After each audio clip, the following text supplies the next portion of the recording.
Lu Mingfei slumped in the corner of a wooden cabin, the walls splattered with blood. "Have you opened your eyes?" A man crouched before him, speaking calmly. The man appeared to be no older than his teens, yet deep furrows traced his face like tears. His pupils glowed a crimson hue, with three interlocking tomo swirling within his irises, suggesting that with a mere thought, these symbols could transform into a terrifying emblem of power. Instinctively, Lu Mingfei averted his gaze from the man's eyes and glanced aside that a couple lay sprawled. On the ground, blood gushing from their chests, seemingly having just perished. "Your parents?" The man wiped the blood from his steel blade. "No, no," Lu Mingfei murmured, his mind feeling swollen. "They're abroad on an archaeological dig." "Not them." The man leaned closer to Lu Mingfei, adorned with a metallic forehead protector engraved with an abstract leaf symbol. In the moonlight, Lu Mingfei noticed the ends of the leaf reflected a pair of blood-red eyes. "Are those my eyes?" He pondered. "Come with me." The man sheathed his blade and swiftly carried Lu Mingfei away from the deathly quiet. "Kanahegakor." "Lu Mingfei, what are your strengths?" A somewhat muffled voice inquired. Lu Mingfei turned to the man in the black coat adorned with red cloud patterns and asked, "What is Mr. Itachi skilled at?" Lu Mingfei, Lu Mingfei. A sharp female voice yanked him back to reality. The homeroom teacher stood at the podium, glaring fiercely at him while clutching a piece of chalk ready to be thrown. Illusions, fire release, shuriken techniques. Lu Mingfei hastily shielded his face with his hand and shouted. Laughter rippled around him. "Are you still half asleep?"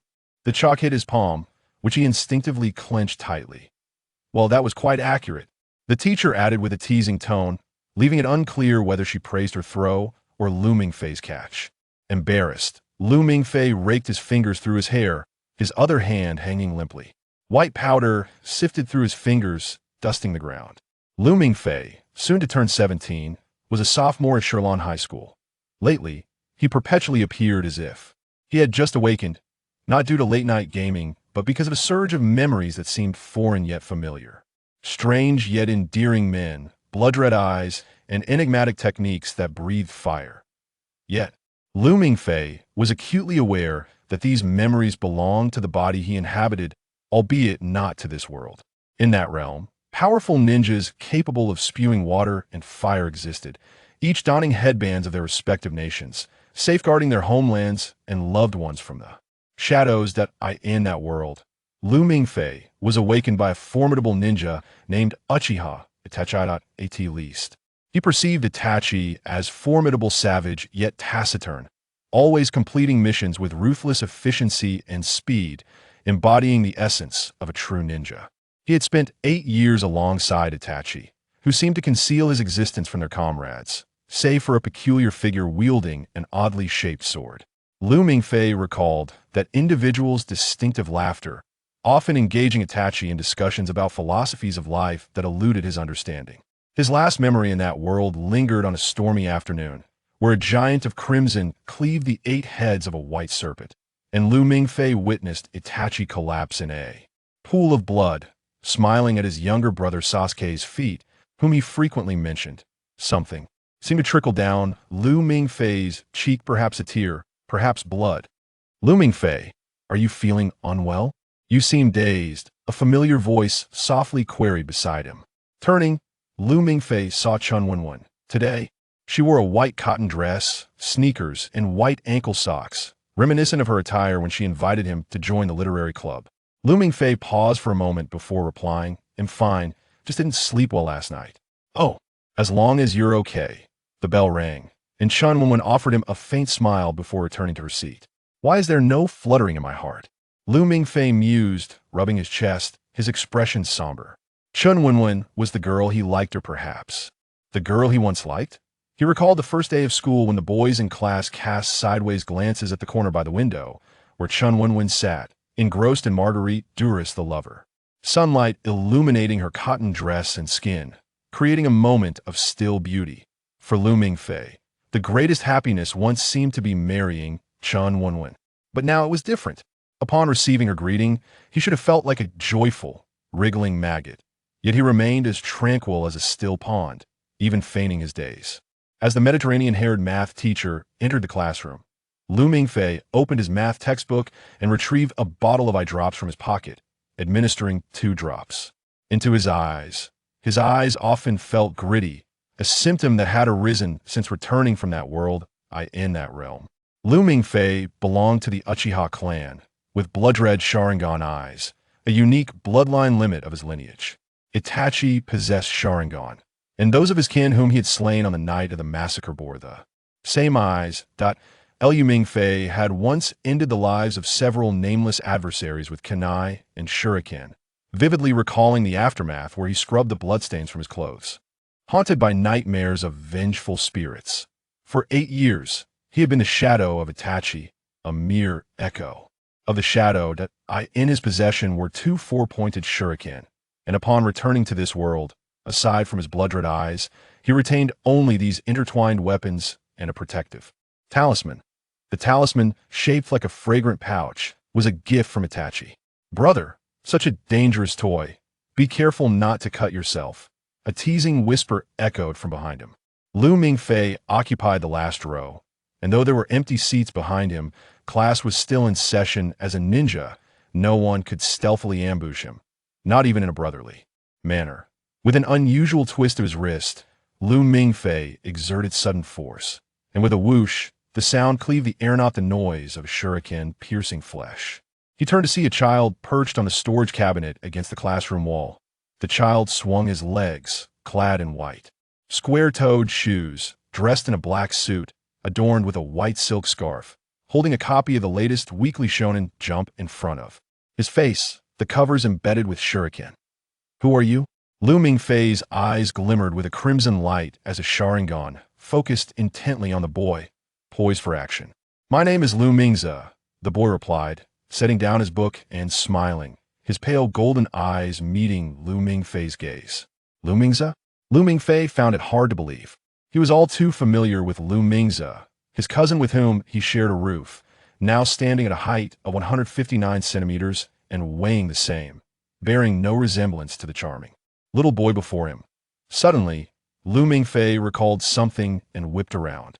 The classroom, including Chun Wenwen and all his classmates, along with the teacher, had vanished without a trace. The loud voice of a language teacher from the adjacent class was no more, as if only he and this boy claiming to be Lu Mingze existed in this world. "Brother, catch." Lu Mingze casually pulled out 2 shuriken and tossed his comic book to Lu Mingfei. The latest installment of Naruto has reached its 402nd chapter, the final words. Lu Mingfei silently turned the pages until he arrived at the last page of the Naruto section, the Eagle's Soul. Objective is clear. We shall destroy Konoha. In Uchiha Sasuke's kaleidoscopic Sharingan, there resided no trace of emotion. This Sasuke has lost his mind. Irredeemable. Brother. Lu Mingze chuckled softly, whispering like a demon. Uchiha Itachi sacrificed himself only to bequeath such a deranged sibling. "Brother, if it were you, would you fare better?" Lu Mingze gently tapped 2 shurikens onto Lu Mingfei's desk. "In my opinion, both brothers are disturbed unlike us." "You may cease your chatter," Lu Mingfei replied coolly.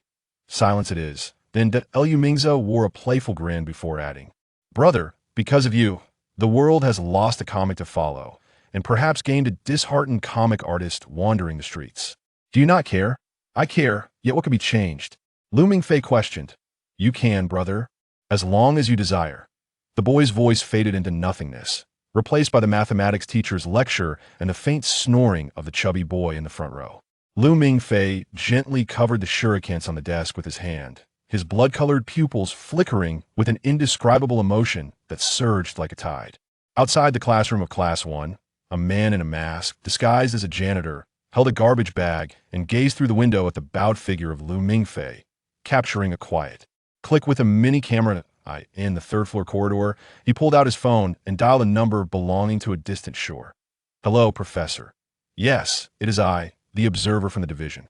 I have observed signs of the target's bloodline awakening prematurely. Please advise." 10 minutes after the school bell rang, the afternoon sky, once adorned with azure and white clouds, suddenly transformed as gentle rain began to fall. In such inclement weather, even the boys who usually sprint on the playground to play basketball were compelled to return home, leaving only the day's monitors behind in the school. A tall girl, clad in running shoes, form-fitting jeans, and a white tank top, with a blue striped short shirt over it, donned a baseball cap atop her head. She entered the school gate, holding a dark red umbrella, and made her way towards the teaching building. What a cursed place! The rain comes without warning. She hummed a tune of uncertain origin as she ascended the stairs. Was it the second or third floor? After a moment's hesitation, she arrived at the doorway of the first classroom at the corner. The door to class 3-1 was ajar, and a boy nearly 6 feet tall was erasing the blackboard at the podium, his hand movements synchronized like a metronome. As if a precise computer in his mind was counting down, just 3 more strokes to complete the task. The girl knocked gently on the door and inquired how to reach class 2-1. The boy turned his face towards her, his long, disheveled bangs obscuring his eyes. "It's just upstairs," he replied calmly, indicating the ceiling with the hand that wasn't holding the eraser. Grateful, the girl twirled her umbrella and skipped away. The boy watched her retreating figure, paused momentarily, then resumed his rhythmic erasing. As directed, the girl ascended to the 3rd floor, finding class 2-1 at the same corner. The monitors for that class had already departed, leaving behind a blackboard dusted with chalk residue and a damp floor. She propped her umbrella at the door and, on tiptoe, ventured inside. But after a couple of steps, she felt somewhat like a thief, so she boldly walked to a seat by the window in the last row. Pulling out a chair, she lightly scraped her manicured black nails across the desk, then rested her arms behind her head, occupying the seat of Lu Mingfei. Squinting her eyes, she nonchalantly swayed in her chair, surveying the entire classroom before turning her gaze towards another seat. Had the girl, often distracted by her peers during class, lost interest? She murmured to herself. Today's monitor was quite neglectful. A few raindrops splashed through the wide-open window, landing on her deep red ponytail. Lu Mingfei, clutching his head, dashed into an internet cafe. What a fickle weather, he thought. He asked the attendant for his usual computer, patting his now damp hair as he slumped into the seat. He concocted an excuse for his aunt, claiming he wouldn't be returning home for dinner. Lu Mingfei's parents were both exceedingly busy, perpetually abroad engaged in archaeological work. The good news was that they were reportedly alive. The bad news was that in their biannual letters, his mother would always inform him that, due to work commitments, their plans to visit him had to be postponed once again. Thus, residing at his aunt's home, Lu Mingfei was almost in a state of neglect. Like today, he concocted a trivial excuse to evade returning home for dinner, and his aunt merely reminded him to remember to buy milk for breakfast the following day. Seizing the opportunity, Lu Mingfei plunged into the internet cafe, losing himself in the digital realm until dusk settled. Seated before the computer, he launched his favorite game, StarCraft, and logged into QQ with 2 accounts, his own and another bearing the profile of a short-haired, charming girl named the Mark of Sunset. The sole friend of this account was a user called Lonely Gluttonous Snake, who was none other than his cousin, Lu Mingza. Given the cousin's condescending demeanor towards him, Lu Mingfei had recently playfully created this alternate account to engage in a virtual romance with him. "Sunset, are you there?" Upon logging in, the avatar of the gluttonous snake pulsated with excitement, greeting him fervently. Lu Mingfei responded with a grin, arranging to meet Lonely Gluttonous Snake the following Friday afternoon. He was acutely aware that this was the time his aunt took Lu Mingza to piano lessons. What am I doing? Suddenly, an inexplicable sense of despondency washed over Lu Mingfei. Hiding in the internet cafe, teasing his bothersome cousin, everything felt like an instinctive muscle memory, and he mechanically carried out a series of actions. He often found himself perplexed about his own identity, whether he was the one marked by an ornate fan or the hapless Lu Mingfei. Cut a slice. Abruptly, a large-faced cat avatar flashed on his QQ, named Nua Nua. He couldn't recall when he had added this person, yet he never declined invitations, as few ever approached him. Busy. Next time, he instinctively declined the invitation, lightly patting his cheek. What is up? A hand patted Lu Mingfei's shoulder, causing his grip on the mouse to tighten momentarily before slackening. Beside him sat a tall, radiant girl, casting a sidelong glance at him. The silver 4-leaf clover charm dangling from her earlobe swayed, glinting with dazzling diamonds. Are you Lu Mingfei?" he stammered, momentarily taken aback. "Indeed, just let me boot up," Nua Nua replied, shaking her Nokia N96, which displayed their chat interface. She then settled into the seat on Lu Mingfei's left and powered on her computer. Lu Mingfei felt a tinge of surrealism. Nua Nua was exceptionally beautiful, a rare sight in an internet cafe, especially sitting beside him. That is quite nice, he muttered. What did you say? Nua turned her head, looking at him quizzically. Lu Mingfei rose and approached the counter, returning with a bottle of Nutritional Express, offering it to Nua. Please enjoy, he said with a grand gesture, feigning nonchalance. Thank you. Nua accepted the bottle, but as she prepared to unscrew the cap, it slipped from her grasp. Lu Mingfei bent down swiftly, catching the Nutritional Express securely. Be careful, that costs 4 yuan. As he returned it to Nono, he noticed her regarding him with a scrutinizing gaze, specifically fixated on his eyes. In that moment, their gazes locked. In front of him, Lu Mingfei's eyes were bloodshot, with 3 dark jade-like orbs faintly visible in his pupils, and his face seemed to flush slightly. What? He stammered. Nothing, just praising your skills, Nono replied with a smile. Opening StarCraft on her computer while casting a sidelong glance at the half bottle of eye drops on Lu Mingfei's desk. Come on, invite me into the room, Nono exclaimed. Oh, please be gentle. Lu Mingfei grinned, feeling an inexplicable joy wash over him. Zerglings, Hydralisks, and Mutalisks surged toward Nono's base in relentless waves, proud of her prowess in StarCraft. Especially as a Zerg player, Nono found herself struggling against Lu Mingfei's fierce assault. Gazing at the battlefield strewn with corpses, she let out a sigh, noting that their match had exceeded 15 minutes. Suddenly, a message appeared at the bottom of her screen. I've reached a level 3 base. Nono turned in shock. On Lu Mingfei's screen, the progress bar for the Zerg's 3rd hatchery had entered its final countdown phase. Coupled with his triumphant grin, she realized the outcome was all but decided. She typed out GG. You played remarkably well. Your awareness and execution are commendable.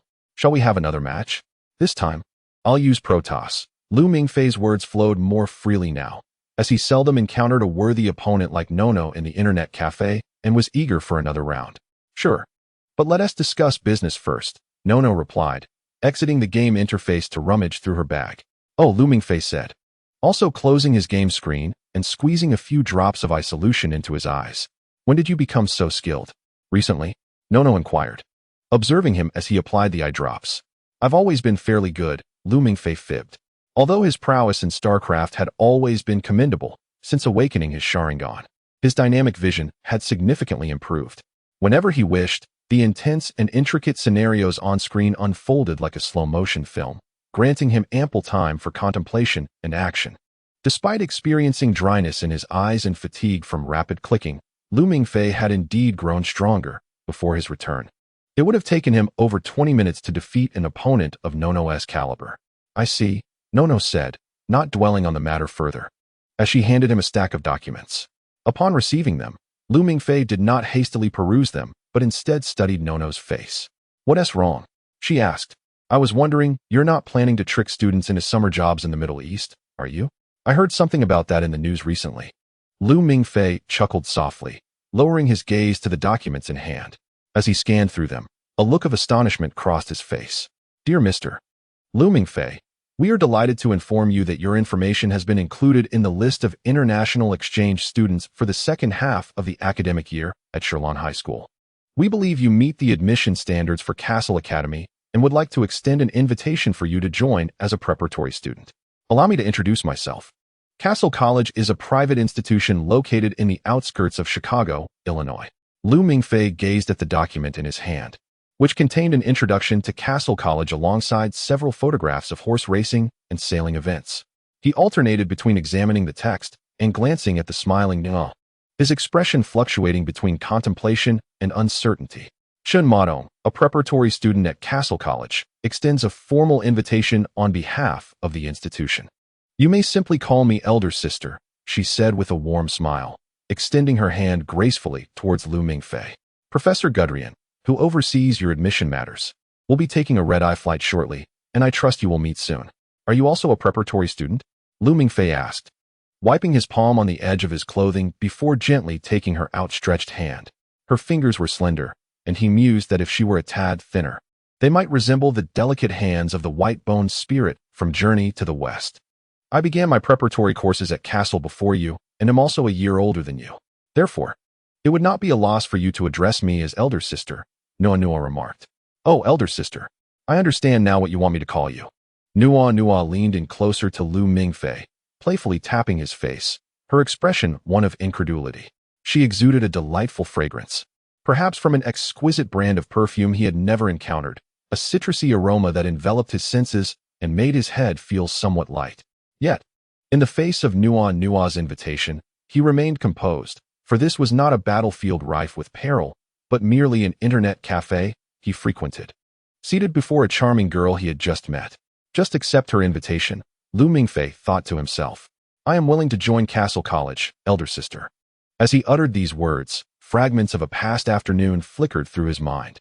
He vividly recalled the day Chun Wanwan had invited him to join the literary society. His petrified self, the rapid heartbeat, as time seemed to suspend in the moment they exchanged gazes. But now, confronted by Chun Wanwan, his pulse was as steady as an ancient stone that had remained unchanged for 5 centuries. What, then, was the reason for his existence in this city? To avoid the heart-fluttering Chun Wanwan? To escape the affections of his aunt? Or was he merely a lonely, insatiable serpent? Nua appeared momentarily speechless, twisting open a bottle of nutritional drink and taking a hearty sip. Indeed, Mingfei, you possess discerning taste. She playfully patted him on the shoulder, and, seemingly unsatisfied, pinched him again. Just then, her N96 phone rang. Let me take this call. Nua picked up her phone and strolled to a corner of the cafe. Is the insatiable serpent still around? Mingfei had gone to shower, and the QQ notification on his laptop displayed an avatar of a cute, short-haired girl blinking. Hello, Professor. Nua answered the call. I will be studying abroad, and I fear there may not be opportunities for us to chat again. Farewell. Mingfei was engrossed in typing. You can always trust me, Professor, Nua feigned seriousness. Upon returning to her seat amid Professor Gudrian's astonished exclamations, Nua noticed Mingfei lost in thought as he perused the QQ group chat for the literary society. Not teasing your younger brother anymore? She joked, casually glancing at the chat window on Mingfei's screen. As the end of the semester approaches, the literary society proposes a late-night gathering, perfectly timed for the weekend. Zhao Minghua, a classmate of Mingfei, initiates the suggestion in the group chat, and his entourage eagerly follows suit, voicing their agreement. Zhao Minghua stands out as a potential second to the legendary Chu Zihong, a paragon of comprehensive excellence at Shirlan Middle School, who captains the basketball team and often incites disputes among girls vying for his attention. Come along, Mingfei. The society president, Chun Wanwan, interjects at the end of the conversation. Apologies, but I have plans tomorrow night. Enjoy your meal and drinks, Mingfei types, hitting send with a swift keystroke. Junior, to celebrate your enrollment, I shall treat you to a late-night snack tomorrow. Nono teases with a mischievous grin. Sounds great, Mingfei replies, glancing at the time on the bottom right of his screen. It's getting late, and Annie wants me to buy breakfast milk on my way back. I fear I might be late. All right, see you tomorrow, Nono waves as she returns to her StarCraft game.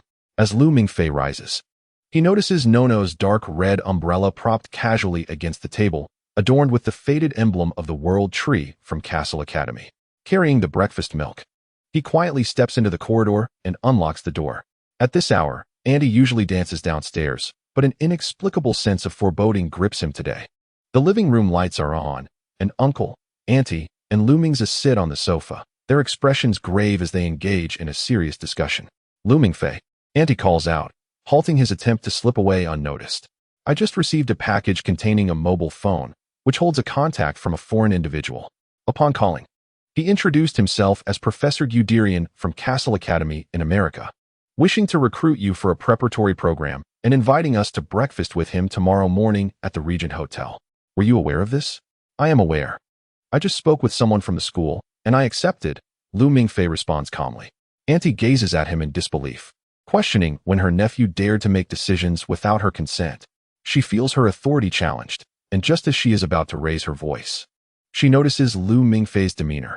Today, he does not wear the usual sheepish smile nor shrink away. He stands tall, exuding a calmness as if announcing an unrelated matter. Let us make our decision after tomorrow's meeting, Mingfei, Uncle suggests, sensing the tension in the room, reluctantly handing Mingfei the N96 phone sent by Castle Academy. What is Castle Academy? It must be a scam. Why not recruit our school's Chu Zihong? Mingfei interjects, igniting a heated debate among the parents, leaving Mingfei unnoticed. Silently, he places the stack of materials Nono had given him and the breakfast milk on the dining table, retreats to his room, carelessly tossing aside the newly acquired N96, and collapses onto his bed, slowly closing his eyes. I shall present you with a gift, a parting gift of sorts. What kind of gift? A three-colored dumpling? No. It's the same eyes as mine. The kaleidoscope-patterned Sharingan in his memories seems destined to burn away all loneliness alongside the eternal black flames. No, no, no, no. Are you awake? It's me. A knock echoed on the door of Chun Madong's room. She climbed out of bed and opened the door, revealing an elderly man, weary from travel. With a distinctly European visage, his hair a tousled mix of white, clad in a disheveled suit and oversized trousers, Professor Gudrian. No, you weren't joking with me yesterday, were you? Gudrian inquired, his expression fraught with anxiety, desperately seeking any hint about their meeting from Nono's face. Nono stifled a yawn, covering her mouth. What time is it, Professor? She muttered, still clad in her hotel bathrobe, appearing rather drowsy. It's 8:30.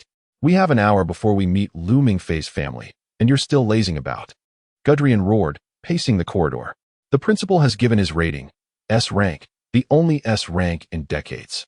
Not only must we persuade Lu Mingfei, but we must also sway his family. If that fails, we might need to drag them all to America. Oh, come now, Professor, don't worry. Nono pulled Gudrian into the room, hoping to spare the other hotel guests from the eccentric German's exuberance. We'll have results soon enough, and I have an unexpected advantage. She flashed a confident smile, contrasting sharply with Gudrian's skeptical expression. By 9:30, in the VIP dining area of the 9th floor of the Regal Hotel, Lu Mingfei's family arrived, finding Professor Gudrian and his assistant, Chun Madong, already waiting. Today, Nono had transformed her appearance, donning a black dress that fell just below her knees, a white shirt, and a gray casual blazer that screamed, I am the assistant. Lu Mingfei, hello? Upon seeing Lu Mingfei, who walked in with his head bowed, Gudrian immediately grasped his hand without hesitation. Hello, Professor Gudrian, Lu Mingfei replied, somewhat hesitantly. Your Chinese is excellent. Gudrian humbly responded. Everyone knows that China will become the most prosperous place in the world. Mingfei, once you enroll, you won't need to speak English. The entire school communicates in Chinese. While Lu Mingfei was momentarily taken aback, his uncle seized the opportunity to approach, shaking Professor Gudrian's hand enthusiastically. Professor, it's a pleasure to finally meet you. As the family was captivated by the elderly gentleman speaking in Chinese, Lu Mingfei discreetly glanced at Nono across the table.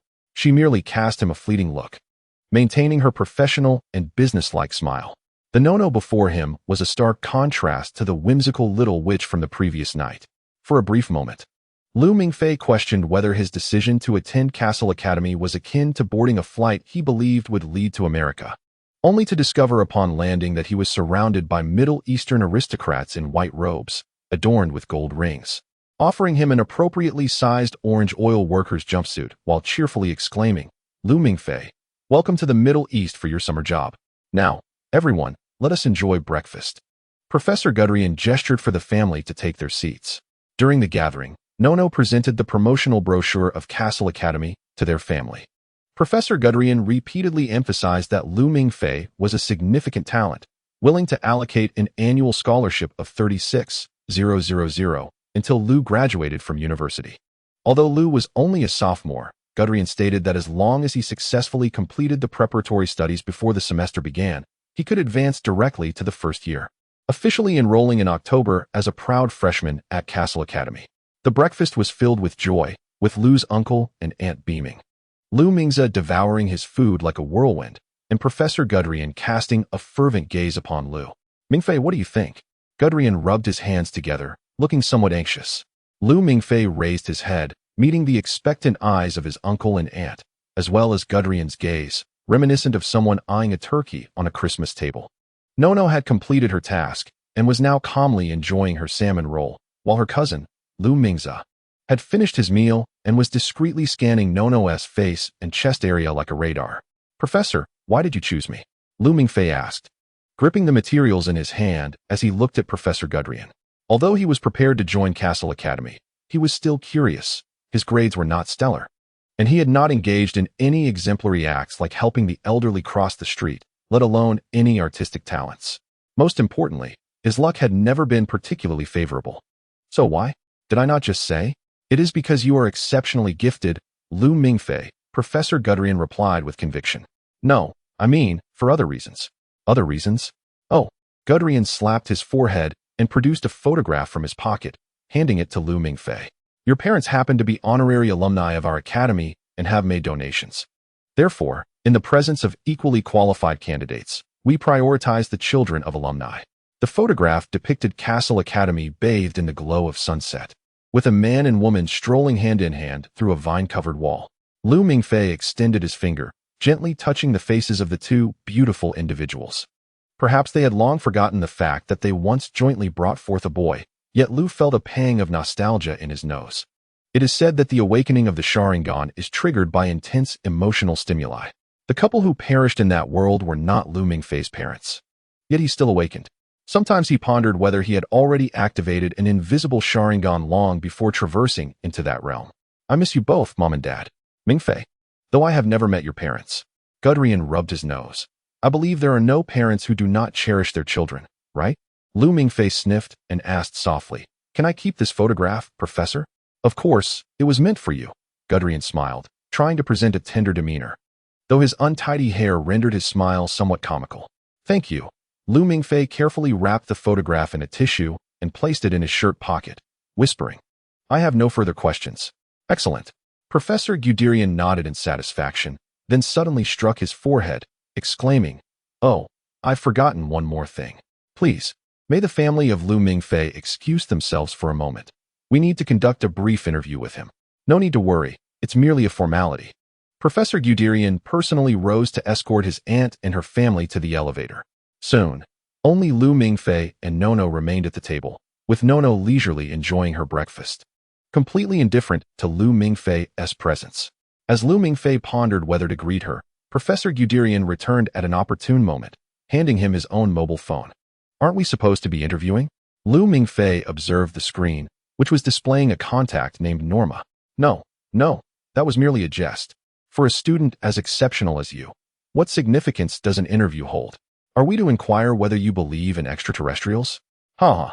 Professor Guderian chuckled at his own wit, always considering himself somewhat humorous. Mingfei, Norma is our school's central computer, essentially an artificial intelligence. You may now give her a call to complete the voice print authentication required for admission.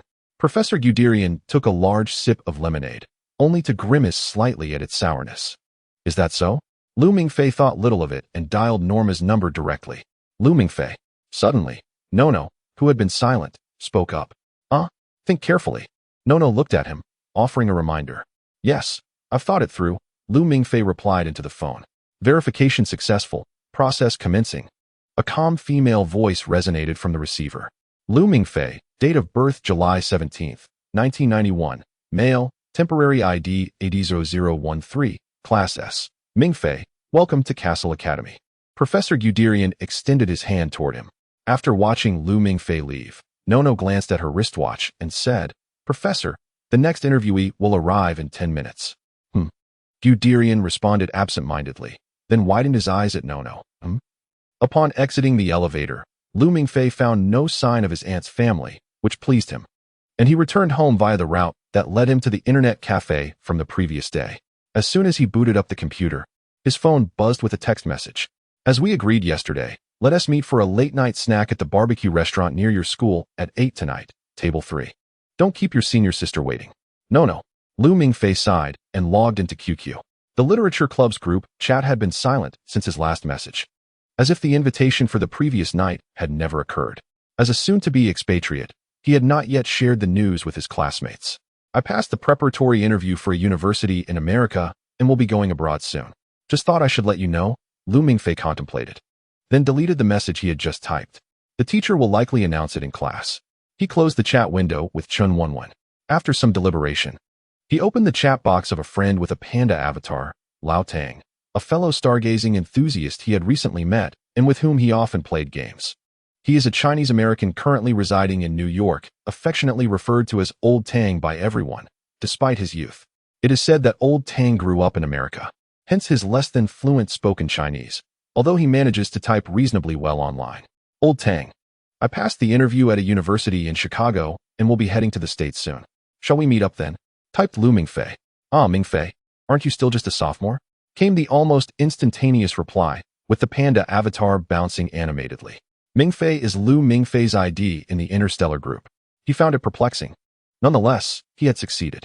In truth, Lu Mingfei had not pondered this matter extensively. He simply desired to escape the confines of this city.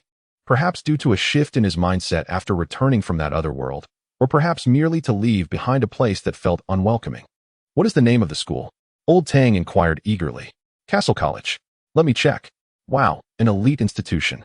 Mingfei, you've struck gold. The panda head flashed wildly. Oh, spare me the flattery. By the way, how about we order a dish? Sure, today I shall definitely give you a run for your money. Amidst the protests from his stomach, Lu Mingfei exited the internet cafe into the night, engaging in gameplay with Old Tang until the sun of America rose to commence its daily duties, truly fighting until dawn, albeit in his case. It was more like battling until late-night snacks. He recalled the barbecue restaurant that Nono mentioned, located in a small alley near the school, which typically did quite well. On weekends, it was customary for tables to be set up outside. However, the alley was remarkably eerie, and each time he passed, Lu Mingfei felt as though a gigantic vampire bat would swoop down to attack him, and if bitten, he might transform into a vampire count in a Zhongshan suit, lurking in trash bins and surviving by ambushing rats. Now, as a ninja returned, Lu Mingfei was no longer afraid of the dark. Yet he instinctively tightened the collar of his shirt and hunched his neck as he traversed the alley. Excuse me, where is table number 3? I have a reservation. Lu Mingfei inquired of the waiter holding a menu. Ah, that one next to the large table, replied the waiter, his speech somewhat muffled by the pencil in his mouth. The restaurant was bustling, with 2 tables set up outside. Lu Mingfei settled down and noticed it was only 7:50, so he ordered an ice-cold cola and began to daydream, awaiting Nono's arrival. Excuse me, where is my reserved table? A familiar voice sounded from behind him. Ah, that one next to the small table. The restaurant is full today, so you'll have to sit outside for your late-night snack. My apologies. The waiter seemed to have removed the pencil from his mouth and spoke a bit more. The sounds of chairs moving and the laughter of young men and women ordering food filled the air, suggesting a lively gathering of classmates. One, let us sit here, said the boy who had just spoken to the waiter, his tone gentle. Okay, came a soft reply from behind Lu Mingfei. Time rewound to 10 o'clock in the morning, where Chu Zihong stood in the elevator, a servant beside him pressing the button for the 9th floor. Today, Chu Zihong wore a white t-shirt paired with faded blue jeans, looking impeccably tidy from head to toe.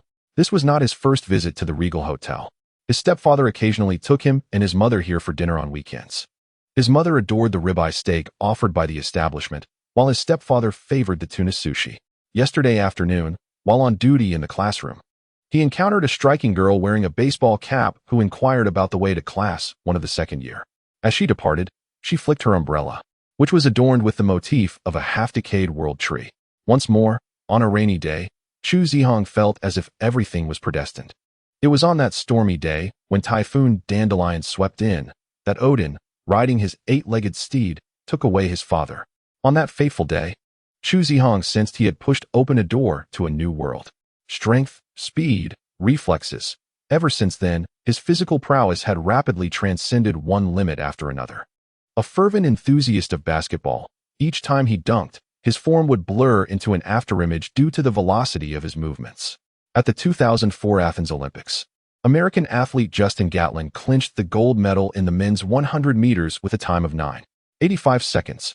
Chu Zihong had also attempted to sprint 100 meters on an empty playground, and if his mental calculations were correct, his time from start to finish was approximately under 8 seconds. Coupled with the golden pupils that often glimmered in the mirror, Chu Zihong realized with clarity that everything had changed after that rainy night. He spent many years searching for the Castle Academy mentioned by his father.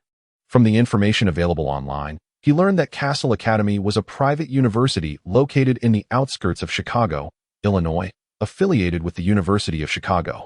Every year, they jointly hosted intercollegiate competitions in equestrianism, rowing, hot air ballooning, swimming, and more at Lake Michigan. Chu Zihong harbored doubts about the authenticity of the information concerning this school, as he could not locate its specific address. It was not until he laid eyes on the Academy's emblem, a half-decayed world tree on the umbrella, that he felt a flicker of recognition. 3, 2, 1.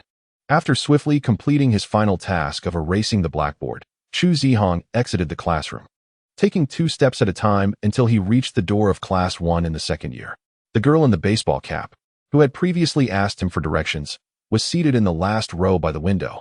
She gazed quietly at the doorway, and upon seeing Chu Zihong, she smiled faintly, as if everything had been meticulously calculated. Castle Academy? Chu Zihong queried. Yes, Nono nodded. So, Professor Gudrian's eyes widened like light bulbs as he scrutinized the notes containing information about Chu Zihong, which detailed a series of personal data. The officer assigned to observe Lu Mingfei had yet to discover that within the senior department of Shirlan High School lay a hybrid whose lineage rating likely reached A level, and who had long awakened his bloodline. He has concealed it well, Nono remarked with a smirk, though I do not fully grasp the concept of hybrids. I remain cautious in concealing my own abilities. A knock resounded at the door of the private room. Come in, Professor Gudrian interjected eagerly. Chu Zihong departed from the Regent Hotel and summoned a taxi to return to his residence at the Peacock Mansion in the eastern part of the city. He changed into his pajamas and collapsed onto the bed. The mattress was exceedingly soft. He actually preferred a firmer surface.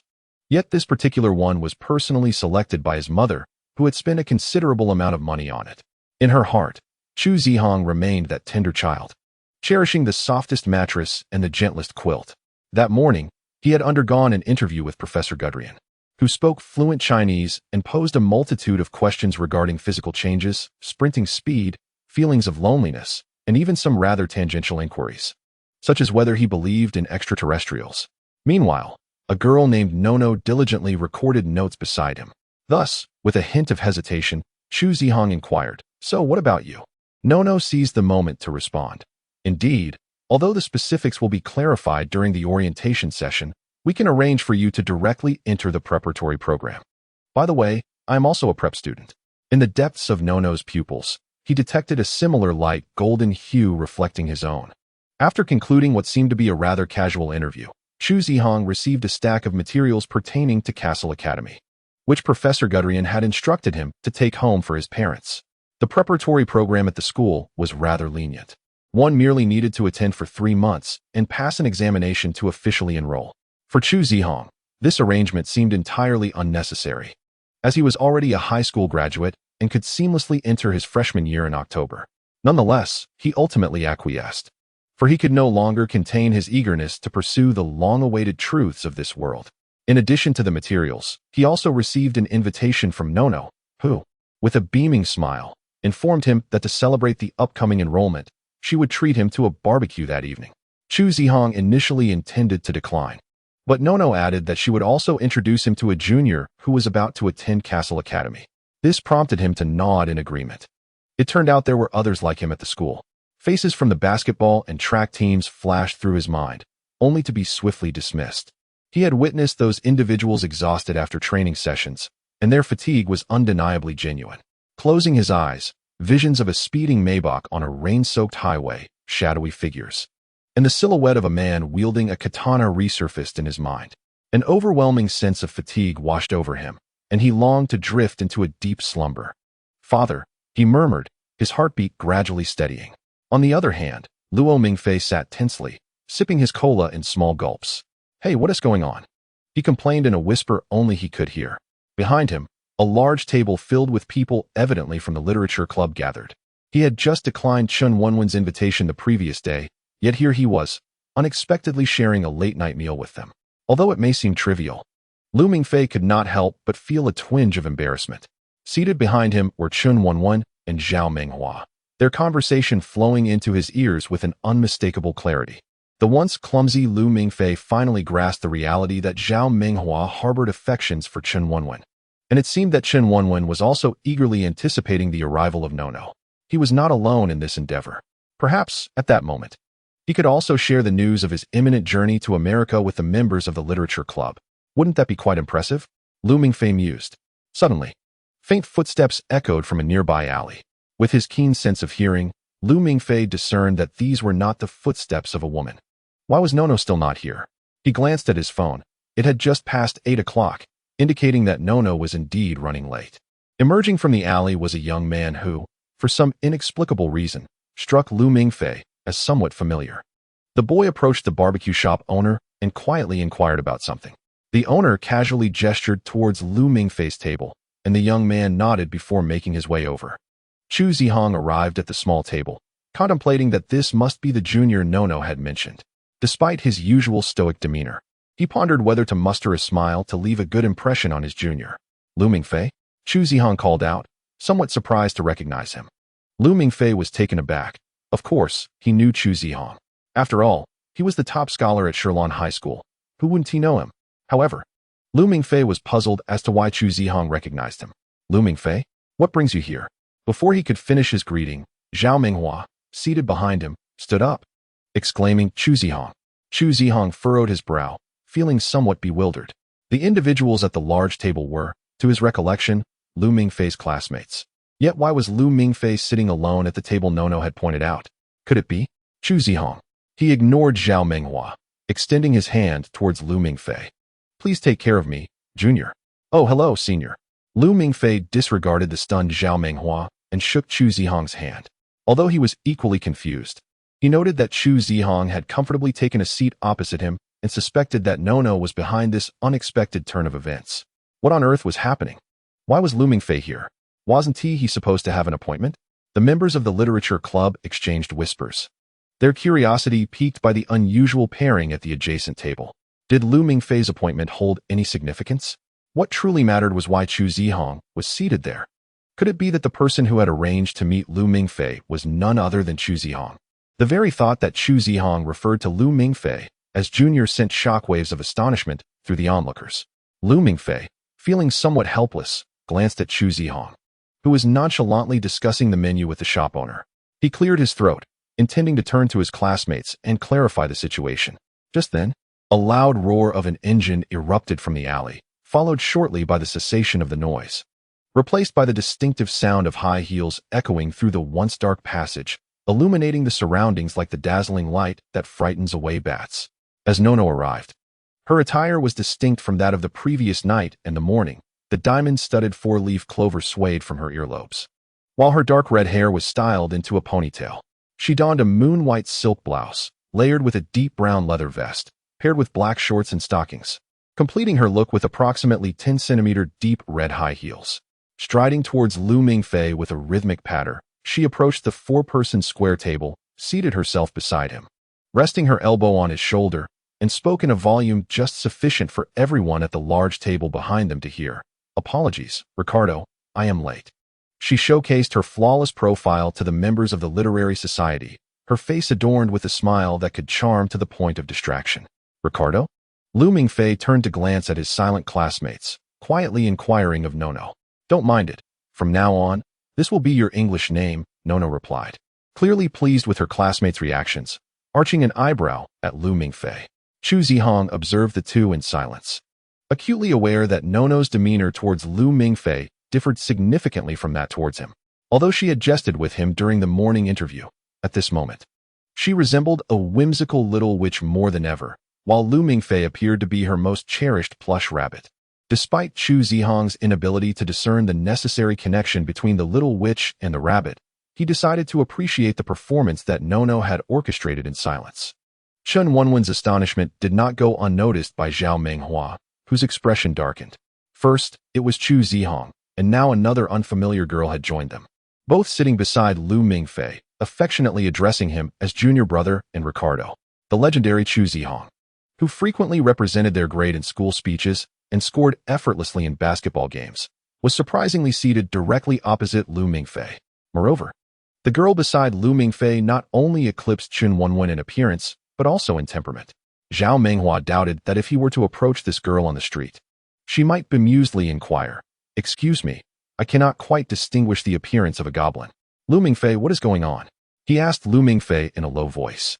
At the adjacent table, the boss just served a platter of grilled skewers, which Lu Mingfei hastily took and offered two to Chu Zihong and two to Nono, turning his back to Zhao Minghua, saying, "Just a coincidence. I didn't expect you all to be here for barbecue." Lu Mingfei's demeanor left Zhao Minghua momentarily speechless, while Chen Wenwen quietly asked, "Lu Mingfei, who is this?" "Oh, this is my senior brother, Chu Zihong." Weren't you asking about him?" "Oh, this is my senior sister, Chen Mado." This time, Lu Mingfei turned around and casually handed a skewer to Chen Wenwen. "Hi." Nono waved at Chen Wenwen, and Chu Zihong across the table nodded in acknowledgement. Senior sister? Chen Wenwen inquired, puzzled. Oh, I haven't had the chance to mention it. But I recently secured a spot at an American university and will soon be going to the U.S. for preparatory studies, so I may not return to school here. Lu Mingfei mumbled with his mouth full of lamb, his words somewhat indistinct. This is my future senior sister. As Chu Zihong interjected, I was also admitted alongside Lu Mingfei. We will still be alumni in the future. How sudden. Not only did Chen Wenwen fail to comprehend the situation, but the members of the literary club were equally bewildered. How could Lu Mingfei, who struggled academically and was lacking in sports, possibly be heading to university in America as a sophomore? What on earth was happening? Was he skipping grades?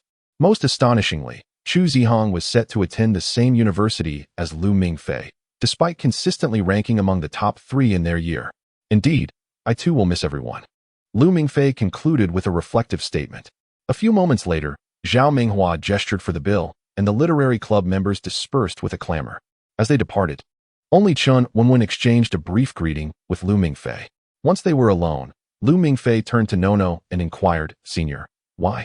I had Norma hack into Zhao Menghua's QQ yesterday. He had privately arranged for the club members to go out for barbecue tonight, including Chen Wenwen, but only notified you in the group chat yesterday, Nono replied, her face alight with a sense of triumph. You invaded someone's privacy, Lu Mingfei remarked, chewing on meat. Nono deftly sidestepped the topic, happily sipping her cola. Lu Mingfei chuckled softly, skillfully picking at the grilled eggplant on his plate. How impressive. He can attract any actor. His gaze drifted toward the stoic Chu Zihong. In Lu Mingfei's eyes, Chu Zihong was a figure of immense stature at school, with numerous fan groups surrounding him. Most notably, Chu Zihong never smiled, perpetually donning an aloof expression. Lu Mingfei often mused that if Chu Zihong were to embark on a career in acting, portraying characters that straddled the line between good and evil, he would undoubtedly achieve remarkable success. Like Itachi? He thought inexplicably. You misunderstand. I truly have joined Castle Academy and just passed the interview this morning, Chu Zihong stated. What? Lu Mingfei gaped at Chu Zihong and then at Nono. Clearly taken aback. Sensing the awkwardness in the air, Chu Zihong broke the silence. I know you liked Chen Wenwen. Well, in the past. He glanced at Nono beside Lu Mingfei. Perhaps the entire school is aware. What? Lu Mingfei was momentarily stunned, wondering how his fondness for Chen Wenwen had become common knowledge. Because others like Chen Wenwen too, and they turn your feelings into a joke, so the whole school knows. Chu Zihong replied with an impassive expression. Zhao Minghua. Lu Mingfei asked. Noticing Chu Zihong's silence, he turned to Nono, who nodded, her 4-leaf clover earrings swaying gently. Thank you. Lu Mingfei murmured. He did not feel particularly heartbroken, merely reflecting on the fact that, whether family or classmates, they likely showed more loyalty than these upperclassmen he had known for only a day. Just as Nono was about to say something, Chu Zihong's phone rang. Hello? Yes. I'll be right back, he said before hanging up. I apologize, my mother has had too much to drink. And I need to go home to take care of her, Chu Zihong explained. Oh, go ahead, Nono said, waving him off generously. Chu Zihong nodded at Lu Mingfei, acknowledging him before departing. Take care, senior. Lu Mingfei called out as Chu Zihong walked away. All right, the guests have all been scared away today. Shall we leave? Nono nudged Lu Mingfei's arm. Where to? He inquired. Anywhere is fine. Boss, it's time to settle the bill. Nono exclaimed. That handsome guy just took care of it for you. Young lady, the boss pointed towards Chu Zihong's departing figure. TSK. I clearly said I would treat, Nono pouted. Never mind that. Come on, little brother. Nono pulled Lu Mingfei out of the alley, where a Ferrari 599 GTB Fiorano, as red as flames, awaited them. Lu Mingfei had seen it in a car magazine. It was worth nearly 5 million. Why are you dawdling? Open the door yourself, Nono remarked, as she slid into the driver's seat. Lu Mingfei sat in the passenger seat, torn between extending his hand towards the window or resting it obediently on his lap. Nono revved the engine, and the fiery Ferrari surged forward like the legendary Stichu from the Three Kingdoms, carrying only the likes of Lu Bu or Guan Yu. As the Ferrari sped past the gates of Shilin High School, that elite institution quickly faded from view. Lu Mingfei realized he was distancing himself from his past, yet he chose not to look back or bid farewell. The Ferrari ascended the elevated road, and Lu Mingfei partially rolled down the window, allowing the evening breeze to caress his face, imagining his bangs must be a mess at that moment. So boring, Do you really think I'm your chauffeur? Nono complained. Then let's chat, Lu Mingfei suggested, turning to face her. The lights on either side of the elevated road illuminated her cheeks. Look at your stature, Nono replied, unwavering. So, how was today? With the senior sister watching over me, it was definitely enjoyable. You should have seen Zhao Menghua's expression. He looked like a stone in a latrine. Haha. He chuckled awkwardly. So, when did you stop liking Chen Wenwen? Nono asked calmly. Lu Mingfei confessed, not long ago, just recently. Why? Nono slowed the car, taking an exit from the elevated road. I had a dream during that time, where I was quite impressive, especially with someone looking out for me. And then that person died, and I woke up. Overwhelmed by sorrow, I forgot what it felt like to like Chen Wenwen, Lu Mingfei rambled. I see. Did you seek revenge for him? The Ferrari slowed further. His brother thought he had done wrong and wanted to avenge him. After all, it was someone else's family matter. I had to play the role of a secret agent at a funeral, shielding myself with a black umbrella and sunglasses, confirming the client's death before collecting my fee. The next destination could be the Maldives, the Sahara Desert, or perhaps a lunar base, who knows? He lowered his head, uttering somewhat nonsensical lines. Nono suddenly felt that Lu Mingfei seemed a bit sorrowful, aligning with her previous observations and profiling results. She understood that Lu Mingfei was essentially a sentimental youth. Yet this was the first time he had revealed such a disposition during their recent interactions. Logic tells me you're rambling, but your expression doesn't seem deceitful. Why? Nono disliked this atmosphere. Casually, she spoke as the Ferrari turned into a narrow alley and came to a halt. I am equally perplexed. Lu Mingfei scratched his head, glancing around. Get out of the car. Hey, senior sister, don't be so inconsiderate. He lamented. Damn it, the car has run out of fuel. If you want to sit, then sit. Nono removed her high heels and, clad in stockings, leaped from the vehicle. Reluctantly, Lu Mingfei followed suit. Finding a curb to sit upon, Nono approached, squatting beside him, pinching the nape of his neck. So, you're saying that because you've long ceased to have feelings for Chen Wenwen, today's performance prepared especially for Zhao Menghua by senior sister is entirely in vain. Is that right? Don't put it that way. Lu Mingfei patted Nono's hand that was gripping him. I truly appreciate you and senior brother. I have never felt as impressive as I do today. Moreover, when you made your entrance, you resembled Lu Bu from the Three Kingdoms, so dashing. And your steed, the red hair, is even more magnificent. Lu Mingfei poked Nono playfully while casting an admiring glance at the Ferrari. Lu Bu? Nono furrowed her brow, looking at Lu Mingfei. If I'm Lu Bu, then who are you? Diaochan, of course. It can't be Guan Yu. That would be rather unflattering for Lu Bu to be cradling Guan Yu. He teased. How vain. Nono chuckled, then pointed to a nearby shop, commanding, since you're so grateful, go buy me an ice cream. Sure, what flavor would you like? Lu Mingfei rose. Take a guess, Nono replied, pulling out her phone, seemingly messaging someone. After a while, Lu Mingfei returned, holding a cone drizzled with vibrant red strawberry sauce. Not bad. You know me well, Nono remarked, taking a lick before shivering slightly from the cold. If it's too cold, shall we go back to the car? Lu Mingfei suggested. Not at all, Nono stuck out her tongue, continuing to savor the cone, gesturing for Lu Mingfei to sit beside her once more. Hey, Lu Mingfei. What is it? Would you like to be my little brother? Once school starts, I'll look out for you. Nono winked, her lashes fluttering, long and thick. Lu Mingfei was taken aback. I thought I was already your little brother. Just a verbal agreement, you know how girls are. Even Lu, Guan, and Zhang had to form a brotherhood in the Peach Garden. No wonder you can't win over Chen Wenwen. Nono chided, a look of exasperation on her face. I am willing to be your little brother, senior sister, Lu Mingfei declared, raising 4 fingers as if about to swear an oath. As if his next words would be yes, I do. Silly, you only need to raise 3 fingers to make a vow. Why so many? Nono swatted his hand down and shivered again, shoving the cone into Lu Mingfei's hands. Consider this a gift from senior sister, don't be picky. Lu Mingfei looked at the cone in his hand. The strawberry sauce had already been devoured by Nono, leaving only the creamy white ice cream. He didn't mind and took a few bites. Senior sister, let us gossip a bit, Lu Mingfei said, licking his lips. What's this? The newly appointed little brother already wants to pry into his senior sister's privacy? What kind of boy do you like, senior sister? Huh. Nono appeared momentarily speechless, pondering for an extended duration before she articulated her thoughts. Someone who will accompany me in my moments of madness. Who can swiftly appear by my side when I need him.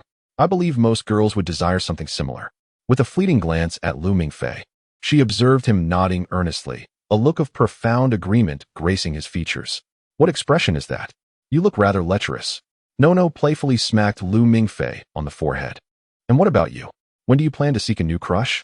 I once read a book stating that there are approximately 20,000 people in the world whom you would fall in love with at first sight. Yet you might never encounter even one in your lifetime, Lu Mingfei suddenly remarked.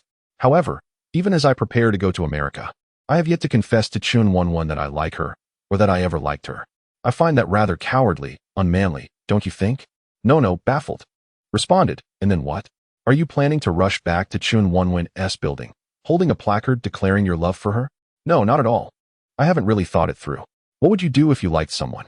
Lu Mingfei inquired. I would wait for him to pursue me, after all. I am a girl. It's not typical for a girl to take the initiative, Nono asserted with conviction. Lu Mingfei nodded. I understand now. What do you understand? Nothing. Just rambling, he retorted, playfully dismissing her. Suddenly, a thunderous sound echoed through the dark night, prompting Lu Mingfei to look up and behold a massive shadow approaching, flying low. I just messaged Professor Gudrian, informing him that we are stranded by the roadside due to a lack of fuel. Seeking assistance, Nono tilted her head back. It seems I am benefiting from your predicament. Even a helicopter has come to our aid. Such extravagance. What were you about to ask? Nono shouted toward the helicopter. Senior sister, do you have a boyfriend? The noise of the helicopter's rotors intensified, compelling Lu Mingfei to raise his voice, his heart racing inexplicably. No, why do you ask? Nono responded. It's nothing. Lu Mingfei grinned widely. Thump, thump. Ever since it was confirmed that he would be attending Castle Academy for preparatory studies, Lu Mingfei had been resting for over a month. Although he no longer needed to attend school, he still assisted his aunt with household chores, which included not only sweeping, cooking, and washing dishes, but also helping her slice and pickle radishes. Do not underestimate the task of pickling radishes. If the radish strips are cut too large, they may not absorb the salt properly, and one must be meticulous in controlling the salt while packing the radishes into jars. If any step is neglected, one must brace for his aunt's soul-piercing roar. During this month, Lu Mingfei had not seen Nono again. She had informed him that she was merely enjoying her summer vacation before school, as her preparatory coursework had long been completed. She had only assisted Professor Gudrian because she happened to be in a nearby city when the academy announced its recruitment tasks, and now, she was ready to continue her summer travels. As for Chu Zihong, it was an entirely different story. Although he had obtained Chu Zihong's contact details through Noma, it seemed that the young master was exceedingly busy and showed no inclination to invite Lu Mingfei, another preparatory student, out for a meal to strengthen their camaraderie. In summary, after the whirlwind of this busy yet solitary holiday passed, in early July 2008, Lu Mingfei finally received the news that he was about to commence his studies. According to the Academy's arrangements, Ricardo, you are set to travel to Hong Kong to pursue preparatory courses. The necessary documents have been prepared by the institution, and personnel will arrive at your residence at 9 tomorrow morning, marking the official commencement of your preparatory studies, which are expected to last for 3 months. We wish you the best of luck in passing the preparatory examination.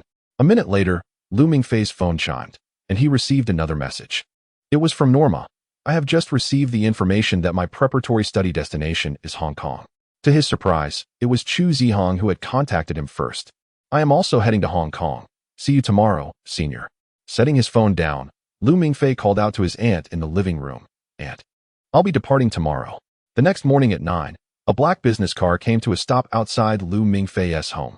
The blonde driver, wearing sunglasses, raised an eyebrow at Lu Mingfei's appearance and exclaimed, What on earth are you doing? Lu Mingfei struggled with 2 enormous suitcases, each nearly matching his weight, while a bulging backpack on his back revealed that his aunt had packed a pressure cooker inside. A woven bag held a 12-hole comforter. He could still hear his aunt's grumbling in his mind, lamenting why he hadn't informed her of such an important matter sooner, as packing would take half a day. The driver opened the trunk, and at that moment, a dark-haired youth, also wearing sunglasses, stepped out of the car and casually lifted one of Lu Mingfei's suitcases. Good morning, senior. Lu Mingfei responded, deeply touched by Chu Zihong's assistance. With his help, the trunk was soon filled to capacity with Lu Mingfei's belongings. Once inside the vehicle, the middle-aged man in the passenger seat, whose features distinctly marked him as Japanese, turned around and bowed slightly to Lu Mingfei. In fluent Chinese, he introduced himself. Hello, My name is Yamashita Masashi, a psychological counselor at Castle Academy. It has been over 40 years since the Academy has had an S-level freshman. I wish you great success in your preparatory studies, Lu Mingfei. Lu Mingfei hastily bowed in return and leaned closer to inquire, "May I ask, where is that S-level senior now? Has he ascended to the ranks of a professor? He has passed away, committing suicide by gunshot." Lu Mingfei was taken aback and exchanged a puzzled glance with Chu Zihong, who had just removed his sunglasses, revealing no additional emotion in his gaze. Indeed, it is no wonder that he is classified as A and S level. Yamashita Masashi seemed to find his seating position uncomfortable and unbuckled his seatbelt, turning fully to face the back seat. "I haven't fastened my seatbelt. Please drive slowly," he instructed the driver, then retrieved a document and a pen from his bag, handing them to Lu Mingfei. "Please sign this confidentiality agreement, and once you both have signed, we shall officially commence the orientation." The document was an odd blend of Latin and English. Lu Mingfei took it and promptly signed his name, then handed it to Chu Zihong, whispering, "Senior, did you know about that incident?" "What incident?" The speed at which Chu Zihong put pen to paper surpassed even that of Lu Mingfei. The notion of a senior taking their own life by swallowing a gun was something he had never encountered before. Upon hearing this, Chu Zihong returned the documents and pen to Yamashita Masashi. Lu Mingfei, while sensing the peculiar atmosphere of the academy, found the idea of gun suicide somewhat unsettling. However, for someone accustomed to the sounds of shurikens embedding themselves into flesh in that world, it was hardly alarming. It appeared that the academy had somewhat exaggerated the necessity of my presence as a psychological instructor. Yamashita Masashi, having secured the documents, lowered his voice and inquired, "Do you both believe in the existence of dragons?" Chu Zihong remained silent, prompting Yamashita to turn his gaze toward Lu Mingfei. "Well, I suppose I do. I also believe in the existence of extraterrestrials," he replied jokingly. "In that world, there were talking toads, colossal serpents, and slugs. Thus, the existence of dragons seems quite plausible."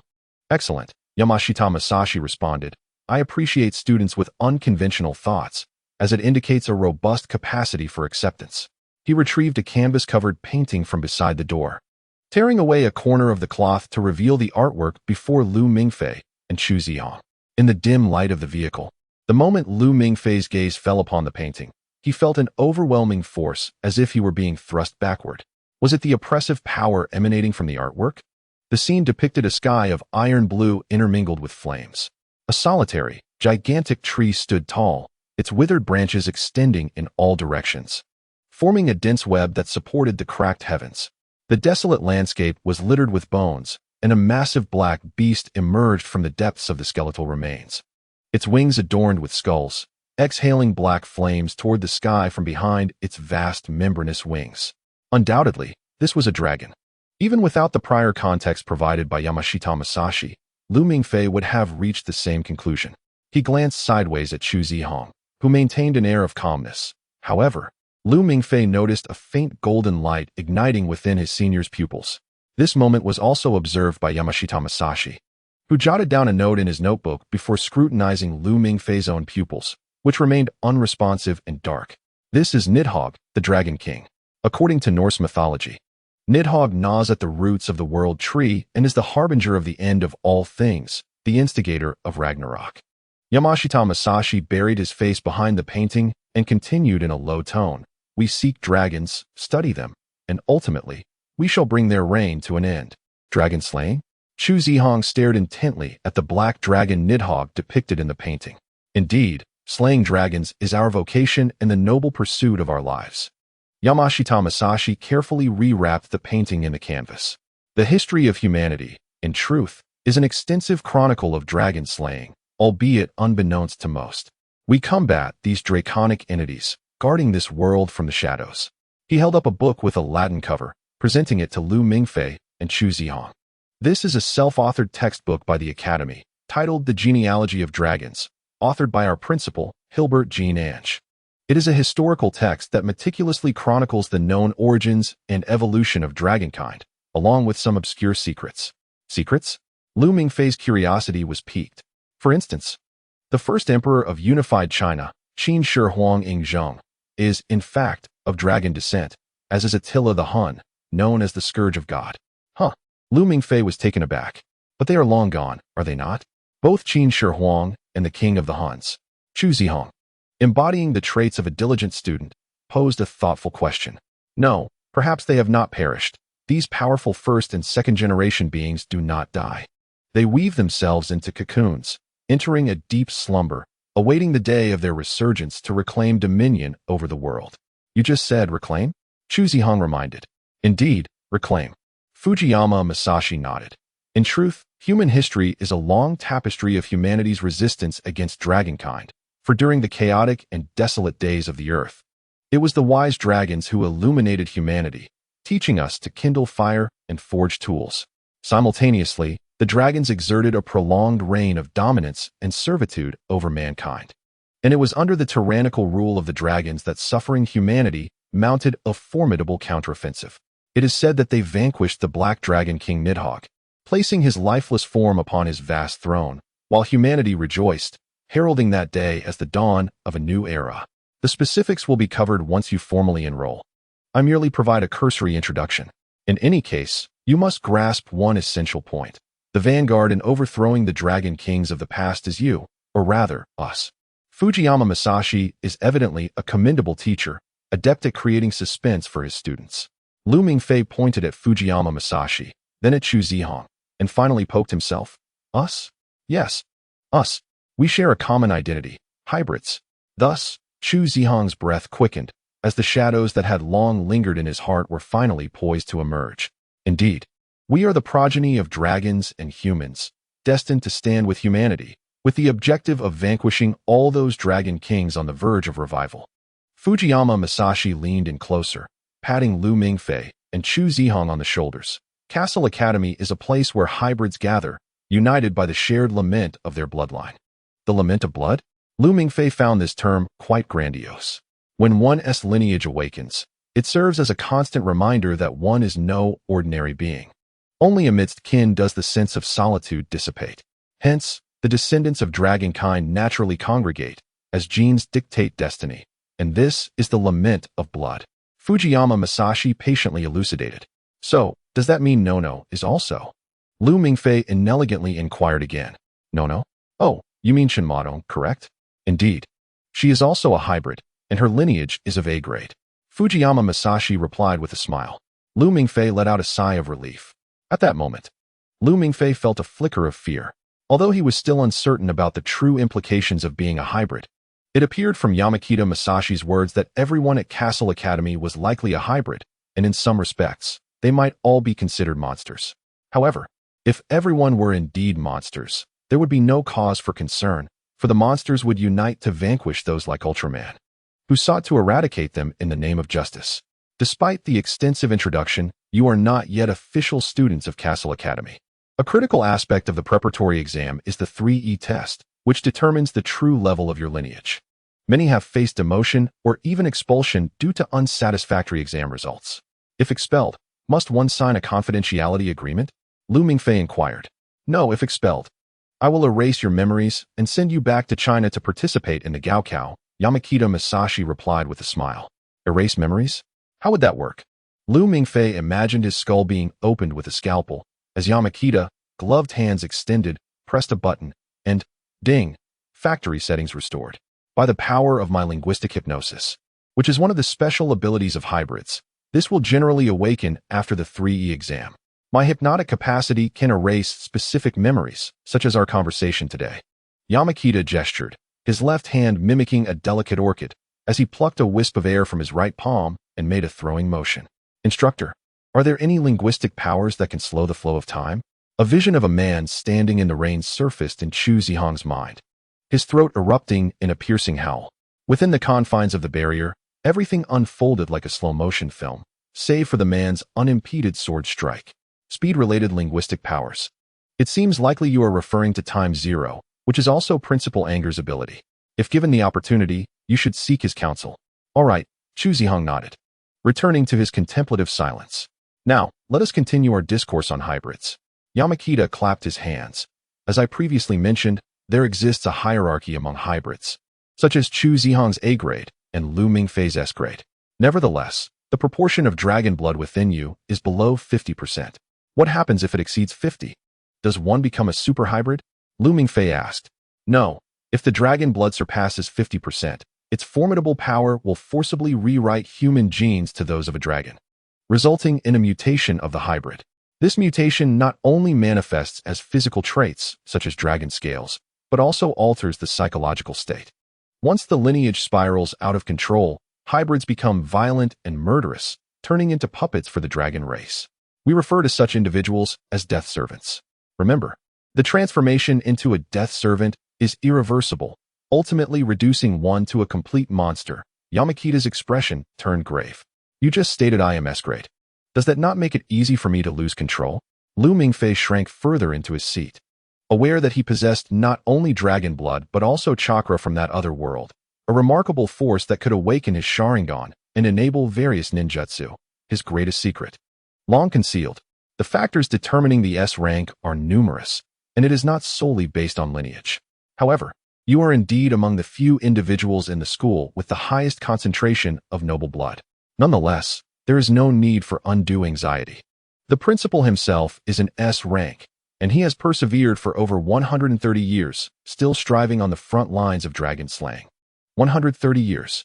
Lu Mingfei exclaimed, the image of the bespectacled Master Roshi from Dragon Ball flashing through his mind. I sincerely hope you can attain a lifespan as prolonged as that of the principal and become a guiding leader for us, Lu Mingfei encouraged Takayama Masashi. Lu Mingfei felt that this psychological instructor was cursing him to become an old turtle, yet he politely expressed his gratitude. Takayama glanced outside before continuing. Lastly, I wish to address the matter of your mentor assignment. Lu Mingfei, your mentor will be Professor Gudrian, whom you met previously. This decision was made long ago.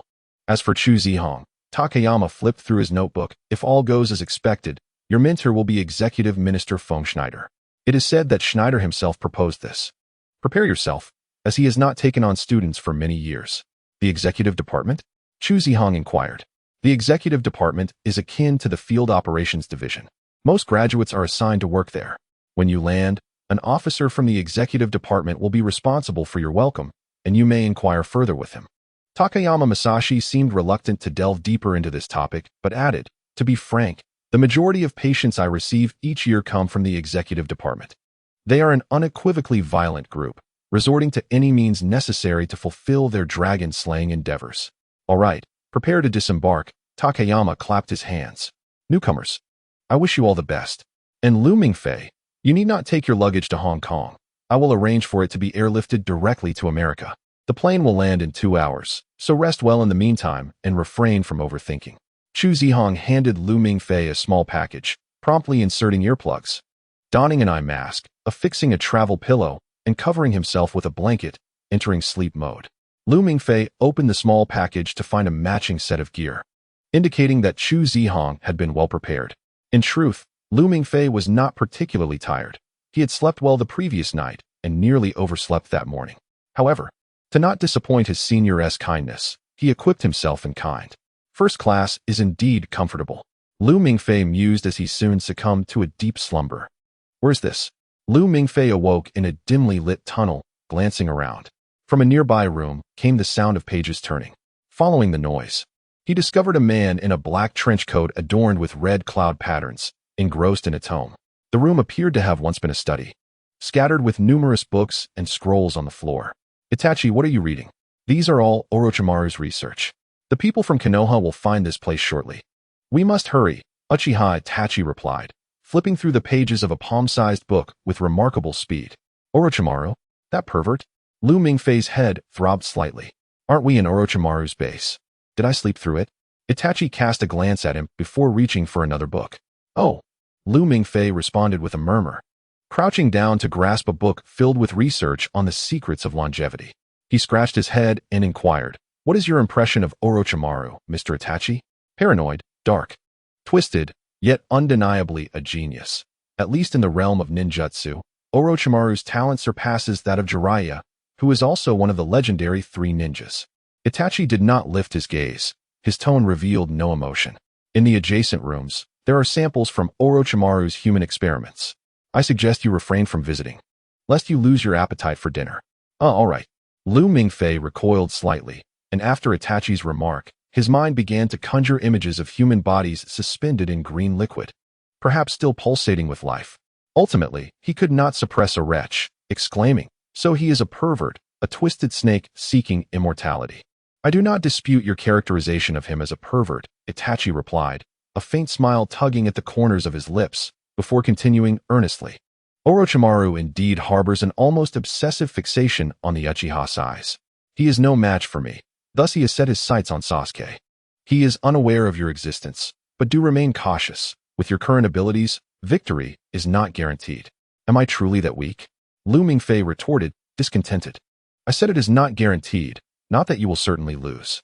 Itachi beckoned Lu Mingfei closer, handing him the tome. Orochimaru acquired a vast array of ninjutsu and forbidden techniques through these texts. Although the Sharingan bestows upon our clan an unparalleled instinct for judgment in battle, there will always be peculiar techniques that can counter our abilities. Itachi patted Lu Mingfei's shoulder. "Orochimaru cannot best me due to my jinjutsu, which restrains him under the influence of Tsukuyami, leaving him no opportunity to cast his techniques.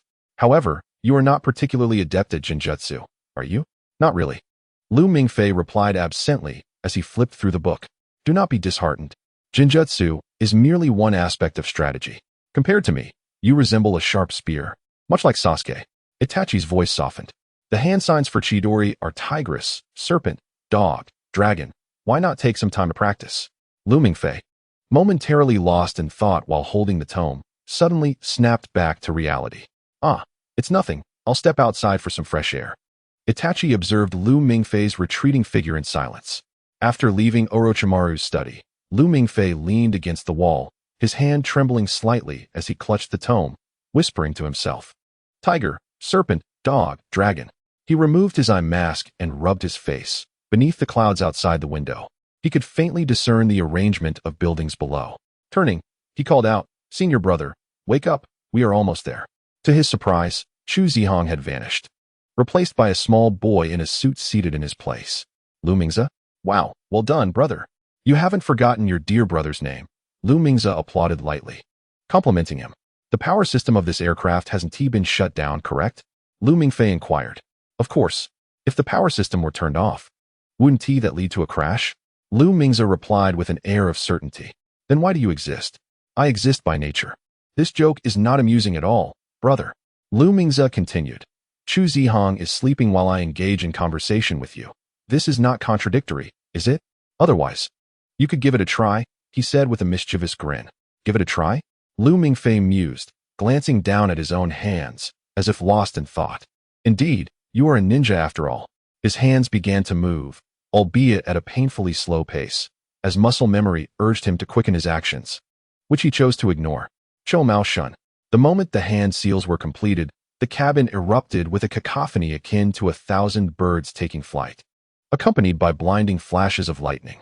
The airplane trembled violently, prompting Lu Mingfei to hastily clench his right fist, halting the release of the technique.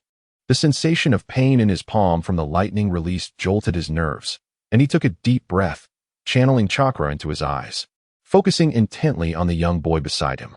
"Yes, brother, just like that," Lu Mingze said, excitement lighting up his face as he observed the blood-red eyes of the boy before him.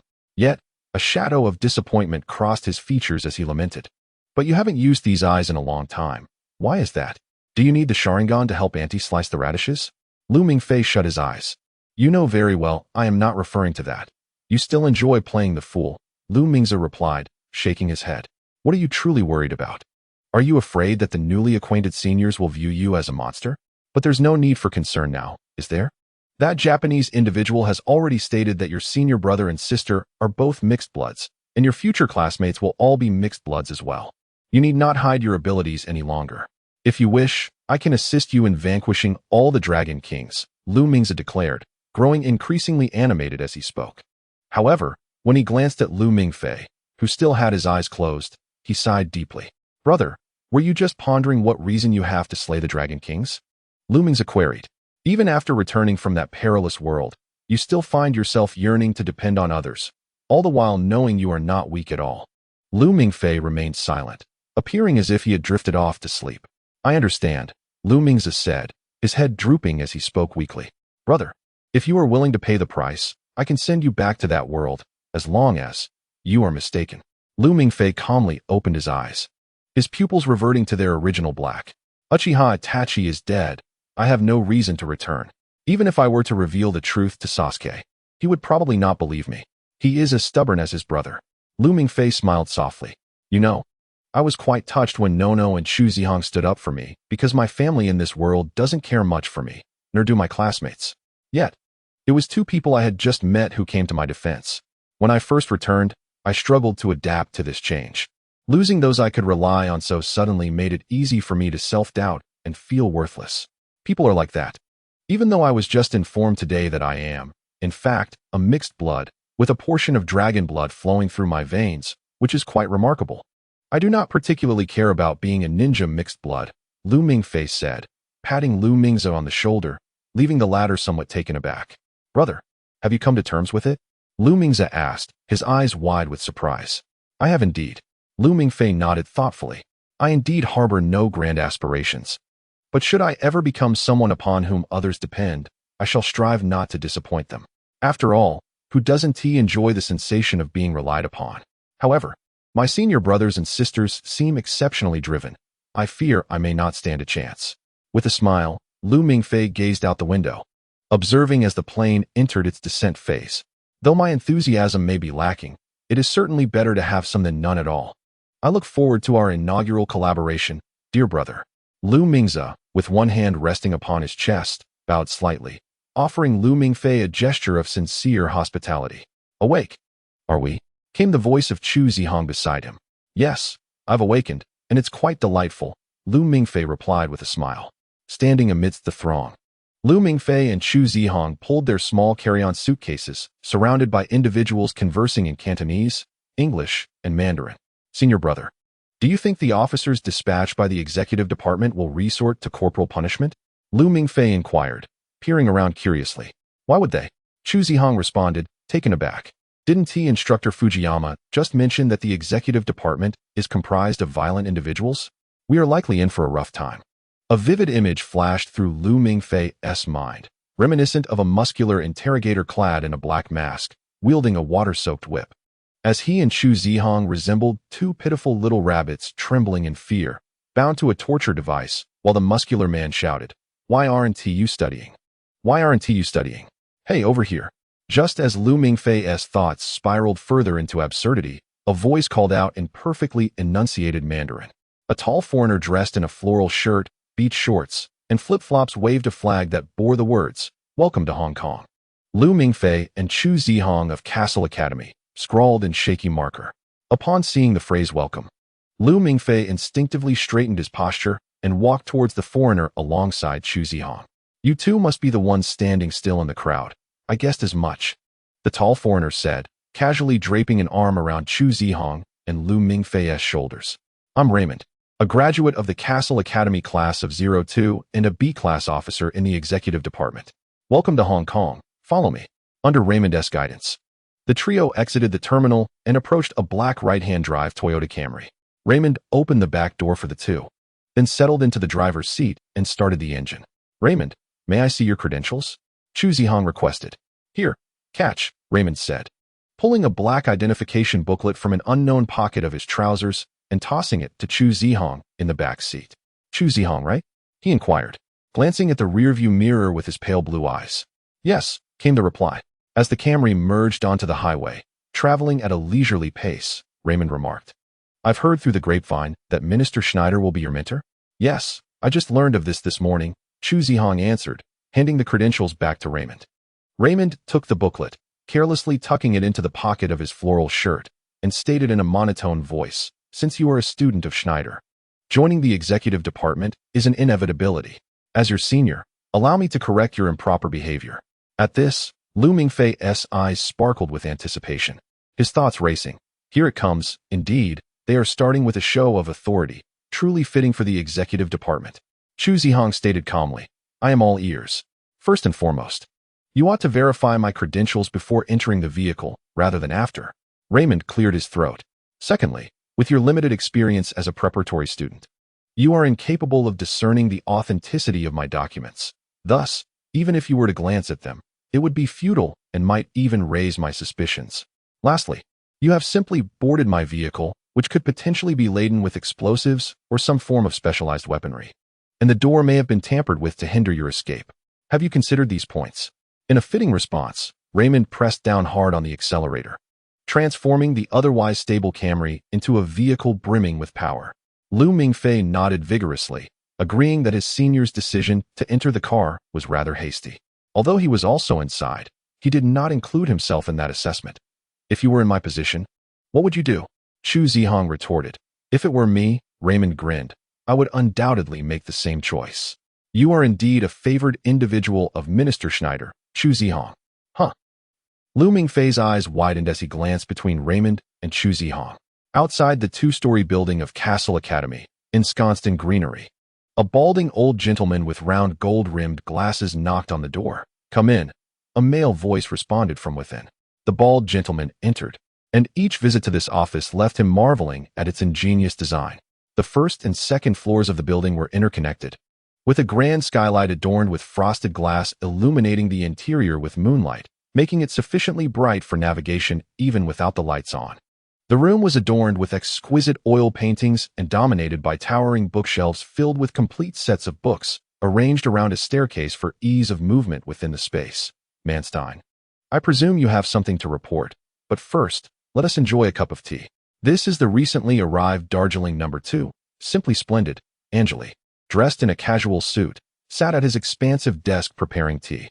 The bald gentleman was Professor Manstein, a member of the disciplinary committee at Castle Academy, while the tall man in casual attire was the principal, Hilbert Anjali. Although Anjali's physique still resembled that of a vigorous young man, his face bore the weight of age, appearing significantly older than the balding Professor Manstein. Thank you. Manstein accepted the tea and took a sip. Excellent tea, principal. Now, what brings you here? Anjali smiled, ever the affable elder. Mingfei and Chu Zihong had arrived in Hong Kong, accompanied by Raymond, the officer in charge of their preparatory guidance. Manstein handed a folder to Anjali. What is it? I mean, regarding Raymond guiding the newcomers. Anjali casually opened the folder and extracted two photographs, one depicting Mingfei, with bloodshot eyes, seated in the back of a classroom, and the other of Chu Zihong, dribbling a basketball in his backyard, his pupils a pale golden hue. According to protocol, students with an estimated lineage of A grade or higher, in the event of an early awakening of their bloodline, must undergo preparatory studies within the confines of the academy. This precaution ensures the safety of the students, as they face the risk of losing control following the 3E examination. Manstein spoke slowly, deliberately avoiding coming across as overly aggressive before the principal. I do not deny that the execution department has achieved significant accomplishments under Schneider's leadership in recent years, yet specialized matters should be entrusted to professionals. It would be prudent for the two students with potentially hazardous bloodlines to return to the academy for systematic evaluation, which would be beneficial for all involved. I comprehend your concerns, Manstein. However, my point is that, in the presence of two students who have awakened their bloodlines prematurely, the 3E exam seems somewhat superfluous. Direct combat would serve as a more efficient means of testing their lineage. And smiled. Principal, such decisiveness is rather hasty. Manstein appeared somewhat flustered. Consider Mingfei, a student whom you personally rated as S-class. His eyes are crimson, adorned with peculiar patterns resembling magatama. This alone raises the possibility that he may be a newly revived descendant of a dragon clan. Have you contemplated that perhaps this is some form of language spirit we have yet to witness, resulting in his golden eyes manifesting in an unprecedented manner? Ench calmly sipped his tea. And what of Chu Zihong? After concluding the enrollment orientation, Yoshifumi Toyama clearly reported that Chu Zihong has withheld information from us. He is an expert in psychology and would not misjudge. Regarding that matter, I will consider hypnotizing Chu Zihong upon his enrollment. However, do we not all harbor secrets, Manstein? Proceeding in this manner, the Board of Trustees will. Manstein hesitated. I am well aware that your reports are consistently exemplary. Ench filled Manstein's cup with red tea. Understanding dawned upon Manstein as he disregarded the temperature of the tea and drank it in one gulp before rising to take his leave. Manstein, Ench called after him. You know, I prefer to be referred to as an educator rather than a dragon slayer. Each time my students address me as their teacher or principal, it brings me a sense of accomplishment and inner joy. Indeed, I also cherish my students, despite their less favorable view of my role in maintaining discipline. Manstein slowed his pace, but did not turn around. Yet, should my beloved students one day transform into relentless harbingers of death, I would not hesitate to guide them on their final journey. Ange raised his cup toward Manstein's retreating figure. Good night, Professor Manstein. Good night, Principal Ange. As Raymond drove, he gave Chu Zihong a thumbs up with his left hand. On the way here, Instructor Toyama should have informed you that our adversaries are dragons, and one cannot approach dragons with conventional logic. Suppose I were a dangerous hybrid. You should find a way to subdue me directly within this enclosed vehicle. Requesting identification serves as a reminder to me not to escalate matters, for safeguarding the secrets of the Dragon Clan is a consensus among all rational hybrids. Even if this vehicle were tampered with, as members of the Execution Department, you possess language spirits at your disposal, as well as alchemical weapons developed by the Equipment Department. We are indeed armed to the teeth within the Execution Department. In conclusion, Raymond raised a finger, declaring, we are hybrids, beings of capabilities that far exceed those of ordinary humans. A modicum of courage is an essential trait for every officer in the executive department. Now, my dear juniors, to commend your diligent attitude, I shall treat you to delectable instant noodles. Raymond beamed with satisfaction. A group of madmen, murmured Lu Mingfei, gazing at the Hello Kitty bowl filled with freshly cooked instant noodles, complemented by Raymond's special edition of 2 curry fish balls. Lu Mingfei fiddled with his chopsticks, voicing his discontent. Seriously? This is just instant noodles. It's like what I could make at home. In Hong Kong, instant noodles are also referred to as gong zai mian. Chu Zihong slurped a noodle and explained, oh, time is of the essence. We shall indulge in better fare tomorrow. Raymond emerged from the kitchen, his floral shirt nowhere to be found, revealing a muscular torso clad only in an apron adorned with a cow logo. Are we to reside here for the next 3 months? Lu Mingfei surveyed their surroundings, discovering themselves in a modest dwelling on the 18th floor of a typical Hong Kong building, spanning 65 square meters with simple decor. According to Raymond, this was his girlfriend's apartment, purchased for its lower price on the 18th floor. Reintegrating into society is a compulsory course for every hybrid. Experiencing the local customs here is rather delightful, wouldn't you agree? Raymond pulled back the curtains, only to be greeted by a dreary, overcast sky. Dressed in beach shorts, he could hardly summon the sun's rays. I relish living in a bustling city, absorbing the essence of everyday life. In the past, I had a rather close classmate, exceptionally gifted, merely a hair's breadth from achieving an A rank.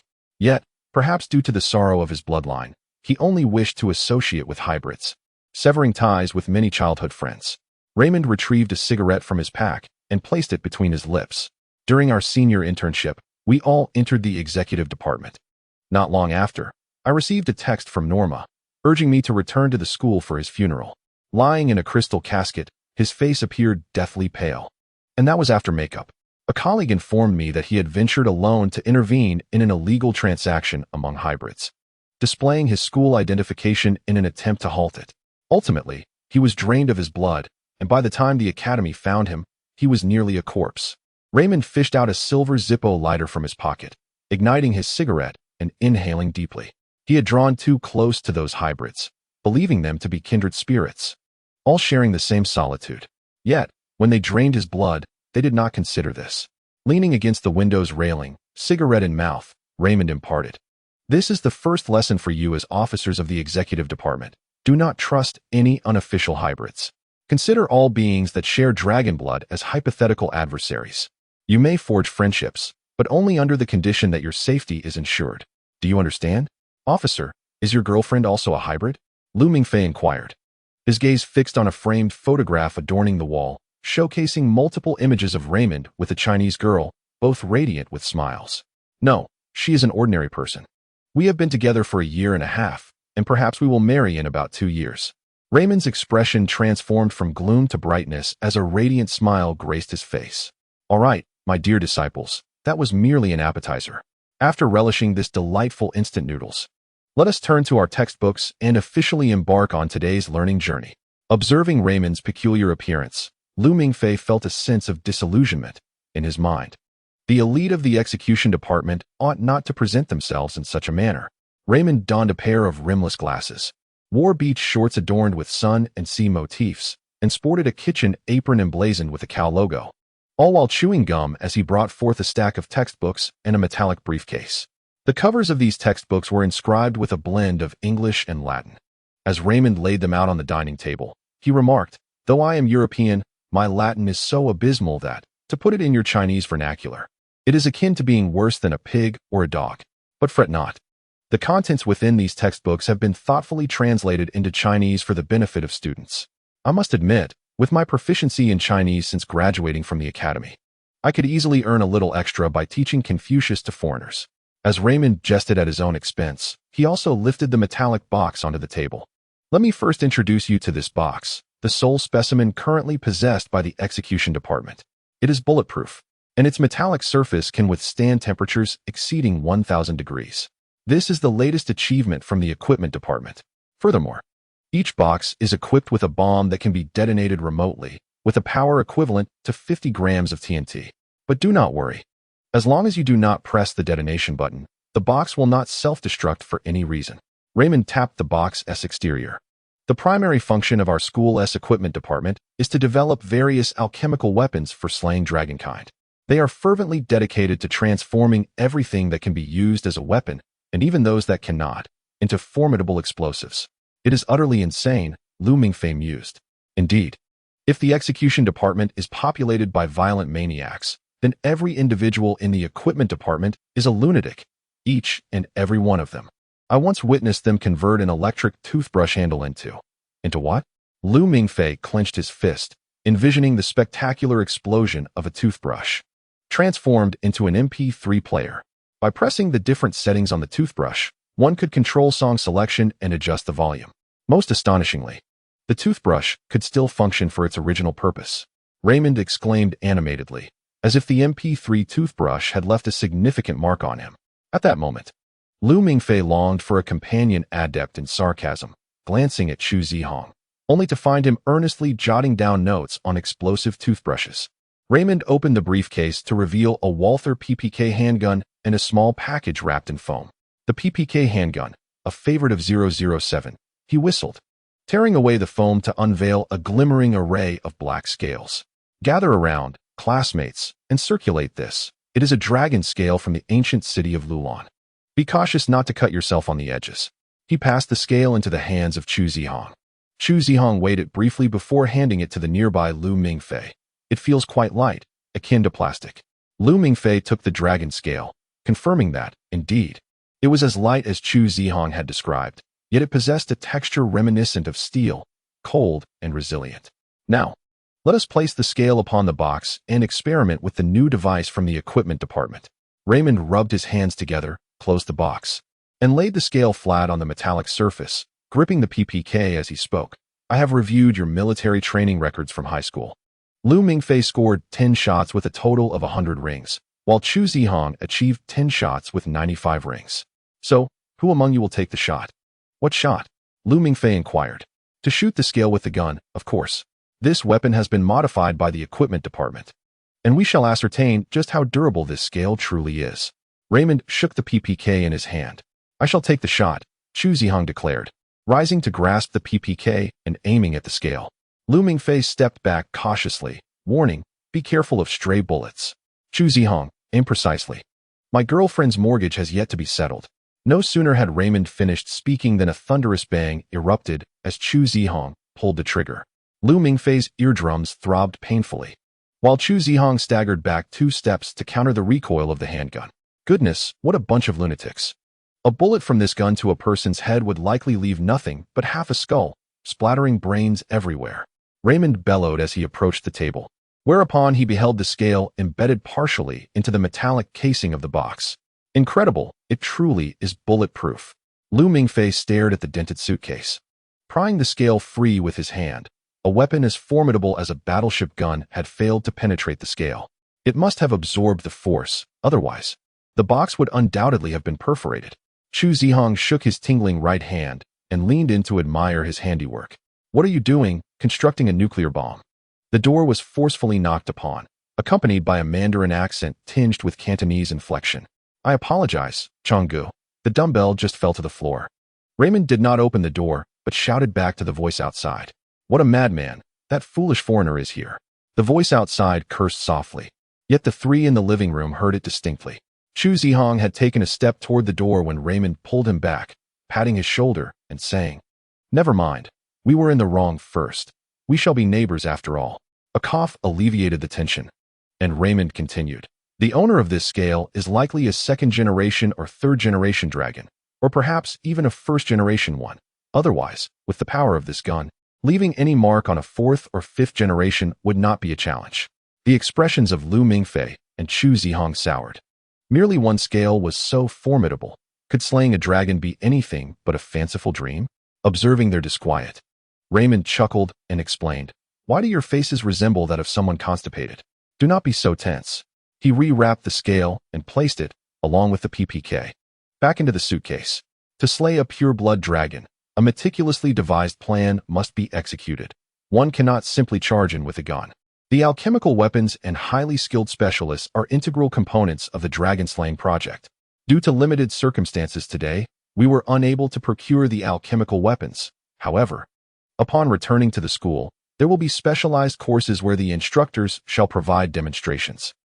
It's already 3 o'clock. Let us enjoy some tea first. Raymond hurried to the kitchen, brewing 2 cups of green tea to serve to Lu Mingfei and Chu Zihong, marking a brief intermission. "Specialist, could you enlighten us about the concept of the word spirits?" Chu Zihong inquired. "Certainly. The next segment is indeed an introduction to word spirits, but prior to that, allow me to present 2 video clips," Raymond replied, opening his laptop and selecting a video. In the footage, a vast forest area erupted with a colossal shockwave reminiscent of a nuclear explosion, toppling hundreds of hectares of woodland, the blinding light causing the recording device to malfunction. "Is this the Tunguska event?" Lu Mingfei gasped, his jaw nearly dropping to the ground. "Indeed. This is a manifestation of a word spirit utilized by a member of a dragon-slaying squad. The brilliance of the explosion reached as far as the Rhine River. Hence the word spirit has been designated as Rhine. This incident is also referred to as the Rhine burning at Castle Academy," Raymond elucidated, shutting off the video. "This is the sole existing footage pertaining to the Rhine burning, classified as a confidential document, so please refrain from disseminating it." Lu Mingfei mused that sharing it would hardly garner belief, and he rested his chin on his hand, asking, "Is the individual who executed this technique all right?" "Not particularly," Raymond replied. "The research department speculates that Rhine is an exceptionally taxing word spirit. The entire release process lasted merely 0.003 seconds, meaning the wielder was instantaneously obliterated. That is indeed quite unfortunate. Now, let us proceed to the next segment." Raymond retrieved another video from his folder, this time beginning with a much calmer scene. The sky was draped in a gentle drizzle, and a youth clad in a white t-shirt and black jeans stood motionless on a deserted cobblestone riverbank, his back to the camera. 3 seconds into the video, Raymond paused it. "What are you doing, specialist? Don't keep us in suspense," Lu Mingfei protested. Ignoring his exclamation, Raymond regarded Chu Zihong intently. "Half an hour ago, while I was preparing instant noodles for you, I received this video from the academy. The figure in the footage, it is you, is it not?" "Indeed it is," Chu Zihong affirmed, nodding as he gazed at the screen. "Very well, let us continue." Raymond pressed the spacebar, and the video resumed. The rain fell steadily, splattering against the cobblestones and occasionally landing upon Chu Zihong's attire, while the laptop speakers emitted a somewhat subdued voice belonging to him. Initially, Lu Mingfei thought he could not hear the content due to Chu Zihong's soft tone, but as the rhythm of his recitation quickened, the voice transformed into a soaring chant. It was a language Lu Mingfei had never encountered, the trilled sounds distinctively peculiar, deviating entirely from any phonetic patterns he recalled from foreign tongues. In the video, Chu Zihong's chanting ceased, and a mist began to emanate from his shoulder area. This fog gradually expanded, forming a barrier that enveloped him. Any raindrops that came within 3 meters of him were instantly vaporized, transforming into mist that dissipated into the air. The nearby cobblestones began to bounce erratically, reminiscent of a candy known as popping candy that Lu Mingfei had enjoyed in his childhood. This confectionery, when produced, incorporates high-pressure carbon dioxide gas into hot syrup, creating tiny high-pressure bubbles within the candy. When the candy is placed in one's mouth, the gas is released as it melts, resulting in a delightful popping sound. The sensation experienced is akin to having jelly beans dancing in one's mouth. In the video, however, the cobblestones were indeed bouncing, swaying to an indistinct rhythm, colliding with one another, and producing a series of crackling sounds. Some particularly unruly stones even leapt half a meter high. After half a minute of this bizarre spectacle, the barrier surrounding Chu Zihong vanished, allowing the rain to fall upon him once more. The once lively group of cobblestones split in an instant upon contact with the raindrops, with larger stones shattering into several fragments. The video abruptly ended, leaving the three individuals at the table in silence. When Fujiyama Masashi introduced his concept of verbal hypnosis, Lu Mingfei felt little tangible sensation, as hypnosis is a real technique used to treat psychological disorders. Although Fujiyama's description of hypnotic effects was exaggerated, it did not leave a significant impact on him. However, Chu Zihong's displayed abilities genuinely astonished Lu Mingfei. In that world, Lu Mingfei could also employ fire techniques, essentially channeling chakra energy within his body to gather it in his throat, allowing him to exhale flames for offense or defense.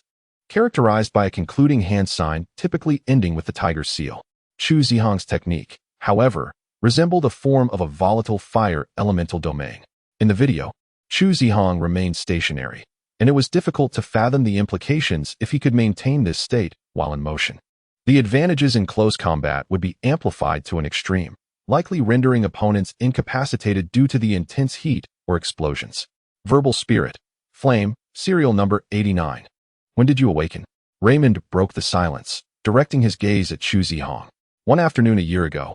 At the cost of damaging a patch of grass in my yard, Chu Zihong replied. Raymond nodded and continued. To date, there are 118 recorded verbal spirits. They can be combined to form something akin to a periodic table of elements. The higher the serial number, the more unstable and dangerous the verbal spirit becomes, with greater backlash for the user upon release. Theoretically, we consider verbal spirits with serial numbers above 88 as unstable. Those ranked from 89 to 100 are classified as dangerous. 101 to 112 as high grade, and anything beyond 113 as classified. By the way, the verbal spirit Rhine in the first video is ranked 112. So, does that mean your verbal spirit is a particularly dangerous type? Lu Mingfei inquired. Indeed, the wielder of Junyan unleashes an explosive ignition of the surrounding fire elements, generating intense heat and shock waves. In simpler terms, this particular incantation is highly likely to provoke an explosion centered around the user, while they themselves remain unscathed. The collateral damage to innocent bystanders could be catastrophic. Raymond cast a complex glance at Chu Zihong. However, the recent footage of the pebble's erratic movements indicates that you have successfully suppressed the power of Junyan and constrained its range. Typically, the diameter of such an incantation's domain would be around 5 meters, yet you have managed to contain it within 3 meters. Raymond's brow furrowed tightly, as if he could crush a mosquito. You have essentially mastered the method of wielding Junyan. Have I spoken incorrectly? I am uncertain. Chu Zihong shook his head. I can only assure you that it will not explode without warning. Good heavens, you have yet to enroll, Chu Zihong. Raymond exclaimed in disbelief. A student who has not even entered Castle Academy has mastered Junyan.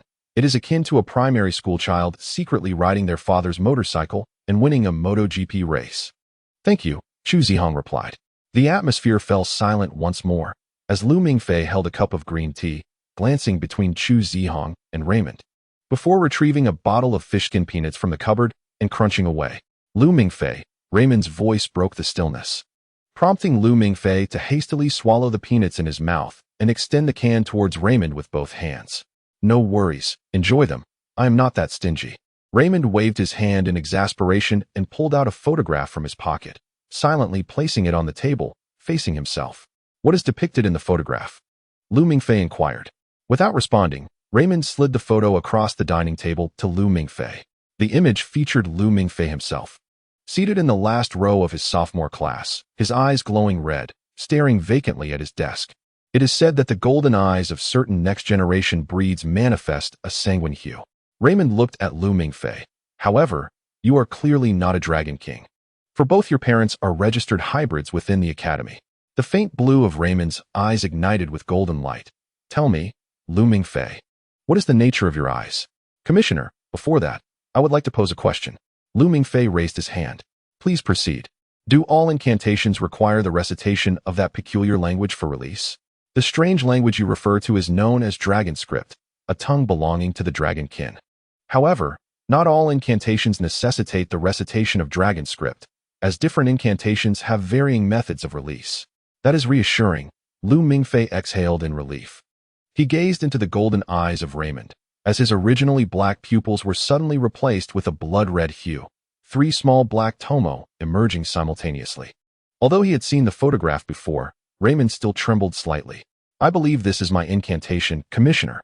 With a resolute glare, Mingfei's eyes widened, and while Raymond's golden eyes continued to blaze, his expression fell into a sudden stupor. Raymond found himself alone in an empty church, clutching a white rose. He stood silently in line, wishing to present a flower to his friend, who lay in eternal slumber within a crystal casket. Though he was the only one in the queue, at long last, Raymond slowly approached the crystal coffin, placing the flowers he held delicately upon the transparent casket. After casting a final glance at the pallid visage within, he turned to depart. A chilling, hoarse voice resonated from behind him, causing Raymond to halt as if rooted to the spot, the encroaching dread rendering him unable to turn back. They have bound me. I longed to resist with my words. Yet my severed vocal cords emitted not a sound. Raymond, have you avenged me? Sitting beside them, Chu Zihong witnessed the entire scene unfold. Under the piercing gaze of Mingfei's blood-red eyes, Raymond's expression dulled, and a moment later, regaining his senses, he lunged to grasp Mingfei by the collar. What have you done to me? Raymond's countenance darkened, yet instinctively, he averted his gaze from Mingfei. Wasn't it you who inquired of me? Mingfei replied innocently, meeting Raymond's eyes. Calm down. He merely glanced at you, specialist. Chu Zihong gently pried Raymond's hand away. I observed you in a stupor for a full second. Apologies. Raymond resumed his seat, taking a deep draught of tea before calmly stating, could you elucidate this, Mingfei? One day, I awoke to discover my eyes had transformed into a blood-red hue. Initially, I thought I had contracted conjunctivitis, Mingfei explained.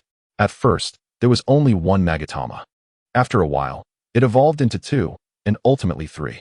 The earlier incident was one of my ocular abilities, which I refer to as an illusion. Illusion?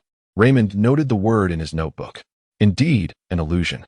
In essence, it causes those who lock eyes with me to perceive hallucinations, akin to experiencing a dream. However, whether it is a sweet dream or a nightmare, I cannot guarantee.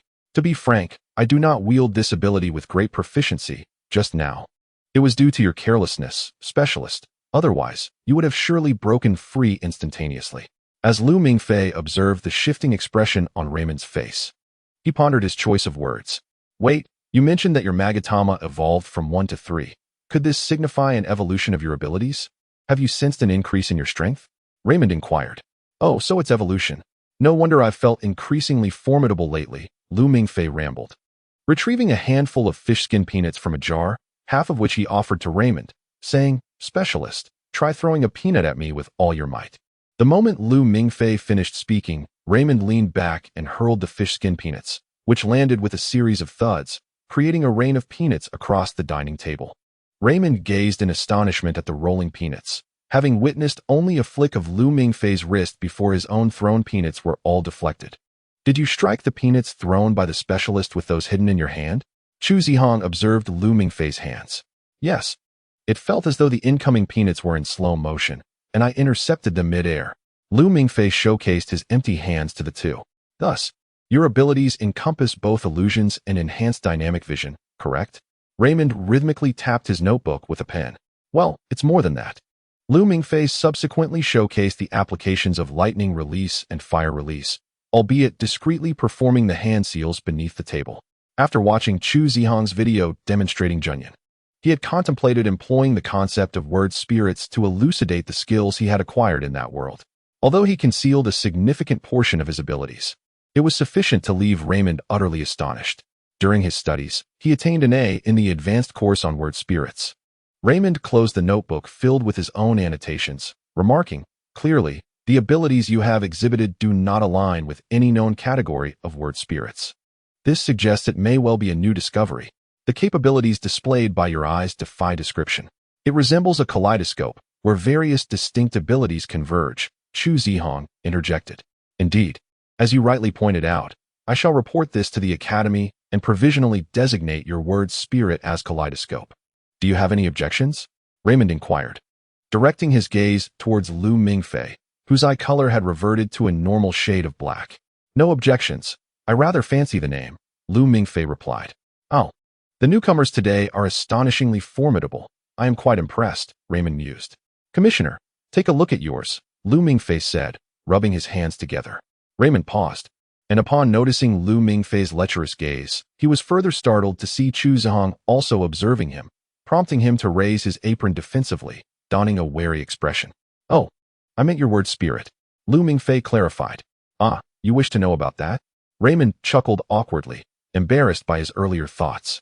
My word spirit is the blazing sun with serial number 28, which emits a radiant intensity of 4,000 lumens within a field of 50 meters in diameter. In other words, opponents entering my domain experience the blinding effect akin to stepping inside a halogen bulb. If they are not of mixed blood, they may face immediate blindness.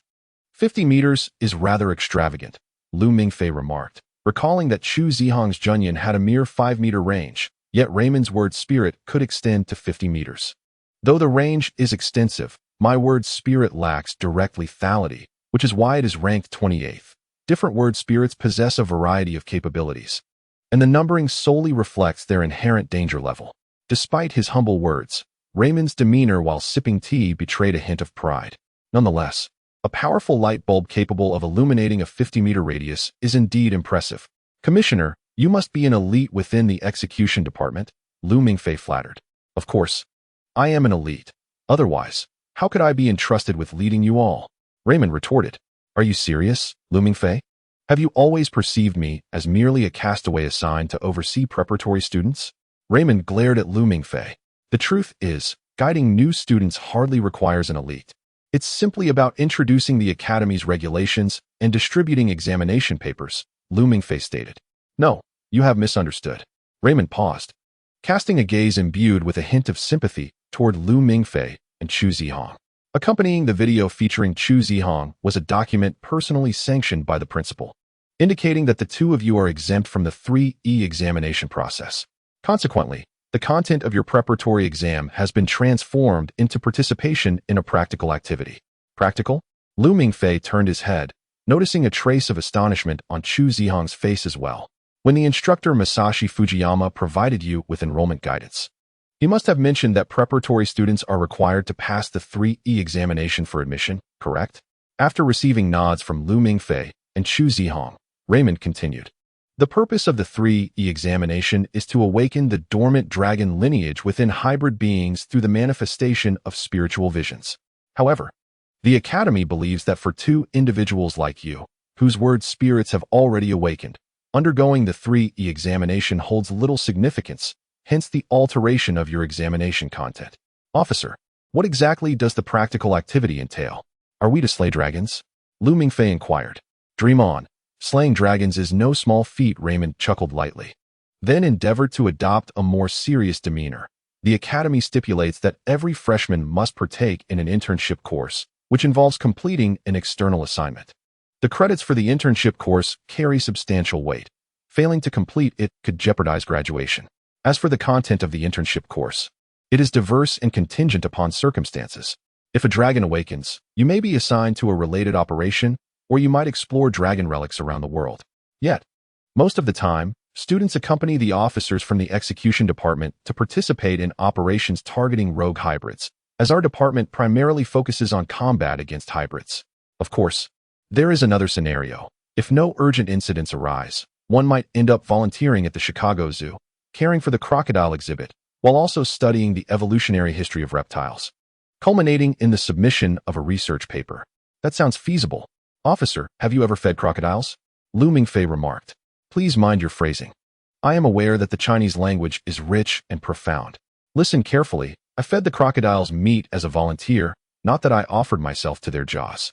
A mere word can lead to great misunderstandings. Raymond saw through Lu Mingfei's playful jest, truly a character who claimed to teach foreigners Chinese for profit. Ahem, however, I had the misfortune of not encountering any practical experience during my year, and the slots for excavating relics were all taken. So I had no choice but to volunteer at the zoo. Raymond shrugged, expressing his regret. What was the title of your paper? I should prepare. Joking aside, the awakening of dragons and the discovery of dragon relics are clearly low-probability events. Lu Mingfei, and Chu Zihong only have 3 months. And it's evident they'll be tending to crocodiles. I titled it on the similarities between the death roll of crocodiles and the design of a tumble dryer. Raymond recalled after some thought. An intriguing thesis, Chu Zihong commented. Unfortunately, there are simply too many upperclassmen studying crocodiles. All topics related to dragons have long been exhausted. Luckily, I possess a flair for writing. Otherwise, I might have flunked. Suddenly, Raymond shifted his tone, sighing as he remarked, I must remind you both that shortly. You will need to sign a body repatriation agreement.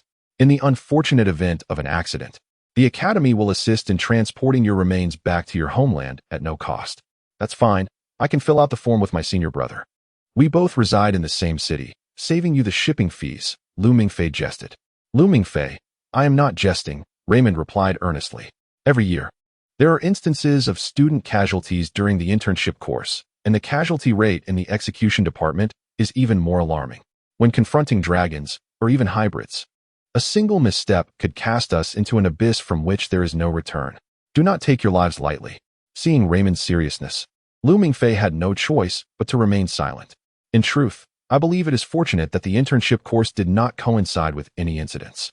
You are merely preparatory students. At worst, you may have to feed crocodiles for 2 weeks, and I doubt the Academy will impose any stringent requirements for your reports. You can likely write them off with minimal effort. Raymond genuinely wished to spare these 2 children from real combat. Although he had only spent a few hours with Mingfei and Chu Zihong, he found himself quite fond of these 2 freshmen from China. Despite one being overly talkative and the other mostly silent, resembling a sullen gourd, struggling to utter a word. Having graduated nearly 2 years ago, Raymond had witnessed numerous unfortunate incidents involving both seniors and juniors while working in the execution department. While the Academy could devise solutions for those who were injured, what could be done for those who lost their lives? He thought the principal must be mad for allowing 2 preparatory students to participate in the internship course. Even if it was merely to observe the execution department at work, they would still have to stand at the scene. The ruthless hybrids or reapers could inflict harm at a mere glance. Such a scenario was perilously dangerous. However, due to his position, Raymond felt compelled to say, of course, my desire for you to feed crocodiles stems from personal sentiment. When the Academy issues tasks, all officers and students are obliged to take them seriously, including you too, preparatory students. After saying this, he glanced at Mingfei, who immediately saluted like a young pioneer, exclaiming, Yes, sir. I will complete the task. The red scarf seemed to flutter proudly on his chest. Raymond then turned his gaze to Chu Zihong, who reluctantly followed suit with a salute. Brother, are you asleep? Mingfei inquired as he and Chu Zihong lay in the living room of Raymond's home, each on a small folding mattress. Not yet. I am pondering, Chu Zihong replied. His posture was composed, his hands firmly tucked beneath the blanket, gazing straight at the ceiling, in stark contrast to Mingfei's restless fidgeting. Raymond had mentioned that arrangements could be made for them to stay in a hotel in a few days, as there had been some issues with the Academy's accommodations, necessitating their temporary stay at his residence. Mingfei lowered his voice. We were clearly directed by that AI named Norma during our journey.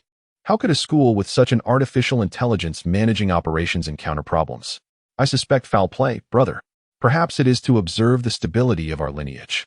Chu Zihong mused. I asked Nono previously. Her preparatory studies were conducted at the main campus, and it was simply a matter of attending 3 months of classes before it concluded, quite effortless. Chu Zihong had long been aware that something was amiss. However, he was not one to enjoy disputes, and questioning Raymond seemed a troublesome endeavor. How on earth can you still contact your senior sister? Isn't she supposed to be traveling? Mingfei exclaimed. I was merely inquiring about serious matters. Haven't you reached out to her at all? No. I've only sent her a couple of messages, but I wasn't sure what to discuss, he replied, feeling a pang of regret for not seizing the opportunity to bond with his senior sister under the pretext of serious business. As Chu Zihong adjusted the position of his foldable bed, he glanced up to see a large framed collage of photographs on the sofa, showcasing Raymond and his girlfriend from Hong Kong, chronicling their adventures around the globe. The girl's smile was subtle, embodying the reserved charm of an Eastern woman, while Raymond's grin was wide and somewhat foolish, a stark contrast to his role as a ruthless B-level agent in the execution department, undertaking perilous missions around the world while donning sunglasses. Where are we headed tomorrow, senior brother? Raymond had granted them a day off, and Mingfei contemplated spending the day out. He envisioned a trip to Disneyland, but hesitated, feeling it might be inappropriate for two young men to visit. How about Ocean Park? Proposed Chu Zihong. Sounds great. I visited an aquarium once during my childhood, Lu Mingfei responded, turning to glance at Chu Zihong, who had already closed his eyes, leaving him uncertain whether he had drifted off to sleep or was merely listening in silence. Have I been too talkative? Lu Mingfei pondered, obediently sealing his lips. Hong Kong, one of the most densely populated regions in the world, is a thriving free port and international metropolis. Lu Mingfei had never set foot in Hong Kong. His impressions were solely derived from the television drama A Step into the Past, starring Louis Koo, which he had watched at the tender age of 10. The depiction of Xiang Xiaolong ascending and descending stairs in Hong Kong using elevators left a profound impact on the young Lu Mingfei. He had envisioned that if he ever visited Hong Kong, it would be as a successful individual sporting a slicked-back hairstyle, accompanied by beautiful women, indulging in extravagant shopping sprees. As the saying goes, dreams are often sumptuous while reality is stark. The temperature in Hong Kong soared to 34 degrees Celsius that day, and Lu Mingfei and Chu Zihong, each carrying a small backpack, found themselves seated in a subway car en route to Ocean Park. If you had cooperated with me back then, Raymond would definitely have lent us the car, Lu Mingfei grumbled. Raymond wants us to experience the vibrant atmosphere of Hong Kong, and I think he has a point. Chu Zihong replied. Let him have his way. So far, we've encountered no more than 5 genuine mixed-blood individuals. What vibrant atmosphere are we even talking about?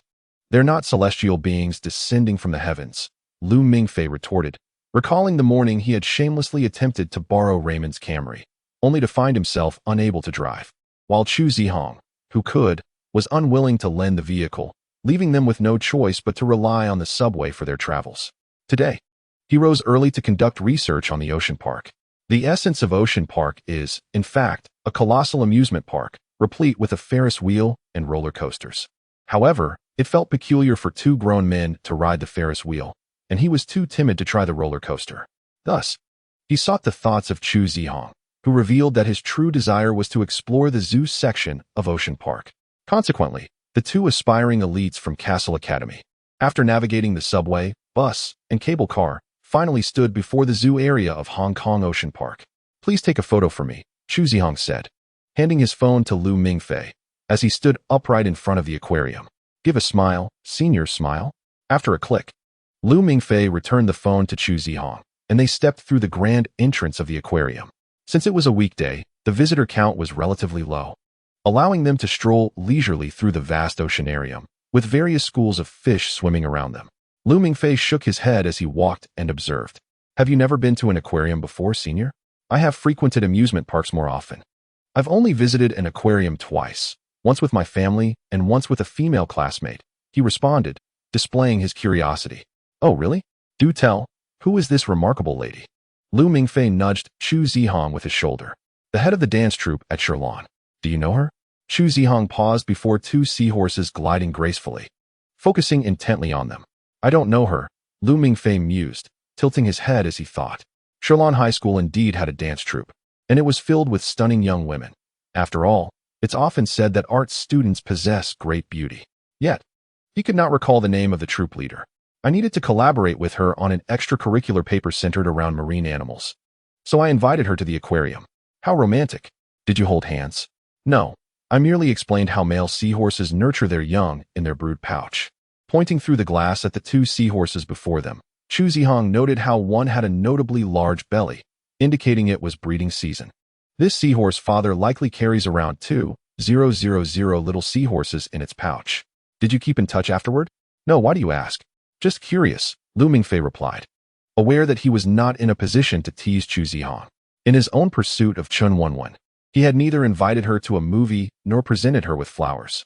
Reflecting upon it now, even if he had mustered the courage to invite Chun Wenwen, she would likely have declined. They continued to explore the penguins, seals, dolphins, and more, occasionally prompting Chu Zihong to ask Lu Mingfei to take a photo of him. Would you like to take one? Chu Zihong inquired. No, I'm not in the habit of taking photos. Lu Mingfei quickly waved his hands. He always felt that the act of capturing memories belonged to someone like Chu Zihong, who, with his striking looks, could appear photogenic even without a smile. Each time Lu Mingfei browsed through past group photos, he felt like a wilting weed on the periphery. Actually, I don't usually take photos either. But my mother insisted I visit Ocean Park before coming to Hong Kong, so I plan to send the pictures to her. Zhu Zihong was scrolling through his phone gallery, having captured over a dozen photographs alongside various marine creatures during his journey. Yesterday, you mentioned that you visited an aquarium when you were a child? Zhu Zihong suddenly inquired. Ah, yes. I thought you were asleep back then, Lu Mingfei replied in surprise. No, I merely closed my eyes to listen, but you stopped sharing your story. Zhu Zihong responded.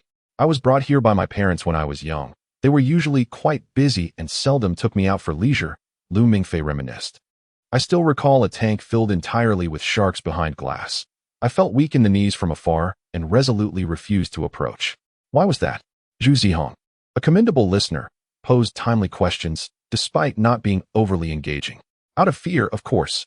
I was merely 4 years old at the time, convinced that those sharks would burst through the glass and bite me. To be honest, senior, I still harbor a fear of sharks. Shall we take a detour? All right.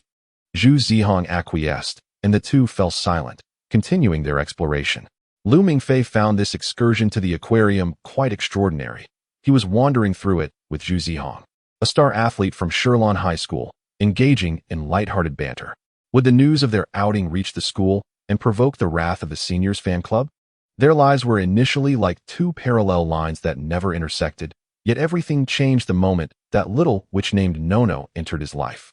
He suddenly found himself aspiring to attend preparatory school with Zhu Zihong, to share the same university, and perhaps even partake in grand endeavors akin to dragon slaying in the future, all because they were both hybrids with a trace of dragon blood coursing through their veins.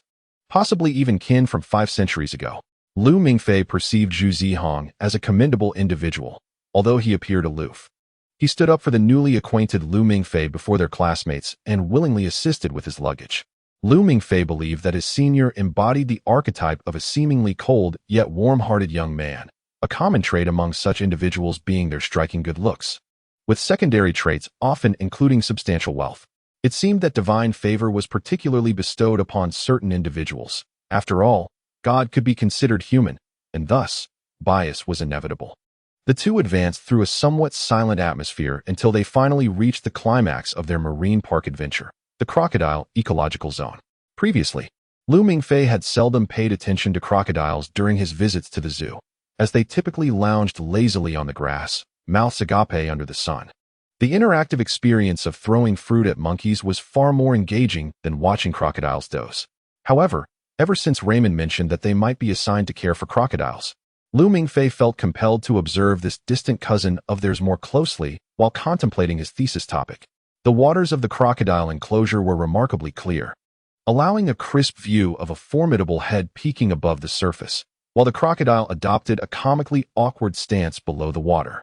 Zhu Zihong appeared to share Lu Mingfei's sentiments, crouching in front of the glass, scrutinizing the scene intently, and occasionally snapping a few photos of the crocodile.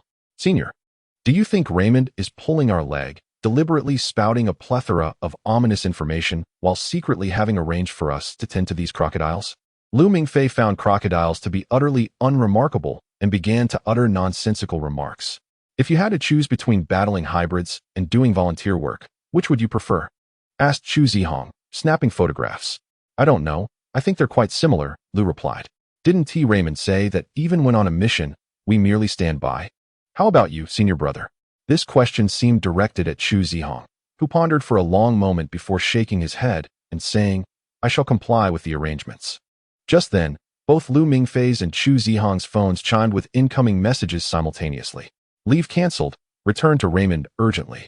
In Hong Kong's Kowloon Walled City Park, the full moon illuminated the ground with silvery light, creating a scene that was worthy of admiration.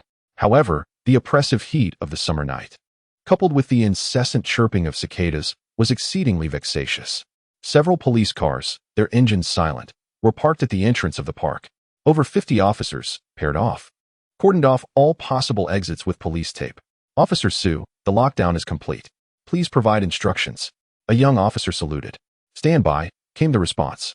The officer Su, a senior inspector of this police unit, briskly approached a body covered with a white sheet. He crouched down and lifted a corner of the sheet that concealed the victim's head. The deceased was a middle-aged male, his eyes rolled back and devoid of color. His expression twisted in what appeared to be a moment of extreme terror. There were no external injuries. He had succumbed to cardiac arrest. The third one this month. The young officer remarked softly. I am aware. Officer Su sighed, covering the body again with the sheet and wiping the beads of sweat from his forehead. Continue to maintain the lockdown. Someone will take over later. Until then, do not let anything slip. Yes. Officer Su returned to lean against the police car and lit a cigarette. He stood at the entrance of Kowloon Walled City Park, where his subordinates had surrounded the entire area. The only connection among the three deceased was that they had all visited this park and died under mysterious circumstances. Such cases were the most perilous. Footage revealed that the three had suddenly collapsed while walking, with no toxins found in their systems, each bearing a ghastly visage as though they had seen a ghost. Clearly, something was amiss in this park, yet as a police officer, confronting ghosts was the domain of Lin Zhengying, a profession outside his expertise. With a deep inhalation of smoke, he allowed the numbing sensation in his lungs to wash over him. Hello, Officer Su, a girl's voice interrupted his thoughts. Startled, he dropped his cigarette, having not heard her approach. Who are you? He inquired. We are the department responsible for taking over here. You should have received the notice, she replied. Clad in a black trench coat, her face adorned with a sweet yet formal smile. Are we beginning the handover now? Officer Su glanced at his watch. It was 11 o'clock at night, and he had anticipated that personnel would only arrive at dawn. Indeed, your colleagues may withdraw. 5 minutes later, Su's subordinates vacated their posts, replaced by a group of men and women in black coats, carrying metallic briefcases. Are we really leaving, sir? The young officer sat within the confines of the vehicle, turning to glance at his companion in the passenger seat. Sir Su, what are we lingering here for? Drive on. I'm treating the brothers to a late-night feast. Sir Su appeared visibly relieved. When he first joined the police force, he had heard the seasoned veterans speak of a specific department within the Hong Kong police, dedicated to handling particularly challenging cases. At that time, he had dismissed their tales as mere fabrications aimed at a novice like himself, yet here he was, witnessing it firsthand. Although curiosity gnawed at him regarding the investigative methods employed by this department, he was well aware of the protocols. Do not inquire about matters that are not meant to be discussed. Professor Mance, the area has been cleared. The encirclement of the park has been taken over by the execution unit. Please advise, a mellifluous female voice emanated from his Bluetooth headset. Return to the team for now. Yaji, Professor Mance Longdestite, a professor from Castle Academy and the officer in charge of this operation, instructed. Yisheng, is it the same as before? Professor Mance inquired, directing his gaze at the young man squatting beside the corpse, conducting an examination. Yes, death was due to cardiac arrest, identical to the causes of the previous two victims. Yisheng replied, recovering the body with a white cloth before standing. What is the execution unit doing? Have we dispatched an officer to investigate after the second incident? Perhaps we wouldn't have arrived at this juncture, Professor Mance exclaimed in frustration. You are also a member of the execution unit, Professor, Yisheng reminded him. After all, this is not America. Our personnel stationed in Hong Kong are insufficient. It is already quite a feat to assemble such a team in a short time. Professor, take a look at this. Yaji from Jioda returned with a document. Upon receiving the file, Mance merely glanced at it before exclaiming incredulously. A hybrid that appeared 3 years ago. Why is it still at large? Noticing Yisheng and Jioda's silence, Mance pressed on. So, we are now confronted with a hybrid that has evaded the execution unit for over 3 years, presumed to possess an A-class bloodline, with an unknown linguistic ability, correct? Professor Mance's expression darkened. Yes, we currently have only 25 personnel surrounding the park, and 10 more officers will arrive to assist by tomorrow morning. We cannot cordon off this park for more than 48 hours, as it could incite public panic, Yisheng reported. Under such circumstances, Schneider still insisted on allowing his prized student to participate in the operation. Indeed, the S-class officer is also taking part, and Raymond directly contacted the principal to request an exemption from this mission, but was declined, came the response. Damn it, why doesn't Schneider come to Hong Kong himself? Why must I be the villain? Mance cursed. Yisheng and Jiu Dao exchanged knowing glances, silently understanding Mance, though he occasionally grumbled. He never compromised when it came to executing his duties. Yaji, why can't I find the name of the officer who failed the mission 3 years ago in this report? Mance waved the document in his hand. This indicates that the officer assigned to the mission was a trainee dispatched from the division to the headquarters for further training. Their information will not be presented in any written documents, Professor, Gioda replied. Further training? Mans was momentarily taken aback, a wistful expression flickering across his face. After a brief pause, he regained his composure and said, "You two should rest for now. I will personally oversee the site tonight." Yisheng looked surprised. Professor Mans continued, his demeanor serious. "Commissioner Yisheng and Yaki, I need to outline tomorrow's tasks, so listen carefully." "Understood," they replied, producing their notepads. "Prepare a batch of mercury core bullets. They may prove useful. Yaki, you will be responsible for assessing the newcomers tomorrow. Once you enter the mission area, Yisheng will use his linguistic abilities from outside to pinpoint that fellow's hiding spot. After locking onto the target, we will have our team execute a long-range sniper shot. No survivors. Will we be using mercury core bullets? Do you mean?" Yaki quickly jotted down notes. "Yes," Mans affirmed. "In any case, we will proceed according to this plan. I must contact Schneider.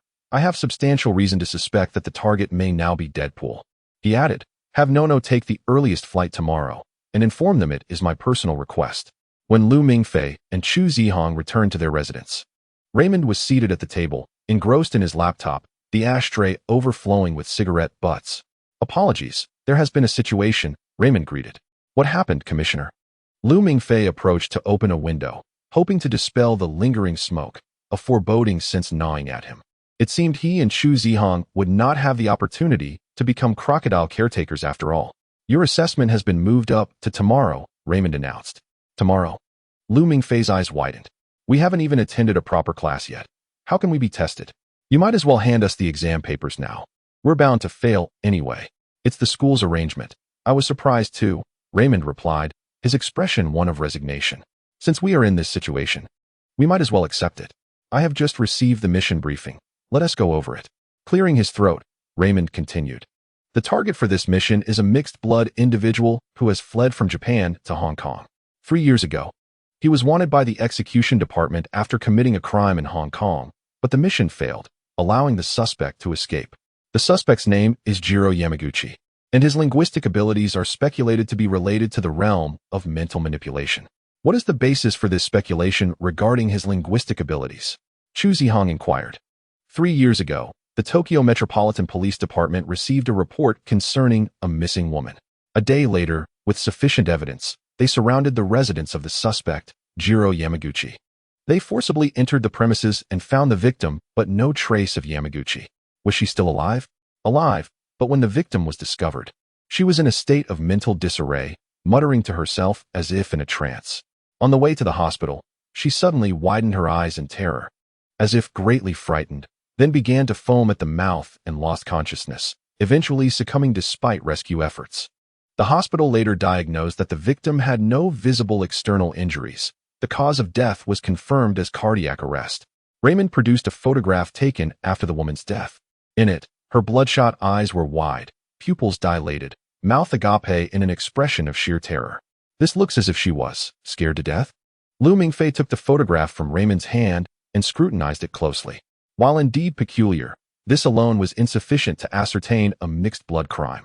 Moreover, following the incident, the suspect, Yamamoto Jiro, had vanished without a trace in Japan. It was not until a month later that a young couple in Hong Kong, after being missing for 3 days, suddenly appeared at the police station, both convulsing and dying simultaneously, their expressions of terror eerily reminiscent of that previous Japanese victim, with the cause of death being the same, cardiac arrest. Consequently, this incident was escalated to the execution department and ultimately classified as a mixed blood crime. Raymond pinched the bridge of his nose before continuing. Following the incident, it was said that there had been discrepancies in how the main office and the Japan branch handled the case. I am not well versed in the specifics, but it was ultimately the main office that took charge of the investigation. "Wait, does our school have a branch in Japan?" Lu Mingfei inquired. "Indeed," Raymond nodded.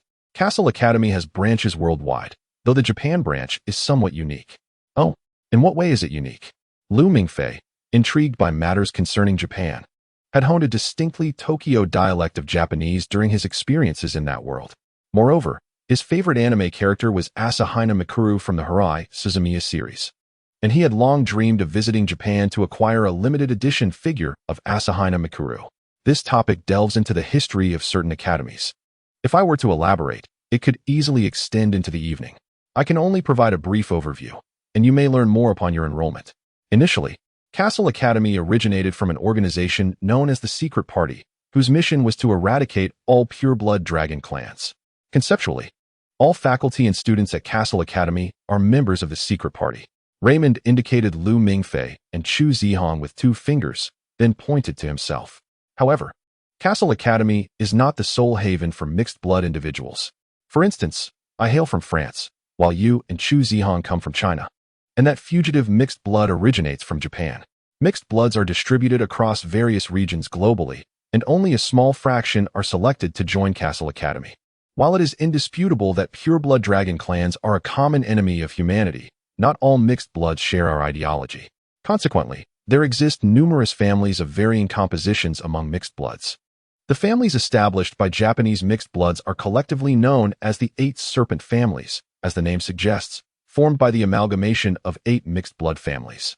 For certain reasons, the 8 serpent families later forged a cooperative relationship with the Academy, sending exchange students annually. Those who return home after their studies form the Japan branch of Castle Academy. Due to the fact that this organization is not directly controlled by the Academy, it is considered a semi-independent entity and may not adhere to the Academy's directives under certain circumstances. So, the Japan branch intends to extradite that fugitive mixed blood for processing? Chu Zihong inquired. Astute observation, Chu Zihong, Raymond commended, nodding in approval. However, the Academy directly rejected their request. The Secret Party has its own regulations for dealing with mixed bloods responsible for fatalities, and the personnel from the Japan branch are unlikely to abide by such rules. Regarding the matter from 3 years ago, I inquired with my colleagues in the execution department. Raymond lowered his voice. In that incident 3 years prior, the Academy and the Japanese branch seemingly reached a compromise after deliberation. However, judging by the outcome, this compromise appears rather disastrous, as the personnel involved in the mission returned only with news of failure and the target's escape. So, will you be leading us on the mission tomorrow, Commissioner? Lu Mingfei asked. No, to prevent any fraudulent behavior, I, as your temporary instructor, will not serve as the team leader. But do not fret.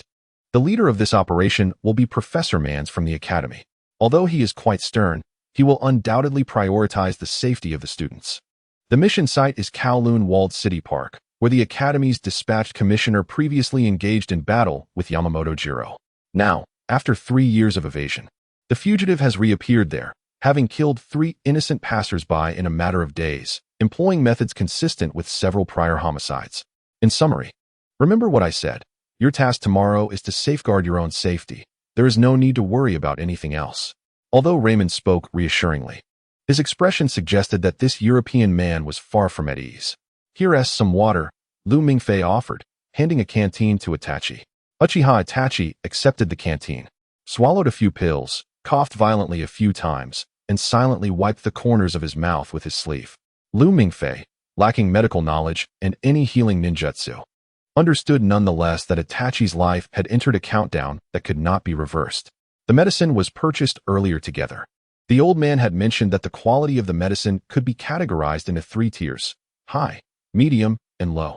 The high-quality medicine could maximize the prolongation of Itachi's life, albeit with significant side effects. The low-quality medicine had minimal side effects, but could only barely extend life. Itachi did not hesitate in choosing the low-quality medicine, which meant that even with consistent medication, he still often coughed up blood. This price ensured that until the moment of his death, Itachi would remain a formidable ninja. Is it worth it? Lu Mingfei inquired. I have unfinished business. I must live until then, even if it is arduous, Itachi replied with a smile. Lu Mingfei sensed that Itachi had been smiling more frequently of late. I have been practicing the Chidori you mentioned last time, and my progress is quite satisfactory. Similar dialogues of encouragement had transpired between them multiple times, but Lu Mingfei was well aware that discussions surrounding this matter would yield no resolution, so he deftly shifted the topic. I have also been practicing Jinjutsu, but the results remain poor. If the opponent is on guard, it proves utterly ineffective. Itachi nodded absently, and the atmosphere between them grew heavy once more. Lu Mingfei, feeling bored, gazed up at the sky and then at the black ants crawling at his feet. Not enough, Itachi suddenly said after a while. What? Lu Mingfei was taken aback. Having only the Sharingan is insufficient. Itachi looked at Lu Mingfei. I shall present you with a gift. Consider it a farewell gift. Lu Mingfei muttered, What's wrong? It's nothing. I was just lost in thought, Lu Mingfei replied. Before Lu Mingfei and Chu Zihong stood a cluster of old buildings rising abruptly from the ground, their dense arrangement resembling a child's haphazardly stacked matchboxes. Wires dangled chaotically from the exteriors of the houses, while further afield, buildings were adorned with black characters on white backgrounds, featuring traditional script like Wang Tianren dental and Shun Cheng Ti ceremony. In the nearby alley, heaps of uncollected garbage lay strewn about, swarmed by flies, and the distinct odor of fishball processing mingled with the stench of decaying refuse, invading Lu Mingfei's nostrils. What is going on? Lu Mingfei pinched his nose and glanced at his senior, whose expression was rather grim. Due to their mission, the two had risen early. Raymond had prepared instant noodles for breakfast and handed Chu Zihong a Japanese sword devoid of Atsuba. Chu Zihong explained that this blade, named Muramesa, was said to be a cursed sword that naturally exudes spring rain to wash away blood after a killing. Muramesa was originally his possession, procured through some connections at the academy before being brought to Hong Kong. After Raymond's repeated admonitions, Lu Mingfei and Chu Zihong hailed a taxi that whisked them to their destination for the day, Kowloon Walled City Park. Upon alighting, the taxi sped away, and from that moment, Lu Mingfei's memories began to blur. He only recalled waiting for a red light after stepping out and crossing a zebra crossing before they had walked approximately 50 meters, only to realize that they were already at their current location. Senior, I remember the place we are supposed to visit is a park, right? Lu Mingfei turned to look around, just as a large gray rat scurried quickly past his feet. Yes, Kowloon Walled City Park, Chu Zihong replied, his own memories equally muddled. It was Lu Mingfei's mutterings that jolted him back to clarity. Placing his right hand on the hilt of his sword, Chu Zihong inquired, do you know what Kowloon Walled City Park used to be? I don't know, Lu Mingfei admitted honestly, only aware that Kowloon Walled City Park was constructed in the style of Jiangnan Gardens from the late Ming and early Qing dynasties. The park was formerly a fortress known as Kowloon Walled City, which encompassed merely 27 hectares, yet housed over 50,000 residents. Chu Zihong stated, clearly, we have come to the wrong place. This is Kowloon Walled City, not Kowloon Walled City Park. Then let us leave quickly. Lu Mingfei turned to depart, attributing their mishap to the driver who had likely consumed a breakfast of mixed noodles, leaving a strong flavor of sauté sauce in his mouth. Lu Mingfei. Chu Zihong called out to him. What year is it? 2008. Lu Mingfei froze in place, watching Chu Zihong's face grow increasingly serious. Kowloon Walled City was demolished by the British Hong Kong government in 1993 and subsequently transformed into Kowloon Walled City Park. After a brief pause, Chu Zihong quietly surveyed the surrounding residential buildings and stated, therefore, the place we are currently in is a forsaken fortress. Lu Mingfei took out his phone to dial Raymond's number, but there was no answer. He then called Nono, Professor Guderian, and Norma, all receiving the same response of unanswered calls. As he turned the pages of the calendar, it still bore the date of July 2008.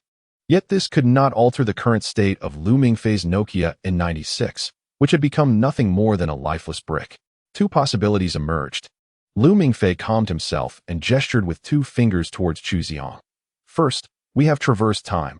Second, we have fallen victim to the abilities of Yamamoto Jiro, which indeed aligns with the intelligence we received regarding his capacity for mental control.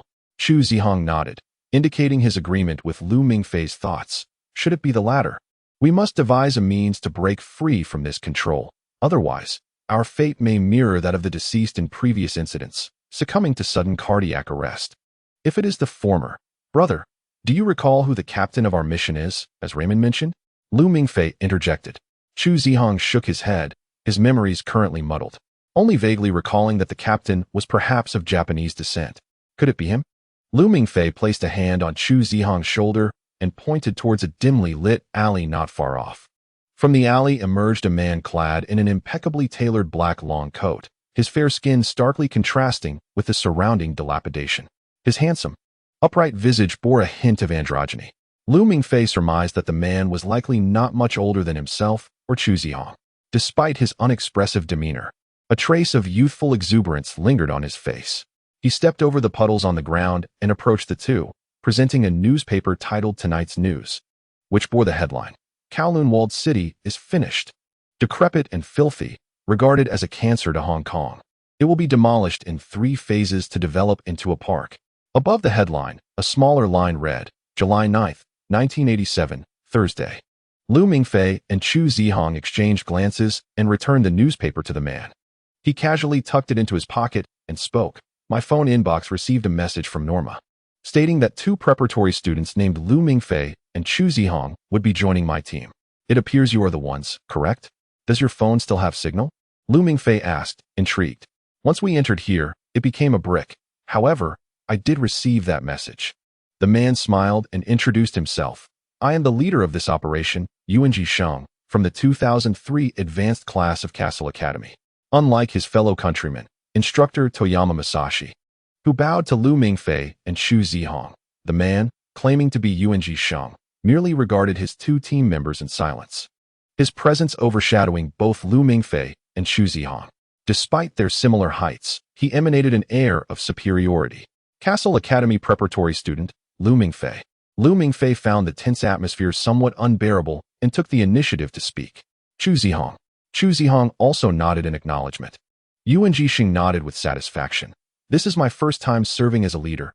I hope to receive your guidance, Lu Kuan and Chu Kuan. At last, there was a semblance of Japanese demeanor. Lu Mingfei mused internally, though it did not prevent him from vocally expressing his appreciation for the leader's guidance.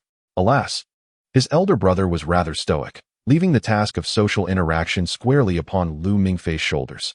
Yuan Sheng remarked, I arrived a bit earlier than the two of you and have acquired some knowledge about this place.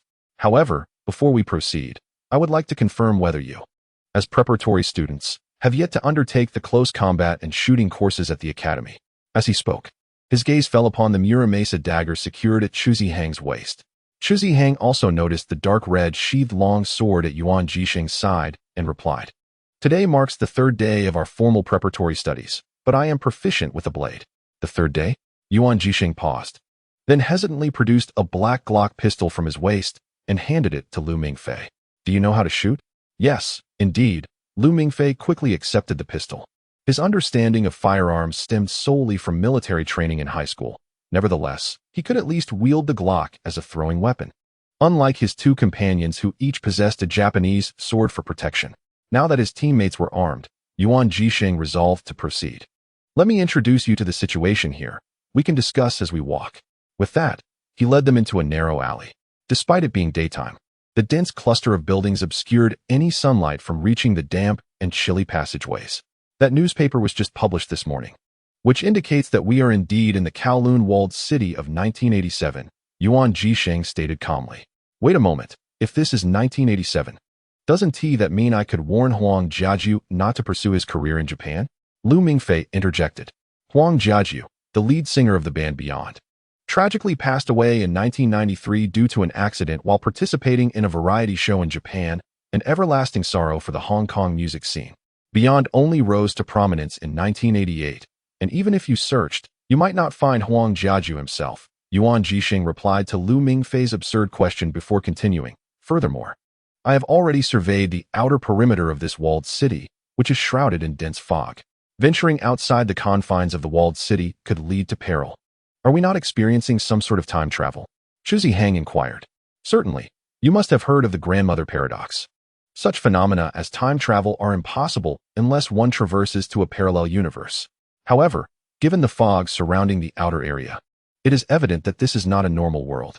Yuan Sheng kicked a rat that had scurried across his shoe, sending the unfortunate creature crashing against the wall, twitching briefly before becoming still. Lu Mingfei decided it wise to refrain from engaging in the academic discussion regarding their predicament, as he, being a first-hand witness to the time travel incident, felt that speaking might only lead to complications. So, we can confirm it, right? Chu Zihang asked. Indeed. This must be the work of Yamamoto Jiro's linguistic spirit. We likely fell victim the moment we entered the park. Yuan Sheng guided the two through the foul-smelling alley, which opened up to a bustling area filled with shops and residences, far livelier than where they had previously been. The sounds of vendors calling out from shop fronts, women hanging laundry from windows, and children playing on rooftops filled the air. Due to the excessive population density, the buildings here are predominantly unauthorized constructions erected by the residents themselves, creating an environment so congested that sunlight struggles to penetrate. The rooftops are among the few places where sunlight can touch, where children delight in playing and frolicking. Yuan Jisheng pointed towards the narrow sky above the heads of three individuals. The only regulation concerning building height in Kowloon-walled city is that it must not exceed 14 stories or 45 meters. A measure instituted to prevent collisions with aircraft departing from the nearby Kai-Tak airport. The immigrants and former homeless individuals residing in the walled city continually add to the structures, while the residents frequently hear the sounds of planes soaring just above them, with audacious rats scurrying at their feet. Everything feels almost overwhelmingly real, doesn't it? Yuan Jisheng remarked. Do you have any ideas, Captain? Mingfei looked up. While the three members of Yuan Jisheng's group resembled frogs trapped at the bottom of a well, gazing intently at the sky. Yuan Jisheng nodded. Kowloon Walled City is a no-man's land among the mainland, Hong Kong, and Britain, populated by local gangs and criminals from various countries. Given the foundation of approximately 50,000 inhabitants, locating someone here is quite a challenge, yet not impossible. To solidify this vividly authentic scene, Jiro Yamaguchi's consciousness should also be concealed within this city, which he has the ability to shape, and he must possess a reasonably plausible identity. What do you think is Jiro Yamaguchi's greatest advantage in such a chaotic and lawless territory? Yuan Jisheng inquired of the two. Mingfei and Chu Zihong exchanged a glance. And as the spokesperson for his seniors, Mingfei spoke. The strength of a mixed blood should far surpass that of ordinary individuals. The easiest way for him to survive would be to join the local gang.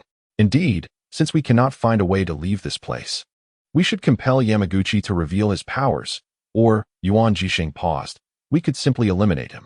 Are we to join a gang? Chu Zihong questioned. No, that would be too time-consuming, Yuan Jisheng replied, pulling out a photograph from his pocket and waving it. The image depicted a man with a small mole at the corner of his mouth. We can directly place a knife at the throat of a certain gang leader and demand his assistance in locating our target. Utilizing the gang's influence will prove far more efficient than the three of us acting alone. According to the Academy's regulations, we are only permitted to use violence against dragons, Deadpools, or mixed bloods guilty of murder. Chu Zihong hesitated. I am aware. So, Yuan Jisheng gazed silently at his two team members, not pressuring them, merely observing. I agree. Mingfei raised his hand. And you, Chu? I also concur. Splendid. After the trio resolved to use the gang as a means to their end, they swiftly located a small-time thug in an alley who was tasked with managing water supply. After a series of punches and kicks that disregarded the Academy's regulations, the thug, amidst tears and snot, began to divulge the structure of the local gangs. There are two major factions within the walled city, the Wulian Society and the Nui Gang. The Wulian Society governs the eastern region, while the Nui Gang primarily controls the west. In simple terms, the Nui Gang collects protection fees from convenience stores and liquor shops within residential areas, whereas the Wulian Society collects from dental clinics and various shops, a disparity in status that is readily apparent. Why not venture into the east where prospects abound? Asked Yuan Jisheng, addressing his subordinate by his feet. Though he had initiated the confrontation, the actual task of delivering blows was undertaken by Mingfei and Chu Zihong, one delivering slaps while the other targeted legs. Yuan Jisheng merely stood by, hands on his hips, observing the spectacle, cultivating an appearance of civility before resorting to violence. Boss, that's not feasible, the subordinate lamented, covering the right side of his face, which resembled a swollen pig's head from the relentless slaps delivered by Mingfei. Who wouldn't he desire a grand place? Just last week, my boss took a dozen brothers to a hot pot restaurant for dog meat. While they were enjoying their meal, someone suddenly doused them with water. Furious, he attempted to confront the red-clad enforcers, and alas, he returned with all his teeth missing and a hand amputated. Is it truly that brutal? Mingfei exclaimed. Indeed, that red-clad enforcer is rumored to be from the Big Circle, perpetually masked and devoid of humanity.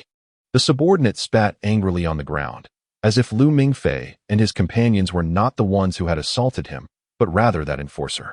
Exchanging glances, the trio considered their options, with Chu Zihong suggesting, shall we split up?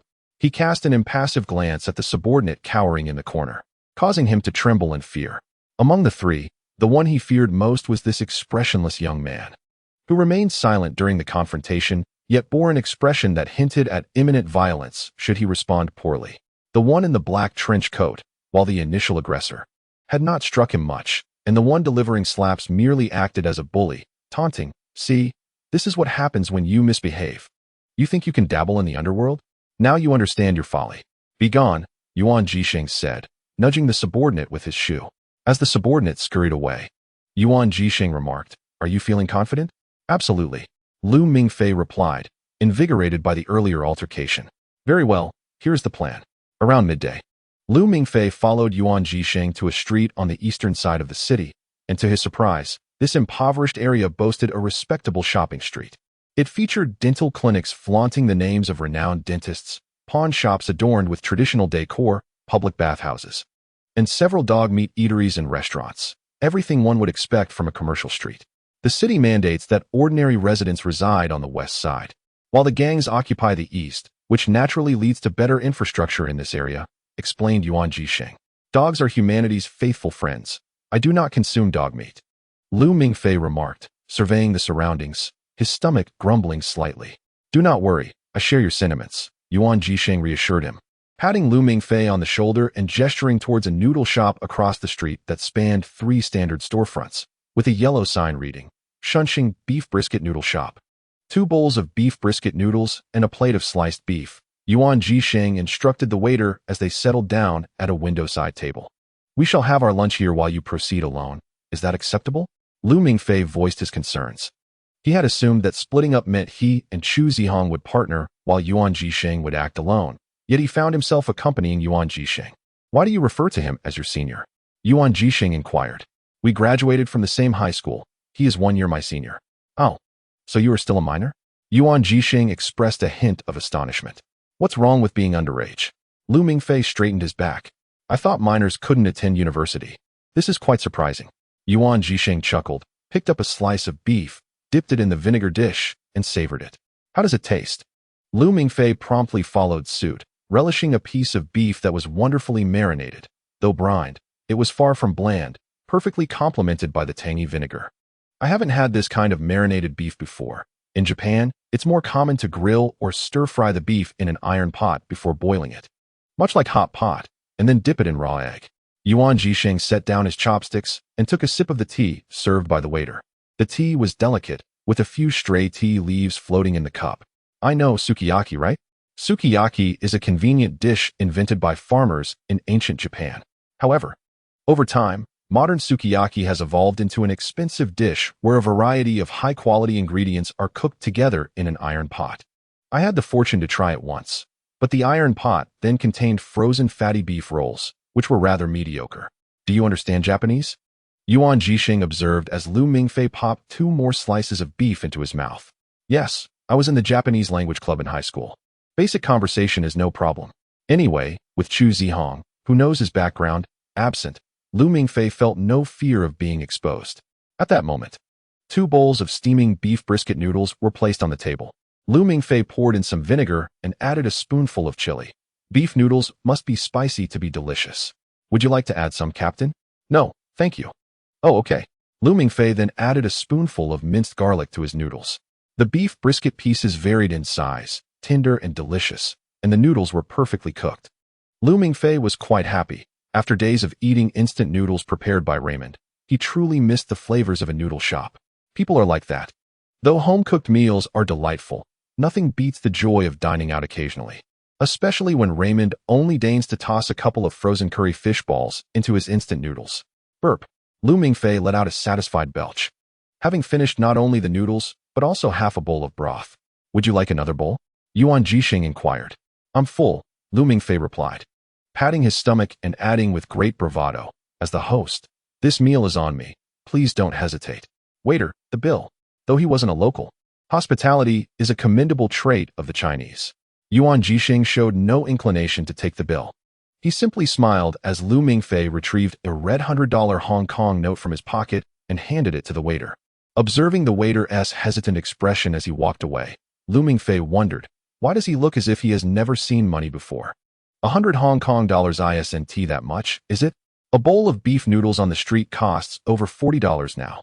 Take a look at the money in your pocket carefully. Does it not bear the mark of the Bank of China? Yuan Jisheng said with a smile. Lu Mingfei, upon hearing this, reached into his pocket and pulled out a blue $20 note, scrutinizing it closely. Oh, it really does. Captain, you are quite knowledgeable about Hong Kong currency. Yuan Jisheng chose to ignore Lu Mingfei's flattery. Think again, What year is it now?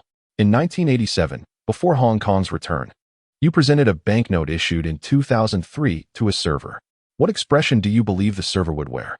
Just as Yuan Jisheng concluded his remark, a bald man emerged from behind the cash register, firmly clutching the $100 bill handed to him by Lu Mingfei, and sauntered towards the two. Following closely were three men in shirts, who had been present since Lu Mingfei's arrival, their expressions decidedly unfriendly. Little boy, do you have the audacity to pass counterfeit money? Thinking I am blind? The bald man slammed his hand onto the table in front of Lu Mingfei, while the trio encircled Yuan Jisheng from behind. No, I truly do not know. Lu Mingfei hastily replied to Yuan Jisheng. Team leader, do you have any legitimate banknotes? I will return it to you. To his surprise, Yuan Jisheng looked at him with a perplexed expression. Huh? Didn't you say you only dined and dashed in Kowloon Walled City? I was even considering selling you my knife. He then casually swayed the dark red, sheathed Japanese sword at his waist. The bald man had now noticed Yuan Jisheng's blade. With a discerning eye, he recognized its exceptional quality and sneered. So, you enjoy dining and dashing, do you? Allow me to treat you to an ample serving. After his declaration, the three men promptly advanced towards Lu Mingfei and Yuan Jisheng, blocking their escape routes. Gentlemen, if you would be so kind.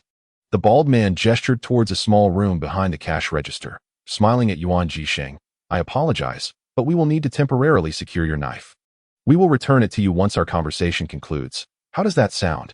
Ignoring Yuan Jisheng's potential objections, one of the men stepped forward, unfastened the Japanese sword from Yuan Jisheng's waist, and forcibly ushered both of them into the room, bringing along two chairs. Inside the room, a glaring incandescent bulb illuminated the space, revealing subtle dark red stains on the walls. Nearby, a wooden rack displayed several chains of questionable aesthetic value and a pair of boxing gloves. The bald man casually removed his shirt, exposing a muscular physique, donned the gloves, and gestured for his three henchmen to exit the room, closing the door behind them. Please, have a seat. The bald man indicated the newly brought chairs, making a gesture for Lu Mingfei and Yuan Jisheng to sit obediently. I am a man of reason, the bald man began, speaking in a suave and affable tone. Yet, without warning, his left hand, clad in a boxing glove, launched a sudden straight punch toward Lu Mingfei's face. Lu Mingfei remained still, watching as the oversized glove approached his nose, closer and closer. However, Yuan Jisheng was quicker. He sprang up with a swish, delivering a powerful hook with his right hand to the bald man's abdomen just before Lu Mingfei's nose could be harmed. The punch struck precisely at a nerve cluster, causing the bald man to double over like a cooked shrimp, the excruciating pain silencing any cries for help. Lu Mingfei's reaction was swift. He dashed to the corner of the room, retrieved a damp and unsightly rag still dripping with water, and stuffed it into the bald man's mouth. He then used the available chains to bind him to the chair prepared for both of them. Observing the bald man's face shifting from red to pale, Yuan Jisheng leaned in and quietly asked Lu Mingfei, I am not particularly adept at interrogations. Would you like to take the lead? Leader, I am as innocent as a little white rabbit. How could I possibly understand interrogation? Lu Mingfei remarked, wiping his hands, which had just touched a rag, on the trousers of the bald man. Oh well. Yuan Jisheng patted the bald man's face and inquired, Can you hear me clearly? The bald man shook his head, then nodded. Observing this, Yuan Jisheng exchanged a glance with Lu Mingfei, then swiftly produced a black identification card from his pocket and waved it before the bald man, declaring, Interpol, related to a human trafficking case. I have specific information to share. Lu Mingfei immediately translated, Listen carefully, this gentleman is an Interpol officer. Your boss is the local gang leader involved in a human trafficking case. You need to quickly disclose any information regarding him to us. Cooperate, and you will be treated leniently. Resist, and you will face severe consequences. Do you understand? Upon seeing the bald man nodding obediently, Lu Mingfei yanked the rag from his mouth. To his surprise, the bald man displayed a hint of courage, spat a mouthful of blood, and shouted in Cantonese, You fool. Trying to deceive me with a driving license. The rest of his tirade, laced with words from TVB dramas, was lost on Lu Mingfei, who could hardly comprehend it. Just then, the door swung open, undoubtedly due to the commotion attracting the attention of the lackeys outside, who had come to rescue him. Alas, the three lackeys arrived but were unceremoniously tossed at his feet like three lifeless dogs, their fates uncertain.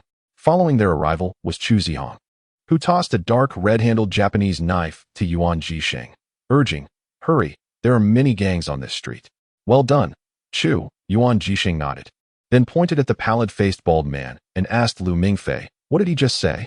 "Yuan, he called you a Japanese devil, accusing you of deceiving him with a driving license, thinking he is as foolish as you." Lu Mingfei earnestly translated. "Damn it," Yuan Jisheng cursed, gripping the knife's sheath, forcefully inserting the handle into the bald man's mouth and twisting it with brutal intensity. The sound of the bald man's teeth shattering echoed in his ears, a pain rivaling that of the earlier punch. His grotesque face contorted, and he vomited a stream of gastric acid. "Tell me everything you know about that gang leader. If you refuse, I will continue to shatter your lower teeth, or perhaps sever all your fingers and turn you into a cartoon character," Yuan Jisheng stated with a stoic expression, while Lu Mingfei shuddered at the thought of the cartoon character's round hands. "I'm just a lowly henchman. I don't know anything," the bald man screamed. "He claims he is merely a pawn, knows nothing," Lu Mingfei reported. "I told you to speak Mandarin." Another thrust of the knife's handle resulted in the bald man losing every single tooth. "I only know he deceives others into thinking he is from the mainland and always wears a mask," the bald man mumbled, having learned his lesson. Though whether it was due to pain or his lack of teeth, his words came out slurred. "How do you know he is not from the mainland?" Yuan Jisheng probed. "His Cantonese is excellent, but when he curses, he habitually uses that distinctive rolled tone to exert pressure. I've been to Kabukicho and Shinjuku, and only the Yakuza speak like that." "Isn't he supposed to be at the club today?" "No. It is said that every Thursday he spends the entire day watching films in a rented room on the top floor of Longjing Road, never making an appearance." "Very well. Thank you for your cooperation." Yuan Jisheng forcefully kicked the bald man, chair and all, against the wall. Turning back to his two companions, he remarked, "Let's leave. This is not a place for conversation. Shall we head to Longjing Road?" Lu Mingfei inquired, casually reaching for the iron door of the small room. Just as he opened the door, he heard a faint click from outside. "Be careful." Chu Zihong's expression changed as he swiftly pushed Lu Mingfei aside. Yet the iron door was still forced open a crack due to inertia. A dark gun barrel extended inside, and with a deafening bang, a grotesque bloom of blood erupted from Chu Zihong's abdomen. Yuan Jisheng quickly advanced and kicked the door, severing the gun barrel, and shouted, "It's a homemade shotgun. This gang has gone mad. Quickly, protect Chu Zihong." Watching his injured senior collapse, Lu Mingfei felt as though his heart had been mercilessly constricted. The haunting sense of powerlessness surged back, and he hurriedly dragged Chu Zihong to the wall opposite, asking, "Senior, how are you? Can you hold on?" Chu Zihong's complexion turned ashen, blood tinged with pink seeping from the corner of his mouth. "Pulmonary hemorrhage. A bullet may have penetrated my lung," he gasped, sustained only by adrenaline and his lineage. "We must staunch the bleeding." Yuan Jisheng braced himself against the iron door as the shotgun continued to fire. Had it not been for the insufficient power of the homemade weapon, the door would have been entirely perforated by now. Chu Zihong attempted to push himself up from the floor, but his blood-soaked hands caused him to slip and fall against Lu Mingfei, who desperately pressed against his abdomen, urgently shouting for a tourniquet. Yet all was in vain. The blood poured forth as if from a faucet, and Lu Mingfei, lacking medical training, was powerless to assist. "Help me up," Chu Zihong whispered. "Senior, you cannot move now," Lu Mingfei replied, his hands stained with blood, filled with anxiety. "Listen." Chu Zihong leaned closer to Lu Mingfei's ear. "Step back a bit. I will use Junyan to blast this wall open. However, in my current state, controlling the force will be difficult, so it is best you hide behind Yuan Jun. Do not worry about me." "Chu Zihong," Yuan Jisheng interjected, "when you opened the door, was there anyone outside wearing a mask?" "Yes, he stood outside the shop, but there were at least 10 gang members with shotguns at the entrance. We cannot ascertain how many more lurk in the blind spots." Chu Zihong wiped the blood from the corner of his mouth with the back of his hand. But pink blood continued to surge from his throat, his voice growing fainter. "All right, hold on a little longer, and do not speak." Yuan Jisheng slowly drew a knife from his waist. It was an ancient blade, glinting with a chilling azure light under the incandescent reflection, inscribed with the words, "In the depths of Spider Mountain, evil lurks at night," aptly named Spider Cutter. "Leader, there are armed individuals outside. What do you intend to do?" Lu Mingfei steadied Chu Zihong, his voice turning cold. Chu Zihong mentioned that Yamamoto Jiro is right at the shop entrance. If we kill him, we can escape this illusion. Even if we are shot, It will not matter. Once we awaken from the dream, everything will be fine. Yuan Jixing's voice was tranquil, and he had also regained his composure. I will handle it. This is my first time as a team leader, and I have no intention of letting my teammates perish. What if, upon your exit, only a handful of guns are pointed at you, and Jiro Yamaguchi is nowhere to be found? Lu Mingfei inquired. It doesn't matter if he is absent. As long as we can fight our way out, we can find a doctor. There are many medical facilities here, and there will always be a solution. Besides, we have no other choice. How long do you think Chu Zihong can hold on? Yuan Jixing glanced at Chu Zihong, whose gaze had become somewhat unfocused due to excessive blood loss, teetering on the brink of unconsciousness. Lu Mingfei hesitated. As the wielder of the Sharingan, he could potentially employ Jinjutsu to assist the trio in escaping this illusion, yet he refrained from doing so. The reason was simple. He could not ascertain the environment in which his teammates existed in the real world. While he attempted to restore their consciousness through Jinjutsu, it was inevitable that Jiro Yamaguchi, as the caster, would notice. It was possible that their physical forms had already become captives of Yamaguchi, and they would awaken to discover a gun pressed against someone's temple. Although Chu Zihong was gravely injured, his mixed heritage allowed him to barely cling to life. As Yuan Jixing suggested, if they could fight their way out, they could find a doctor in the city fortress to treat Chu Zihong's gunshot wound. From the current perspective, even Yamaguchi did not possess the ability to casually alter this dreamscape. Otherwise, the three of them would have already been crushed by falling meteors. What should we do? If we stay here, will Chu Zihong be able to endure until we find a doctor? Exiting this place could result in someone's immediate demise. Can I truly bear the weight of a decision that could lead to the death of Chu Zihong and Yuan Jixing? Though he had only known Yuan Jixing for a day, he had shown unwavering care for him. It seemed this leader had always perceived himself as rather weak, not only handing him a gun, but also insisting on keeping him close even while eating a bowl of noodles. As for Chu Zihong, there was no need to elaborate. Even while struggling to breathe, he contemplated blowing open the wall to facilitate his escape, reminding him to stay behind Yuan Jixing. Moreover, he had originally taken a bullet for Lu Mingfei. Brother, I am a ninja. How could such a gun possibly hit me? The burden of life can easily bend one's back. Outside, shouts, pounding, and gunfire erupted continuously. Lu Mingfei, have you not become remarkably strong? Have you not practiced countless ninjutsu? Why are you still so ineffectual, unable to protect those who shield you? Have you reverted to your former self, brother? Lu Mingfei lowered his head, and the person in his arms transformed into the figure of Lu Mingze, clad in a dapper black suit. Itachi Uchiha must have met his end this way as well. He even refused to disclose his plans until the very end, claiming to offer you a gift before heroically meeting his demise. To him, you were still that little rabbit in need of protection, weren't you? Just like his foolish younger brother. You believe yourself to be strong. Yet why is it that this time, the one injured is Chu Zihong, who will be the next to shield you from a bullet? Yuan Jixing? Or that beautiful senior sister? Lu Mingze's words quickened. What are you still hoping for? Itachi Uchiha is already dead. I know. Lu Mingfei's voice was barely a whisper. Do you think, under these circumstances, Chu Zihong is relying on me? That's a question you should pose to him, Lu Mingze replied, his tone regaining its lightness. Yet, he found himself at a loss for words. Blood continued to seep from his lungs, and had it been me, I would have likely fainted by now. Lu Mingfei gazed at his hands, stained with blood. Then, upon awakening, he discovered himself in a hospital room. Nono rushed over, exclaiming, Mingfei, you're finally awake. I was so worried about you. Lu Mingze remarked, indeed. Lu Mingfei chuckled softly. It would be better that way. On my left lies Chu Zihong, and on my right, Yuan Jixing. Everyone is sound asleep, hooked up to glucose. Brother, let us switch places, Lu Mingze continued. I can heal Chu Zihong's wounds. You just need to watch him and Yuan Jixing conquer their foes, and then we can complete the mission successfully. What is the cost? Lu Mingfei inquired. The cost? Lu Mingze hesitated abruptly, then regretfully said, Brother, this isn't the right time. You have a call coming in. The long silent N96 in his pocket suddenly rang, though it wasn't Lu Mingfei's ringtone.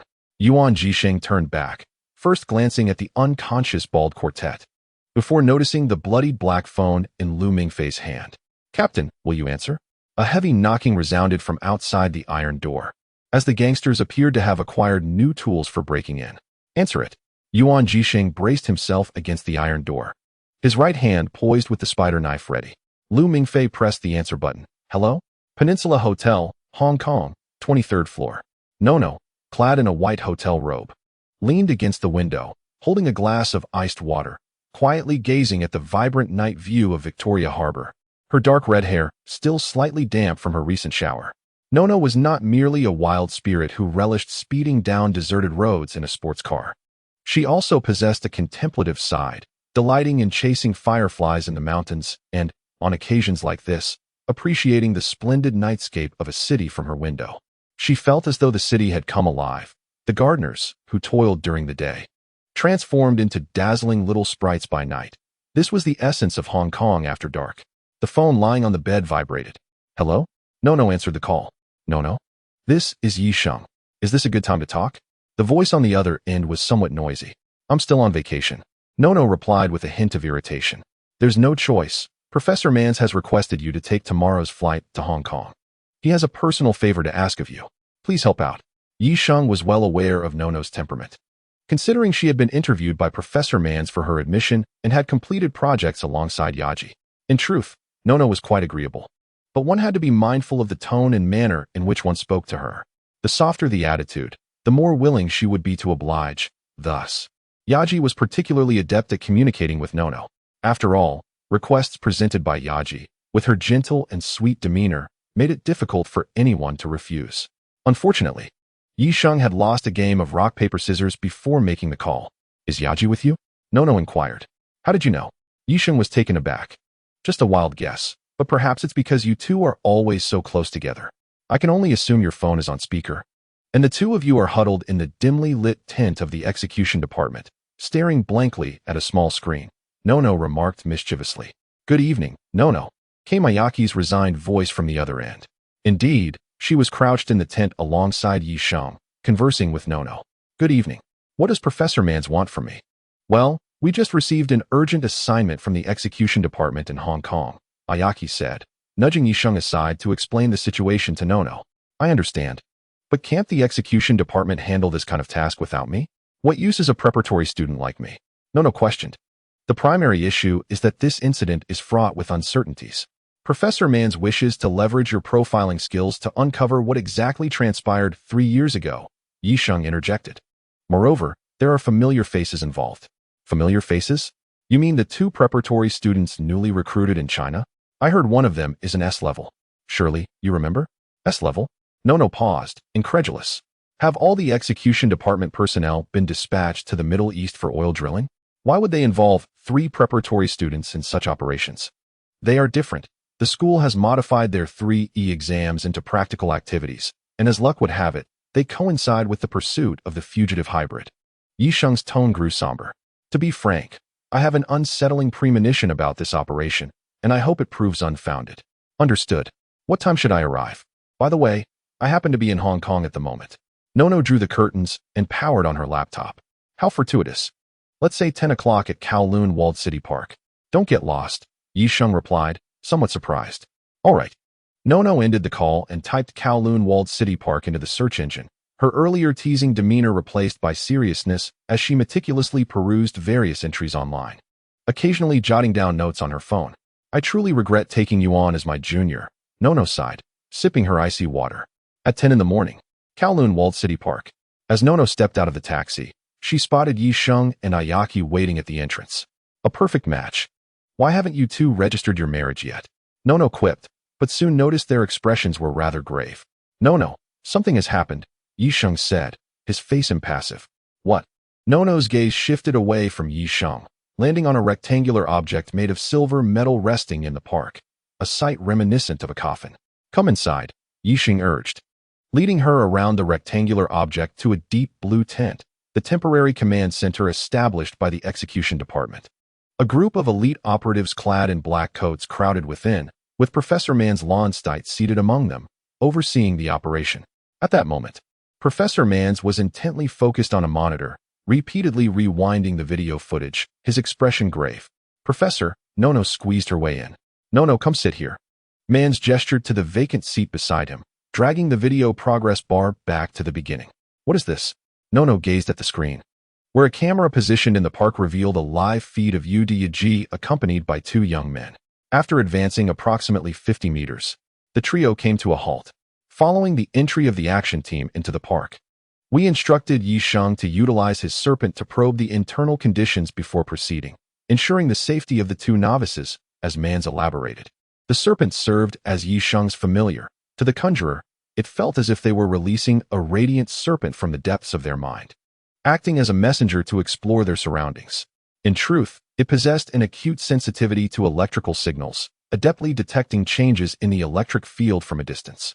Although serpents thrive in low-resistance environments, such as during rain, densely wired areas, along railway tracks, or within bodies of water, they remained exceptionally useful in this cleared park. After meticulous investigation, Yi Sheng informed us that he had detected a highly discordant electrical wave emanating from beneath a particular tree, which enveloped the entirety of Kowloon Walled City Park. Under the tree? How could that be? Nono inquired, puzzled. Indeed, we share your bewilderment.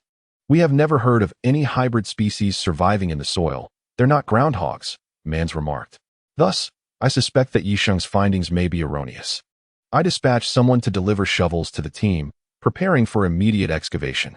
As the video continued, in accordance with Mans' instructions, an officer from the execution department presented 3 entrenching tools to Uchiha's team. I can't believe this is happening, Mans exclaimed, slapping his forehead, and clicked on an audio clip on his desktop. Senior brother, this is our golden opportunity. The speaker reverberated with Lu Mingfei's sycophantic tone. Why do you say that? Chu Zihong queried. Isn't it stated that students participating in the internship must not merely observe? Therefore, senior brother, isn't this shoveling task tailor-made for the two of us? Uji, the team leader, wearily added, we 2 strapping lads can handle this. You should conserve your strength for dealing with that fugitive. What a fool. Nono sighed, watching as Lu Mingfei and Chu Zihong energetically shoveled the earth, exasperated. The video progressed, showcasing the pair wielding their shovels with vigor, soon unearthing a pit about half a meter deep. Senior brother, as the saying goes, dragons beget dragons, phoenixes beget phoenixes. What follows? Lu Mingfei puffed, wiping sweat from his brow. Chu Zihong remained focused, ignoring Lu Mingfei's query. The son of a rat knows how to burrow, came the laughter of Uchiha from the speaker. It was evident that Lu Mingfei was slacking off, his gaze wandering instead of attending to his task. Are you tired, Lu Mingfei? Would you like me to take over? Uchiha asked.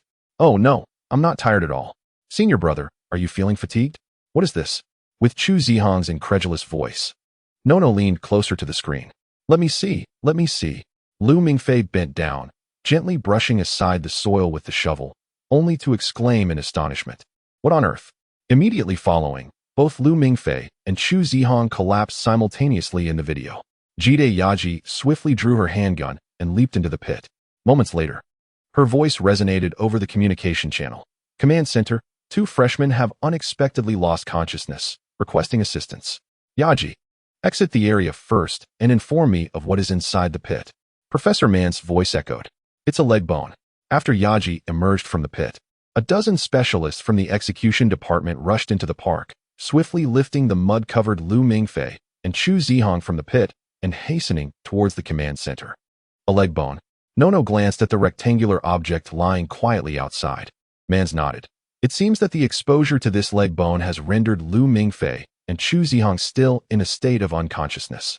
Their heart rates and blood pressure are normal, yet I cannot awaken them. Yi Sheng's serpent is also unable to establish contact with them. They appear to be ensnared in a dream from which they cannot awaken, much like the previous victims. Nono articulated the words that Mans hesitated to voice.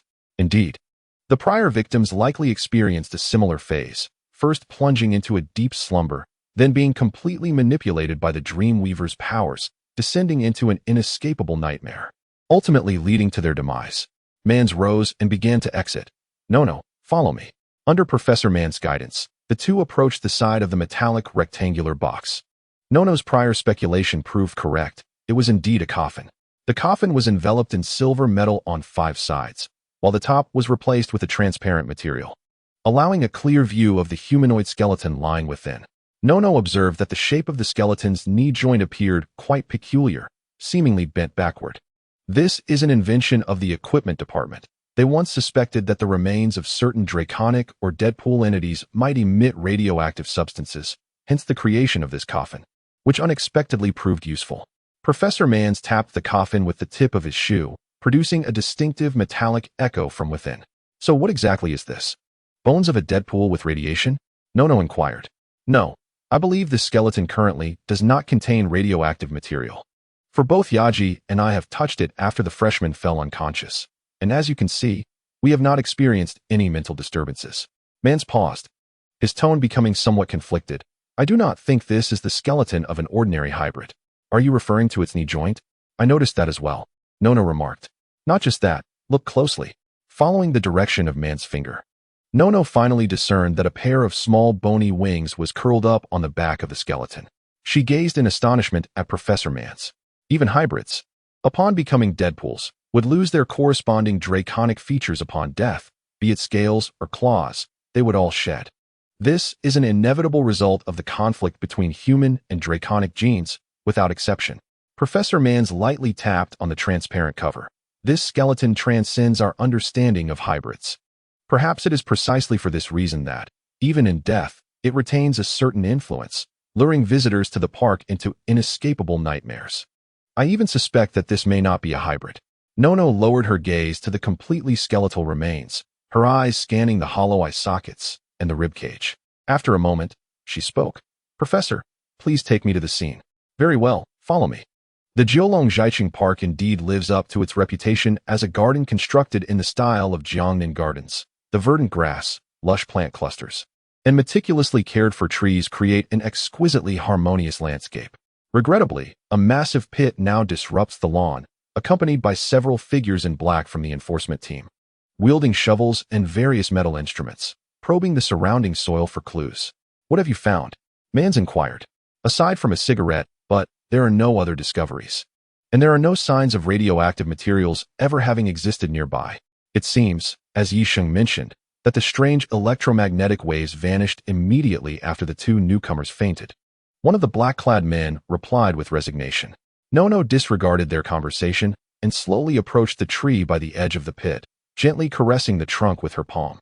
This was a magnolia tree that blooms in spring, thriving in summer, known for its fragrant blossoms, commonly found in many communities across Jiangnan. Nono closed her eyes, placing her hands softly over her heart. Nono, do you sense anything? Mans asked softly. Nono possessed a profiling ability. During her interview, Mans had given her a pair of earrings once worn by his late wife. She quickly informed him that his wife had passed away many years ago. Yet Professor Mans still cherished her memory. It was merely from the traces of care on the earrings, but the craftsmanship was rather crude, indicating a man's handiwork. The only reason a man would maintain his wife's beloved jewelry is that she is no longer alive. Mans marveled at the abilities displayed by his student, which is precisely why he had brought Nono to Hong Kong. He still harbored doubts about a seemingly flawless operational report from 3 years prior. They stood by the magnolia tree, seemingly locked in a stalemate long enough to finish a cigarette. Nono crouched slightly. The deceased had lowered his head, likely with eyes closed. This suggests two possibilities. Either his adversary exerted immense psychological pressure upon him, or he had lost his sight. A sword or knife pierced his ribcage, reaching his heart. Sharp and penetrating, even burrowing over 5 centimeters into the tree trunk after passing through his body. Nono pointed to an almost imperceptible scar on the trunk. Once mature, a magnolia tree grows only a few centimeters each year. By calculating backwards from the scar's position, it is evident that the fugitive Yamamoto Jiro was likely kneeling at the time of his death. He offered no resistance. He simply perished. Nono stood up and gazed into Professor Mans' eyes. The mission did not fail. Yamamoto Jiro died in Hong Kong 3 years ago, Professor. I recall that the magnolia flower symbolizes something rather positive, does it not? Professor Mans' voice grew suddenly cold. The magnolia flower holds various meanings, chiefly representing purity, elegance, gratitude, unwavering loyalty, and auspiciousness. Might there be collusion between them? Mans inquired. No, quite the opposite, Nono replied, patting the tree trunk. The commissioner acted with remarkable calmness, perhaps even with a cigarette in his mouth. His feelings towards Yamamoto Jiro were anything but positive. Indeed, the victim may have previously harmed him or those close to him. Therefore, burying the remains beneath this tree lacks any particular significance? I suppose there is some, Nono said. Professor, do you know the color of the magnolia flower? White. Mans guessed. Yes, white. Nono gazed up at the budding branches of the magnolia tree, envisioning the scene of its blossoms in spring. Though he knew little of flowers, the magnolia tree was indeed the grave he had chosen for Yamamoto Jiro.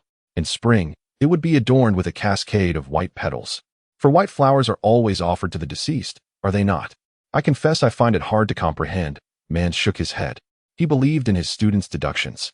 Yet understanding the underlying significance of such ambiguous actions was an entirely different matter. I, too, struggle to grasp it, Nono chuckled softly. Such self-righteous individuals often engage in superfluous acts, perhaps to stir their own emotions or simply to ensure a good night's sleep.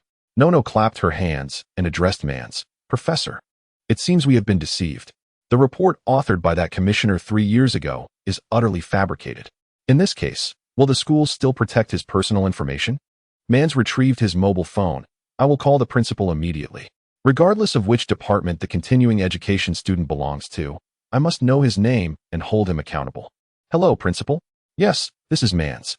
Nono turned away from Professor Mans' displeased countenance and returned to the park's entrance, where a large green tent stood beside the temporary command post. Nono pulled back the door flap and entered. Yaki, how are they? Inside the tent were 2 single beds, and the 2 occupants resembled ticking time bombs. Their upper bodies adorned with an array of red and green electrode wires connected to several life-monitoring devices typically found in an ICU, continuously tracking their physical conditions. They remain in a deep slumber. All we can do is administer a bag of glucose, as their vital signs appear relatively stable. Almost as if they are in a peaceful sleep, Yaki sighed, repositioning a chair between Lu Mingfei and Chu Zihong's beds. Yaki, this is not your responsibility. Yi Sheng also entered. I cannot fathom why. Upon detecting abnormal electrical waves, the first to be affected was not me, nor that peculiar skeleton. No. What did Professor Mans say? The task report from 3 years ago evidently contains discrepancies. The professor has already contacted the principal. Nono approached Lu Mingfei, gently poking his dirt-streaked face. He seemed to be sleeping soundly, with the faintest hint of drool threatening to spill from the corner of his mouth. Yi Sheng, did the professor mention your snakes were unable to reach them? Nono looked towards Yi Sheng. Indeed, I have successfully awakened the slumbering with serpents before. Yet this time my serpent fails to establish a connection with their brainwaves, likely repelled by an unknown force. Before Yi Sheng could finish his words, an alarm suddenly blared from the instrument beside Chu Zihong. Jiodea quickly rose to investigate, and, after confirming the various readings, exclaimed in astonishment. Chu Zihong's heart rate and blood pressure have surged unexpectedly. Yi Sheng, what is the status of Lu Mingfei? Lu Mingfei's condition appears stable. Yi Sheng even lifted Lu Mingfei's eyelid, discerning no abnormalities. Has Chu Zihong begun to experience nightmares? No, it is impossible for a hybrid to succumb so swiftly. He must be injured. Chu Zihong might be gravely wounded in his dreams, yet he remains oblivious to the fact that he is dreaming. Jiodea also examined Chu Zihong's eyelids. His gaze was somewhat vacant, but distinctly illuminated with gold. Chu Zihong is invoking his word spirit. He is beginning to lose the distinction between reality and dreams. Chu Zihong's word spirit, Junyan, cannot be wielded in this state. This place is at risk of destruction. Yi Sheng drew closer and gasped upon seeing the brilliance of Chu Zihong's golden eyes. Yi Sheng, connect me and Lu Mingfei with the serpent. Let me give it a try, Nua urged. No, that is far too perilous. I have never attempted to peer into another's dreams with a serpent. You may also be pulled into the dream. Cough, cough. Chu Zihong suddenly began to cough violently. His blood pressure began to plummet.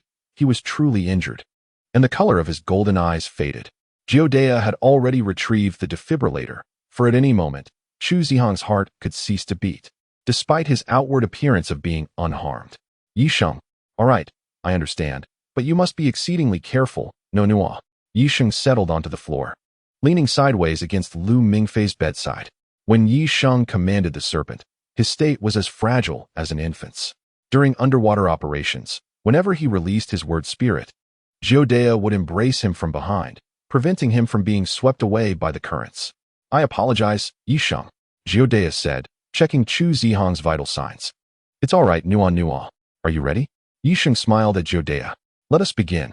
Nua grasped Lu Mingfei's hand, resting her head against his rhythmically rising chest, gently murmuring, even at this time, sleeping like a pig, honestly.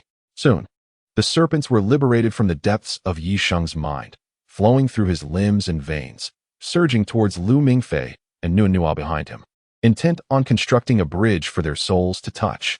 Nua closed her eyes, feeling thousands of life streams enveloping her mind.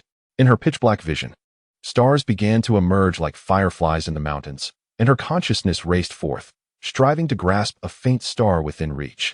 The journey unfolded like a fleeting panorama, with numerous scenes that ought to be etched in memory flickering beside Nono like a film reel. She sat alone on the desolate playground after her high school graduation. She leisurely walked her cherished pony named Sasha. She donned a black tulle dress to portray the Black Swan, earning accolades at a ballet competition. The final scene captured her licking a strawberry-flavored ice cream cone that Lu Mingfei had bought. Shivering from the cold, yet determined to finish the vibrant red strawberry sauce atop the cone before handing it to him. For the sauce mirrored the hue of her own hair, a color she stubbornly adored. Nono finally grasped it, cradling the glimmering star in her palm, bringing it closer to her heart, as a lively tune, a recent discovery of hers, danced in her ears. Fight, fight, play landlord.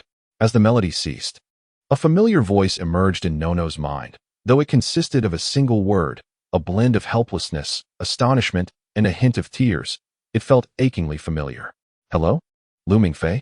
Nono tentatively sat cross-legged in the void. Sister Shirshir? Came Lu Mingfei's bewildered voice, as though he were amidst a bustling scene filled with metallic clashing sounds. I heard you were on a mission. Impressive, just starting your preparatory course, and already on a task, Nono remarked. Sister, Chu Zihong has been shot. He is bleeding from the lungs. You must help. Lu Mingfei shouted. Shot? Where are you? We're in Kowloon Walled City. It's a long story. But it seems we've time-traveled to 1987, and we're being chased by gangsters. The team leader and I are preparing to confront them. Lu Mingfei, do you recall what your mission is? Nono inquired nonchalantly. Mission? Wait, isn't it to capture that mixed-blood fellow named Yamamoto Jiro? He is the one who surrounded us. Then tell me, who is the leader of your team with Chu Zihong? Leader? Our leader is a Japanese man named Jin, Lu Mingfei replied. Nono interrupted. Think again. Who is your team leader? Really ponder it. Huh. Why so fierce, sister? Could it be that the leader is actually Korean? No wonder he is so handsome. Lu Mingfei whispered. Have you ever encountered someone named Yisheng? Nono asked. Yisheng? Yes, he is Chinese, right? I still recall his words. Yes, Lu Mingfei's voice slowed, as if his vocal cords were glued together, each word a struggle. Sister, I can't remember. There was always a girl by Yisheng's side, you remember? She spoke sweetly and gently, and she was quite beautiful. Yes, she had a completely different style from you, sister, quite memorable. Her name was Jioda? Lu Mingfei paused for a long moment before slowly continuing. Yaki, the leader. Nono listened quietly to Lu Mingfei's labored breaths, and after a while asked, Are you feeling better? Yes, much better. How is the situation on your end? The skeletal remains you unearthed belonged to Jiro Yamaguchi, indicating that he had long perished within the confines of Kowloon Walled City Park. There appears to have been a lapse in intelligence. I suspect that the mission from 3 years ago did not, in fact, end in failure. Yet, why have so many lives been lost? I remain uncertain. Nono too is perplexed. As this incident is shrouded in numerous enigmas, the recent 3 casualties can likely be attributed to the electromagnetic waves emitted by that corpse affecting ordinary citizens. However, both you and Chu Zihong possess exceptionally high bloodlines, rendering you unlikely to be affected, and it is only the 2 of you who have exhibited symptoms of unconsciousness, while Yisheng, Yaki, and Professor Mance remain unharmed. Sister, is your location secure? Lu Mingfei suddenly inquired. It is safe. Both you and Chu Zihong are secure. And Yaki has even provided you with glucose. Nono shifted the conversation, asking, Do you have a means to leave that place? Chu Zihong's blood pressure is critically low. I do. I will ensure my senior is returned immediately, Lu Mingfei replied. You mentioned encountering a new team leader there, correct? Yes, he is right beside me. I imagine it must be quite entertaining where you are. I would love to join you, Nono laughed suddenly. Indeed, there's a gunfight here. 1 car in front, another behind. And I am engaging them. Bye-bye, Abia. Lu Mingfei chuckled in response. When you return, do remember to boast about how precise your marksmanship is, all right? Certainly. I shall hang up now. Take care, see you shortly. After the call ended, Lu Mingfei quietly tucked his phone back into his pocket. This was indeed his first time conversing with Nono over the phone. Senior, hold on. I will get you out of here immediately. Lu Mingfei reassured as he patted Chu Zihang's shoulder. What about you and Yuan Kuan? Chu Zihang's consciousness was already fading, and the question escaped him almost instinctively. It's nothing. We will all be fine. Lu Mingfei clasped his hands in a seal. Illusion release. In an instant, Chu Zihang vanished from the room, leaving behind a pool of blood as the only testament to his existence. Lu Mingfei stood silently, gazing at Yuan Jisheng, who held a knife in his right hand while his left foot braced against the iron door. Ever since Lu Mingfei answered Nono's call and utilized the illusion to make Chu Zihang disappear, Yuan Jisheng had been silently observing him. Is this your word spirit? Yuan Jisheng inquired. Indeed, I can accomplish many feats. This particular word spirit is named Kaleidoscope, and it is quite marvelous. Leaning against the wall, Lu Mingfei absent-mindedly smeared the blood from his hands. Does the team leader not know of my abilities? Norma's text only informed me that you are S-class and Chu Zihang is A-class. Yuan Jisheng shook his head. I had actually harbored suspicions regarding the ratings of you and Chu Zihang. He exhibits traits more akin to S-class. A person like him would undoubtedly be a sharp blade in Schneider's hand. Thus, you have chosen to keep me close while allowing my senior to act as a shadow assisting us. Lu Mingfei concluded. Yes, however, your audacity while consuming noodles is indeed reminiscent of S-class, making quite an impression. Yuan Jisheng chuckled, and at some point, the raucous gang outside had fallen silent, while the unconscious quartet of bald men within the room had vanished. Where has everyone gone? Lu Mingfei asked. Perhaps in the moment you compelled Chu Zihang to break free.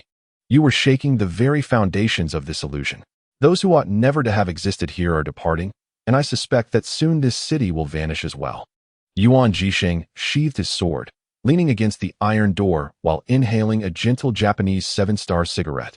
This is the first time I've seen you smoke, Lu Mingfei remarked. I've been smoking since I was quite young, viewing it as a symbol of rebellion. Yuan Jisheng exhaled a wisp of delicate smoke. What is your zodiac sign, Captain? Lu Mingfei inquired.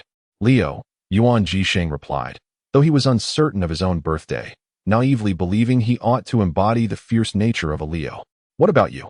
Cancer, though I don't really understand astrology. It's just a popular topic among girls. I don't know much either. The captain must be quite formidable. Lu Mingfei said, reaching towards his waist. Are you trying to make conversation, Lu Mingfei? Yuan Jisheng chuckled. If you're inquiring about my lineage, I regret to inform you that as a graduate student, I am not subject to lineage assessment. Apologies. I tend to ramble when such topics arise, Lu Mingfei sighed. And in an instant, he appeared at Yuan Jisheng's left side, pressing a Glock against his temple. How did you do that? Yuan Jisheng flicked the ash from his cigarette, his hand notably distant from the sword at his waist. This technique is known as the instant body technique. Being Japanese, you must have heard of it? Lu Mingfei stated. So who exactly are you? I know a formidable ninja too, but her speed does not match yours. Yuan Jisheng maintained an impassive expression. Did I not already introduce myself? I am Yuan Jisheng from the 2003 graduate class of Castle Academy. Captain, there are aspects of you that perplex me, Lu Mingfei said. Honestly, before receiving that phone call, I felt somewhat dazed. I knew we had crossed into another realm, yet my heart bore no resistance to it. I enjoyed my beef noodles without a thought of when I would leave this slum. It was only at the moment my senior was shot that I suddenly realized I was not one of the inhabitants of this city, that I need not adhere to its rules, and that I could leave whenever I wished. You are an S-class. Your dragon blood can swiftly stabilize your mental state. Chu Zihang's injury accelerated this process, and nothing more, Yuan Jisheng replied casually. Indeed, it is because I am S-class that I can perceive something amiss, Lu Mingfei paused. But what about you, Captain? I am unsure if graduate students genuinely escape lineage evaluation, yet your lineage must be quite high. I have never seen that look of sudden realization on your face. Perhaps, but I have never assessed my lineage level, nor do I find such actions meaningful. Yuan Jisheng stated. Lu Mingfei tightened his grip on the Glock. When did you realize? Long ago, Yuan Jisheng laughed, his face undeniably handsome. The coexistence of ruggedness and subtle softness amplifying an intangible charm. Lu, the arrival of an S-class freshman is indeed big news, so I could hardly be unaware. The moment I received the message from Norma, I became suspicious. Lu Mingfei lowered the Glock and sighed. From the very beginning. You never regarded me and my senior as significant, did you? Do not regard me with such disdain, Lu Jun. Yuan Jisheng shook his head. I harbor no contempt for you or Chu Jun. The Japanese division upholds a culture of strength, and the resolute demeanor you both demonstrated warrants my utmost respect. Lu Mingfei gazed at Yuan Jisheng's sculpted profile, having always perceived the leader as a rather affable individual. He exhibited no airs towards him or Chu Zihong, and would patiently respond to his nonsensical inquiries. In truth, the leader likely regarded them as mere children to be indulged, akin to a father taking his family on an outing to blooming canola fields in spring. For Yuan Jisheng, it was merely a matter of treating a newly acquainted junior to a bowl of beef brisket noodles. Which year do you hail from, then? Lu Mingfei inquired. Can you enlighten me on how you deduce this? Yuan Jisheng appeared unfazed. Prior to our departure, someone briefed me and my senior brother on the circumstances of the Japanese division. Your connection with the academy is but a tenuous one, and given that the fugitive hybrid in question is Japanese, the academy had no reason to task someone from the Japanese division. Thus, you remain a student. Lu Mingfei scrutinized Yuan Jisheng. Moreover, there are numerous other indicators. For instance, you never claimed to be a graduate of Castle Academy. Instead, you emphasized the term advanced class. I have also heard that the headquarters implemented a compromise solution during the pursuit operation 3 years ago, and you were the executor of that plan. Were you not? The task assigned to the Japanese division's advanced students to fulfill the headquarters mission suggests you likely originate from 3 years ago. Am I correct? In 2005, one can graduate after 2 years in the advanced class, Yuan Jisheng replied. And how did you ascertain that? Lu Mingfei pressed. Aside from my lineage raising your suspicions, I recall you specifically mentioning the so-called grandmother paradox to me and Chu Zihong. Your mobile phone, Yuan Jisheng gestured toward Lu Mingfei's pocket. My family's circumstances are fairly decent. I possess the latest model. However, I have yet to encounter your Nokia model. Moreover, I am not your grandmother, and in the realm of hybrids, we need not concern ourselves with such trivial theories. We trust only what we can see. Yuan Jisheng chuckled softly. You genuinely deserve an S rank. The principal's judgment remains impeccable. The leader has yet to respond to me. Who exactly are you? In Japan, I belong to a Yakuza family known as the Hibiki Hachi. Yes, it is indeed the Yakuza you envision, although in Japan, the Yakuza operates as a legitimate organization. Yuan Jisheng tilted his head toward the dilapidated ceiling, lighting a cigarette. In fact, prior to this, I harbored a strong disdain for Yakuza members, seeing them as mere villains, social parasites extorting protection fees in every neighborhood. Do not mock me. Before joining the Yakuza, my aspiration was to be a paragon of justice. Yet ultimately, I faltered and became a villain. My friends are also miscreants, street enforcers, advisors for loan shark syndicates, and a striking assassin. The Yakuza operates under such principles. In this line of work, we can only communicate through violence. It is our survival code, and we dwell in the shadows, living off our malevolence. Lu Mingfei grimaced. Must you engage in such nefarious deeds, leader? Is there no possibility of retiring from this life? In the residence of the Sheki family, they refer to me as the young master. Truth be told, I harbor no fondness for that place. However, I am compelled to endure it, for engaging in wrongdoing allows my clan to lead a more prosperous life. My personal preferences are irrelevant. This is the essence of the title young master. Do you understand? Yuan Jisheng gently patted Lu Mingfei's shoulder. Do not display such an expression. Although my tenure at Castle Academy spans merely 2 years, I find life here rather agreeable. Perhaps upon returning to Japan, I might mend the relationship between the Japanese branch and the academy. Who knows? Do you have any aspirations in life? Excluding the roles of a righteous ally or a nefarious villain. Not at the moment. I shall inform you once I have devised one. Yuan Jisheng turned, resting his hand on the door latch. You may pose one final question. Has the group leader ever pursued a girl? Yes, but was met with rejection, Yuan Jisheng replied. Why? I find you rather handsome, Lu Mingfei remarked in confusion. She said I resemble a woman. She prefers a more masculine charm. Both Lu Mingfei and Yuan Jisheng chuckled softly. They gently opened the iron door. The noodle shop lay in disarray, yet the presence of the gangsters had vanished. The two stepped outside, continuing their journey in silence. In this fortress, no larger than 3 football fields, the former vibrancy of 50,000 residents had dissipated. The streets, window sills, and rooftops echoed with an eerie stillness, devoid of any human presence.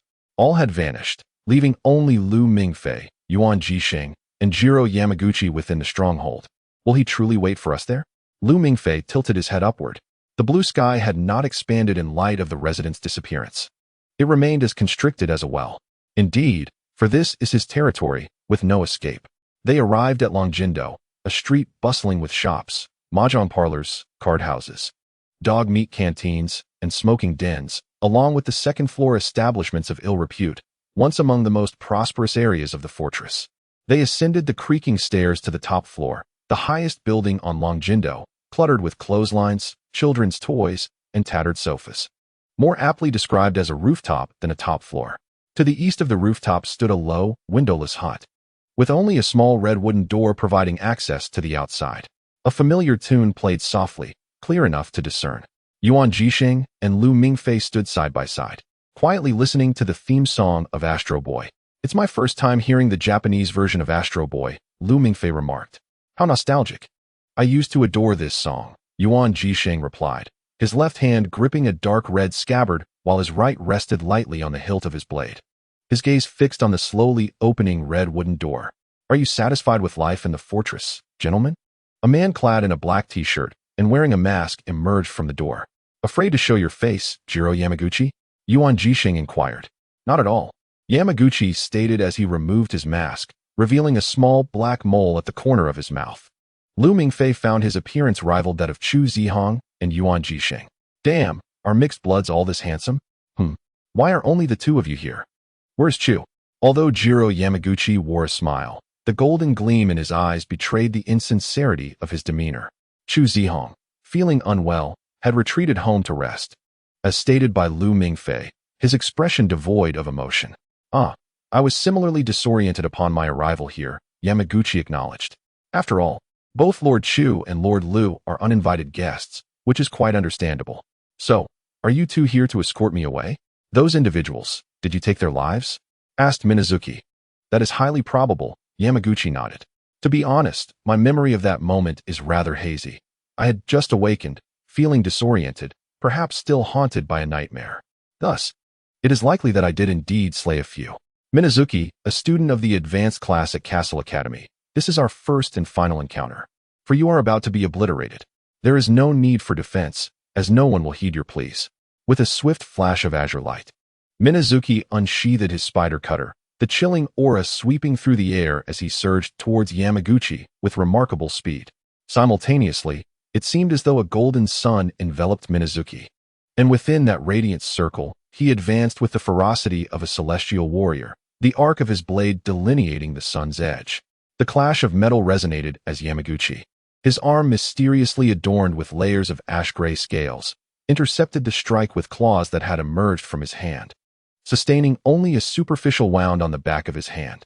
He then flicked his wrist, repelling the blade of the spider cutter with ease, his claws lunging toward Minazuki's throat. Bang! Bang! Two precise shots from a Glock struck the same spot on Yamaguchi's chest. However, even such force was insufficient to penetrate the draconic form he had assumed, merely causing him to stagger back a step. Seizing the moment, Minazuki drew a short dagger concealed beneath his coat, and once again, the astonishing golden sunlight erupted.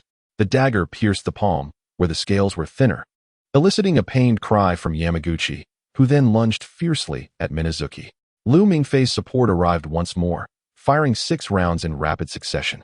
Under his cover, Minazuki adjusted his stance, raising his twin blades in a cross to block, then retaliating with the spider cutter against Yamaguchi's relentless assault.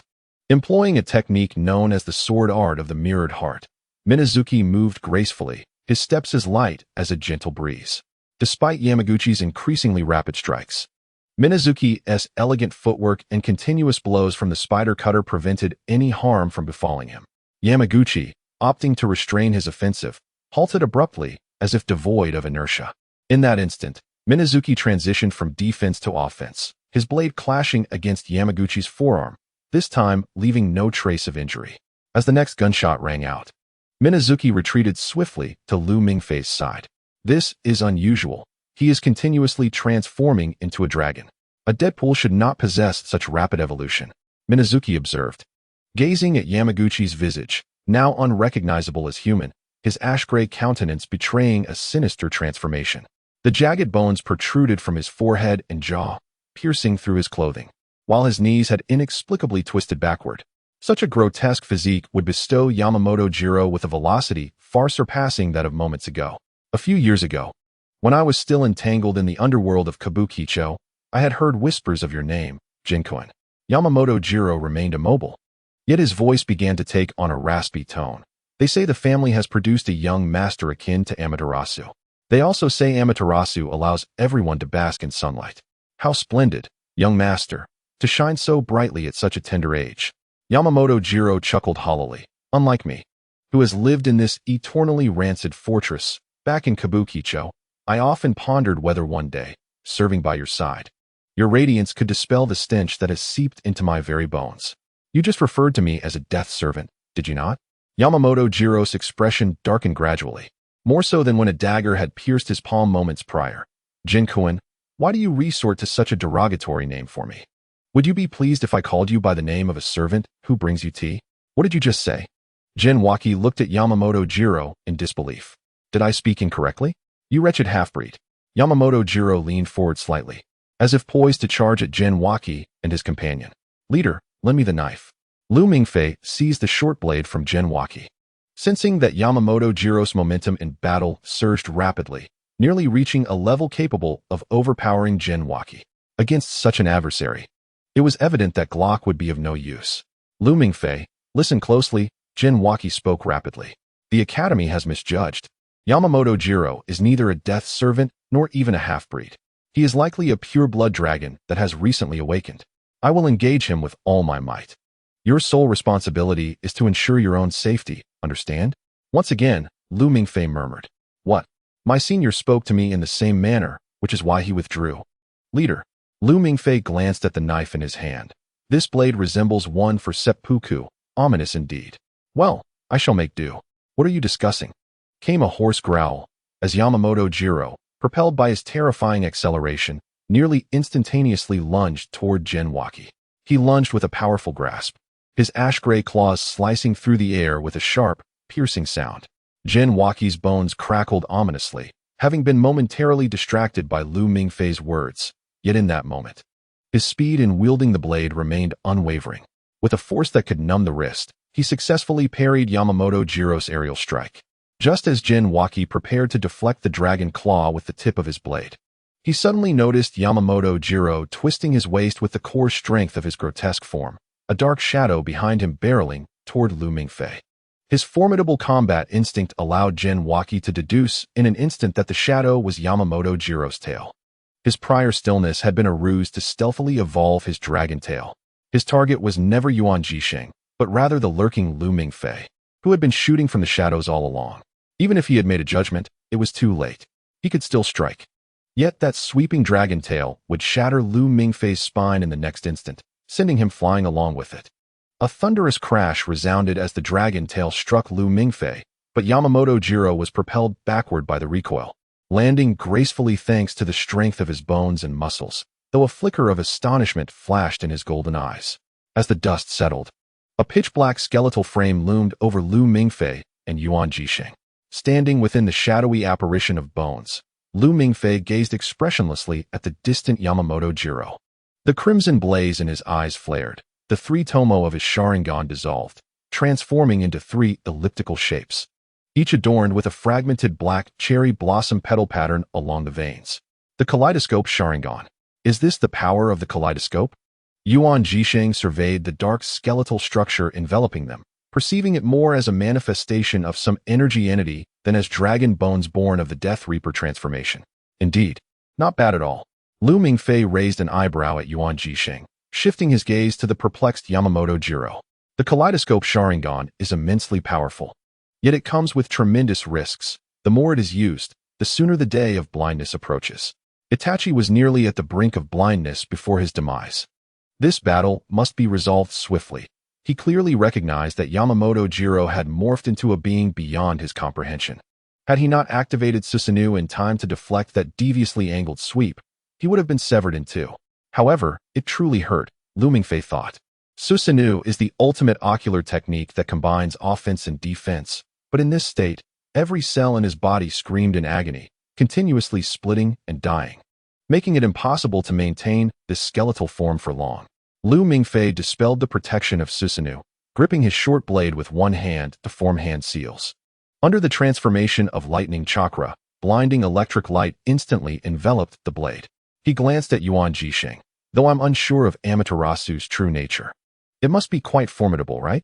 The very name sounds grand. Indeed, I'm not certain whether Amaterasu truly brings sunlight, but one thing is certain. Today, he will definitely die. Are you ready, Lu? Yuan Jixing slowly pointed his blade at Yamamoto Jiro. Lu Mingfei did not respond. At the moment Yuan Jixing aimed his blade at Yamamoto Jiro. Both raised their weapons and charged forward in unison, the unspoken bond between warriors needing no words. Yuan Jixing attacked from the right, while Lu Mingfei struck from the left. Though Yamamoto Jiro could still defend himself, he felt the situation becoming increasingly dire. Yuan Jixing's speed and strength had significantly increased, and with the force of Spider Cut, he relentlessly swung his blade, causing scales to fly from Yamamoto Jiro's half-exposed body, and faint bloodstains began to seep from his vulnerable spots. His physical evolution remains incomplete. When facing the likes of Yuan Jixing, he could hold his ground, yet the youth wielding the short blade was akin to a hummingbird, incessantly flapping its wings. Although the force of his strikes paled in comparison to Yuan Jixing's, each blow inflicted an uncomfortable sting and tingling sensation upon contact with the skin. The violent energy of the thunder element steadily depleted Yamamoto Jiro's stamina. Several times, he risked severe injury from Yuan Jixing in an attempt to eliminate Lu Mingfei first.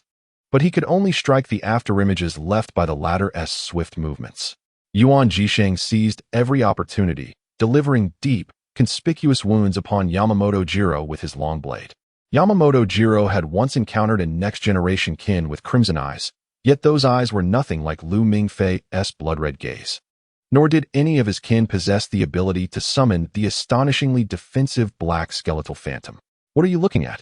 Yuan Jixing's roar echoed, as his skeletal structure, more akin to that of a dragon, slowly realigned itself. The gaps between the bones vanished, and non-human muscles and tendons writhed fluidly beneath the surface. In that moment, with the blade raised, Yuan Jixing seemed to transcend humanity, embodying the essence of Amaterasu herself.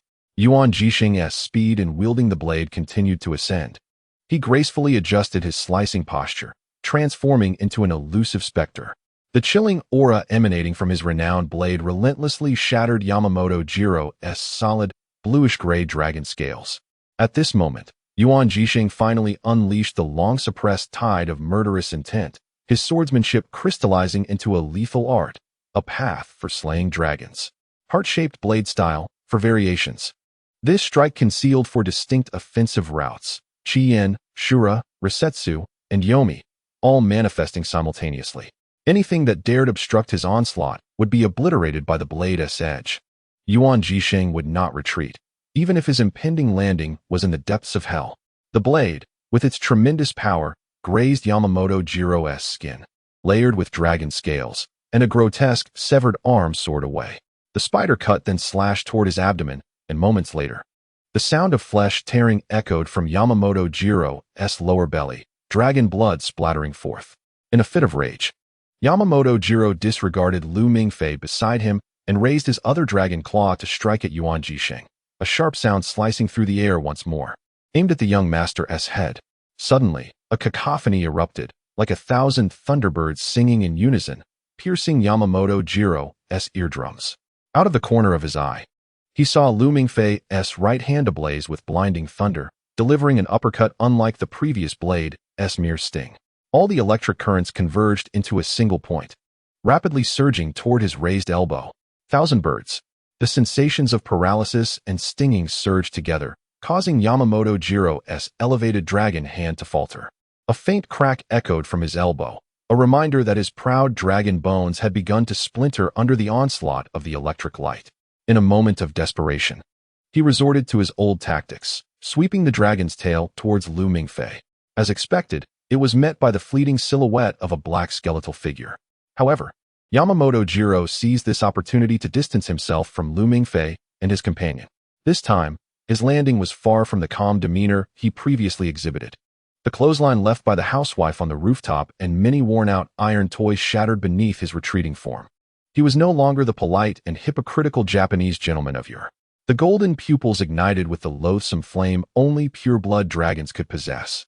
Sweeping harshly over Yuan Jixing and Lu Mingfei, I hear that the Yakuza from your clan refer to you as the Emperor, don't they, Yuan Jisheng?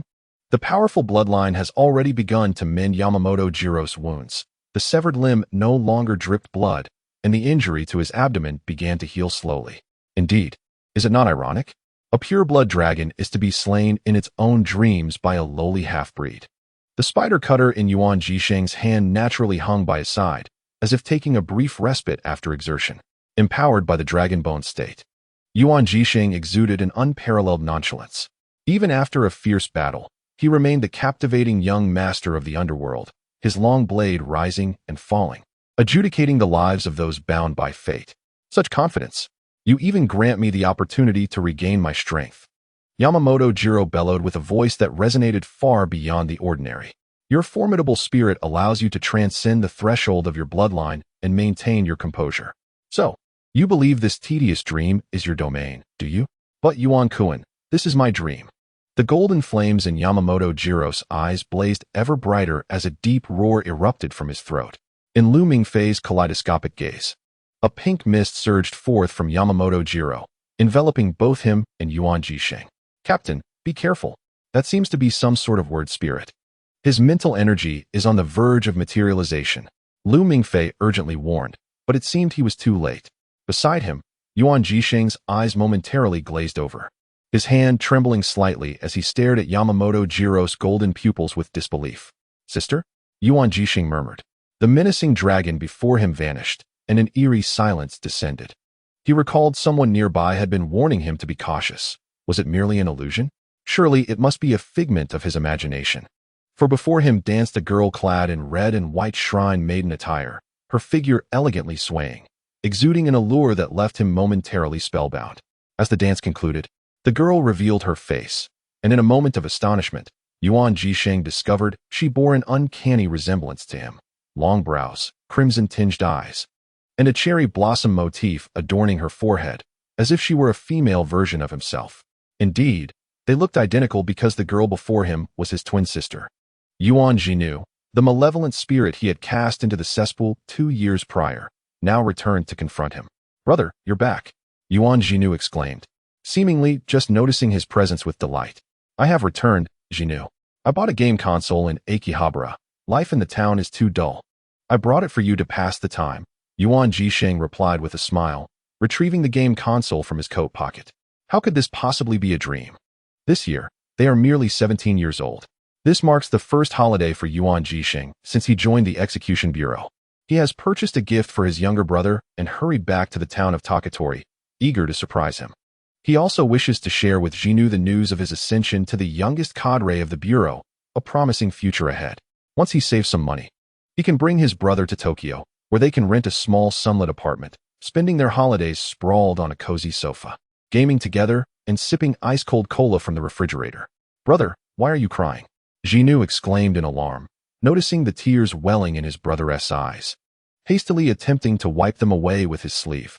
It's nothing. Yuan Jisheng stepped back slightly, gently placing the game console on the floor, and gazed calmly at Jinu. What's wrong? Jinu asked, puzzled. I'm sorry, Jinu, Yuan Jisheng said with a bitter smile. This was originally a gift for you, but I ended up giving it to a poor little girl. Just then, Lu Mingfei activated his Susanoo once more, blocking the sudden attack from Yamamoto Jiro, all the while preparing to awaken Yuan Jisheng through illusion. Because you are already dead, Jinu. Yuan Jisheng began to recite an ancient language at a rapid pace, the words resonating powerfully in the air, echoing like the booming of ancient temple bells. A domain was forming, and the royal words of power were on the verge of being unleashed. Golden flames, rivaling those of ancient dragons, ignited in Yuan Jisheng's eyes. Lu Mingfei watched in astonishment as Yamamoto Jiro, who had been attacking fiercely moments before, suddenly seemed to buckle at the knees, nearly collapsing. Cracks appeared in the concrete beneath them, and Yamamoto Jiro gritted his teeth, glaring fiercely at Yuan Jisheng. The royal word spirit, serial number 92, belongs to a class that has transcended human comprehension. Captain, Lu Mingfei exclaimed, surprised. I apologize for my distraction earlier, but everything is fine now. Yuan Jisheng offered him a smile, though Lu Mingfei found it more disconcerting than his tears. Why, Yuan Jisheng? Yamamoto Jiro inquired, his stance comical. Reminiscent of an elderly man suffering from chronic back pain, struggling merely to straighten up. I know that your heart is as fragile as paper. You are merely a hollow shell relying on the royal body to fight against me. You should not have awakened. Perhaps your prolonged slumber has magnified your foolishness. But you are correct about one thing. In the face of Yamamoto Jiro's roar, Yuan Jisheng replied impassively, I am the head of the Yuan family, the royal of the 8 serpents. Protecting my subordinates and battling alongside you is not merely Yuan Jisheng's duty, but the responsibility of the royal. He attempted to raise the spider-cutting sword again, but was gently restrained by Lu Mingfei. Yuan Jisheng furrowed his brow at him. Captain, your hands are trembling. Lu Mingfei observed Yuan Jisheng, noticing the dark purple veins protruding from his skin. He mouthed, I don't know what your word spirit is, nor do I understand what the royal signifies, but I believe that if you were not royal, you would likely be dead by now. Don't just seek the limelight for yourself. Leave the rest to me. Lu Mingfei handed the Glock to Yuan Jisheng, marveling at the fact that this man could still wield a long sword in his grasp. Truly a miracle. All right, I shall take a brief respite. Yuan Jisheng accepted the compact Glock pistol, patting Lu Mingfei on the shoulder. Just hold on for 5 minutes. I shall recover swiftly. He stood tall, his black long coat fluttering gently in the wind, yet it was apparent that he was too weak to lift his sword. The release of royal authority was never his intention. The moment he encountered Yuan Jisheng, he felt an overwhelming sense of peril, instinctively manifesting the realm of royal power. This gravity-manipulating incantation allowed everything within the designated area to bear weight multiplied by dozens, even hundreds of times, yet the price was equally steep. Much like the incantation rhyme that triggered the Tunguska event, the royal power would siphon away the entire life force of its wielder at the moment of release. Yuan Jisheng was still alive merely because he was a royal, a hybrid with dragon blood surpassing the critical threshold of 50%. Regrettably, his opponent was a pure-blood dragon.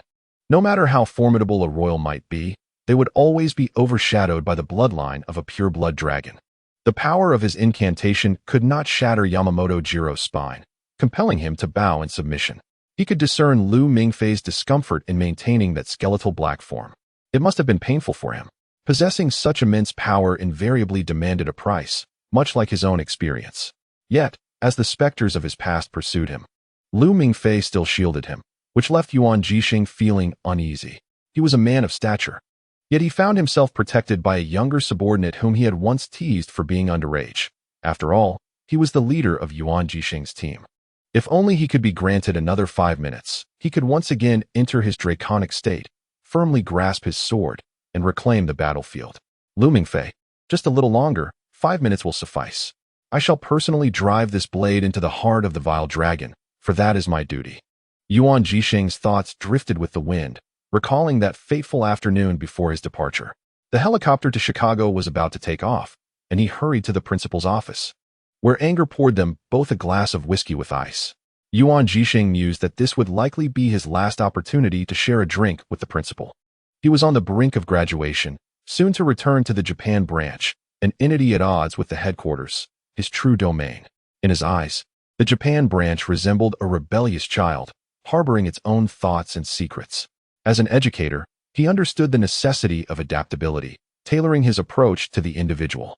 Anger swirled the glass, sunlight refracting through the liquid and ice, casting colorful shadows that danced upon the desk. As long as that hybrid poses no threat, you may decide the rest. The Academy will not intervene. Go forth to fulfill your final mission. You have always been a student of whom I am proud, Jisheng. With that, anger raised his glass, and the two of them downed their drinks in unison. Lu Mingfei charged towards Yamamoto Jiro. The battlefield presented a starkly different scenario than before. He had taken the place of the primary attacker, Yuan Jisheng, yet found himself bereft of any assistance. The dominion of royal authority had come to an end. With his kaleidoscopic Sharingan fully activated, Yamamoto Jiro's illusions would bear no impact on him. Nevertheless, he was a pure-blood dragon, and the sheer strength of his steel-like physique left Lu Mingfei in awe. Fire style, Phoenix fire technique. Lu Mingfei unleashed a torrent of fireballs that plummeted through the air like meteors. Under the cover of these flames, he swiftly approached Yamamoto Jiro. The ninjutsu would scarcely inflict damage upon him. He had to engage in close combat and drive his short blade into the heart of this malevolent dragon. There was no retreat. Every cell in his body felt as though it were ablaze, and the excruciating pain in his bones tormented him relentlessly. He was still not strong enough. After the activation of the Sharingan, he had returned to his world too early, lacking the opportunity to hone his ocular techniques and the courage to bear the cost of blindness.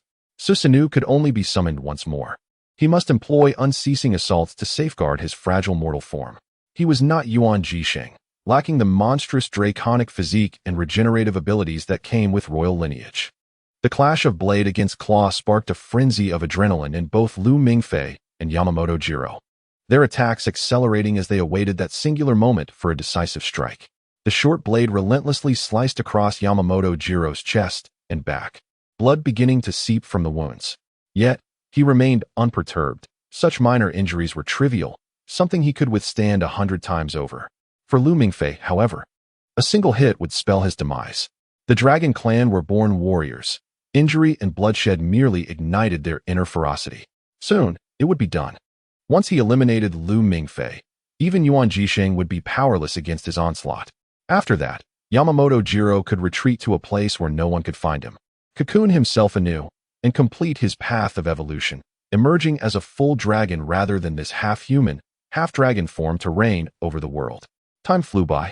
More than a decade ago, when he awoke in a daze to discover himself in the Kowloon-walled city, a slum perpetually permeated by the stench of decay.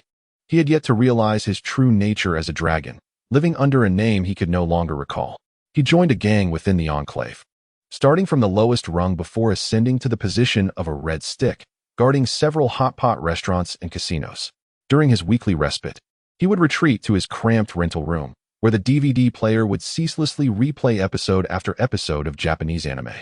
His favorite was the tale of a young boy resurrected in a robotic form, a somewhat melancholic story that nonetheless captivated him. He vividly remembered the day the walled city was demolished, as the towering illegal structures were razed by the bulldozers of the British Hong Kong government. The swirling dust made his eyes uncomfortable. The gang members were among the last to vacate the Enclave. Some chose to remain in Hong Kong to continue their lives in the underworld, while others aspired to return to their hometowns on the mainland to pursue small businesses. Having heard of the burgeoning opportunities there, he silently lit a cigarette, observing his subordinates animatedly discussing their future aspirations. After today, they would part ways, perhaps for the last time in this lifetime. "Boss, where are you planning to go? How about we head to Causeway Bay together?" A young thug with dyed red hair inquired. "I'm considering a trip to Japan, specifically to explore kabukicho and indulge in the company of Japanese women," he replied with a grin. "Take me along then." The red-haired youth straightened his neck, only 16 and uneducated, embodying the youthful bravado typical of his age. Spouting brotherly camaraderie learned from manga and the values of Yakuza culture. With a slap on the boy's head, he admonished, "The mainland has embraced reform. You should enroll in a cultural class and pursue a legitimate path. There's no future in this." Despite his efforts to steer his young protege toward a better life, Yamamoto Jiro ultimately found himself aboard a smuggler's boat bound for Japan, returning to his old ways in the underbelly of kabukicho, Shinjuku. Faced with the aversion of the Japanese towards foreigners, he diligently studied the language, even adopting the name Yamamoto Jiro to mask his foreignness. He believed that a name like Jiro would pair well with Taro, thus deflecting suspicion about being an outsider struggling in this land. He deceived the naive Japanese into believing his family was impoverished, yet he had a commendable older brother attending a university in Kyushu. Choosing a life of crime to support his brother's tuition, the siblings reunited only during the new year, as his brother had to work at a restaurant during the holidays. Their meetings typically took place in a barbecue joint, where they feasted on the cheapest chicken skewers and drank beer, sharing amusing stories from his brother's class. This was a narrative borrowed from a dull novel he had read, yet the gullible Japanese truly believed it. Often, novice gang members would ask him, "Jiro, is your brother's girlfriend a bespectacled beauty, quite different from the women here?" "No," he would reply. "My girlfriend rides a sleek black motorcycle and races through the wilds of Kanagawa." Once again, Yamamoto Jiro found himself fending off an attack from Lu Mingfei, whose short blade gleamed ominously. The skull tattoo on his back fragmented under the relentless onslaught, but due to his remarkable resilience, it continually reformed, sprouting dragon scales that rendered the blue skull increasingly menacing. "Boss, is that you?" "Ah bien. It's been a while. How have you been?" "Boss, red hair is dead." "What?" he exclaimed. He got into a scuffle while having late-night snacks and was struck in the head with an iron rod. By the time he reached the hospital, it was too late. Cerebral hemorrhage. Oh, I see. Just then, Lu Mingfei's blade flashed, severing a piece of Jiro's blue pinky, but he remained unfazed. His transformation into a dragon ongoing, as Lu Mingfei neared his demise. It was merely a dream, and upon waking, his body remained unscathed. Yet beside him lay a corpse with a contorted expression.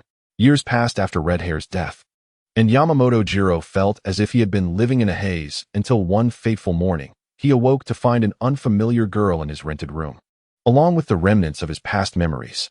It turns out he was neither a red stick in Kowloon Walled City, nor a member of the Yakuza extorting protection fees in Kabukicho, nor some Yamaguchi Jiro.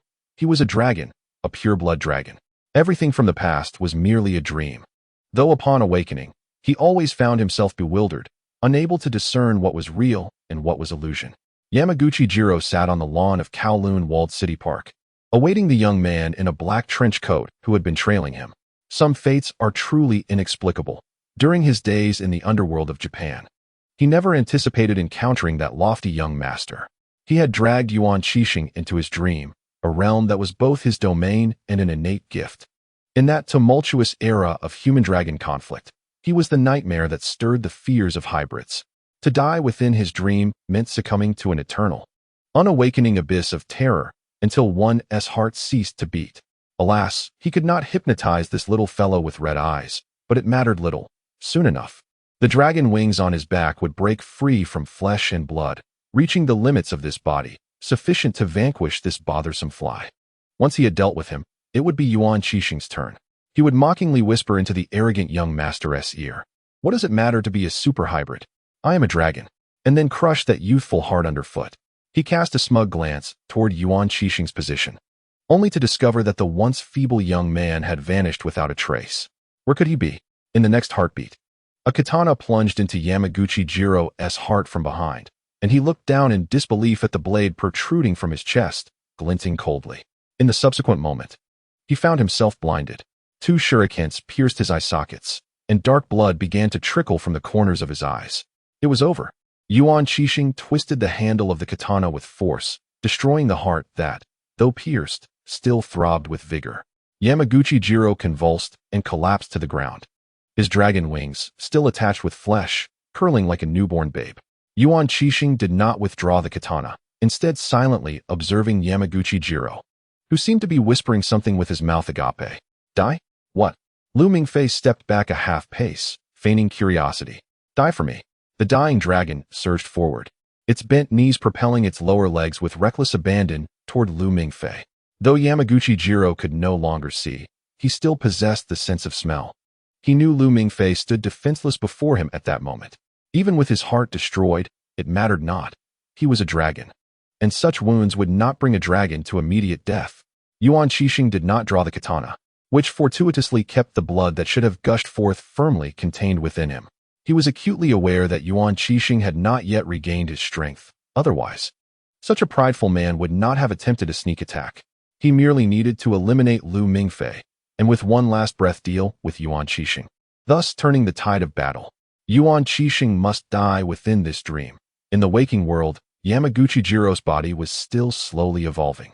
Should they both awaken simultaneously, the katana would swiftly sever his head from his shoulders. There is no need for Yamamoto Jiro to waste time wielding his dragon claws. A mere embrace towards Lu Mingfei would suffice. The spider blade, still lodged in his chest, would pierce through Lu Mingfei's heart. And perhaps Yuan Qixing would rush toward him in a frenzy, seeking vengeance for Lu Mingfei's demise. Yamamoto Jiro, specializing in the mental domain, was acutely aware of the latent cowardice hidden within Yuan Qixing's heart. Witnessing the death of a comrade would undoubtedly stir tumult within such a soul. The emperor still required growth. Yamamoto Jiro chuckled, reminiscent of a middle-aged man, ensnared by the A-shares, poised to leap from a rooftop in hopes of crushing an innocent bystander as an act of societal retribution. He grinned menacingly as he charged toward Lu Mingfei, akin to a creature rushing toward a long-desired morsel of cheese. Lu Mingfei, with a sense of helplessness, beheld the soaring Yamamoto Jiro. The blade of the spider shimmered ominously. He had not anticipated that the dragon, seemingly on the brink of death moments before, still possessed such tenacity, and he silently marveled at the dragon clan's indomitable vitality. A crack resounded as Yamamoto Jiro tightly embraced the black skeletal form of Susanoo. Lu Mingfei was already fatigued. The kaleidoscopic Sharingan incessantly drained his chakra. To his astonishment, the final manifestation of Susanoo began to fracture under Yamamoto Jiro's brute force. In the next moment, blood began to seep from Lu Mingfei's right eye.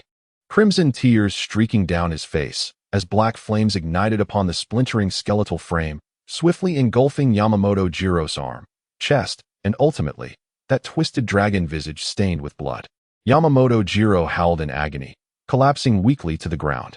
Lu Mingfei stood amidst the skeletal remains cloaked in black flames, his expression devoid of emotion as he gazed down at the gradually motionless Yamamoto Jiro. Neither he nor the dragon's skin bore the marks of burns. For this was a fire without warmth, a corrosive inferno that would gradually melt the bone and reduce it to a puddle of flesh and blood.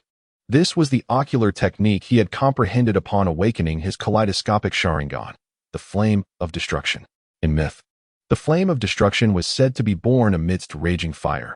Thus, its power lay in self-immolation.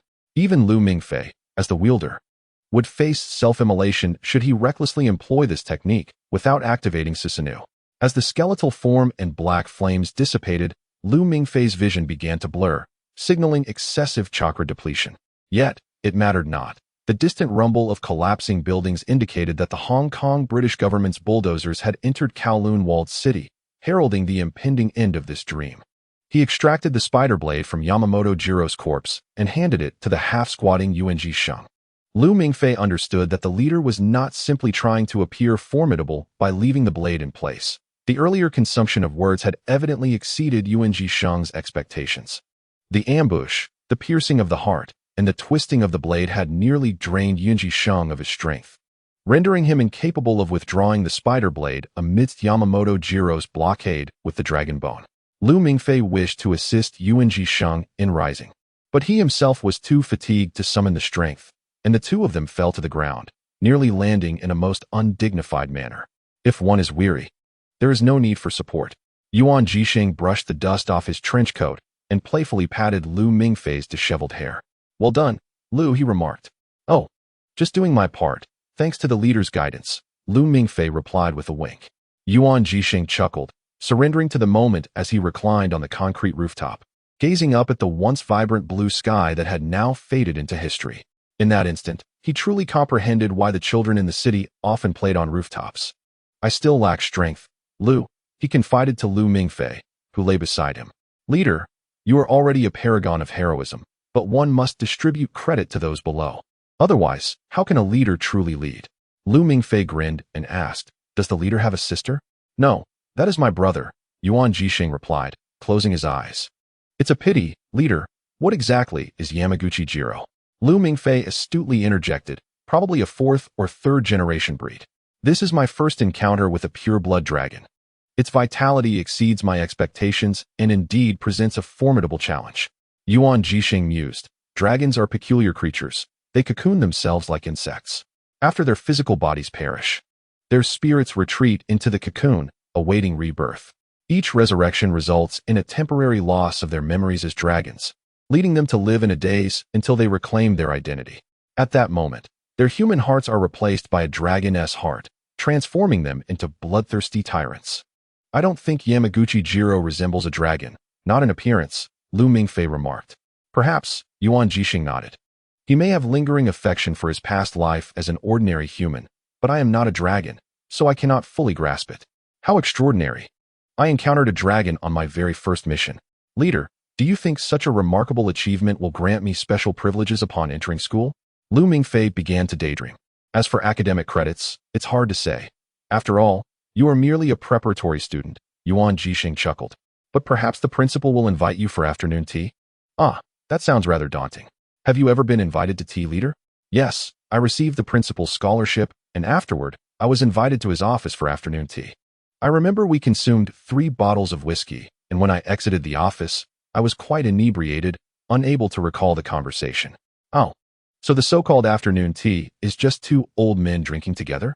"I've only ever had beer." Lu Mingfei waved his hands dismissively. "Don't be anxious.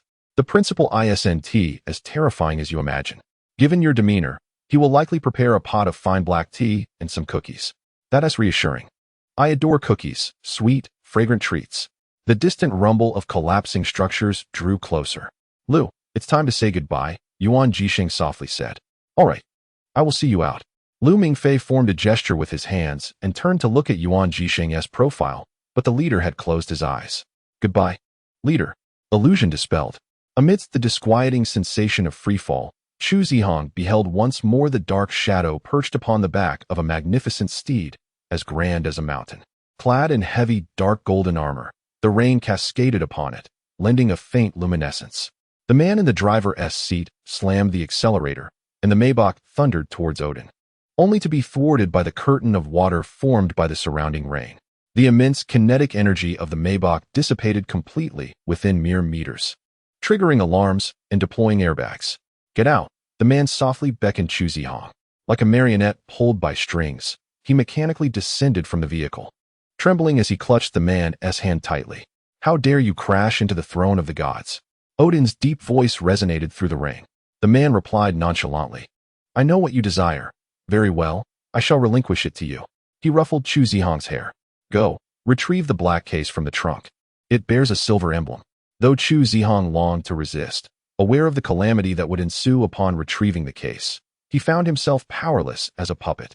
Indeed, within the trunk lay a black briefcase, its specially crafted leather coarse yet resilient, adorned with a silver plaque engraved with the motif of a decaying world tree. What followed was nothing more than a replay of the man brandishing a blade against Odin, while Chu Zihong hastily fled in the Maybach. Mirroring the events of that fateful rainy day, he recognized that he was likely ensnared in a dream, or perhaps reliving the nightmare that had haunted him for years. After that day, Chu Zihong embarked on a quest to uncover the origins of the half-decayed world tree motif, leading him to encounter a girl named Nono and to find the Castle Academy. He eventually realized that the Odin of that stormy night was perhaps not a deity at all, but merely a dragon that had lived for ages. In moments of reflection, Chu Zihong had regretted not perishing on that highway, fleeing like a coward instead. However, upon learning that Odin was not a god, he felt somewhat alleviated. For slaying a god seemed an insurmountable task, while a dragon could indeed be vanquished. The sensation of falling enveloped him once more, signaling that this dream was nearing its end, and a faint pain in his abdomen rendered Chu Zihong slightly disoriented, severely injured. The bullet lodged in his lung caused even breathing to be agonizing. His memories of the aftermath blurred, yet he vaguely recalled Lu Mingfei anxiously pressing upon his wound, shouting for a tourniquet like a headless fly. However, after answering a peculiar phone call, Lu Mingfei's demeanor shifted. The voice on the line seemed to belong to Nono. Yet he remembered Lu Mingfei lamenting just the previous month about only having exchanged messages with her twice. As his blood pressure and heartbeat gradually stabilized, signaling that he had escaped peril, a familiar female voice echoed in his ears. Chu Zihong recalled that it was their team leader, Yaji. Their leader was not the one wielding a knife to extract teeth, Yuan Jisheng, but rather the gentle Japanese girl, Yaji. But who was Yuan Jisheng? Reflecting on this, he opened his eyes to find Raymond's large face looming before him, and had his head not been slightly dizzy, he would have surely been startled. Chu Zihong awakened. Raymond shouted, Chu Zihong, how are you feeling? What about Lu Mingfei? Why is he still unconscious? Raymond, be gentle, Yisheng cautioned from beside another bed, where he was monitoring Lu Mingfei's vital signs. Chu Zihong turned to glance at Lu Mingfei, who appeared to be in a deep slumber, drool threatening to escape from the corner of his mouth. To his surprise, Nono was also curled up by his bedside, her crimson locks cascading around Lu Mingfei's pillow as she too seemed to be in a peaceful sleep. It dawned on him that he hadn't misheard. That call had indeed been made by Nono. Do you feel any numbness in your hands? Is your breathing steady? Yaji gently grasped Chu Zihong's hand, inquiring softly. My head is still a bit dizzy, Chu Zihong replied weakly, noticing a hint of redness around Yaji's eyes. All right, I will go inform Professor Mance. He is quite concerned about you both, Yaji replied, preparing to rise, but Chu Zihong held her hand. Releasing her grip, he reassured her, Team leader, I'm fine. And Lu Mingfei will be fine too. Thank you, Yaji said, patting the back of Chu Zihong's hand before stepping out of the tent. After watching her depart, Chu Zihong sensed Raymond's inquisitive gaze upon him, yet he ultimately chose to close his eyes and refrain from responding to Raymond for the time being. He felt utterly exhausted. Although he had just awakened, he yearned for a little more sleep. Moments later, however, he was jolted awake once more by Raymond's exuberant exclamations. Yisheng, Lu Mingfei, is awake. From the neighboring bed, Lu Mingfei's anguished voice echoed. Ah, Raymond. Why is it you? What do you mean, why is it me? Raymond asked, perplexed. Lu Mingfei covered his face.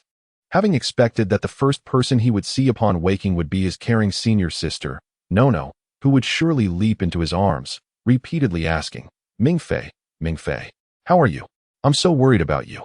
Then, he would respond gallantly, I'm fine, sister, please don't cry. I certainly won't come to harm. Instead, upon opening his eyes, he was greeted by Raymond's large face, which startled him with its unexpectedness. Lu Mingfei, Yisheng interjected, gesturing towards the pillow beside him. Following his gaze, Lu Mingfei spotted a dark red strand of hair. As the tent flap had been drawn open when Yaji left, the last rays of the setting sun poured in, illuminating Nono's beautiful face and casting it as a boundary between light and shadow. Lu Mingfei turned his attention to her sleeping profile, nervously swallowing. Hey, sister, he called softly. Ah, did I fall asleep? Nono rubbed her eyes and lifted her head, her hair brushing against Lu Mingfei's face. You're awake? Yes, he replied. Then hurry and get out of bed for a meal. I'm starving. No, stop it, Yisheng interjected. Lu Mingfei still needs to have his health checked. A few more moments won't matter. Look at him. He's so energetic. What could possibly need checking?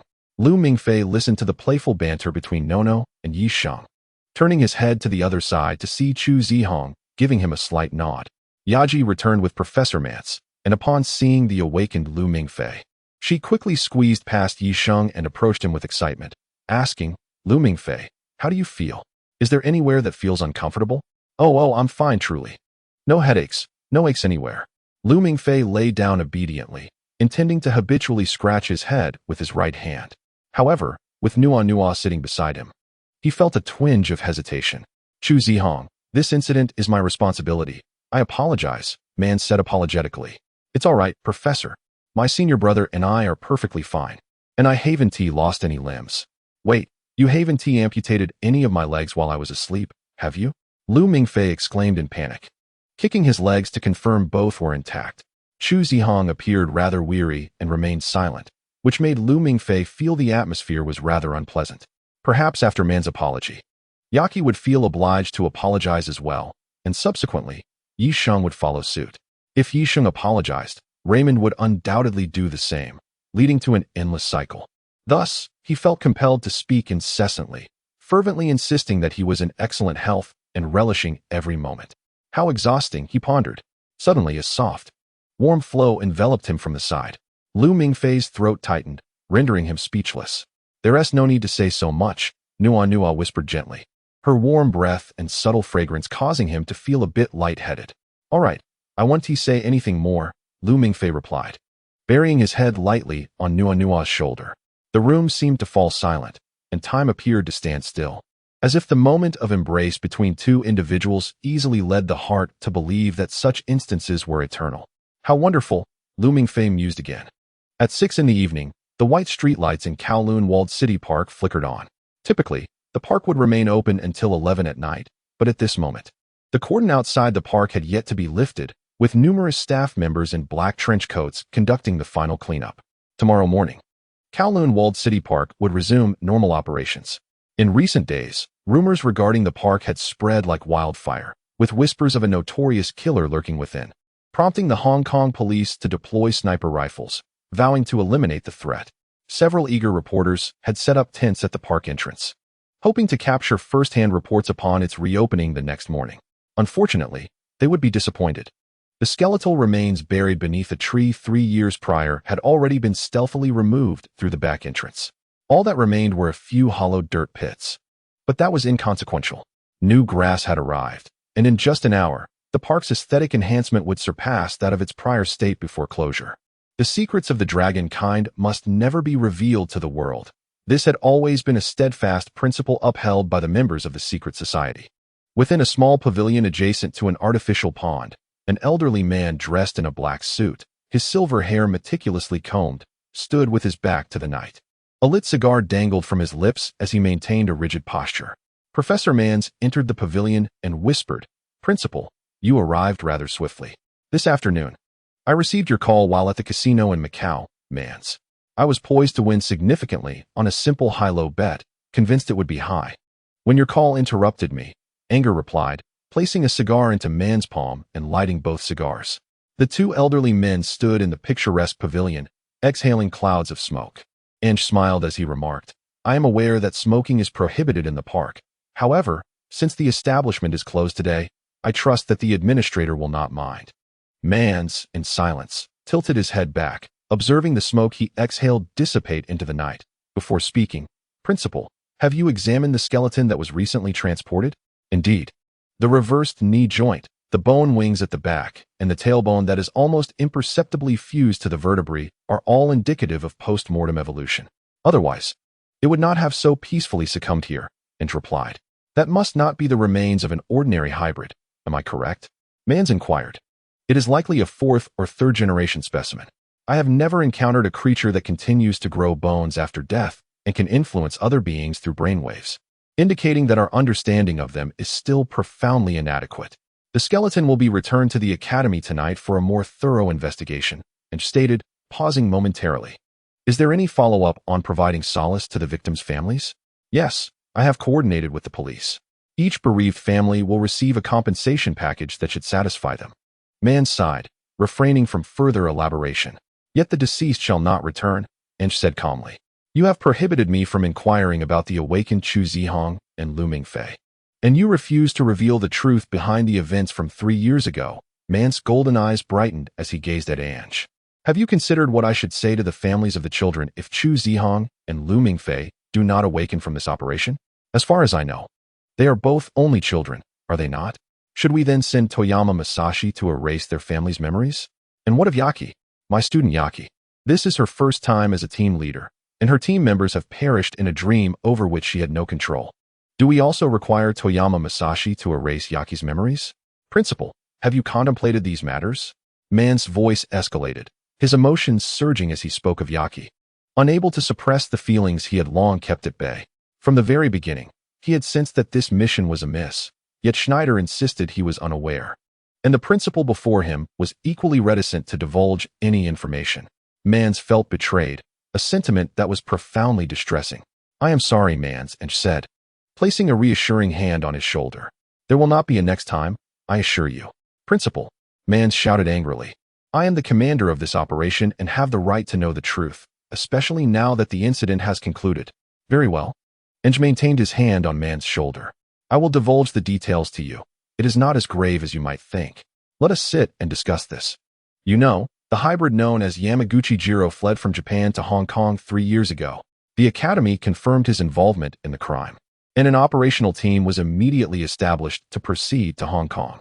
However, just before our departure, we received a request from the Japanese branch, asking for a representative to extradite the so-called hybrid back to their country for further action.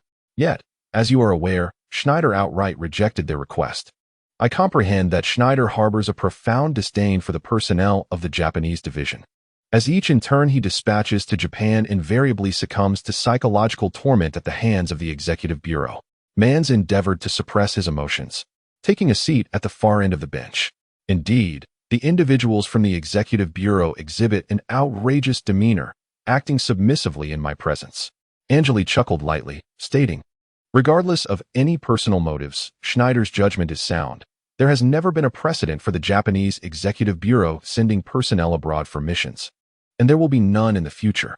It appears that the Executive Bureau had anticipated the absurdity of such a proposal being rejected, for they promptly altered their request, seeking to have a trainee from the Japanese division undertake the mission.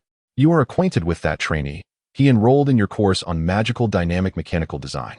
Are you referring to Mans, who displayed a look of astonishment? Yes, from the 2003 advanced class at Castle Academy. It is Yuan Wazi, Angeli replied nonchalantly.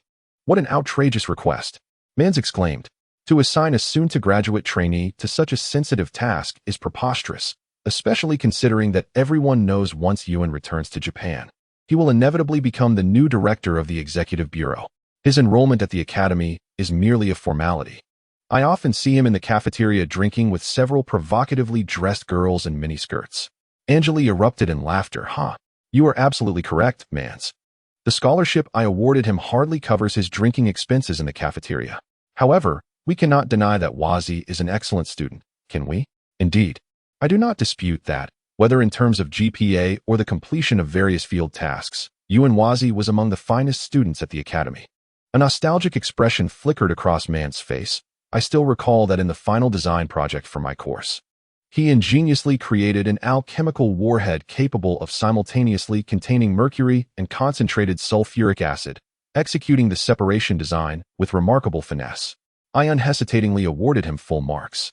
Yes, on the day I presented Wazi with the principal's scholarship and invited him to my office for afternoon tea, I suggested we indulge in some aged whiskey. As a result, we ended up consuming 3 bottles. Although both Anjali and Mans are professional dragon slayers, they also hold the dual identity of university lecturers. When educators reminisce about past students, regardless of their academic prowess, they often find themselves engaged in spirited discussions. Thus, Mans, when Schneider reported the Japanese division's request to me, after considerable contemplation, I acquiesced. For Wazi is a good lad, as you two acknowledge, Anjali stated. After a lengthy silence, Mans finally spoke, in addressing the issues of the Japanese division. You must adopt the perspective of a politician rather than that of an educator. Indeed, let us consider it my obstinate decision. Before Yuan's departure, I informed him that as long as he ensured that the mixed-blood individual posed no further threat, he was free to make his own decisions. The academy would not intervene. Anjali extinguished his nearly extinguished cigar underfoot. I am aware that the Japanese division must have assigned him some clandestine mission, and being caught between the division and the headquarters makes it exceedingly difficult for him. Your principles are alarmingly low, Mans remarked, extinguishing his own cigar. You are well acquainted with me, Mans. In truth, I harbor a profound disdain for engaging with those mixed-blood families. My singular aim is the annihilation of the dragon lineage. Though I have aged considerably, my thirst for vengeance shall not wane until my body, riddled with obsolete parts, can no longer move. Angelique remarked with a hint of detachment. Thus, I must rally all that can serve as weapons, be they distinguished hybrids or mixed-blood clans. Regarding the issues at the Japanese branch, I believe that reasonable concessions would be advantageous. In response to your trust, our diligent student, the recipient of the principal's scholarship, Jin Waka, ultimately submitted a report brimming with creativity. Mans teased, I appreciate your commendation.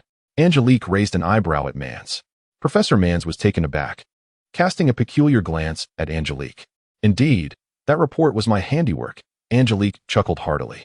This contravenes the Academy's regulations, Principal, Mans sighed. True, but there exists an ancient Chinese adage, heaven knows, earth knows, you know, and I know, Mans. Angelique paused before continuing. Upon the conclusion of the mission, I received a call from Jin Waka, who meticulously detailed all aspects of the task and confirmed the demise of the target. In conclusion, he performed admirably. Would you not agree? Principal, may I infer that you were already aware of the skeleton, presumably of a 4th generation or even 3rd generation being, buried within Kowloon Walled City Park? You wish to inquire why that body has not been excavated? Angelique shook his head.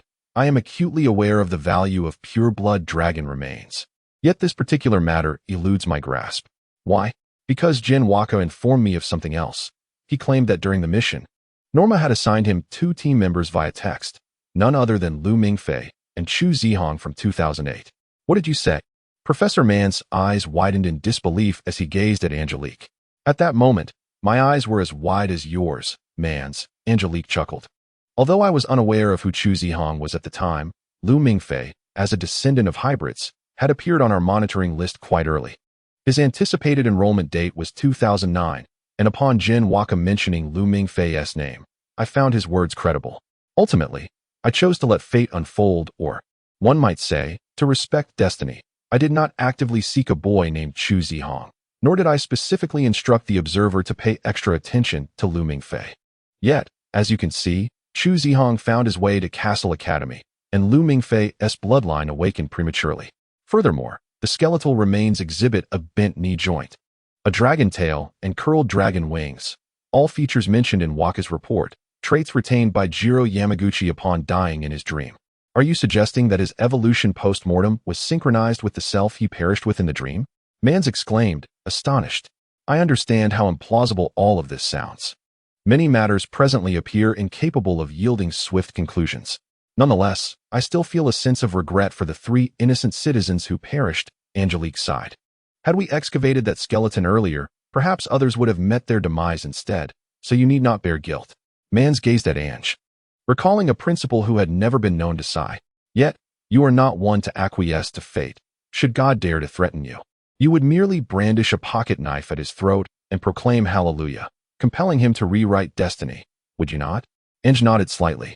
However, Chiharu implored me not to intervene in this matter, asserting it was a request befitting a man.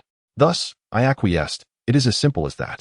I suspect the Japanese branch is well aware of the circumstances. Perhaps even from the outset they recognized that Jiro Yamaguchi might be of pure-blood dragon lineage. Indeed, I plan to visit Japan soon. I've heard that the Hachiki family has appointed a new patriarch in recent years. It is time I pay my respects and also check in on Chiharu and how he is faring with Aoga. Although his own Japanese students were not particularly reliable, Ange relished the feeling of having many protégés scattered across the globe. Very well, Mans. Ange rose to his feet. The remaining tasks are entrusted to you. I have other matters to attend to. Understood, Principal.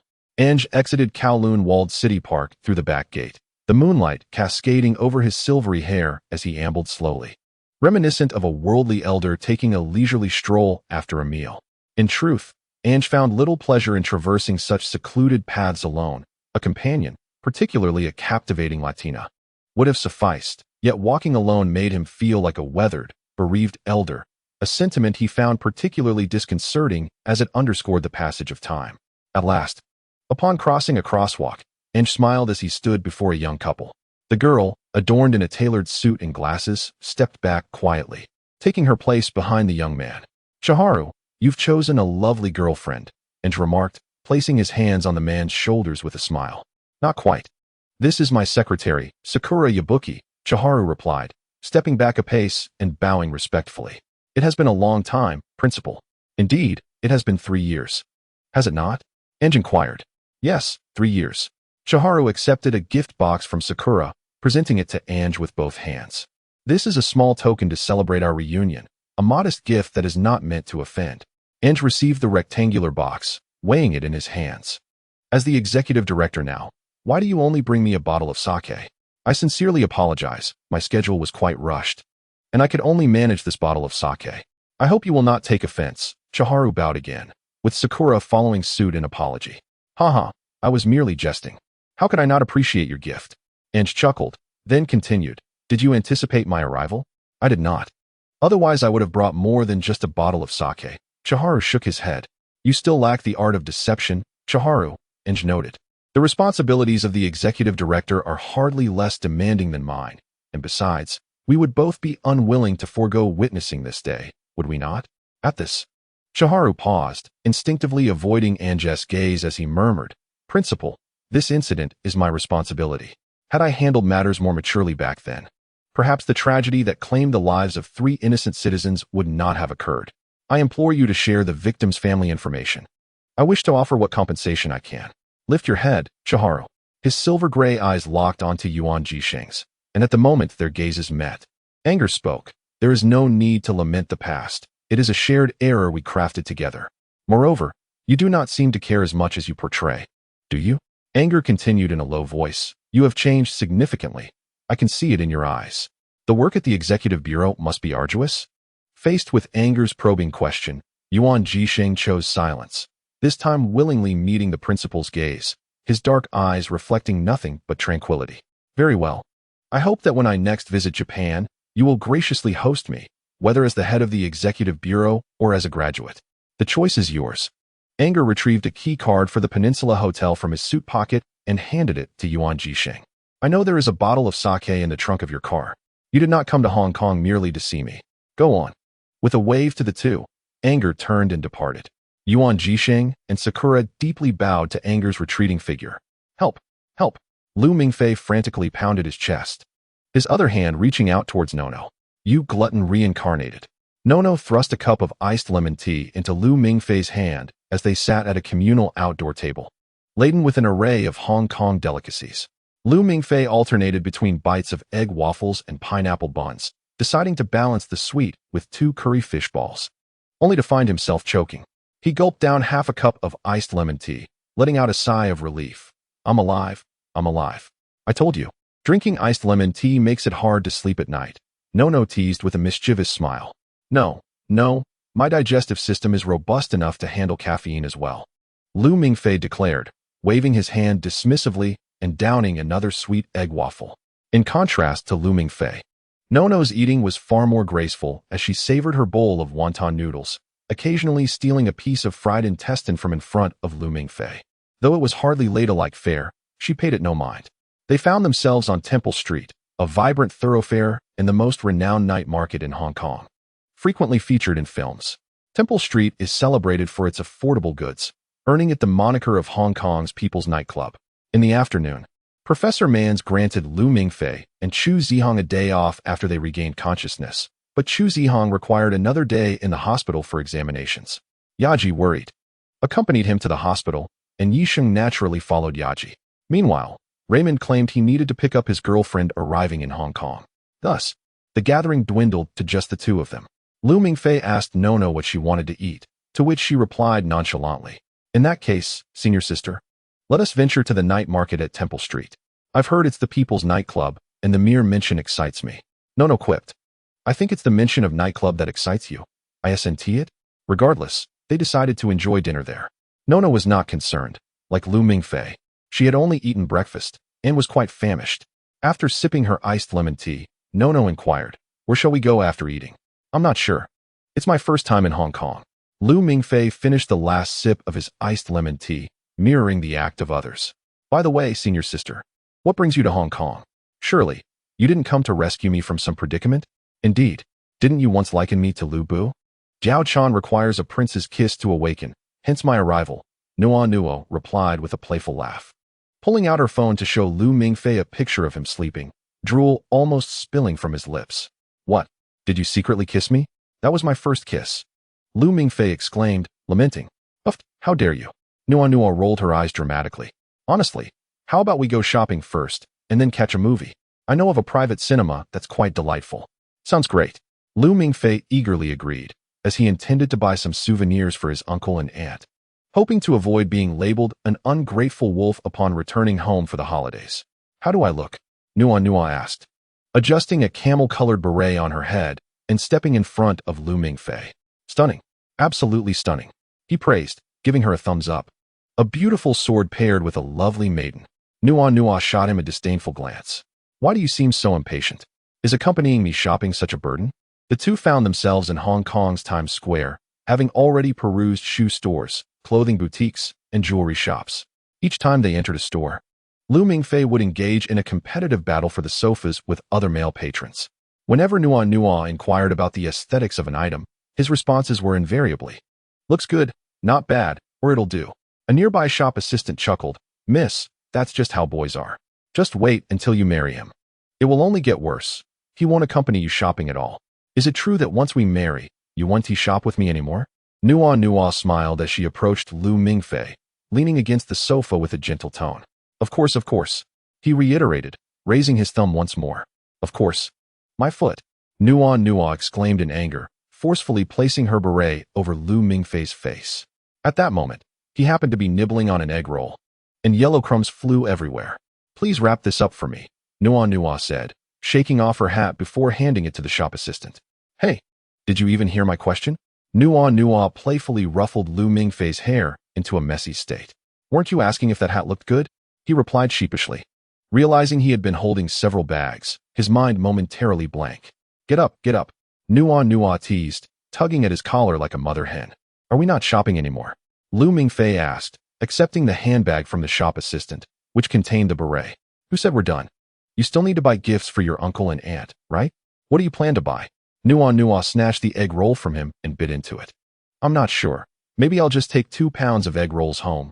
Lu Mingfei scratched his head, the paper bag crinkling in his grip. He genuinely lacked experience in gift shopping and was uncertain about his uncle and aunt's preferences.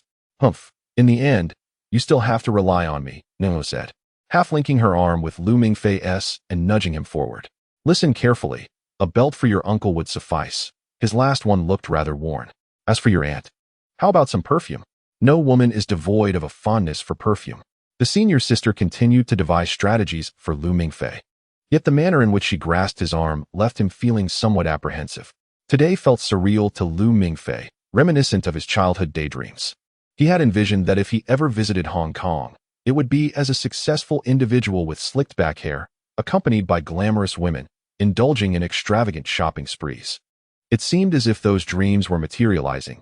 Despite his disheveled appearance, he found himself laden with shopping bags, a beautiful senior sister by his side. Even if he was not a magnate, he could at least consider himself a wealthy individual, couldn't he? Reflecting on his nap that afternoon, he recalled how Nua had unexpectedly embraced him, and he boldly nestled his head against her shoulder. At that moment, he hadn't overthought it. It felt natural to lean in. Only later did he realize his cheeks were slightly flushed, and his heart raced. "You're daydreaming again," Nua remarked, playfully tapping his forehead while holding a leather belt in her other hand. Lu Mingfei, mistaking her gesture for reprimand, instinctively recoiled and exclaimed, I'm sorry. What? Nua looked at him quizzically. "How about this Mont Blanc belt as a gift for your uncle?" "Excellent choice, senior sister." Lu Mingfei retrieved a handful of colorful banknotes from his pocket. His aunt had been generous, providing him with ample pocket money, supplemented by his own savings over the years, all converted into Hong Kong dollars for this trip. He didn't feel overly remorseful. Raymond had mentioned that once he officially enrolled, he would receive a student ID from Castle Academy, which also doubled as an American Express credit card with a limit of $100,000. Not to mention the annual scholarship of $36,000 approved by Professor Gudrian. His future indeed looked promising. "Looking quite affluent," Nua commented, observing the colorful Hong Kong notes in Lu Mingfei's hand. After securing the belt for his uncle, their next destination was to purchase perfume for his aunt. Lu Mingfei felt uncertain about this choice, as he had never witnessed his aunt using perfume. She was more often associated with the distinct aroma of cooking oil in the kitchen, concerned that his aunt might chastise him for frivolous spending. He confided his worries to Nua, who merely urged him to relax. Under Nua's guidance, they entered an exclusive Hermes perfume shop. The moment he stepped inside, Lu Mingfei felt slightly lightheaded. The myriad of combined fragrances assaulted his senses, amplifying his apprehension that his aunt might dislike the gift he intended to purchase. "How about this one? A unisex woody scent, reminiscent of winter," Nua offered, handing him a testing strip. Lu Mingfei leaned in to sniff it and shook his head. Unusual for him to reject so quickly. "What about this one?" Nua presented another testing strip, waving it near his nose. "Why does it smell like popcorn?" Lu Mingfei exclaimed in surprise. "It's a gourmand fragrance. Not only does it have a popcorn essence, but it also features notes of chocolate," Nua said, bringing the strip to her own nose with an expression of delight. Yet, Lu Mingfei shook his head again. "I fear my aunt might scold me for purchasing something trivial." "I see." Nua seemed to anticipate his reaction, conjuring another testing strip as if by magic. "Here, give this one a try." As Lu Mingfei accepted the fragrance, a delightful citrus aroma enveloped him, interlaced with a hint of medicinal scent. He found this fragrance curiously familiar. "I quite like this one. What is its name?" "Hermes un Jardin in Mediterranee," replied the attendant. Nono raised an eyebrow at him. "So is this the one?" "Absolutely, please wrap it up." Lu Mingfei approached the counter, while Nono watched him with a smile, carrying a plethora of bags. She had anticipated his affirmative response. "This is the very fragrance I wore on the day we first met," she remarked. In the private cinema, Lu Mingfei and Nono settled into a spacious leather sofa, having chosen to watch Doraemon, Nobita's Dinosaur 2006. It was Nono's selection. She mentioned she had only seen the original from 1980. Although Lu Mingfei had seen it once, he found the film quite moving and did not mind watching it again. The story revolves around Nobita's declaration to someday uncover a genuine dinosaur fossil to impress Shizuka, as he struggles against the bullying of John and Sunio. Ultimately, he discovers the long-sought dinosaur egg fossil. With the aid of Doraemon's time-traveling pouch, Nobita successfully hatches a charming little plesiosaur, whom he names Pichu, and the narrative unfolds as they return Pichu to the Cretaceous period, 100 million years in the past. As Nono laughed heartily at the scene where John and Sunio bullied Nobita, she exclaimed, "They are truly wicked." Poor Nobita. Lu Mingfei nodded in agreement. "Not really. I think Nobita somewhat deserves it for always boasting and ultimately relying on Doraemon for help," Nono commented, taking a sip of her cola. Indeed, Lu Mingfei casually agreed. He turned to glance around the cinema, appreciating the decent quality of the equipment. The dim light reflecting off the large screen danced across Nono's face. Today, she had applied only light makeup, and Lu Mingfei, unfamiliar with the intricacies of feminine beauty, felt that this version of Nono was not at all distant. She appeared simply as a girl enjoying an animated film, rather than the ever-dominant senior who usually overshadowed him. Lu Mingfei could not quite articulate which version of Nono he preferred. The senior seemed like a whimsical little witch, commanding in her fiery red Ferrari. Yet also the same girl who sat on the sofa, munching popcorn while watching Doraemon. Nono had a thoughtful side as well, such as when she helped him select gifts for his aunt and uncle, or when she sought to impress Xiao Minghua. He remained puzzled as to why Nono treated him with such kindness. Was it possible that she extended this warmth to everyone? Peeking at the senior, beware of needles. Nono playfully tossed a popcorn kernel at Lu Mingfei. Are you wondering why I am so nice to you? How did you know? Lu Mingfei was taken aback, suspecting that Nono might truly be a little witch, perhaps hiding a voodoo doll with his name in her pocket, ready to poke it with a needle to make his stomach grumble. Just a guess. Nono lifted the corners of her mouth. The four-leaf clover pendant on her earlobe swaying gently, wearing a triumphant expression that seemed to suggest she had deciphered his innermost thoughts. On the day we first met, didn't you treat me to a nutritional express drink? She remarked. Indeed, what of it? According to the original plan, it was I who should have treated you to it, Nono continued. Moreover, you shouldn't have agreed to my invitation to enroll so hastily. You are not that kind of person. Knowing full well the privileges of Castle Academy, you still hesitated for someone you liked. Ultimately left disheartened after being played by Xiao Minghua. That is the true you. My judgment has always been astute. Lu Mingfei sighed, her words piercing through him. Yes, he was indeed that sort of individual. Had he not returned from that other world and dulled his feelings for Chun Wenwen, he would never have accepted Nono's invitation. He should have been in the small bedroom he shared with his cousin, waiting for Lu Mingze to relinquish the computer at midnight so he could indulge in a few rounds of StarCraft and check if Chun Wenwen had replied to his message from days prior. Yet, he had acquiesced, and decisively at that. I did agree, rather resolutely, Lu Mingfei replied softly. Stop pretending to be profound, Nono exclaimed, playfully latching onto his neck with her arm and tousling his hair. I almost suspected there was something mentally amiss with you. Yet the next morning, when Professor Guderian handed you those pictures of your parents, you almost cried, didn't you? Still so naive. I'm not this loyal to everyone, Nono said, turning his face towards her, her bright eyes searching his own. Because you are so simple-minded, I decided to protect you, especially since you promised to be my little brother. If I don't look out for you, who will? Lu Mingfei responded quietly, and Nono returned to her seat. The atmosphere settling into a tranquil silence as they both gazed at the large screen. They watched as Nobita prepared to board the time machine, leaving the Cretaceous period behind. And as Shizuka found her own kind, they faced separation. After this, you will witness a myriad of things, and you will continue to grow, Nobita declared, tears streaming down his face as he stumbled towards the time machine, pleading with Doraemon to take him back. Every time Lu Mingfei witnessed this scene, his heart ached. Yet today, emotions overwhelmed him, and silent tears fell. The most embarrassing moment while watching a film is when you find yourself in a private cinema on a first date, while the girl beside you calmly munches on popcorn, and you silently weep at the touching moments on screen. Nono observed the curled-up Lu Mingfei.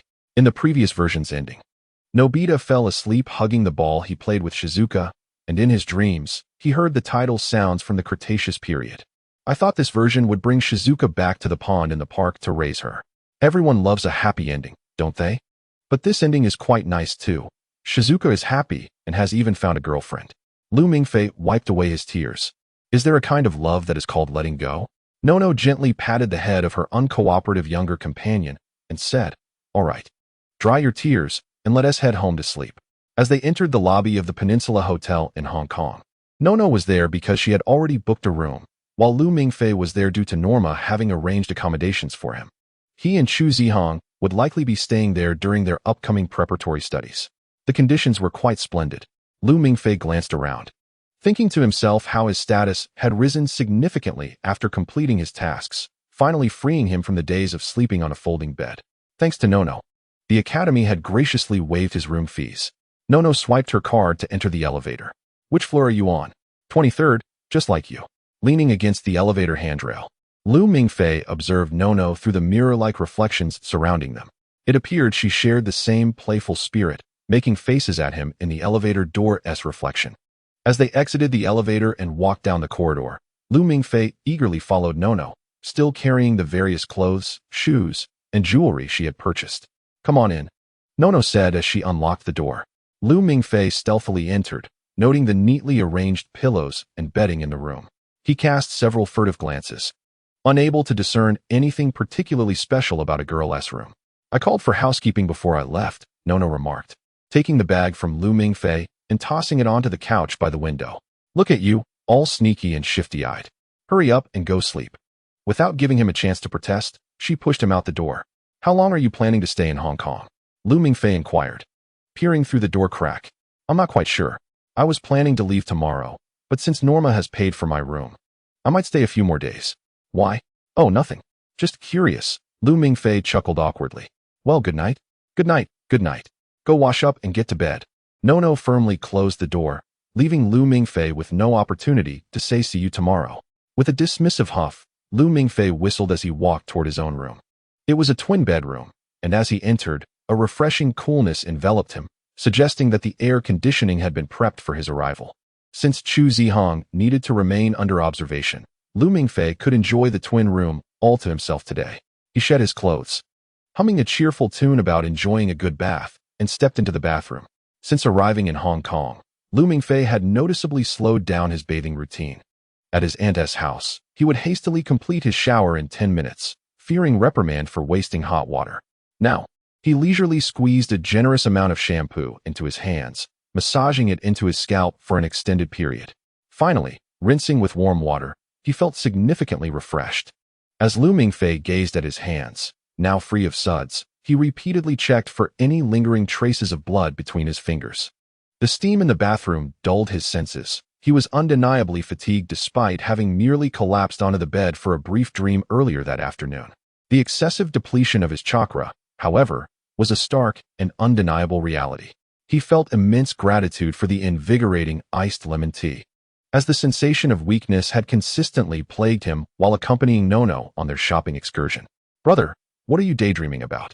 A familiar voice broke his reverie. Lu Mingfei quickly shielded his vital parts with his hands and turned to see Lu Mingze crouched in the empty bathtub. A small towel was wrapped around his head, and a white towel draped over his shoulder, resembling an uncle from a bathhouse. "I'm in the shower," Lu Mingfei shouted. "I know. I'm just here to help you scrub your back, aren't I, brother?" Lu Mingze teased with a mischievous grin while swinging the towel. "Or do you think I'm not good enough for you and want me to fetch your senior sister instead? She's taking a shower too?" Lu Mingfei inquired. "Of course. Girls love to be clean, especially after spending a whole day with you. They definitely need to wash away the grime of the soul." "How could you say such a thing?" Lu Mingfei splashed water at Lu Mingze in indignation. "I haven't done anything scandalous today, have I? At most, I just embraced my senior sister tightly." Lu Mingze chuckled. I know. That's what we call the atmosphere reaching its peak, right? All right. What do you want from me?" Lu Mingfei turned his back, starting to squeeze shower gel onto his body. "Just so you know, it was your senior sister who woke me up this afternoon. I didn't make any deals with you." Yes. Lu Mingze shrugged off the towel with a hint of resignation. "A deal unfulfilled, but still maintaining brotherly affection. I'm just here to check on you." "Check on me for what? I'm perfectly fine." "How did it feel battling Yamaguchi Jiro?" Lu Mingze asked. "He's a genuine pure-blood dragon, not weak at all, right?" "Impressive as he may be, he was still defeated by me and the team leader," Lu Mingfei retorted. "I see." Lu Mingze gazed at Lu Mingfei with a sly smile. "So, your eyes aren't hurting then?" Lu Mingfei turned to Lu Mingze, his Sharingan activated with 3 tomo. "Speak plainly. From the very beginning, you could have confronted Yamaguchi Jiro with your Manjikyu, claiming he was a pure-blood dragon. However, had you and Yuan Jixing gone all out, he would never have had the chance to grow those dragon wings, or even evolve a tail." Lu Mingze maintained an unwavering gaze into the Sharingan, seemingly unfazed. "You've just reverted to your habitual cowardice, but what is the reason behind it? Is the prospect of blindness truly so terrifying for you, brother?" "Indeed. I believe blindness is the most dreadful thing in the world. I would no longer be able to watch TVB dramas or gaze upon the beautiful senior sister." Lu Mingfei turned off the shower, wrapped himself in a bathrobe, and sighed. I know you have a solution, but? Lu Mingze looked at him expectantly. But I refuse. Your terms are surely outrageous.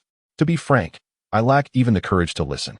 Lu Mingfei playfully patted the towel wrapped around Lu Mingze's head with his damp hand, mirroring how Nono treated him. I understand that if I truly asked you to save my senior brother this afternoon, you would certainly be capable. Although I don't know who you are, my intuition tells me you possess great prowess and can help me fulfill all my wishes. Rather than forcing me to pry open Pandora's box, it would be more beneficial to simply apply some eye drops. Lu Mingfei emerged from the bathroom, casually pulling the door shut but leaving the light on. Leaning against the wall, he murmured in a voice only he could hear, I do not care for power. So please, do not manifest again. He collapsed onto the bed, his gaze aimlessly fixed on the warm yellow glow of the ceiling lamp. He felt as though he had split into two entities. One was yawning and lamenting, I am utterly exhausted today. I am so sleepy. Let us retire to slumber quickly. The other, however, danced and sang, urging, wake up, wake up. Let us seek out the senior sister for a game of poker. I cannot let this iced lemon tea go to waste. As Lu Mingfei wrestled with whether the inviting softness of the bed or the prospect of playing poker with his senior sister was more enticing, the doorbell rang. The instant the bell chimed, it heralded the victory of the dancing entity. With a sudden burst of energy, Lu Mingfei sprang up and dashed towards the door. His senior brother was still in the hospital, and he had not ordered any room service, so the person knocking could only be his senior sister. He envisioned opening the door to find her, clad in a bathrobe, standing pitifully on the threshold, delicately requesting, Mingfei, my hairdryer is broken. May I come in to dry my hair? Senior sister, it's so late. How could you? Lu Mingfei greeted her with a smile as bright as a spring flower, opening the door wide. However, in an instant, his expression shifted from excitement to astonishment, and with a resounding thud, he promptly shut the door. Indeed, a striking girl stood at the entrance, tall and graceful, wearing a t-shirt emblazoned with Asuka from EVA and simple denim shorts. Lu Mingfei felt a jolt of shock. He not only did not recognize this girl, but had also opened the door with a rather inappropriate expression. As he hurriedly adjusted his bathrobe, he overheard a conversation in Japanese outside. Young master, did we perhaps knock on the wrong door? Surely not. Let me check. It is indeed 2306. A man's voice responded. Should we try using the room key to open the door? Perhaps not. What if we truly have made a mistake? Group leader? Lu Mingfei slightly opened the door and peeked outside. Indeed, in addition to the unfamiliar girl, there stood a handsome man clad in a trench coat. Ah, Lu Kuan. Long time no see. Minazuki Yuki stepped forward, whispering in Chinese. Is there anyone else inside? No, I am not that kind of person. Lu Mingfei replied awkwardly as he opened the door wider, glancing at the girl behind Minazuki. Group leader, have you found yourself a girlfriend? Forgive me for the oversight. Allow me to introduce my secretary, Sakura Yabuki. Minazuki Yuki, holding a bottle of sake, entered the room without waiting for Lu Mingfei's consent, rummaging through drawers to procure 2 cups. Sakura, dozo yoroshiku. Miss Sakura, nice to meet you. I look forward to your kind guidance. Lu Mingfei greeted her repeatedly, attempting to salvage his image in her eyes. Thank you, but I speak Chinese, Sakura smiled back, following Minazuki Yuki into the room. Seeing that these 2 individuals were so at ease, Lu Mingfei reluctantly closed the door. At this moment, Yuan Jisheng had already seated himself at the table, pouring 2 cups of sake, while Sakura stood behind him. Miss Sakura, why are you standing? Please take a seat, Lu Mingfei urged, pulling out a chair for her. I'm fine, Sakura replied, shaking her head, but Yuan Jisheng interjected, Sakura, do sit down. Yes, Sakura nodded obediently and settled beside Yuan Jisheng. Lu Jun. It has been a while, Yuan Jisheng reiterated, raising a cup of sake towards him. For me, it has only been half a day, Lu Mingfei responded, taking the cup and clinking it with Yuan Jisheng's before downing the contents. I visited the hospital earlier to see Chu Jun, but upon arriving at his ward and noticing he was still resting, I refrained from disturbing him, Yuan Jisheng chuckled. Did you indulge in a bit of alcohol before coming here? Lu Mingfei remarked, pinching his nose as he regarded Yuan Jisheng, detecting the scent of liquor. Indeed, just a little, Yuan Jisheng admitted, producing a room card from his pocket and placing it on the table. I found this on the floor, returning it to you. Oh, that's why I only received 1 room card this afternoon. Lu Mingfei raised an eyebrow, glancing between the solitary Yuan Jisheng and the poised Sakura beside him. So, you were not deceiving me after all. Deceiving you about what? Yuan Jisheng inquired, a hint of confusion in his voice. Young master. Miss Sakura indeed referred to you as young master just now, did she not? I did not deceive you. Or have you always thought me to be boastful? Yuan Jisheng narrowed his eyes. A bit, yes. It feels rather distant. This notion of a mafia young master, Lu Mingfei said, eyeing Yuan Jisheng's waist where he noticed the absence of his traditional sword today. Aren't you curious, Lu Mingfei? Yuan Jisheng changed his address. Aren't you curious about what transpired thereafter? Or about me? Not particularly. I am aware that Yamaguchi Jiro is no match for you, Yuan Jun. Your swordsmanship is swift, merely a trivial affair, Lu Mingfei dismissed with a shake of his head. Moreover, everyone harbors their own secrets, be it I, the leader, or Miss Sakura. It can be quite exhausting to delve too deeply into one another's lives. Is that so? Yuan Jisheng poured himself another cup of sake, drinking silently. However, there is one matter that piques my interest, Lu Mingfei remarked with a playful expression. Have you discovered your life's ambition? Excluding the role of a righteous ally or a nefarious overlord, of course. At this, Yuan Jisheng, maintaining his composure, drew a photograph from his overcoat pocket and placed it in Lu Mingfei's hand. What is this? Lu Mingfei inquired, looking down to find a picture of a beach. Monterrey Beach, a renowned nudist beach, Yuan Jisheng revealed, a mysterious smile gracing his lips. I have a friend from France whom I met online. He operates a small store selling sunscreen on this beach and lives quite comfortably. Each summer, he heads to the beach to open his business, where he encounters hundreds of nude women. He strolls along the shore donning a sun hat, carrying a wooden box filled with various sunscreens. If he spots a well-endowed girl, he approaches her to offer samples.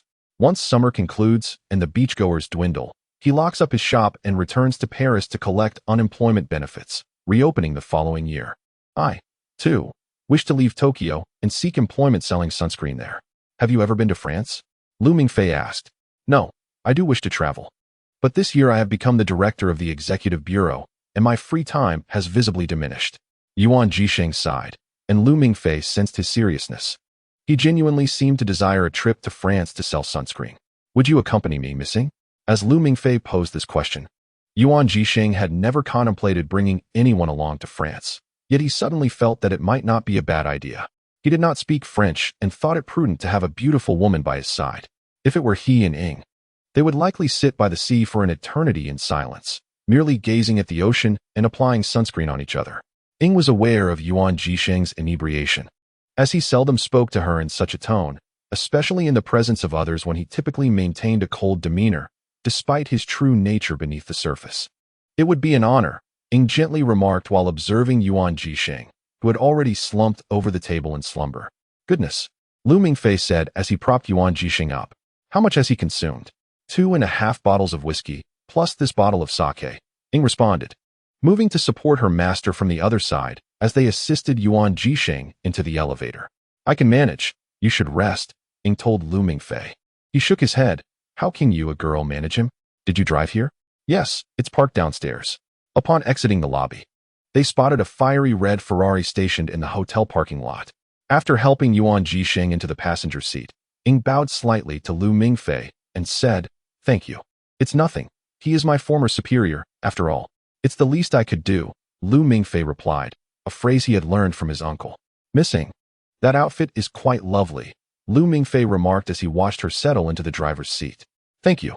It was the young master's request before we went to the bar, she replied as she started the Ferrari's engine.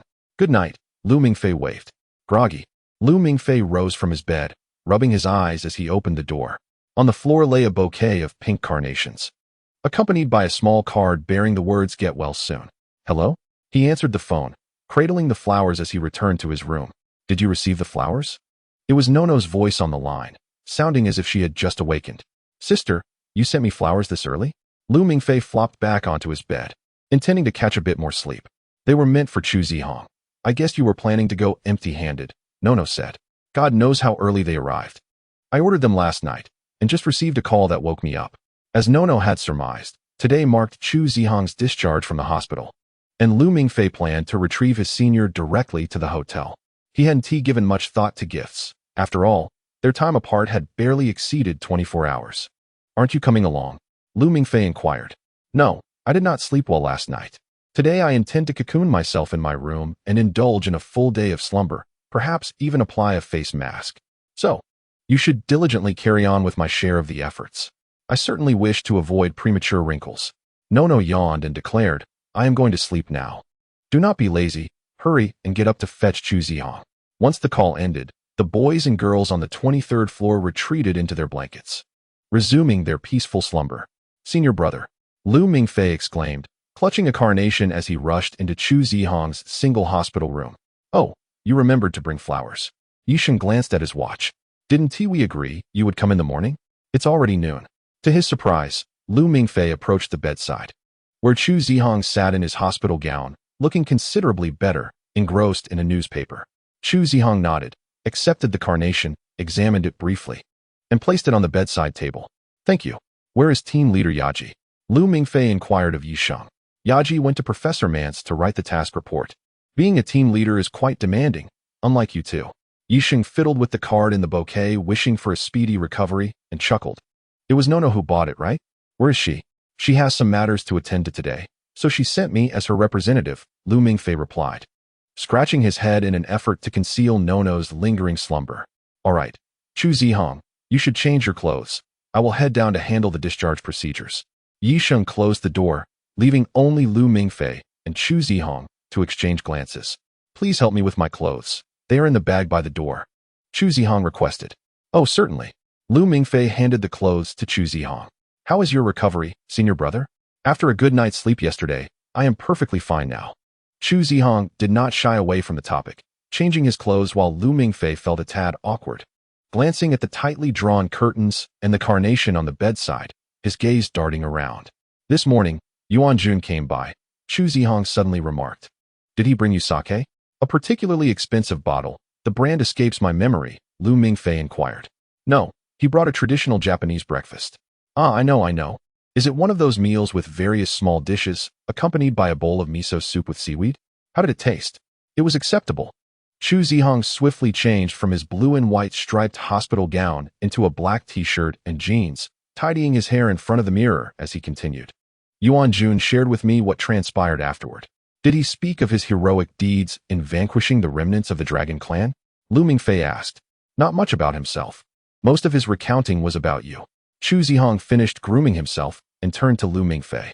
It seems I have been a burden to you all, haven't I? How could that be? Lu Mingfei quickly replied. Without your push, senior brother, I would have perished. That is not the case, Chu Zihong softly countered. Yuan Jun deliberately avoided discussing the events following my injury, but from his subsequent descriptions, it appears we faced opponents of pure-blood dragon caliber. Yet you and Yuan Jun returned alive. Judging by your demeanor since waking, it seems you sustained little harm in that battle. The weakest among us is me, is it not? Lu Mingfei suddenly found himself at a loss for words. He suspected that his senior brother's words held a semblance of truth. Although he had provided assistance to Yuan Jisheng prior to the latter's invocation of the word spirit, it was the latter who had effectively subdued Yamamoto Jiro, even severing one of the dragon's arms. The cacophony of cracking bones during their skirmish was a memory etched vividly in his mind. To this day, Lu Mingfei remained oblivious to the significance of the term emperor as mentioned by Yamamoto Jiro, and he had refrained from reporting this matter to the academy. Yesterday, Yuan Jisheng had, in fact, offered him an opportunity to inquire about his secrets, yet Lu Mingfei had declined. He harbored an unsettling intuition that the term emperor alluded to something profoundly terrifying. From Yuan Jisheng's combat style, it was evident that he was no ordinary hybrid. However, Lu Mingfei felt that this secret was far beyond his grasp. In truth, Chu Zihong was already quite formidable. He had mastered the powerful word spirit, Junyan, even before enrollment. However, he lacked the combat experience to rival Yuan Jisheng or Lu Mingfei, and that was an undeniable fact. Before him, his senior brother maintained a calm demeanor, as if silently urging him to reveal the truth, exuding an air of indifference to his own perceived weakness. Yet, Lu Mingfei found himself unable to voice it. Should he concede that indeed, his senior brother was the weakest, having withdrawn midway from the entrance examination task, while the junior he sought to protect had flawlessly completed it and garnered immense prestige? Chu Zihong regarded Lu Mingfei silently, who, in turn, averted his gaze. Despite having already changed into fresh attire. I see, Chu Zihong murmured. Senior brother, that is not what I meant. It's all right, I understand. After a brief pause, Chu Zihong continued, I wish to share something with you concerning my past. Another secret? Lu Mingfei blinked in surprise. For the next 5 minutes, Chu Zihong recounted the events of that fateful day in 2004, when Typhoon Dandelion struck, detailing everything that transpired on that highway. His speech was measured and his tone calm. Yet Lu Mingfei noticed his hands trembled slightly when he recounted how his father had swung a blade at Odin. I drove away in a Maybach. While my father was striking at Odin, I was nearly in tears from fear. All these years, I have regretted why I was the one who survived that day, lamenting that I did not perish with him on that rain-soaked night. Chu Zihong spoke slowly. Perhaps that is why I pushed you away back then. I simply wish to cease my regrets. Senior brother, Odin cannot be a god, can he? I have never heard of such an odd deity. Lu Mingfei ventured cautiously. I believe he must be the dragon king that Raymond spoke of, Chu Zihong replied. If it is a dragon, then it should be manageable, right? Lu Mingfei suggested. Indeed. If it is a dragon, it will be manageable. Chu Zihong fixed his gaze upon Lu Mingfei. After that rainy night, the sole purpose sustaining my existence was to slay Odin. I will join, Lu Mingfei declared, raising his hand first, as he had during the Kowloon walled city days. Thank you. During their 2.5 months in Hong Kong, under Raymond's guidance, Chu Zihong and Lu Mingfei diligently immersed themselves in the study of dragon lore. Day after day. Indeed, as Nono articulated, their coursework as preparatory students is not particularly burdensome. Many conceptual topics merely require a superficial understanding, for they will engage in systematic study once they arrive at school. The primary significance of the preparatory courses lies in clarifying for them the nature of dragons and hybrids. Chu Zihong considers Raymond to be a commendable instructor. He seldom delves into textbook material, instead opting to share anecdotes from his experiences as an executive department officer involved in matters concerning hybrids. Nevertheless, Raymond occasionally presents highly specialized content. On one occasion, he produced an ancient text annotated with commentary on the Jade Book, a reference for the 3rd level of the school's alchemical chemistry curriculum. The Jade Book, an ancient manuscript dating back to 1900 BC, was inscribed on a slab of green gemstone and discovered within a secret chamber beneath a pyramid. It is regarded as the foundational text of alchemy, authored by a figure who claims to be Hermes, a deity of the Egyptian Trinity. Comprising merely 13 sentences, it encapsulates all truths of alchemy, from earth to heaven and back again, to acquire the powers above and below. Thus, one may attain the glory of the world, steering clear of darkness and ignorance. As Raymond recited, he referred to the translation of the Jade Book by the illustrious physicist Newton, noting that while Newton was a scientist, he also harbored a keen interest in alchemy and mysticism, rendering him a notable charlatan. Throughout this discourse, Chu Zihong listened with a sense of perplexity, while his companion, Lu Mingfei, had already shielded his head with a book and succumbed to slumber. This prompted Raymond's dismay, leading him to declare the session concluded. Such scenes frequently unfolded over the span of 2.5 months of study, Chu Zihong diligently scribbling notes, whereas Lu Mingfei appeared either vacant-eyed or perpetually yawning. Initially, Raymond scolded him, but eventually he grew weary of reprimands, merely remarking, Lu Mingfei, I fear you may struggle to pass the final exam. Prepare for possible retention. Chu Zihong had inquired of Lu Mingfei why he became so distracted during Raymond's lectures. Lu Mingfei replied, Senior brother, I am at a loss.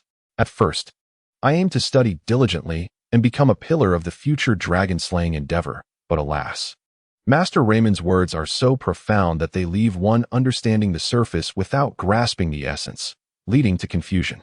In summary, due to their early passing of assessments, he and Lu Mingfei concluded their originally 3-month course in just 2.5 months.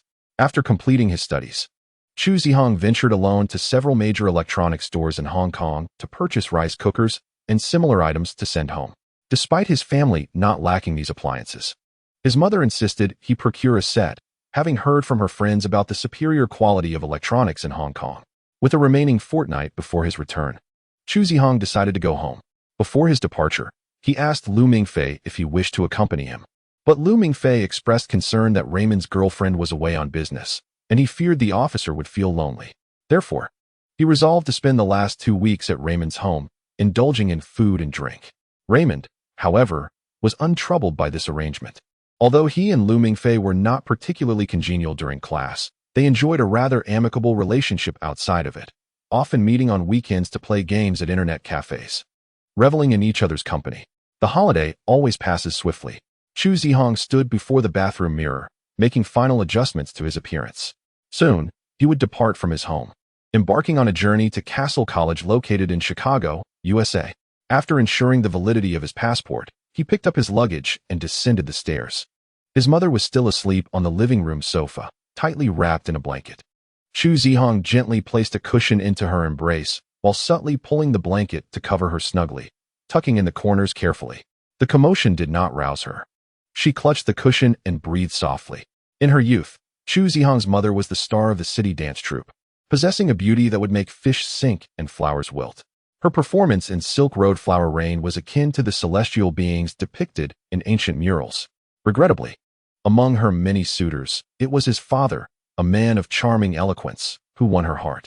However, due to his mother's naivety and his father's unreliability, they married and subsequently divorced. Chu Zihong had harbored resentment towards that aimless man until he witnessed his father's silhouette on that rainy night. Realizing the man had merely been playing the fool all along, he could never comprehend why his father, who possessed such remarkable prowess, chose to conceal his heritage and diminish himself to placate his wife, striving for an existence of an ordinary man. They were of mixed lineage, born to a status deemed superior by societal standards.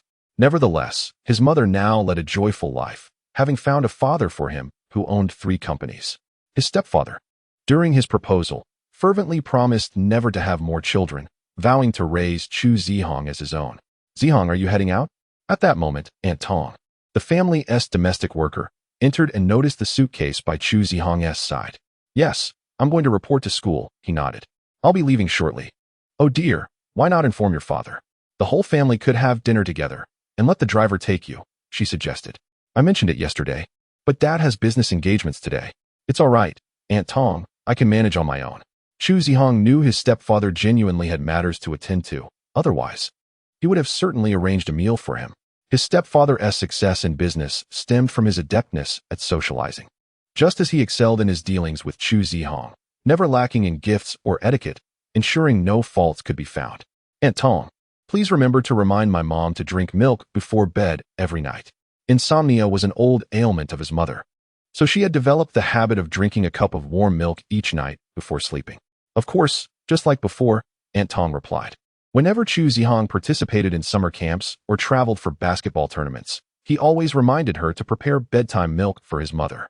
"All right, I'll be off then, Aunt Tong." Chu Zihong took one last glance at his mother, still deep in slumber, before picking up his suitcase and stepping out of the house. In the subsequent day, Chu Zihong found himself predominantly traversing various modes of transportation. A flight from his city to Chicago consumed several hours, and upon disembarking, he still needed to take the subway to reach the Chicago train station, where the CC-1000 train to Castle Academy awaited him. The Academy's secretary, Norma, had meticulously arranged his itinerary. Originally his junior from Shirlon High School, the only S-grade student in 40 years, Mingfei, was supposed to accompany him on the same train to the Academy. However, upon his arrival, Chu Zihong received a text from Mingfei. "Senior, I miscalculated my boarding time. Damn it, Raymond didn't remind me either. Just go ahead to the school. I need to wait for Norma to help me rebook, so don't wait for me." After reading the message, Chu Zihong immediately attempted to call Mingfei, but the phone was turned off. He hoped his junior would make it in time. Navigating through the VIP passage of the Chicago station, he encountered a conductor clad in a dark green train uniform, standing at the ticket checkpoint with a card reader in hand. "Prep student, Chu Zihong," he declared, presenting his ticket. As the ticket passed through the reader, a sound reminiscent of ancient bells resonated. "Oh, an A grade, quite rare indeed." The conductor returned the ticket and guided him to the platform. Conversing as they walked, "I heard there's an S grade arriving too. This last train truly brings double joy. He missed his flight. You might need to arrange another for him." Chu Zihong stepped onto the sleek, jet-black train, its streamlined body adorned with dazzling silver vine patterns against the glossy surface, which he found rather ostentatious. He was likely among the last few to board, and though the carriage was not entirely filled, most seats were already claimed. Raymond had previously informed him and Mingfei that the CC-1000 was a special direct service authorized by the Chicago government for Castle Academy, situated in the mountains. Without this train, one would have to resort to a helicopter to access the academy. The young boys and girls aboard presented a diverse array of appearances. Raymond had mentioned that each year, numerous newcomers hailing from prestigious mixed-blood families enrolled, unlike Chu Zihong and Lu Mingfei, who had always known their identities and anticipated their eventual academic paths.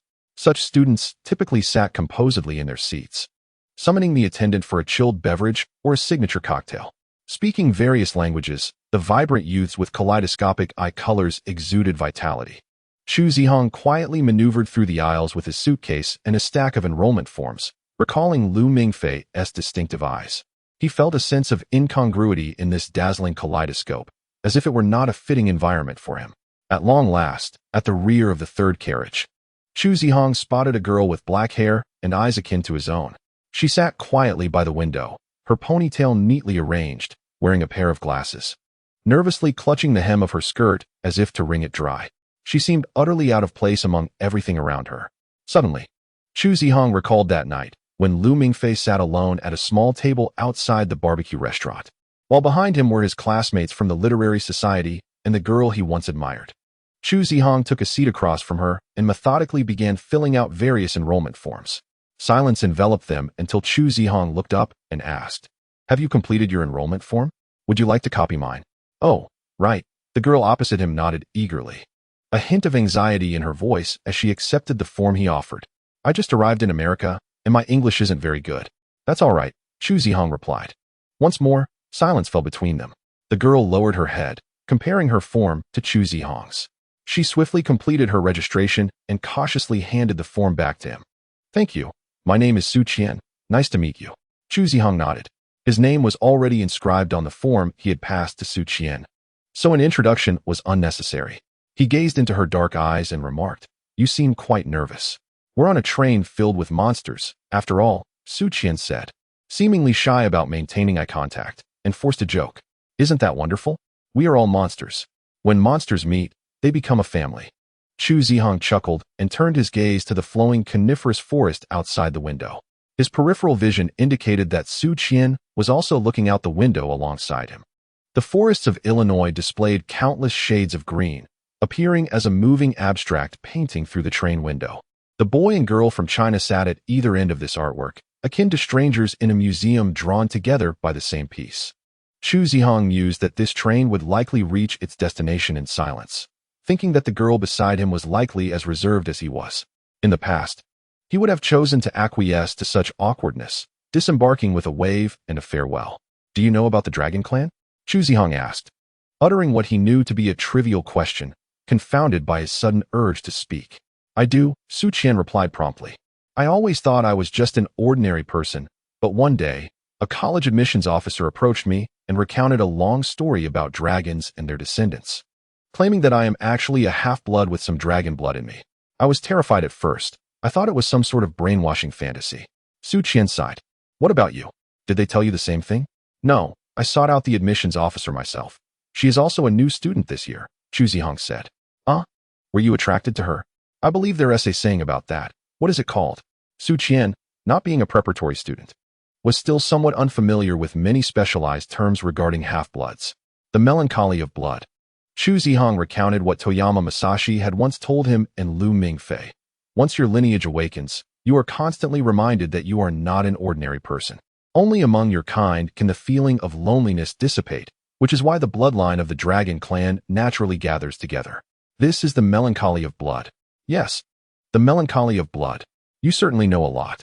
As Su Qi broke into a smile, Chu Zihong noticed the two delicate dimples adorning her cheeks.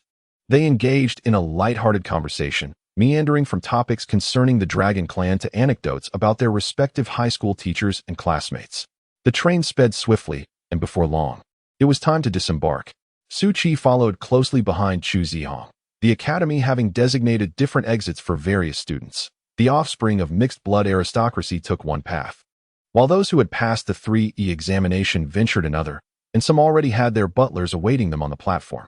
Chu Zihong observed that Su Qi appeared somewhat bewildered, reminiscent of a provincial girl arriving in Paris by train in 1900, momentarily lost in the bustling metropolis.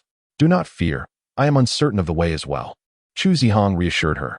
"Stay right here and do not wander off. I shall inquire about the correct route and return to fetch you. All right? Suchi nodded, dutifully gripping her suitcase as she stood still, watching Chu Zihong depart. The platform of Castle Academy was expansive, and it was Chu Zihong's first visit. He darted about like a fish that had leaped into an adjacent pond, hoping to locate his mentor, Professor Feng Schneider. His situation was somewhat unique. Although he was a preparatory student, he had not passed the 3E examination, and none of the exits were designated for him. Ultimately, he did not find Professor Schneider but encountered the familiar Professor Gudrian, who confirmed that he should proceed to the furthest exit, just like the other students, to take the bus to the academy. Awkwardly, Professor Gudrian kept inquiring about his beloved student, Lu Mingfei, asking why he had not accompanied Chu Zihong. Had they quarreled? After finally extricating himself from Professor Gudrian's questions, Chu Zihong promptly returned to the platform in search of Su Qi. The CC 1000 train still lingered at the station. Yet Su Qi was nowhere to be found. Did she leave because she thought I was too slow? He pondered, standing still with his suitcase, uncertain whether to wait longer or to hasten onto the bus, suspecting that Su Qi might have already boarded. Ultimately, Chu Zihong decided to make another round and, to his relief, found Su Qi sitting on her suitcase, lost in thought, behind a pillar that faced away from him. They were the only two left on the deserted platform. "You're back," Su Qi exclaimed as she jumped down from her suitcase, her face lighting up with surprise. "Yes, I have figured out the way," Chu Zihong declared suddenly, grasping her hand. "The bus should still be waiting for us. We need to run a bit." Under the setting sun, the boy and the girl each held their own luggage with one hand while clasping each other's hand with the other, beginning to jog together across the empty platform. "Oh no, oh no, oh no," Lu Mingfei exclaimed, a piece of toast still in his mouth. Hastily running out of the Raymond family compound, he stood by the roadside, waving frantically until he finally hailed a taxi. "Driver, to Hong Kong International Airport, please hurry." Lu Mingfei mumbled through the bread, his words slurred. He had mistakenly miscalculated the boarding time for his flight, which had likely already soared into the sky. En route to the distant city of Chicago, he had asked Norma to assist him in rescheduling his flight, yet no matter what, he could not catch the new students boarding the CC 1000 train. However, at this juncture, urgency avails little. He despondently sent a message to Chu Zihong, requesting his senior not to wait for him to board the train. Typically prompt in his replies, Chu Zihong remained unresponsive this time. Lu Mingfei mused that his senior had likely donned a sleep mask and plugged his ears, succumbing to slumber aboard the aircraft.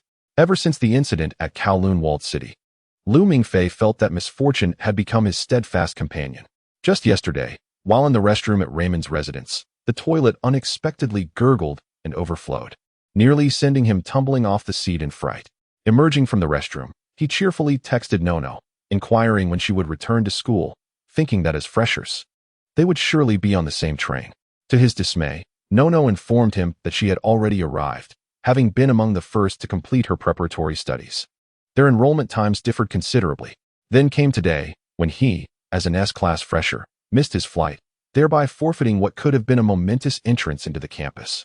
Perhaps greeted by the school's ballet club bell bearing flowers and a garland, amidst a throng of new students. Now all of that was lost. Leaving Lu Mingfei in a state of dejection, he hesitated to message Nono, vividly imagining her laughter at his predicament, pointing and chuckling at him. Gazing out at the skyline of Hong Kong, adorned with towering edifices, he sighed deeply. Although he had resided here for 3 months, he was acutely aware that he did not belong. Occasionally, in his dreams, he found himself back in his aunt's old neighborhood or sitting on the rooftop, gazing at the CBD district. He was equally uncertain if he could adapt to the hamburgers and fries in America. He had read online that many international students initially found steak and macaroni delightful, only to soon embark on a quest for Chinese restaurants, yearning for the comforting taste of home-style braised pork. With a heart full of anticipation to escape the coastal city that felt devoid of belonging, he finally boarded the flight to a foreign land. Perhaps it was merely a journey from one solitude to another. Suddenly, his phone chimed, expecting a message from Noma. He opened his inbox only to find a number he did not recognize. "Wishing you a smooth start to your studies. Yuan Jisheng." Lu Mingfei was taken aback, unsure whether to be astonished that Yuan Jisheng knew his enrollment date or to be moved that the esteemed young master from Japan had taken the time to congratulate him. "Thank you, group leader," Lu Mingfei replied. The prodigious newcomer, Lu Mingfei, stood amidst the bustling crowd, glancing at his train ticket before raising his gaze to the cathedral-like dome of Chicago's train station. After traversing mountains and rivers, he had finally arrived. At this moment, he felt immense gratitude towards instructor Toyama Masashi. Had it not been for that considerate Japanese gentleman who arranged for his substantial luggage to be shipped to the school in advance, he would have been left grappling with his passport in hand. CC 1000 Express. I've never heard of it. Perhaps it's a branch line train? The response from the different staff members suggested uncertainty. That particular express train did not appear on the schedule. Lu Mingfei felt a pang of anxiety. It became increasingly evident that all the promises of artificial intelligence and technological advancement were utterly unreliable. While it had assisted him in rescheduling his flight, it failed to arrange a new train for him. To exacerbate matters, his recent trip to Hong Kong had nearly depleted the pocket money his aunt had generously provided, leaving him with a mere $20. Had he known, he would not have been so overconfident. Thinking he was on the brink of heading to the academy and reaching the pinnacle of his life, thus rejecting Raymond's kind offer of a loan. With a grimace, Lu Mingfei pondered his dire circumstances. He hesitated over whether to call his senior brother or sister, pleading for them to conjure a train for him, or perhaps even a helicopter for his rescue. $1, just $1, someone murmured behind him. A classic beggar's plea in America. No, I'm poor. No money, Lu Mingfei replied in simple, straightforward English. His command of the language was decent, a product of the education system that had not equipped him with the finesse to gracefully decline a beggar.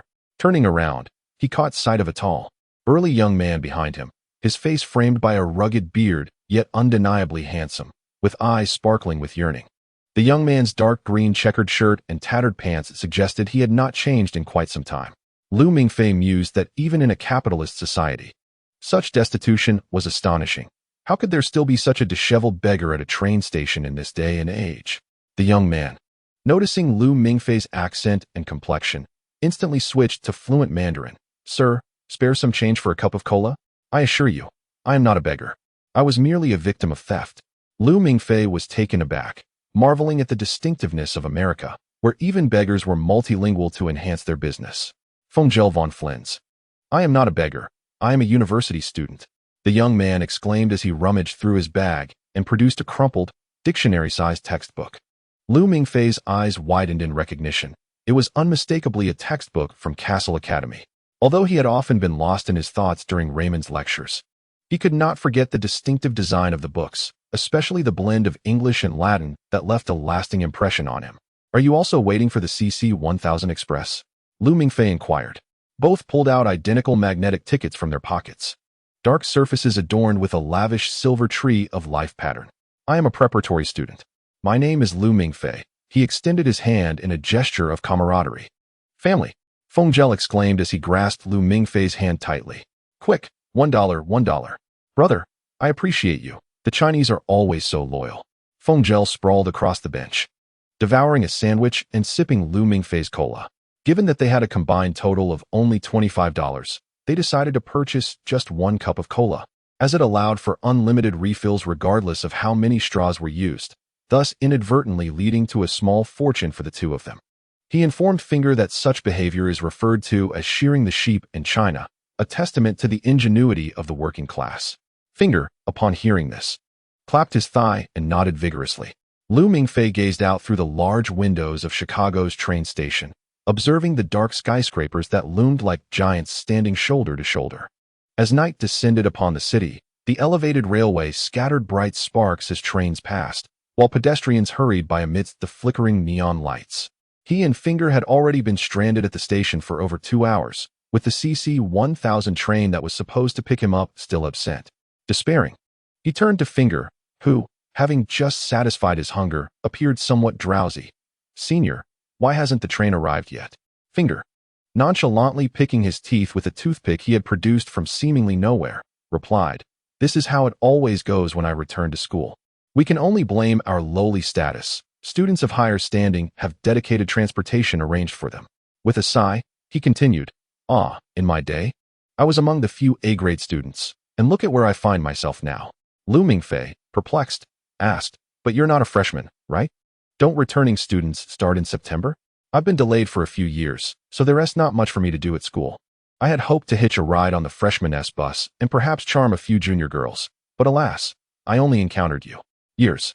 Is graduating from the college so arduous? Lu Mingfei exclaimed, recalling Raymond's admonition about preparing for the possibility of being held back. Castle College is a 4-year institution. Yet here I am, a 7th-year student, Finger replied calmly. Though I am grappling with the dilemma of either dropping out or making up credits. Considering the guaranteed job placement upon graduation, I shall endeavor to earn those credits. 7th year? Lu Mingfei gasped, superstitiously feeling that his misfortunes were relentless. And encountering Finger here might signify that he would be the next to face retention. Don't be too hasty. The train should be arriving soon, Finger reassured, holding up 2 fingers before Lu Mingfei's eyes. 2 hours? Lu Mingfei inquired. 2 days. Finger's response plunged Lu Mingfei into despair, forcing him to contemplate reaching out to senior classmates for assistance. After careful consideration, he decided it would be better to contact a senior sister. Though he would likely face ridicule, Nono was clever and surely could devise a solution. Just as he retrieved his phone to make the call, the empty waiting hall resonated with the sound of ringing and the train's whistle, the lights of an incoming train illuminating the platform, signaling its arrival. Huh. How did it arrive so quickly? Now it was Finger's turn to exclaim. Could it be that helping an old lady cross the street truly works? Damn it. But she clearly stole my wallet. Come on, Junior, the train's here, Finger exclaimed, grabbing the luggage belonging to both of them and striding towards the platform through the VIP passage. A man clad in a dark green conductor's uniform, shaking a small golden bell in one hand while holding a card reader in the other, approached. Hey, Finger, you haven't dropped out yet? The conductor remarked as he scanned the ticket Finger handed him through the verification machine with a beep. I am a person of my word, Finger replied. Finger remarked. Why has the train arrived so early today? Wasn't the last batch of new students scheduled for the afternoon? Could it be that I have ascended in status?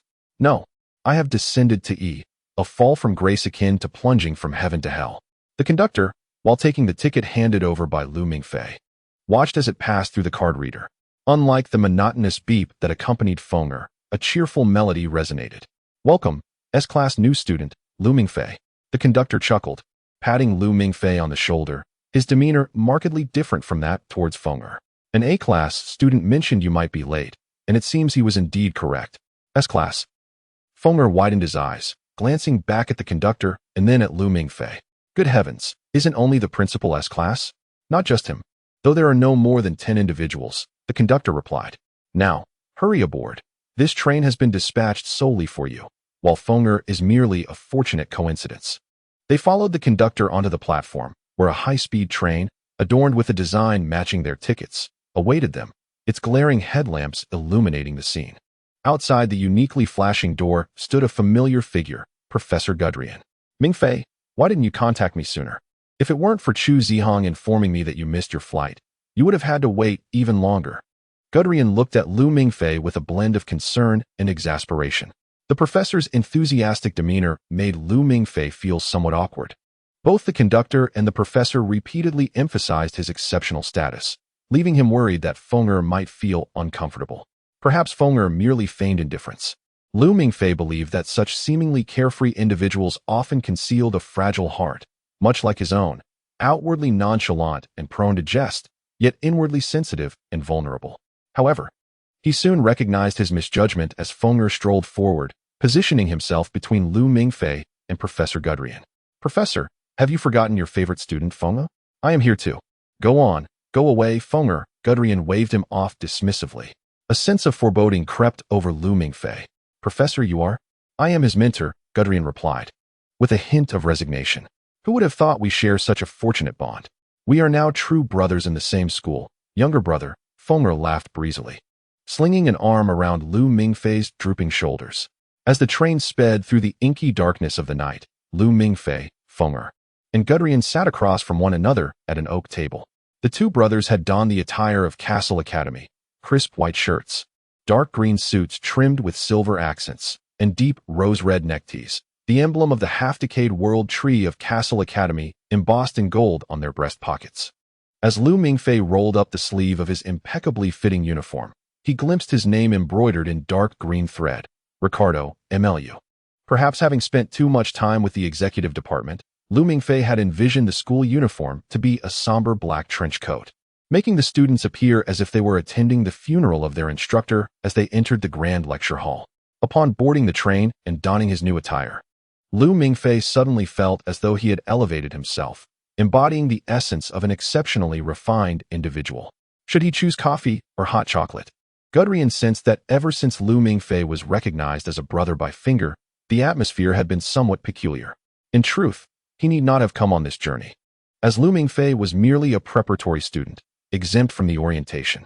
However, ever since Chu Zihong informed him that Mingfei had missed his flight, a sense of unease had settled within him, likely stemming from the anxiety of potentially losing this eminent S-class talent.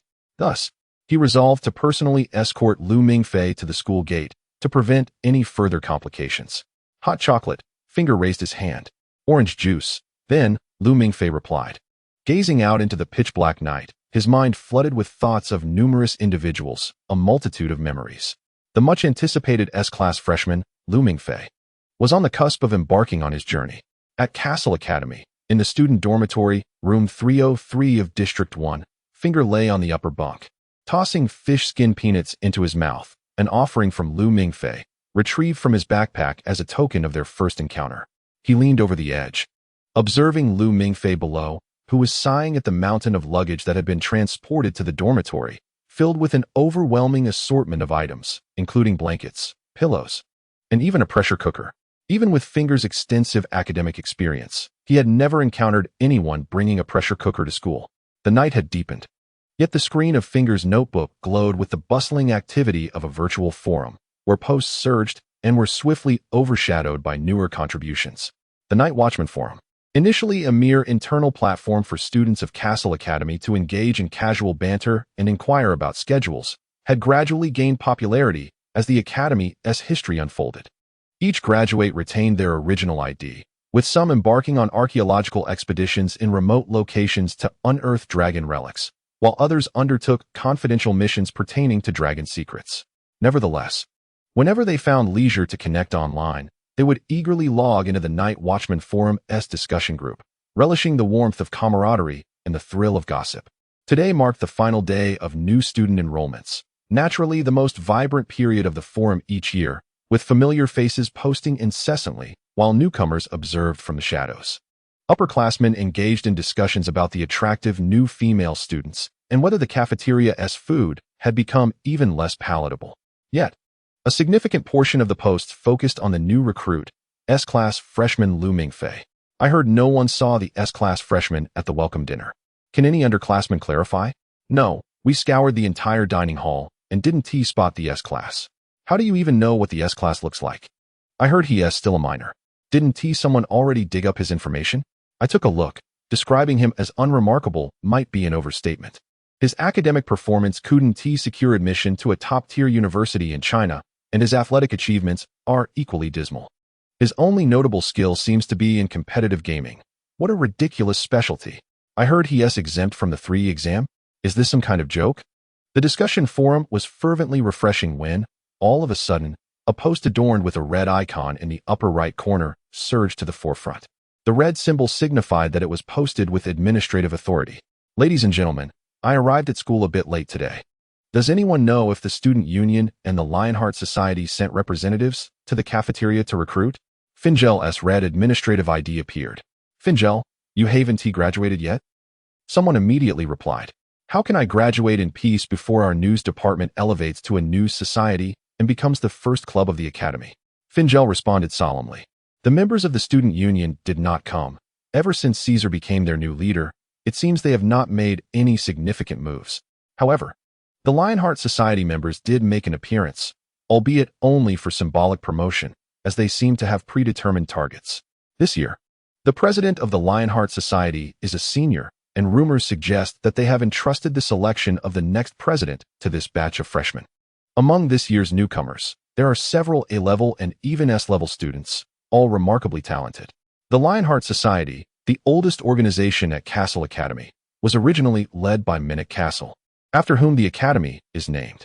Throughout the academy's history, no other organization has been able to rival the Lionheart Society's influence, a dominance that has persisted since the academy's founding until just a year ago.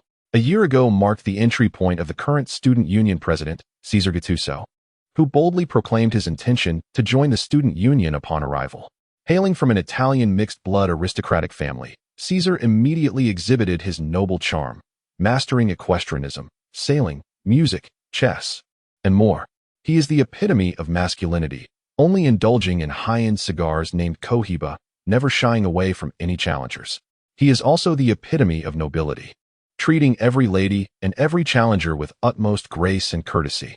It is said that many admirers, both male and female, enchanted by Caesar's cerulean eyes, spontaneously formed an organization known as the Caesar Support Group, declaring that his charm and benevolence are equally extended to all, regardless of age or gender. Such a person is destined to be an emperor.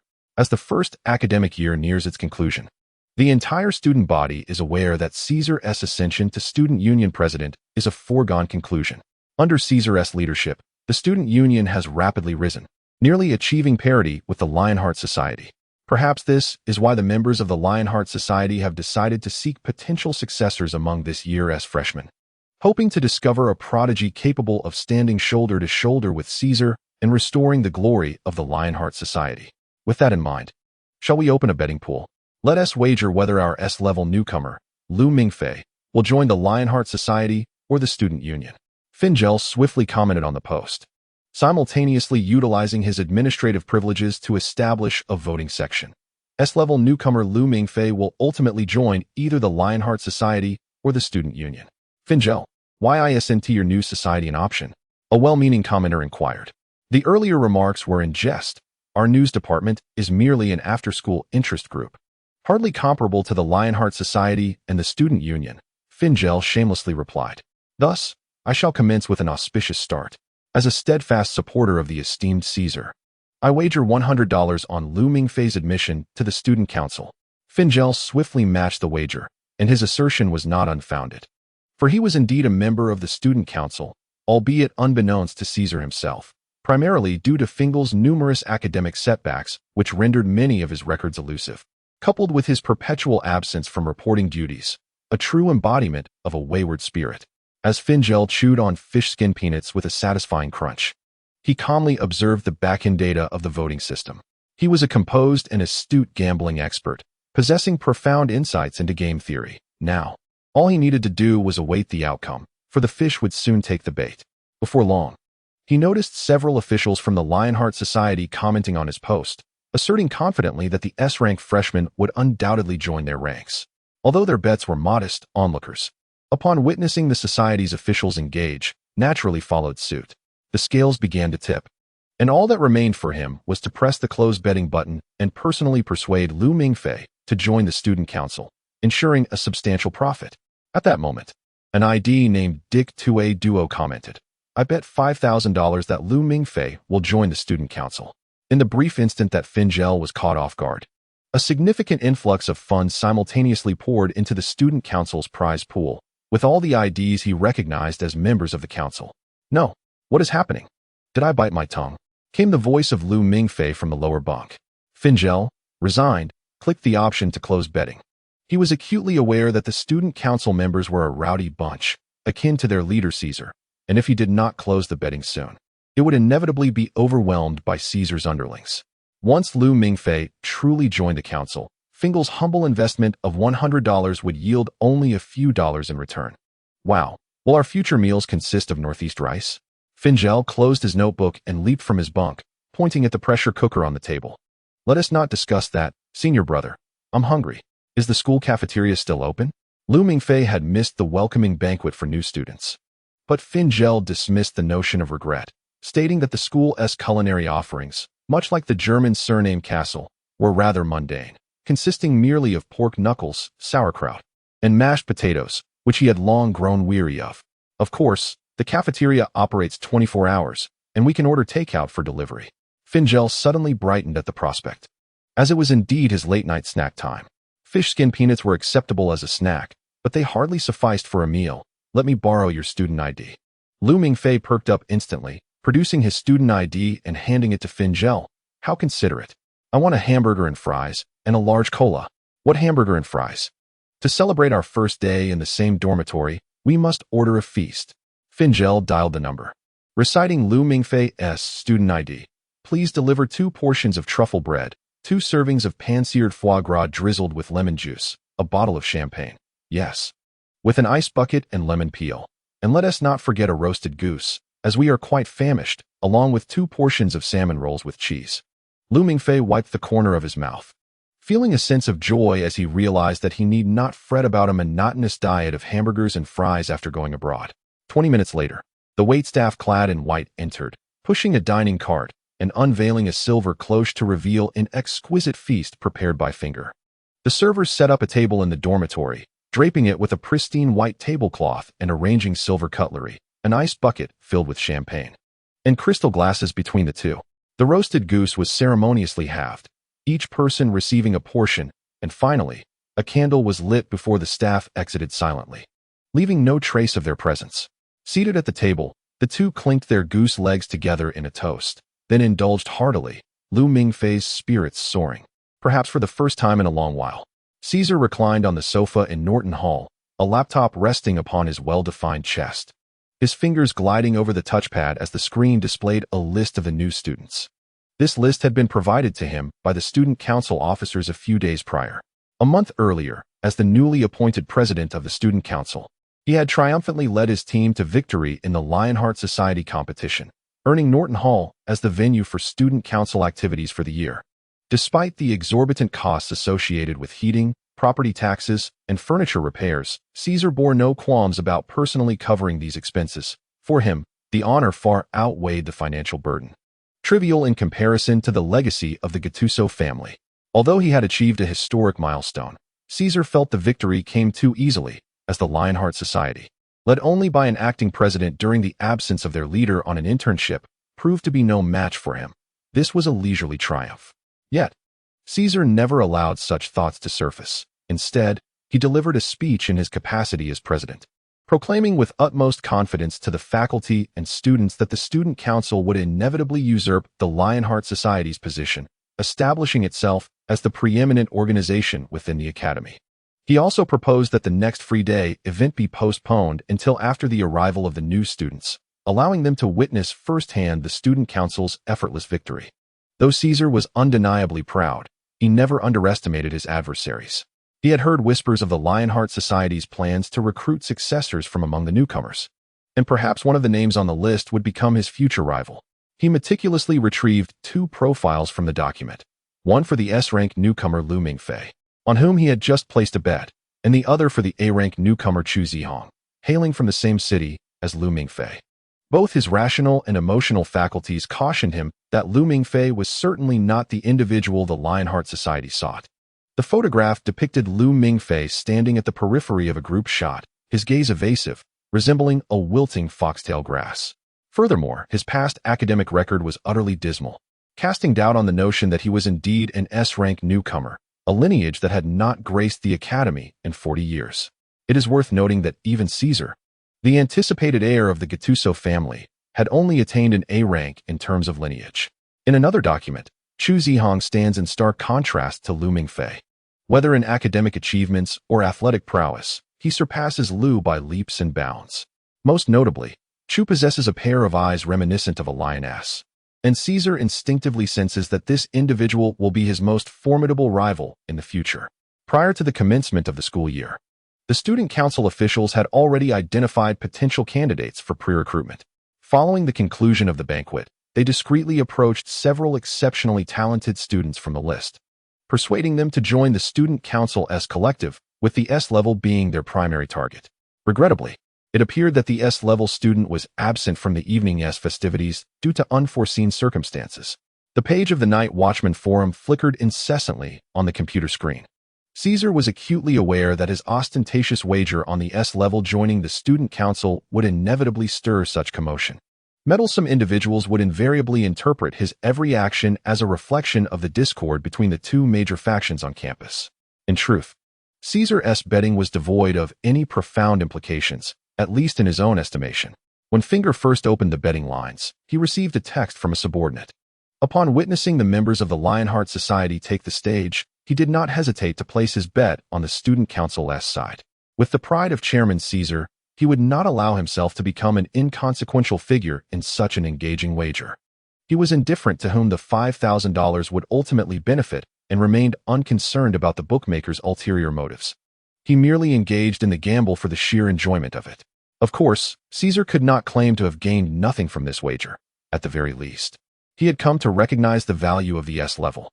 The chairman, who had been somewhat lackluster throughout the evening, finally regained his vigor. Rising from the sofa with a shake of his muscular frame, and dialed his secretary Rebecca. Rebecca, a third-year student of Venezuelan descent and the current leader of the Student Council's dance troupe, had taken on the role of Caesar's secretary following the graduation of the previous chairman. Rebecca, please inform everyone that a meeting will be convened tomorrow morning regarding the S level. He instructed. But chairman, haven't you always shown little interest in him? Came the puzzled response from the other end of the line. I've had a change of heart. The student council needs individuals like him. The sole S level must not fall into the hands of the Lionheart Society. You mean that dinner just cost me $497? In dormitory 303, Lu Mingfei's eyes widened in disbelief as he stared at Finger. Isn't it customary to treat your senior to a meal? Finger raised his glass in salute to Lu Mingfei, saying, to you, my dear junior. Damn it. I thought that was the school's late-night snack service. The complimentary kind. Lu Mingfei screamed in frustration. All right, stop wailing, Finger said, plugging his ears with his fingers. You are an S-level aristocrat, after all. Don't you have a credit card limit of 100,000? This little sum is hardly worth worrying about. So, I'm already in debt on the very first day of school? Lu Mingfei felt his heart bleed. The money he spent on gifts for his aunt and uncle didn't even amount to $497. Owing money is not frightening. Just look at my financial situation, over 30,000 in the red. And yet I'm living quite well, aren't I? Finger replied nonchalantly. Lu Mingfei gazed at the untouched salmon roll on his plate, wishing fervently that Finger would delay delivering the news, at least until he had finished his meal.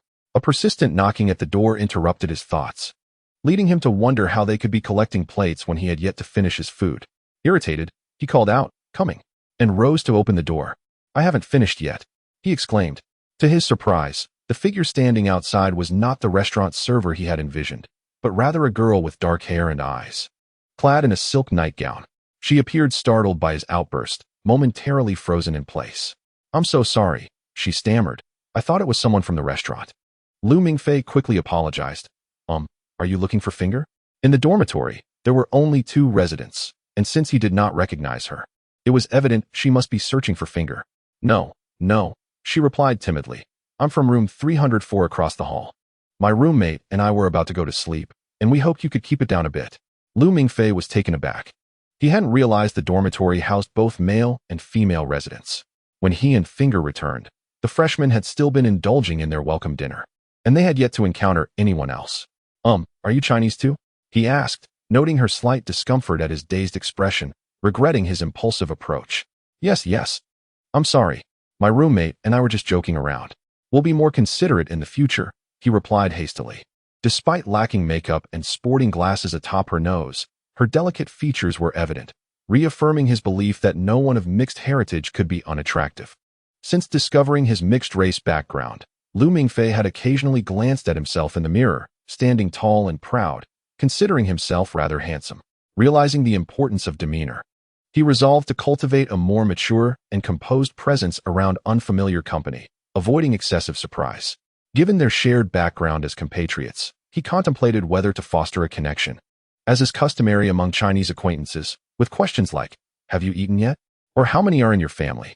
Just then, he noticed a pallid face emerging from behind the girl, crowned with long, dark red hair, creating an unsettling sight. Hey, what took you so long? The face inquired. Breaking the silence. Ghost, Lu Mingfei shouted, instinctively reaching for the girl to pull her into the room for safety. But his hand was halted mid-reach by the voice emanating from the ghastly visage. Ghost, your head, the face retorted, leaning closer with a menacing glare. Senior Sure. Lu Mingfei recognized her. The pale visage belonged to Nono, her face adorned with a mask. He retracted his hand, glancing between the girl and Nono. What are you staring at? Nono pushed forward, wearing a bright magenta nightgown, and playfully slapped Lu Mingfei's chest. This is my roommate, Su Qian.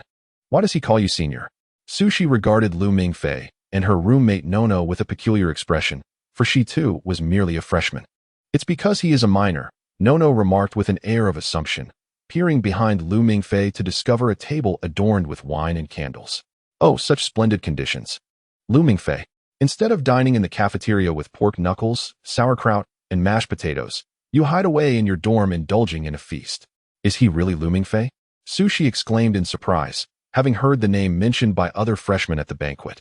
Upon inquiring further, she learned that he was celebrated as a once-in-40 years extraordinary S-rank figure. Yet, as she looked at Lu Mingfei before her, his hands hung awkwardly at his sides, and his hair was disheveled. He seemed momentarily startled by Nono's appearance, almost attempting to grasp her with fingers slicked with an unknown, oily substance. Although she sensed no ill intent in him, he appeared incongruous with the illustrious S-rank persona described by her peers. Hello. Lu Mingfei awkwardly vacated his seat, realizing that neglecting to invite the two ladies in would be improper. My roommate and I are having a late-night snack. Would you care to join us? Oh, look at you, Junior. You've befriended two lovely ladies right at the start of the semester. Fingel, the head of the school's news department, chimed in as he approached. May I have the honor of inviting you both to join us for a late-night repast? Fingel was quite the imposing figure, adeptly obscuring Nono and Sushi's view of the table, which, due to the voracious pace at which he and Lu Mingfei had been eating, had very little meat left. We happen to be still hungry and we're about to order more, right, Junior Lu? Yes, we were just about to order some burgers and fries. Lu Mingfei thought he had grasped Fingel's implication. Both Nono and Sushi were visibly attractive young women, and it was a well-known fact that such ladies resolutely abstained from late-night snacks, particularly greasy, high-calorie fare like burgers and fries. I've already brushed my teeth. Next time? Sushi predictably prepared to decline the invitation from Lu Mingfei and Fingel, finding Fingel's bear-like stature somewhat intimidating, despite Lu Mingfei's harmless demeanor. Then step aside. Why are we crowding the doorway? Nono pushed past the two upperclassmen, ushering Sushi into dormitory 303. Wow, you even ordered my favorite salmon rolls. Excellent choice. Hello, dormitory 1. Room 303. Yes, we are indeed hungry again. For servings of lamb chops, and let us have 4 more salmon rolls. What? You have lobsters as well? Are they fresh? All right, then, let us have 2 of those. Fingel resumed his phone order. Lu Mingfei chose to remain silent this time, quietly pulling 2 chairs to the table for Nono and Sushi to sit. After all, tonight would surely be costly, and treating lovely ladies to dinner felt far more agreeable than dining with a bear. As Lu Mingfei and Fingel busied themselves with the chaotic tidying of the dormitory, it struck them as odd how, within mere hours of moving in, the place had already descended into disarray. Sushi, seated beside Nono, whispered, Did you know him before? Who? Lu Mingfei? Nono had just removed her facial mask and cleansed her face in the bathroom of Lu Mingfei's dormitory. At this moment, she was gently patting her delicate cheeks, recalling what she had read online about how patting one's face before bedtime could help achieve a slimmer visage. He is the one I brought over from China, didn't I mention that before? Nono glanced at Su Qian. They had only just become roommates a few hours prior. The camaraderie between girls tends to blossom swiftly, and Su Qian's personality meshed perfectly with hers. They quickly became good friends, able to share gossip with ease. You mentioned him, but you didn't say he's the S-class, Su Qian remarked, observing Lu Mingfei as he waved a mop around. To her surprise, there was even a somewhat faded pressure cooker sitting on the cabinet beside him. This was the first time she had encountered such kitchenware in a student dormitory. What's the big deal about being S-class? Aren't you A-class as well? Nono raised an eyebrow, lowering her voice. Your crush is also A-class, right? That makes you quite the perfect match. By the way, what is that boy's name? He's not a crush. He merely accompanied me on the bus, Su Qian quickly denied, her mind flashing back to the image of Chu Zihong pulling her along as they ran across the platform, the sunset casting a warm glow on his dark hair.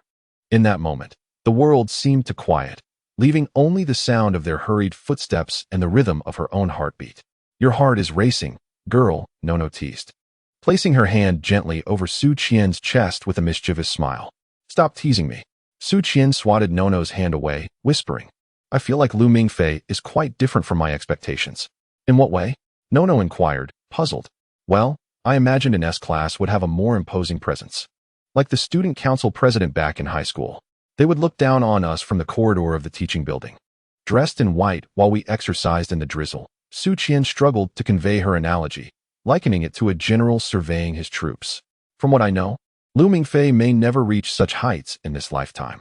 However, I do know someone you're speaking of, and he is also a freshman, Nona remarked, tapping her chin thoughtfully. What is his name? Su Qian asked, curiosity piqued. I'll let you know when we meet again, Nona replied, crossing her legs and watching as the waitstaff entered the dining hall, replacing the tablecloths and presenting an array of exquisite dishes served on silverware. Dig in. Don't be shy around my junior. Feng Er poured champagne for the two ladies. He and Lu Mingfei had already tidied up the dormitory and settled into their respective seats. Thank you, senior, Su Qian graciously replied. Senior, you live across from us? Lu Mingfei rubbed his hands together, finally catching on after a slow start. His whole demeanor lit up with a bubbly excitement as he exclaimed, Yuan fun na yuan fun. This building has mixed gender housing, didn't you know? Nono forked a piece of lobster meat into her mouth, her face lighting up with bliss.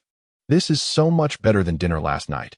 I always thought that pork knuckle had a strange taste, but the mashed potatoes were quite good. Lu Mingfei mused to himself, little sister, you are unaware that this meal likely cost me $500. Can it possibly compare to the dinner the school provided you all last night? However, with Su Qian present, he felt reluctant to appear overly frugal. From the way Su Qian had looked at him earlier, he could sense a hint of admiration from the newcomer hailing from China towards an S-rank contender in their academy. By the way, dear junior sisters, allow me to indulge in a bit of gossip. Have you any clubs that pique your interest? The rather unscrupulous Finger initiated the conversation, still recalling the $100 he had wagered on the forum. I believe our student council is quite commendable, nearly the top club aside from the journalism department. The president is a genuine Italian aristocrat, affluent, generous, and remarkably handsome. It is said that his blood runs blue. What was it called? Yes, blue-blooded nobility. After finishing his remarks, Finger raised an eyebrow at Lu Mingfei, whose puzzled expression conveyed, Why are you looking at me? I don't even know the student council president. I'm still undecided, Su Qian kindly interjected. What about you, Nono? After the evening banquet, the Lionheart Society and the student council had practically reached out to all the high-blooded newcomers, including her and Nono. However, to be honest, Su Qian had little interest in club activities and planned to decline soon under the pretext of needing to focus on her studies. I might join the student council, but I'm not certain, Nono replied, taking a sip of champagne. Oh, junior sister, you have good taste. Could you share your reasoning? Finger's eyes sparkled with excitement. Newcomers tended to trust one another more, and if Nono could casually present a compelling reason to impress Lu Mingfei, he could profit from it handsomely. A reason? The student council approached me before the Lionheart Society. Does that count? Nono looked at Finger quizzically. Of course it counts. If you ask me, junior sister, you and President Caesar would make quite the pair. Who knows, perhaps you were star-crossed lovers in a past life. Finger placed a hand on Lu Mingfei's shoulder, stroking it gently, much like a cherished pet he had raised in his homeland of Germany. What about you, Mingfei? Which club do you plan to join? What are you doing? That's rather uncomfortable. Lu Mingfei quickly shook off Finger's hand. They haven't even invited me. Why should I overthink it? Is the cold backside of a noble more appealing than my own face? He subtly cast a glance at Nono, but she was engrossed in her drink, not sparing him a glance. The topic of clubs was not revisited during the subsequent late-night gathering. Finger and Nono, perhaps due to having indulged in a few more drinks, seemed to have grown familiar, as if they were the rightful owners of the dormitory, while Lu Mingfei and Su Qian became mere tools for raising their glasses. Lu Mingfei held a rather favorable impression of Su Qian, possibly because they both hailed from China. He thought it would be nice to introduce Su Qian to Chu Zihong. Perhaps his stoic senior might be fond of someone like her. He mused aimlessly. It's already 2 a.m. Su Qian has an exam tomorrow. We should head back, Nono remarked, glancing at the time and pulling Su Qian to her feet. What exam? Tonight, it was Fingal who indulged the most, for he retrieved a bottle of red wine, purportedly a cherished vintage from years past, from his suitcase, insisting on opening it to elevate the spirits of his junior colleagues. Ultimately, however, most of the wine found its way into his own belly, leaving him languidly slumped in a chair, slightly dazed. I am not a preparatory student. I must partake in the 3E examination tomorrow morning. Su Qian entwined her arm with Nu Na-S, rubbing her eyes, clearly feeling fatigued. Lu Mingfei, won't you see us off? Nua inquired as she approached the door, glancing back. It's just across the hall. Lu Mingfei was about to retort when Fingal playfully nudged him, imparting gravely, "It is a gentleman's fundamental duty to ensure the safe return of ladies after a gathering." "Oh, indeed." Lu Mingfei, reluctant to engage further with the inebriated, rose and trailed behind Gana and Su Qian, watching as they opened the door to room 304. Just as he was about to retreat to his own room, he heard Nu tell Su Qian, "You rest first, I'll be back shortly." Nua ushered Su Qian into the dormitory and then beckoned Lu Mingfei with a finger, leading the way down the corridor. Lu Mingfei eagerly followed his senior as they stood together at the railing, gazing out at the tranquil campus, illuminated only by a few white street lamps. The doves, which should have been soaring freely above the church spire, had long since vanished, likely having joined the majority of the students in slumber. "Why didn't you go to the cafeteria tonight?" Nua asked, her gaze averted. "I inquired with Chu Zihong. He mentioned you missed your flight?" "Yes. I rescheduled for the next one and was delayed at the train station, thus I couldn't attend the welcoming ceremony," Lu Mingfei replied, staring vacantly at the street lamp. "I see." Nua wrapped her arms around herself, rubbing her smooth skin in dissatisfaction. "Stand a little closer. Do you not see how little I am wearing? In such cold weather. You could at least shield your senior from the wind." "Oh, of course." Lu Mingfei shuffled closer to Nua, the October nights in Chicago having begun to chill, and she, clad only in a silk nightgown, was understandably cold. If he were the protagonist of a romantic drama, he would have embraced Nua from behind and confidently asked, "Are you still cold?" Yet, despite such thoughts, Lu Mingfei simply and dutifully shielded her from the wind, saying little and doing no more. "The Student Council and the Lionheart Society will likely invite you tomorrow. Their absence today was merely due to your late arrival, nothing more." Nua turned to look at Lu Mingfei. "Stop being so lacking in confidence. Haven't you heard? You are the only S-class among the freshmen. You shouldn't walk around with your head hung low, fearing ridicule." During preparatory school, Raymond often extolled the virtues of being S-class, but back then, it seemed inconsequential. Now, however, he felt the weight of it. Lu Mingfei sighed. "Had I known, I would have let someone else take my place. Being the center of attention is a bit overwhelming." "Pathetic." Nua lightly nudged him with her shoulder. "I'm asking you, if they all invite you to join their clubs, which would you choose?" "I don't know." Lu Mingfei honestly shook his head. "The only club I've ever joined was the literature club, and that was simply because I admired Chun Wenwen. When the president was absent, who actually read? Everyone was just busy slacking off.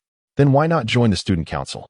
In truth, when they extended the invitation to me, I readily accepted, for I had heard whispers that the Lionheart Society was a rather staid and serious organization, which did not pique my interest in the slightest. Nono stuck out her tongue. At that time, I did not mention it out of consideration for Su Qian's feelings, fearing it might sway her decision. The reason Lu Mingfei actually wished to inquire about the connection between Nono joining the student council and Su Qian, yet the senior sister appeared to misinterpret his intent. She playfully pinched Lu Mingfei's face with her somewhat chilly hand, shaping it into that of a fox or a pig. "Why the need for so many questions? Aren't you my little brother? Isn't it your duty to follow the big sister around, tending to her every need?" Nono gazed into Lu Mingfei's eyes, leaning in just a tad closer. "Are you having second thoughts? I could grant you one chance. What do you say? Do you wish to retract your decision?" "Of course not. I shall join the student council as well, provided they are willing to accept me." Lu Mingfei quickly raised his hand to the heavens in a gesture of innocence. Nono's hands were undeniably cold, yet his face felt quite warm. "That is more like it." Nono, satisfied, patted his cheek and yawned. All right. Tomorrow I must accompany Su Qian to the examination hall. It is time to return and get some sleep." "Very well. I shall see you off," Lu Mingfei hastily replied. "Is someone being proactive now? You were just acting like a timid little wife at dinner. Were you perhaps fearing that your senior sister was neglecting you?" Nono's lips curled into a slight smile, likely due to the alcohol in her system finally taking effect. Both of them appeared to be in high spirits, their silhouettes elongated by the moonlight filtering into the corridor. Lu Mingfei once more watched as Nono entered room 304, only to see her seemingly tackled by a shadow upon crossing the threshold, followed by the sound of giggles from within.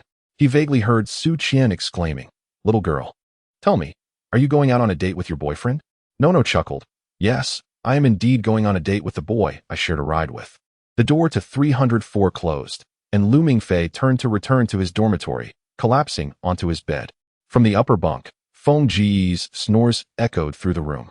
"Good night," Lu Mingfei murmured as he stared at the bed board above him. "Good night, junior sister," Feng Ge mumbled, presumably lost in dreams. At 10 o'clock the following morning, in the cafeteria of Castle Academy. This Baroque-style hall could accommodate 1,000 diners simultaneously, yet breakfast had long since passed. And lunch was still a tad premature. The cafeteria was sparsely populated, with a few patrons, most likely those indulging in a leisurely morning. Chu Zihong carried his tray, which held his breakfast, a ham and egg sandwich, a glass of oatmeal milk mixed with dried fruits, and 2 slices of smoked bacon. Despite the abundance of empty tables, Chu Zihong silently approached one where a lone male diner sat, placing his tray across from the boy engrossed in his meal, and quietly began to enjoy his breakfast. Lu Mingfei's breakfast was rather lavish today. He had ordered a double cheeseburger, a plate of Thai fried rice drenched in a thick sauce, 2 deep-fried dough sticks, and a glass of iced cola. As he devoured his meal, Lu Mingfei pondered how, despite the many empty seats available, some socially inclined individuals preferred to occupy tables with others. When he glanced up, he was astonished to find that seated across from him was none other than Chu Zihong, whom he had not seen for over half a month. "Senior brother, why have you only just come to breakfast at this hour?" Lu Mingfei inquired, perplexed. During the 2.5 months he had spent with Chu Zihong in the hotel, he had never encountered him upon waking. A half hour later, with beads of sweat forming on his forehead, Chu Zihong returned to the room and explained that he had already finished breakfast and had gone for a half-hour jog before coming back. "I first went to Professor Schneider's to fill out my course selection form, and then I stopped by the 3E exam classroom. Now I finally have time to eat breakfast." Chu Zihong elaborated. "Oh, I see," Lu Mingfei responded, having grown accustomed to his brother's manner of speaking. It seemed he was never particularly familiar with anyone, and his exchanges with others were largely limited to a question-and-answer format. Chu Zihong excelled in wielding a sword rather than in extending conversations, unless he was concealing something. "I unexpectedly ran into Nono at the classroom entrance," Chu Zihong continued. "Speaking of which, it seems she mentioned yesterday that she would accompany her roommate to the exam. Today was the day of Su Qian's 3E examination, and Lu Mingfei recalled, 'But senior brother, why did you go to the classroom? Aren't we exempt from the exam? I have an acquaintance participating in the exam, and I happened to be passing by this morning, so I thought I would take a look,' Chu Zihong replied casually, sipping his milk with cereal. "Is it a boy or a girl?" Lu Mingfei couldn't help but pry, sensing that Chu Zihong was not the type to casually engage in such matters. "A girl, someone I just met yesterday," Chu Zihong answered. "Wow," Lu Mingfei exclaimed, genuinely happy for his brother. "I also met a rather nice girl yesterday and intended to introduce you, but it seems that's unnecessary now." "Why would you want to introduce her to me?" Chu Zihong asked, puzzled. "Oh, it's nothing at all," Lu Mingfei waved his hand, knowing that as long as he chose not to speak, Chu Zihong would not press further. The two began to focus on their breakfast. Chu Zihong's portion was rather small, and he finished swiftly without rising, merely observing Lu Mingfei across the table.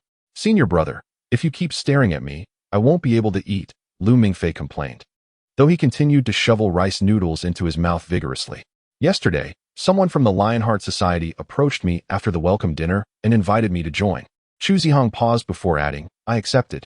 I'm sorry, senior brother, but I had already promised someone else that I would join the student union," Lu Mingfei said, feeling uneasy. He had finally grasped the reason why Chu Zihong had chosen to sit beside him. He was, after all, acting as a recruiter for the Lionheart Society. "Was it Nono who invited you?" Chu Zihong inquired. "Senior brother, you are astute," Lu Mingfei scratched his head. "Very well," Chu Zihong nodded, tidying his tray as he stood. "I've finished. I have other matters to attend to, so I must take my leave." Chu Zihong believed his task as a recruiter had concluded. It would be ideal if Lu Mingfei decided to join the Lionheart Society, but if he preferred otherwise, that was acceptable as well. "Take care, senior brother." Lu Mingfei waved to Chu Zihong's departing figure, feeling somewhat guilty as if he had been distracted by the allure of a beautiful girl and had forgotten the loyalty of his brother. Just moments ago, Lu Mingfei had polished off his plate of fried rice noodles and 2 oil sticks. He took a sip of cola, preparing to launch an assault on the final double cheese beef burger. At that moment, a blond young man took the seat previously occupied by Chu Zihong. His plate contained remarkably simple fare, merely a croissant and a cup of black coffee. After taking a bite of the bread, he spoke. "I have heard that more than half of the chefs in the school cafeteria are Americans and Germans, and their understanding of Italian cuisine is woefully inadequate. primarily limited to pizza and croissants.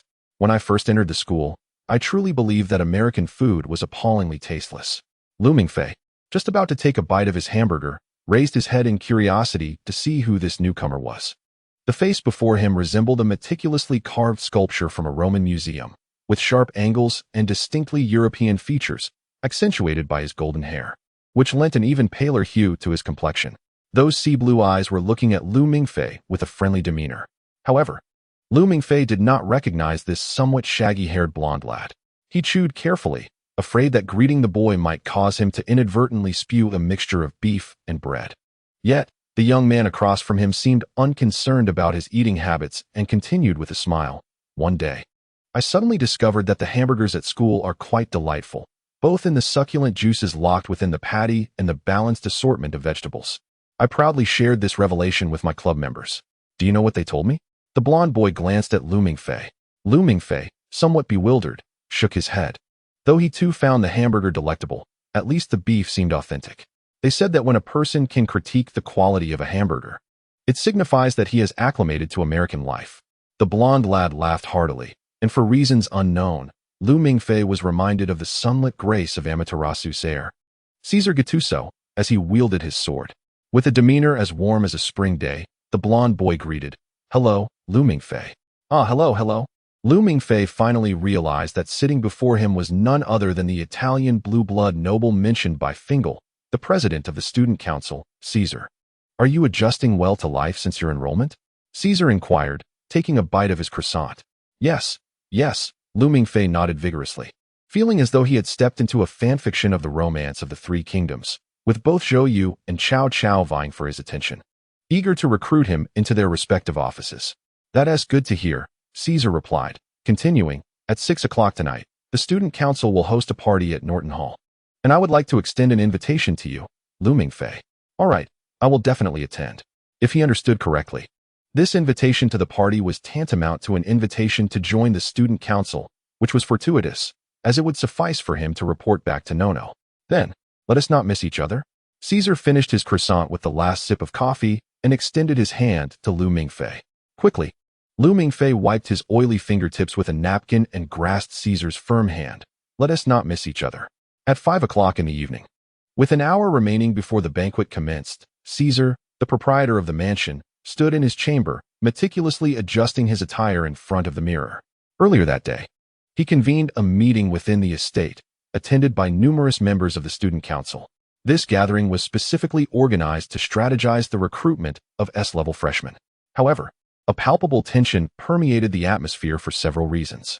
Firstly, information released on the Night Watchman Forum indicated that S-level freshman Mingfei and A-level freshman Chu Zihong had participated together in a departmental operation in Hong Kong. Although the specifics of the mission were classified as top secret by the Academy, it was an undeniable fact that these two newcomers had established connections prior to their enrollment. Secondly, according to the account of Raymond, a B-level officer in the execution department and former member of the student council, who served as Mingfei's preparatory advisor. The bond between Mingfei and Chu Zihong was exceedingly close. They resided together in room 2306 of the Peninsula Hotel in Hong Kong for 2.5 months during their studies. Observations by Raymond suggested that Chu Zihong often brought breakfast to Mingfei, leading him to speculate that their relationship might transcend mere friendship. Lastly, and perhaps most crucially, the student council received reliable intelligence this morning. A-level freshman Chu Zihong had accepted an invitation from the Lionheart Society the previous night, thus becoming a formal member. This meant that the Lionheart Society had an advantageous position from the outset in the battle for talent. After a fervent discussion among the student council members, it was ultimately decided that Caesar himself would undertake the task of recruiting S-level students, as his charismatic persona was the most potent weapon at the council's disposal. Upon a thorough examination of Mingfei's past experiences, they advised Caesar to adopt a friendly approach, cautioning against treating S-level students with the condescension often associated with aristocrats towards commoners, despite Mingfei's humble standing in Chinese society. The breakfast Caesar chose today was also a matter of careful consideration. Typically, he refrained from consuming such rustic fare as croissants. He seldom dined in the cafeteria, where chefs from various nations were employed specifically to cater to the student council and Caesar himself. If today's breakfast was Italian, tomorrow would surely be French or English. Should Caesar whimsically desire to indulge in authentic Tianjin jianbingguozi, he need only inform the chef half an hour in advance to enjoy this delicacy. Slathered with yellow soybean paste and accompanied by crispy layers. This morning, Caesar sacrificed his own culinary preferences to convey the student council's approachability to the S-level commoners. As they lacked the significant leverage provided by Chu Zihong, they could only hope for the allure of Caesar's personal charisma. As the meeting concluded, all members turned their attention to Caesar at the head of the table. No matter how reasonable their proposed plans were, the ultimate execution rested upon his approval, rendering their discussions futile otherwise. Rebecca, please arrange for a party to be held at Norton Mansion tonight, inviting all society members and the freshmen listed yesterday. Caesar instructed as he rose, and his secretary, Rebecca, promptly stepped forward to drape a trench coat over his shoulders. I will personally extend an invitation to Lu Mingfei for this evening's banquet, Caesar remarked as he departed the meeting room. The final outcome attests to the unwavering charisma of Caesar, which continues to shine at a consistently high level. After meeting Chu Zihong, Lu Mingfei turned to accept Caesar's invitation, indicating that he had nearly rejected the overtures of the Lionheart Society's envoy and had developed a certain interest in the student council. Caesar gazed silently at his reflection in the mirror. Others often remarked that his cerulean eyes harbored a depth and mystery akin to the ocean, a captivating trait that complemented his confidence. However, at this moment, his expression was less than favorable. Do not misconstrue this. The self-proclaimed political savant of the campus was not perturbed by the necessity of personally inviting Lu Mingfei. During his studies in Chinese, he had read a novel titled Romance of the Three Kingdoms, where a destitute politician named Liu Bei earned the loyalty of the greatest strategist, Zhuge Liang, through his humble persistence. Should the individual be worthy, Caesar would not mind playing the part of Liu Bei. Recently, he had encountered a photograph published by the journalism department's paparazzi on a forum, an image capturing the moment he and Lu Mingfei clasped hands at a cafeteria table. The photographer, clearly in collusion with the student council, had chosen a vantage point that accentuated Caesar's commanding presence, seated with an aura that seemed to overshadow others. It is worth noting that the headline of this news piece read "The Emperor Meets S-Class, a Historic Encounter." Indeed, the proud occasionally engage in acts of approachability, which undoubtedly bolster their benevolent image on campus. Yet, Caesar felt a peculiar unease, although Lu Mingfei initially appeared somewhat surprised upon reflection. Caesar recalled that Lu Mingfei's expression hinted at an unexpected relief, raising questions in Caesar's mind. Had this freshman been anticipating his personal invitation since the beginning of the term? Was Lu Mingfei, in truth, akin to Zhuge Kongming residing in Longzhong, having foreseen the arrival of someone named Lu Xuanda to summon him into action? Had Caesar and the student council's meticulous preparations all been within Lu Mingfei's calculations? Caesar sensed he might have fallen into an intricately devised trap.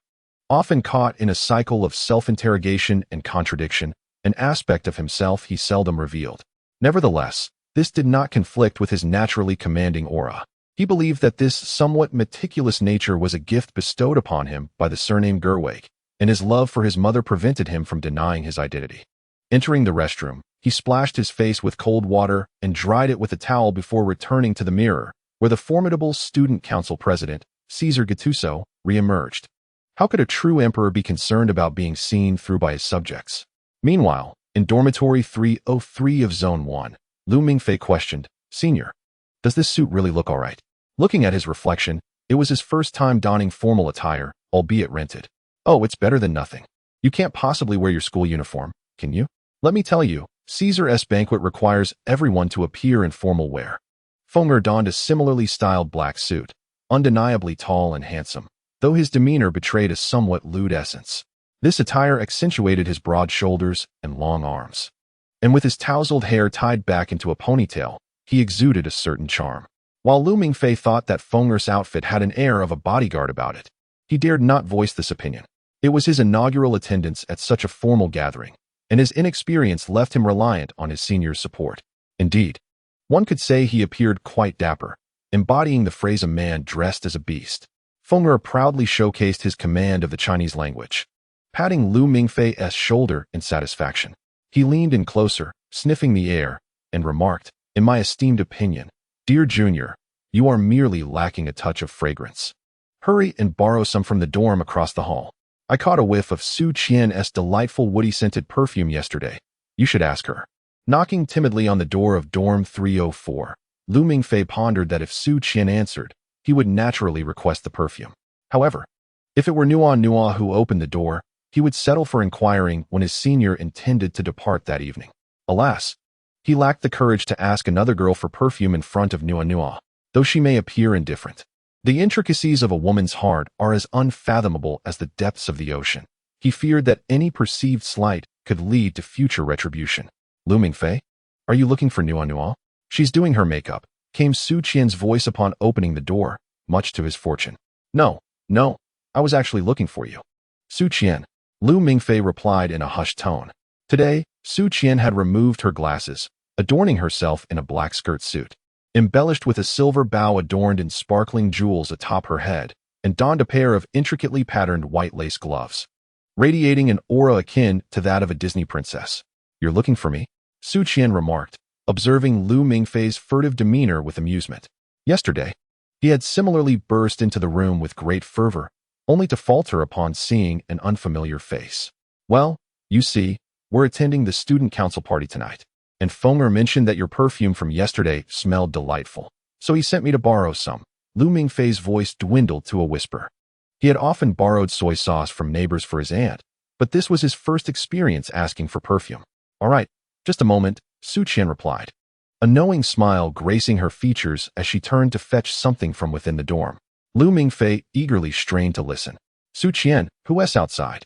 Came Nua's voice from within. It's Fenger, he's borrowing some perfume. Su Qian responded, soon returning with a small brown bottle of perfume, which she handed to Lu Mingfei. I happen to have a sample that hasn't been used yet. It's also a woody scent. Here you go. Thank you. Lu Mingfei exclaimed. No problem at all. You look quite dashing today, she replied, and with a wave, they each retreated to their respective dorms. My goodness. Caesar's single-occupancy residence could house 100 of us. Lu Mingfei marveled from his hidden vantage point among the trees, impressed. This was Fenger's suggestion. He had said that knowing oneself and one's adversaries ensures victory in battle. Dear Junior, you must find the right angle to observe closely, lest you stumble upon a hidden trap the moment you enter. Lu Mingfei remarked, I found Caesar's invitation this morning to be quite courteous. Surely it can't be so? Fingal shook his head repeatedly, lamenting his junior's lack of awareness. As the only S-rank student at the school, your financial background has long been laid bare on the school forum. The student council members must have known for ages that you are, in fact, quite impoverished. The moment you step through the doors of Norton Hall, they will surely strike you with a barrage of U.S. dollars. In a couple of days, once you join the student council, you could ask Caesar to arrange a guest room for you, or perhaps even express a desire to reside in his master suite. Caesar is an open-minded individual. As long as he perceives that you, an S-rank student, possess genuine value, he would not hesitate to share his bed with you.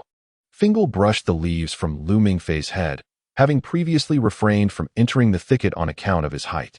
In Chinese history, the Emperor Lu Xiu invited the talented Yin Guang to dine and reside with him, did he not? If we can relay this anecdote to Caesar, he would surely follow suit. Foreigners delight in such gestures. It gives them a sense of understanding of Chinese history, portraying themselves as sinologists. Ba.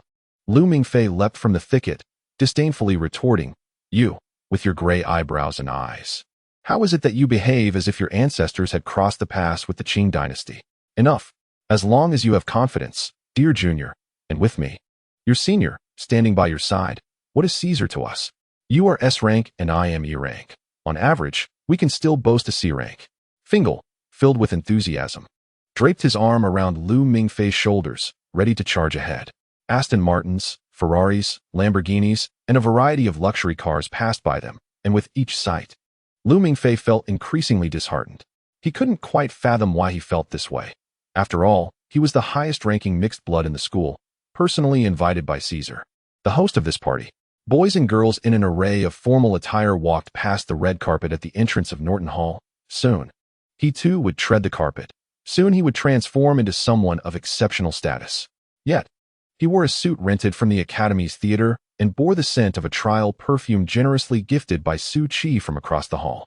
Although Fingal appeared as a bodyguard, His familiarity with the surroundings suggested he often attended such gatherings. Earlier in the day, Caesar had informed him that the school's chef's understanding of Italian cuisine was limited to croissants and pizzas. Mingfei had wanted to confess that he had never even tasted a croissant, only indulging a few times in the pineapple pizza and creamy pasta from Pizza Hut. A light rain began to fall. The weather forecasts in America seemed more reliable, as many students attending the banquet had opened their umbrellas. However, neither he nor Fingal had brought one. At that moment, it seemed less about walking elegantly down the red carpet and more about hastening forward to avoid the rain dispersing the fragrance from their bodies. Getting soaked is not good for your health, a familiar dry voice suddenly chimed in beside him. Mingfei did not turn but replied coolly, "Gui Jiao. Ninjas do not catch colds. You're rather ungracious when Mr. Itachi is not around." Gui Jiao chuckled ominously from behind. "It seems you are not particularly fond of me? Itachi has mentioned you. Am I still in the midst of obscurity? It appears that Mr. Itachi is in a similar predicament, though you have managed to survive. Indeed, you all share a commonality." Mingfei sighed, a hint of confusion creeping into his mind. "How about seeking a place to live incognito? I still possess some connections in the land of water, and Mr. Itachi genuinely wishes for your well-being. The life we lead is entirely unsuited for you." Kisame splashed through a puddle, water spraying about. "Your lack of fighting spirit is a fatal weakness for a ninja. Tell me, Kisame, do you consider me a good person or a bad one?" Mingfei tilted his head back, allowing the rain to trickle down his cheeks. "I have heard that one can truly discern their character only at the moment of death." Kisame chuckled softly, handing Mingfei a fragrant sachet, a gift from Mr. Itachi. "What is this?" Mingfei took the sachet and glanced inside. Besides a protective talisman obtained from the temple, there were a few strands of our hair, which I discreetly added. Kisame leaned closer to Mingfei's ear. "You have mastered that technique, haven't you?" "What do you mean?" Mingfei's tone turned cold. "Do not be alarmed. I stand by your side." There is always a somber undertone to Kisame's laughter that sends shivers down one's spine. "I too wish to see the world beyond. So please consider me first when the time comes." Suddenly, Mingfei's vision was enveloped in darkness, a shuriken materializing in his palm, poised to strike. "Fingal cannot even rouse you. Can he, Piao?" Mingfei was taken aback, realizing that the person beside him had transformed into Nono. Fingal was 10 meters ahead, clutching his head, sprinting toward the Norton Pavilion. Mingfei, realizing the situation, understood that Fingal likely intended to invite him to run a few steps to evade the rain. But seeing his lack of response, he had decisively abandoned his junior.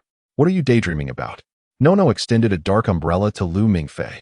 She looked stunning today, dressed in a deep purple ensemble, a moon-white silk blouse, black stockings, adorned with custom jewelry of gold and purple gold, her dark red hair neatly styled, and perched atop 10-centimeter high Mary Jane heels. With the height of the heels, Nono was no shorter than Mingfei, yet he accepted the handle of the umbrella, as the etiquette of a gentleman holding an umbrella was not lost on him. Under the modest umbrella, they were forced close together, raindrops cascading down its edges, as if they were ensconced within a gossamer veil, making their way forward as if walking on a crimson carpet. "You carry the scent of his perfume." Nono's delicate nose brushed against Mingfei's neck, inhaling deeply. "What?" Mingfei felt a twinge of guilt. "Fingal, didn't she say she gifted him a bottle of perfume? Did you secretly use it?" Nono raised an eyebrow, scrutinizing Mingfei. "Shoo, it's a secret. Do not tell Fingal." Mingfei made a gesture for silence, exhaling in relief. "Oh? Why isn't sushi with you?" "She was taken away," Nono replied coolly. Mingfei did not comprehend. "Stand tall, lift your head," Nono suddenly whispered. "The master is watching you. Do not appear so lewd."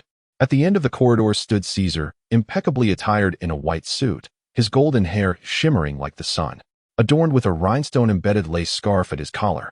He silently observed the couple approaching him. Compared to Mingfei, his gaze lingered longer on Nono.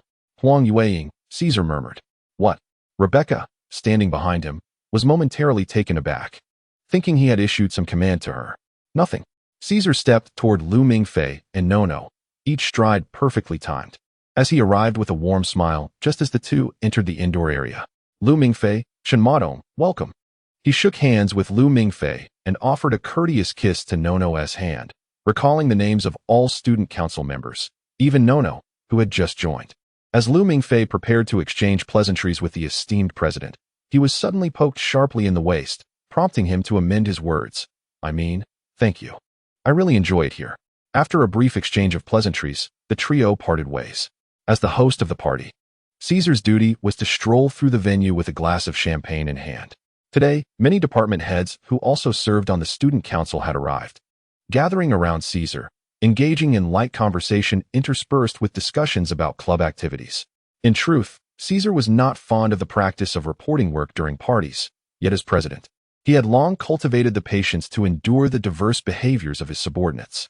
A charming smile was perpetually affixed to his face as he listened to the head of the instrumental department express a desire for the piano player to acquire a Steinway grand piano. Amidst the budgetary murmurs, while raising his glass to a passing elegantly dressed lady and downing its contents in one go, Lu Mingfei finally located his beloved senior, Finger, and the two, exhibiting remarkable synergy, converged in the buffet area. The spread featured an array of seafood sashimi and seasonal vegetable salads as appetizers, while the main course included Spanish seafood paella adorned with fresh clams, black tiger prawns, and cherry tomatoes, a testament to the culinary focus of this social gathering. The generous student council president had even prepared an Australian lobster for each attendee. "Where's Nono?"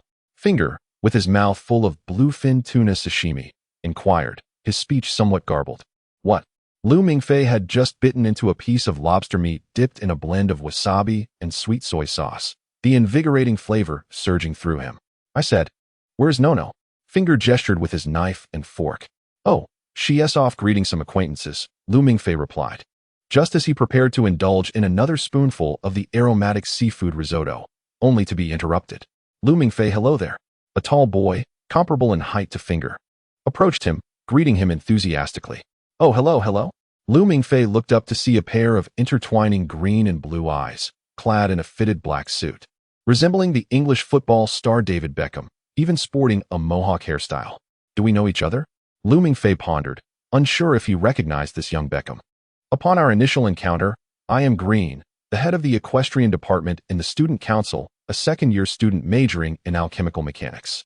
With a friendly demeanor, Xiaobei remarked, "It is truly an honor to attend the same gathering as an S-class student." "Please, do not say that. We are all classmates," Lu Mingfei responded, waving his hands dismissively.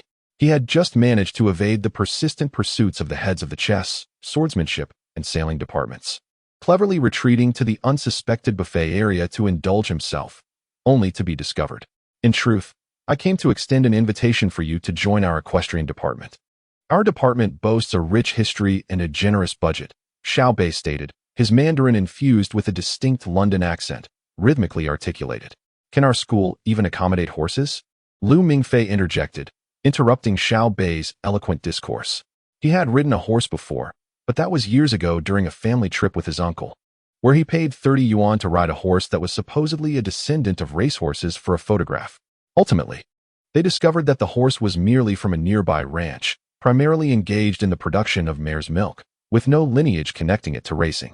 Indeed, there is a dedicated pasture near the school where our racehorses are kept. "Look, these are photos of our department's accolades from various competitions." As Xiaobei reached for his phone to show Lu Mingfei, he hesitated. "I find horse racing to be rather cruel," he confessed after much deliberation. Though running isn't a horse's nature, many horses that fail to meet competition standards ultimately end up in slaughterhouses. Once they become racehorses, some must be euthanized due to severe fractures from training or racing. He recalled a documentary he had watched as a child, where the tear-filled eyes of a horse before its euthanasia left a lasting impression on him. "Are you implying it is cruel?" Xiaobei's eyes widened in surprise. The atmosphere suddenly awkward. He seemed unable to comprehend how their conversation had shifted from the equestrian department's accolades to the ethical considerations surrounding the sport. Just then, a sharp bell rang, silencing the student council members in the hall. The crystal chandelier in the center illuminated, and the band on the second floor was ready. The ball was about to commence. Before the servers arrived to clear the space, Lu Mingfei swiftly slipped aside, evading Xiaobei, as he was entirely unversed in dancing and deemed it embarrassing to remain on the dance floor. As the band commenced their performance, Lu Mingfei realized that the conductor was none other than the cafeteria chef who had delivered supper to him and Finger the previous night. Indeed, the students of this dragon-slaying institution were remarkably talented.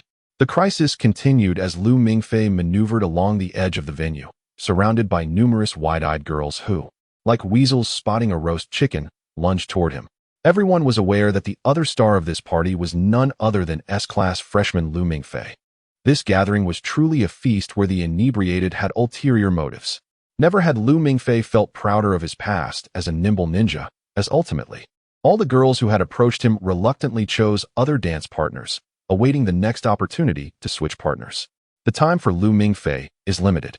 In just a few minutes, as the music shifts, the men and women in the dance floor will have the opportunity to change partners. He anxiously searches for Nono.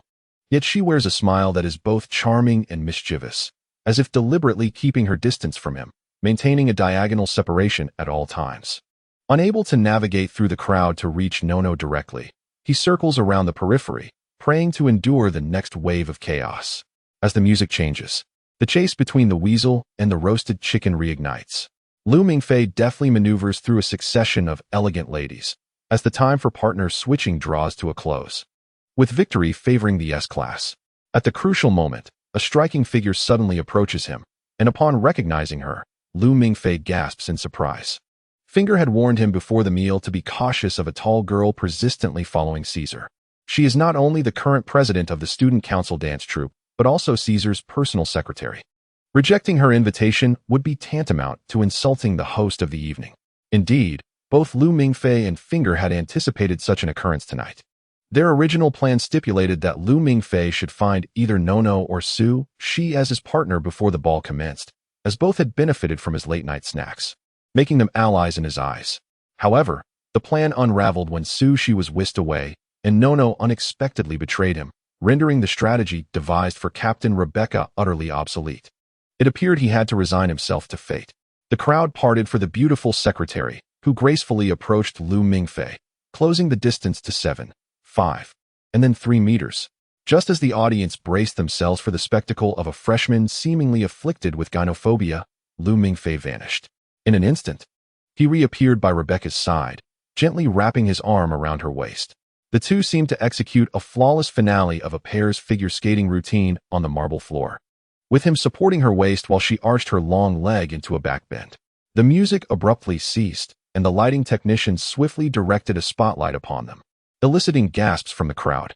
No one noticed how Lu Mingfei had suddenly materialized beside Rebecca, but soon a keen-eyed girl spotted the broken heel of the high-heeled shoe on Rebecca's raised leg, which had mysteriously snapped. It seemed this was a beautiful accident. The S-class had discovered Rebecca's misstep and emerged as her gallant savior. A faint blush crept onto Rebecca's cheeks as she turned her gaze to the S-class who held her. Unexpectedly, she was met with an impassive countenance, his blood-red eyes locking with hers. In the next moment, Lu Mingfei disregarded Rebecca, lifting his gaze to Caesar on the second floor. They were perhaps the only two individuals in the entire venue wearing expressions of indifference. Observing this, Lu Mingfei felt a sense of relief wash over him as he slowly lowered himself, kneeling on one knee to assist the girl in his arms in regaining her balance. Goodness, are those eyes his words made manifest? A girl suddenly exclaimed in astonishment. Despite the presence of a night watchman, why is he of the same S rank as the principal? The night watchman's regulations may be ineffective against him. The atmosphere around the dance floor suddenly grew tumultuous. As the audience ceased to care whether this was a heroic rescue or not, murmurs of excitement filled the air, all captivated by the unprecedented crimson gaze of the S rank. Applause erupted from the second floor, the other spotlights flickering back to life, illuminating Caesar in his immaculate white attire. The sound of clapping crescendoed, echoing like the relentless waves of the sea. Lu Mingfei leaned closer to Rebecca's side, and to the surrounding spectators, it appeared as a gentlemanly gesture, intensifying the applause. You are the head of the dance troupe. Even if the heels of your stilettos were to break, you would not fall. Lu Mingfei whispered in a tone only Rebecca could discern, let us not engage in such trivialities, especially not by wagering oneself as a stake. I doubt Caesar would be pleased, would he? Rebecca replied in a voice softer than his. I am about to let go. Is that all right? Yes, Lu Mingfei responded, releasing his grip on Rebecca. Unbeknownst to them, she had already discarded her high heels. They both rose simultaneously, eliciting whistles from the onlookers. Now, let us welcome our student council president, Caesar, to deliver his address. A minister tapped the microphone on the platform above, and the applause and chatter diminished. All eyes in the dance hall turned upwards, gazing at Caesar at the microphone. A year ago, on my first day at this academy, I was profoundly disappointed. Caesar surveyed the crowd below as if inspecting an army, for there were too many people. True elites are never the majority. A hush fell over the crowd. Uncertain of what had prompted Caesar to unleash such an unprovoked critique upon the innocent guests at the culmination of the gathering. Then, under the spotlight, Caesar smiled faintly. Therefore, I extend my gratitude for your presence. It is a pleasure to see the most elite individuals gathered here. Guests of Caesar Gattuso shall always be elite. The ministers of the student council led the applause, igniting a fervor throughout the assembly. Many guests, inspired by Caesar's charisma, aspired to join the student council, their eyes alight with excitement. It was an honor to be recognized as elite by one of the foremost figures in this academy, and indeed the world. How impressive, Luo Mingfei remarked, clapping along as Miss Rebecca returned to stand behind Caesar. He spoke to Fingal beside him. Of course, that is Caesar, the most flamboyant young aristocrat in all of Europe. Fingal clapped vigorously, leaning towards Luo Mingfei. Brother, I retract what I said last night. Joining the student council may not be so simple. I heard from a senior that you bet $100 on the school forum. Wagering that I would join the student council? Luo Mingfei inquired. Damn it, have I been discovered? Feng'er smiled faintly, then sighed.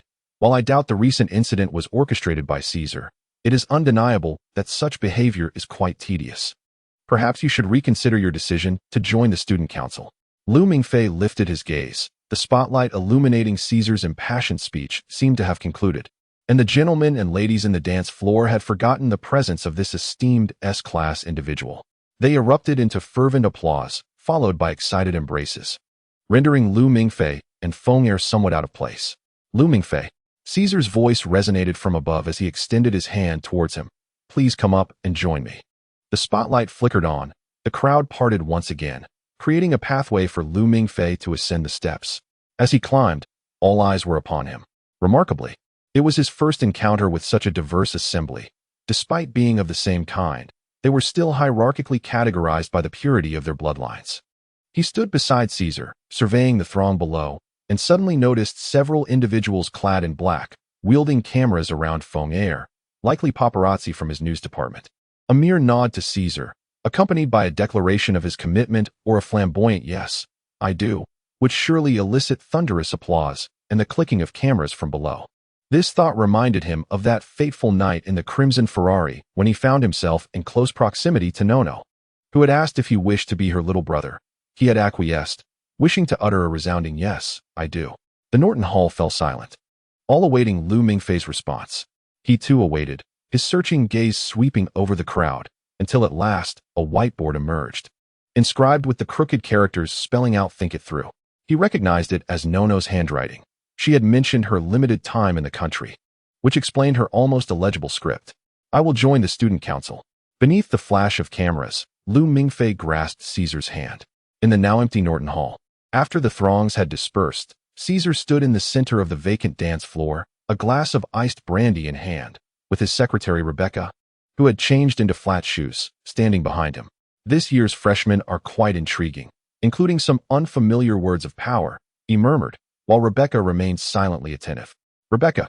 Caesar turned, his cerulean eyes fixed on the girl, but the dim lighting obscured his expression from her view. I find Lu Mingfei rather likable, Caesar paused. So let there not be a next time. The conclusion of the speeches also marked the end of the party co-hosted by Caesar and the student council. The attendees exchanged farewells. For many, it was their first experience at a Caesar-hosted event, and the host's generosity left a lasting impression. Let us go grab a late-night snack. I hardly ate this evening, and I'm starving. Oh, my feet hurt. Nono complained as she walked alongside Lu Mingfei. This is the price of being a lady. You know. Indeed, I was not satisfied either. I was enjoying my meal when suddenly a man resembling David Beckham invited me to join a department, causing me to miss out on my second lobster. Lu Mingfei supported Nono as they traversed the crimson carpet they had arrived on. Why do you still want to join the student council? Nono inquired abruptly. Wasn't it you who urged me to join yesterday? Lu Mingfei replied, puzzled. But didn't I also write to you to reconsider? Nono retorted, pulling a marker from her gown and gently tapping Lu Mingfei's head. That was an urgent situation. I had no time to elaborate. Otherwise, I would have certainly provided you with a thorough analysis. You noticed it long ago? Lu Mingfei asked. Of course. I happened to be in the restroom at that moment and witnessed that vixen break her own heel. Though I initially thought she was trying to pull a stunt on Caesar, Nono exclaimed angrily. You've been taken advantage of, my friend. Oh, let it go. I have an unremarkable physique. At best, I am merely a piece of tofu. Lu Mingfei scratched his head. Anyway, club activities are merely for show. Fingerl mentioned that Caesar would personally sponsor his underlings. It would be foolish not to take advantage of such opportunities. Nono interjected and then burst into laughter. They strolled through the campus under the night sky, which seemed no different from an ordinary university. The dormitory buildings glimmered with warm, twinkling lights, while clusters of boys and girls jogged or flirted on the playground, enjoying the pleasant evening breeze. Boys in dress shoes and girls in high heels moved at a leisurely pace.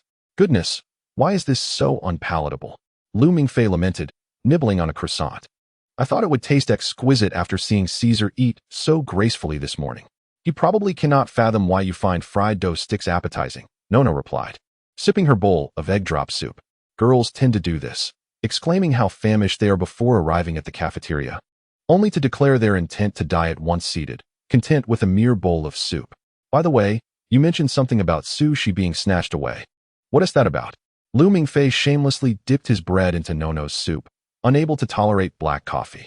Are you feigning ignorance or genuinely oblivious? Nono chided, tapping Lu Mingfei's hand with her spoon. Aren't you close with Chu Zihong? What does that have to do with Chu Zihong? Lu Mingfei, stuffing a piece of bread into his mouth, moved around the table to sit beside Nono, nudging her with his elbow. Senior, do share the gossip with me. Not a chance. I shall not betray my roommate, Nono replied just as they heard a familiar male voice behind them. They both turned in unison and quickly covered each other's mouths, exchanging a brief moment of wide-eyed surprise before swiftly turning back. Is everything all right with the student council party? Chu Zihong's emotionless voice inquired. Lu Mingfei and Nono shrank their heads, exchanging glances, as if urging one another to respond to Chu Zihong. It's fine. Everyone knows Caesar's target is Lu Mingfei, came Sushi's voice. They both exhaled in relief, realizing that Chu Zihong had not detected their presence. How was the exam this morning? Chu Zihong asked. The outcome remains uncertain. It is rumored that the papers are being graded by Norma, and I hope for favorable results. Su Qian replied. Lu Mingfei felt a wave of jealousy wash over him.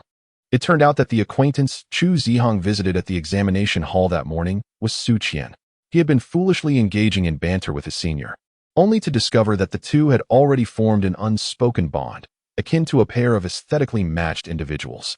What is their relationship? Lu Mingfei lowered his voice and discreetly inquired of Nono. I'm not sure. It appears Su Qian met Chu Zihong on the train to school. She didn't disclose the boy's name, but based on her description, it has to be him, Nono asserted confidently. I never imagined someone like Chu Zihong would be interested in girls. I always thought he preferred men. That is not right. He must be asexual.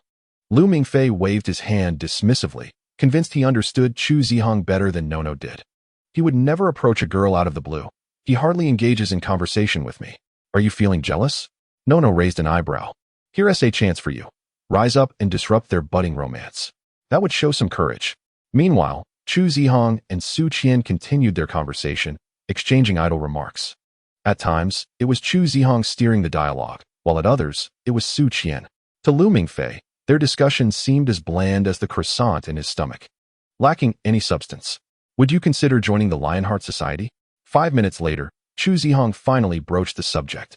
Your rating is quite impressive, meeting our criteria for new recruits. Lu Mingfei smacked his forehead, thinking Chu Zihong should have said, Su Qian, I wish to know you better, so would you join me in the Lionheart Society? Instead of convolutedly praising her high rating, was her noble lineage solely for the purpose of bearing his offspring? Su Qian, displaying a hint of shyness, responded, Why invite me? There are many girls at school, and quite a few are rated A. The Lionheart Society intends to elect me as the new president next year. They hope I can recruit a secretary to familiarize ourselves with the responsibilities ahead. Chu Zihong paused. I thought of you. I initially meant to discuss it this morning. But by the time I returned to the examination hall, you had already left. If you're unwilling, that is perfectly fine. I would be willing, she replied. Nono smacked her forehead, thinking, how could you agree so easily? Chu Zihong hasn't even given you a diamond ring. It's merely the position of a small secretary in the Lionheart Society. You could directly ask the president to take you as his esteemed wife. Shall I escort you back, or would you prefer a late-night snack? Chu Zihong inquired. We just had dinner. Who gets hungry so quickly? I'm not a little pig. Su Qian chuckled. Let us head back. Nono should be returning soon. Oh, by the way, Nono is my roommate. I'll introduce you to her next time. I know Nono. We met during preparatory studies. What did you say? What's wrong? Nothing. Nothing. The voices of the boy and girl grew distant. Lu Mingfei. Nono stood up, playfully tousling Lu Mingfei's meticulously styled hair before the gathering. Yes? Lu Mingfei languidly rested his head on the table. I'm hungry. I want steak. Would you like a piece? Nono approached the window. Sure, medium rare, and another croissant, please. Today, Lu Mingfei's spirits were quite elevated. For after a week since the commencement of classes, he finally received the laptop he had purchased from eBay. The process of downloading games and logging into QQ was executed seamlessly. Old Tang, I have arrived in America. After much effort, I finally connected to the internet.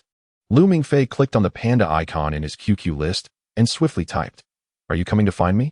Tomorrow is the weekend, and I am free. After a moment's contemplation, he added, Or I could come find you instead.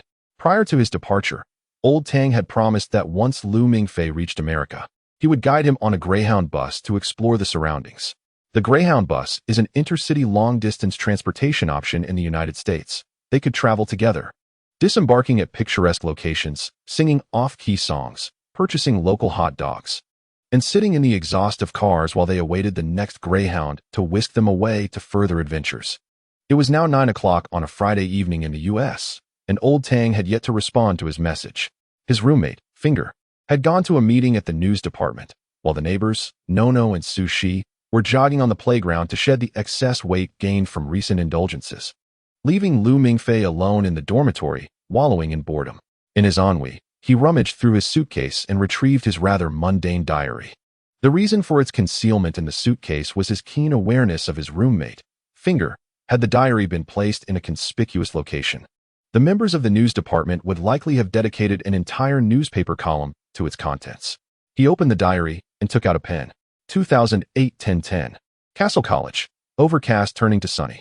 It had been more than a week since classes began, and a succinct evaluation could be summed up in 4 words. Lackluster. Introduction to the Dragon Family Genealogy was the course taught by Principal Anger. However, due to the principal's apparent absence, Professor Manstein had been filling in.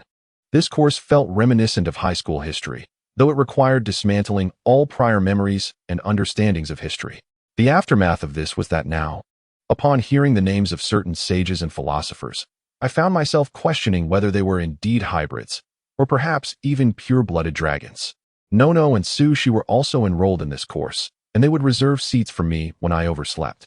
Su Shi was always enthusiastic about lending me her notes, her handwriting elegant and far superior to that of my senior. Level 1 Mechanical Design. I initially thought this class would be quite glamorous, but it turned out to be merely mechanical drafting. The instructor for this course was Professor Mans, who took the time to engage with me after class, inquiring about my well-being and whether I had experienced any discomfort lately. I longed to tell him that as long as the professors were lenient come finals, I believed I could live to be at least 200 years old. Level 1 Alchemical Chemistry. To be honest, I was initially averse to enrolling in this course at the behest of Professor Gudrian, as my chemistry grades were dismal and my performance in lab sessions was abysmal. However, seated next to me was Chu Zihong. With a senior nearby, the likelihood of failing this course was virtually non-existent. Furthermore, yesterday, I had copied his study report, and he was always generous in this regard. Recently, aside from attending classes, I have seldom encountered my senior, seemingly preoccupied with matters concerning the Lionheart Society. Occasionally, after late club meetings, he would escort Su Qian back to her dormitory. The individual most intrigued by this arrangement is undoubtedly Fingal, as a couple of paparazzi from the news department frequently linger near our dormitory. Today, I stumbled upon a headline in the forum: The future male and female leaders of the Lionheart Society, intimate gazes in the midnight hour. The accompanying photograph featured a frontal view of Su Qian and my senior's silhouette. These paparazzi are remarkably professional, aware that Chu Zihong often maintains a stoic expression. Thus, they consistently capture only Su Qian's profile. Lu Mingfei writes in his diary with infrequency, perhaps managing to pen an entry once a month. After contemplating his latest entry, he decided to strike through the uninspiring summary he had initially written. Many individuals often perceive the monotony of daily life as tedious. However, upon reflection, one might discover that it can be slightly more gratifying than anticipated. Even years later, revisiting these entries may evoke laughter, reminiscent of the sentiments felt at the time. Mingfei glanced at his computer screen and realized that old Tang had replied to his message just moments ago. Sorry, Mingming, I have some matters to attend to abroad. I just arrived at the airport. I'll catch up with you when I return. Old Tang added 2 grinning emojis at the end. Oh, it's fine. Focus on your tasks. He sent back, though Old Tang's avatar appeared gray, indicating he had likely powered off. Mingfei closed his notebook and opened the window to his room, gazing listlessly at the few students meandering along the road outside the dormitory. I wonder if universities in America operate similarly. In any case, the course schedule at Castle Academy is indeed quite rigorous, incorporating numerous practical classes alongside cultural studies, including cold weaponry, ancient martial arts, and shooting.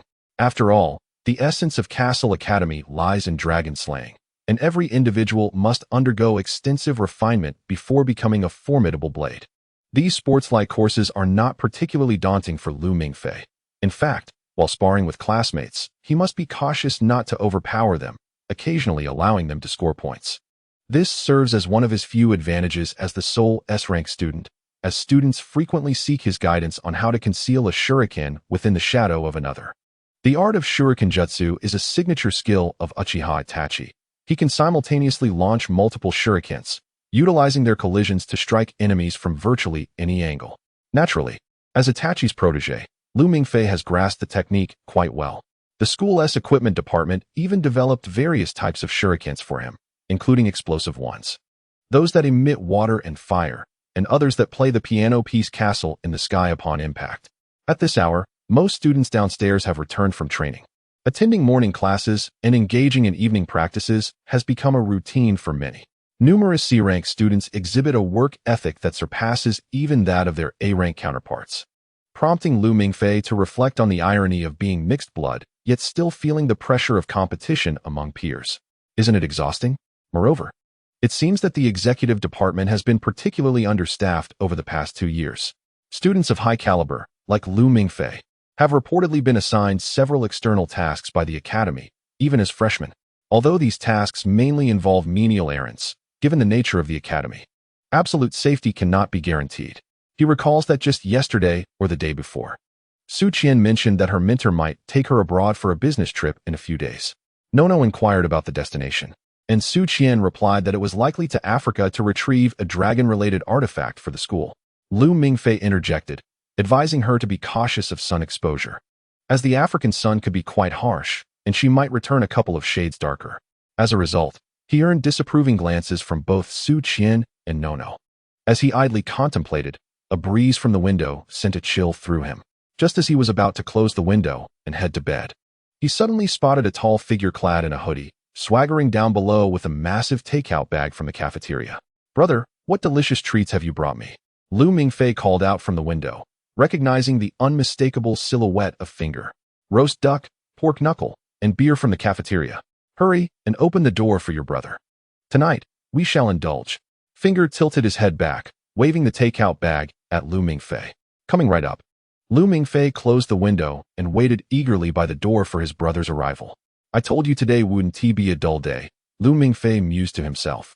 Principal Anger poured a deep red stream from a bone china teapot, enveloped in dense white steam, into a porcelain cup, Ceylon black tea from Sri Lanka, renowned for its robust flavor.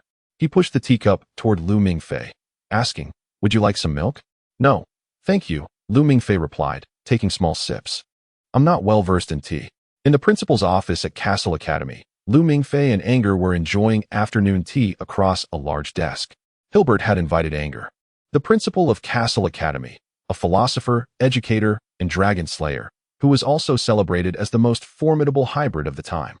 Being invited to tea by the principal was a privilege more coveted than a scholarship. "In that case, how about some snacks?" Anger suggested, unwrapping a package of square cookies and pouring the pale yellow treats into a silver dish on the table, smiling as he said, "I brought these back from my recent trip. I hope you enjoy them." "Thank you. I do adore cookies," Mingfei replied, eagerly popping a sweet cookie into his mouth while surveying the surroundings. The principal's office was a splendid space, imbued with a subtle scent of wood. The room was adorned with the rich hues of aged timber, with towering bookshelves reaching the ceiling filled with volumes. A winding wooden staircase segmented the area into smaller sections, resembling a grand birdcage. "Do you like my office?" the principal asked, displaying a sense of pride. "Indeed," Mingfei nodded, noting that there were no classes on dragon genealogy today, as the principal had just returned from a trip yesterday but had summoned him to the office for tea this afternoon. "I apologize for missing the start of the term. I've been rather busy traveling the globe lately." Anjali lifted his cup of Sri Lankan black tea and took a sip. "So, how has Professor Manstein's teaching been in my absence of nearly a month?" "Professor Manstein delivers his lectures quite effectively, and the students are notably attentive," replied Mingfei. Feeling his assessment was rather fair, likely due to his position on the professor's disciplinary committee. The classroom was predominantly silent during lectures, with no instances of tardiness or early departures. However, Anjali interjected, "Yet, Professor Manstein mentioned that your eyes appeared somewhat vacant during class. As far as I know, you do not suffer from myopia, do you?" "No," Mingfei explained, a hint of panic in his voice. "I have been trying my utmost to pay attention."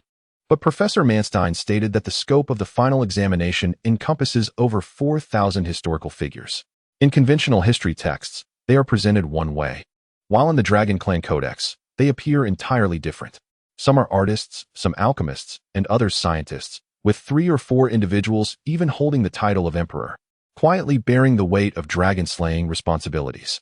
The mere thought of memorizing so many details over a semester makes my head spin, causing my mind to drift. "What year did the Opium War occur?" the principal suddenly inquired. 19, Mingfei stammered. "Incorrect. It was June 1839. At that time, the British East India Company, under the guise of the opium trade, ventured deep into the Chinese interior in search of Dragon Clan relics and acquired a skeleton of a second-generation dragon to transport back to England." Anjali gazed at Mingfei. Lin Zexu, a high-ranking official from a dragon-slaying family, was acutely aware of the implications.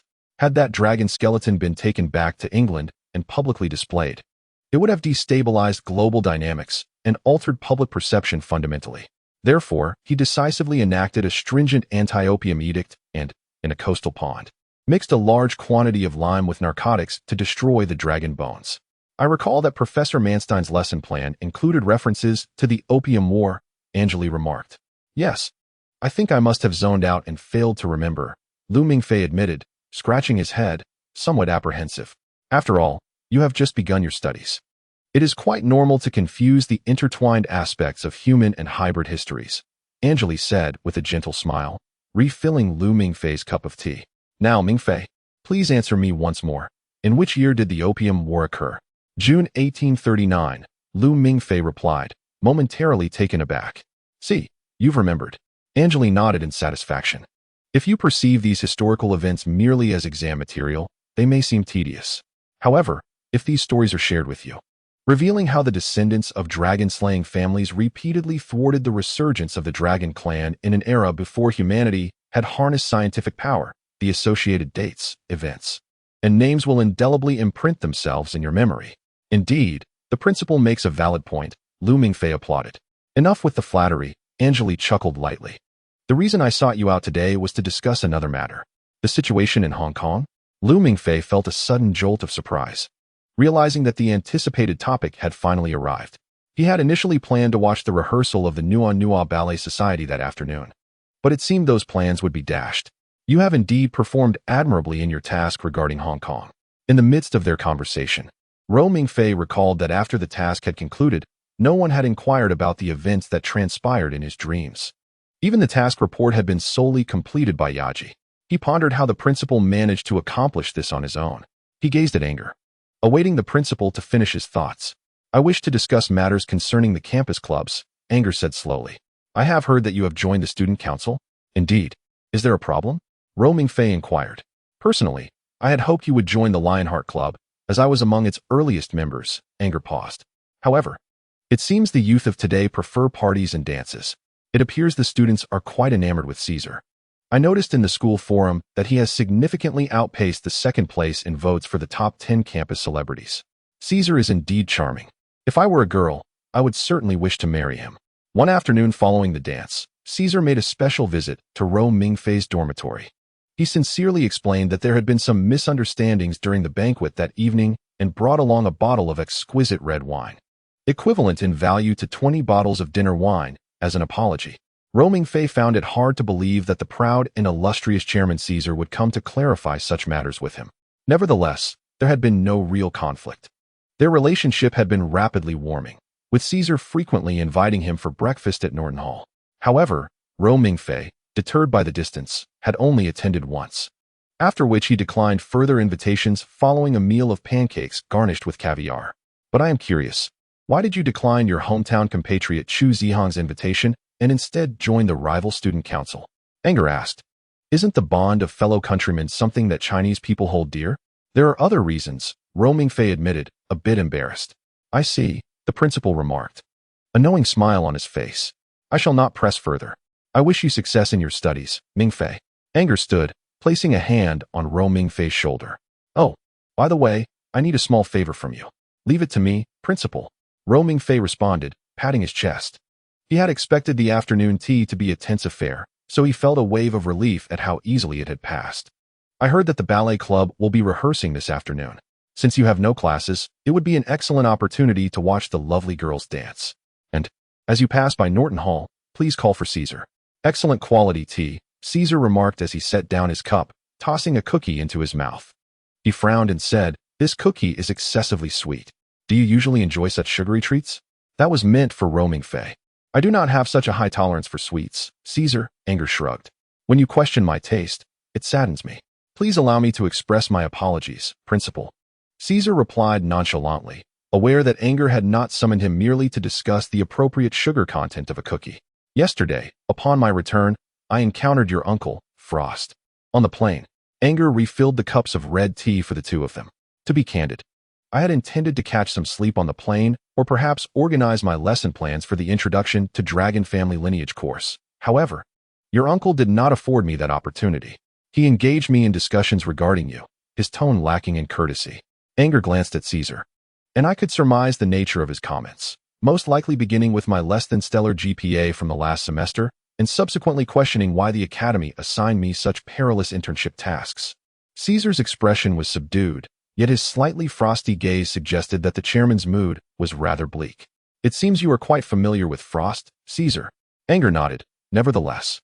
He was not entirely incorrect. Last semester, you failed 2 courses and accumulated numerous tardies, not to mention the absurd beer swimming contest you hosted in the winter pool, which ultimately led to a crack in the pool and earned you a warning. I had intended to use champagne, but acquiring so much of the same brand proved challenging. Caesar wished to offer a slight defense regarding that matter. Thus, I believe Frost ought to express gratitude to Schneider. You executed his assignments with remarkable proficiency, at least securing commendable grades in your internship course. Anger reminisced. You accurately struck down that out-of-control hybrid with a Desert Eagle loaded with frig bullets, saving 3 innocent bystanders. A valiant display, Caesar. Thank you. Caesar raised his teacup. Although it contained merely red tea, this did not prevent him and Anger from clinking their cups and finishing their drinks in one go. So, headmaster, what plans does my uncle have this time? To be frank, given that the current head of the family remains vigorous, his reach seems somewhat excessive. Of course, I do not mean to imply that the current head can dictate my thoughts. Caesar's tone grew increasingly frigid. You may convey to them that Caesar does not mind changing his surname to Gilovic. Hey, Caesar, do not be so brash. Anger patted his shoulder. I should not be too critical of your father and uncle's ways. I am not in a position to meddle in the affairs of the Gattuso family, but there is an old Chinese saying, to hope one's son becomes a dragon, and you should grasp my meaning. Let us return to the matter at hand, headmaster. Caesar's expression remained impassive. Before assigning tasks, first, review this. Anger retrieved 4 documents from his drawer and handed them to Caesar, which contained information about 4 freshmen. Evaluate their levels from a senior's perspective. The 4 documents pertain to S-rank freshman Mingfei, A-rank freshman Chu Zihang, Chen Madong, and Su Qian. You merely wish for me to assess Mingfei, do you not? You had him relay that message earlier. Caesar chuckled as he looked at Mingfei's somewhat comical admission photo. Mingfei is quite an intriguing individual. So much so that he hardly seems to fit the S-rank. Is that all? That is all. I hope you can provide a more detailed assessment. Anger remarked. In fact, rather than stating that Mingfei is interesting, It may be more accurate to say that I overthought the situation. You should be aware of my invitation to him to join the student council. That day, I completely misjudged his character, believing he joined the student council for various reasons he had not even considered. Caesar's face was still adorned with a subtle smile.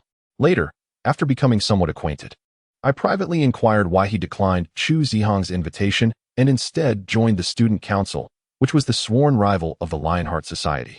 Do you know what he said? It was because the girl he fancied, Chen Madong, joined the student council, hence he did as well. Anger speculated. He replied that he did not wish to see Finger lose that $100. Caesar laughed heartily, stating that Lu Mingfei believed he had concocted a rather clever excuse. While in reality, everyone in the school, including the principal, was aware of his affection for Nono. At that moment, I nearly lost my composure and could only pat his shoulder with enthusiasm, commending his sense of loyalty. I had just asked Lu Mingfei why he did not join the Lionheart Society, and he mentioned it was due to other reasons. Anger chuckled. He truly struggles with deceit. Of course, honesty is a virtue in itself. I have watched recordings of Lu Mingfei's combat classes. He indeed throws shurikens quite adeptly. But I do not believe this alone justifies his S-grade evaluation. Caesar hesitated, stating, "To me, he seems somewhat lacking in vigor. During practice, he rarely took it seriously. Perhaps Lu Mingfei possesses a certain combat talent, yet I feel that mere talent is insufficient to become an exceptional dragon slayer." Yes, a candid assessment, Anger nodded. I recall providing you with 3 additional dossiers, correct? I believe it would be more appropriate for you to consult Lu Mingfei regarding those 3 individuals.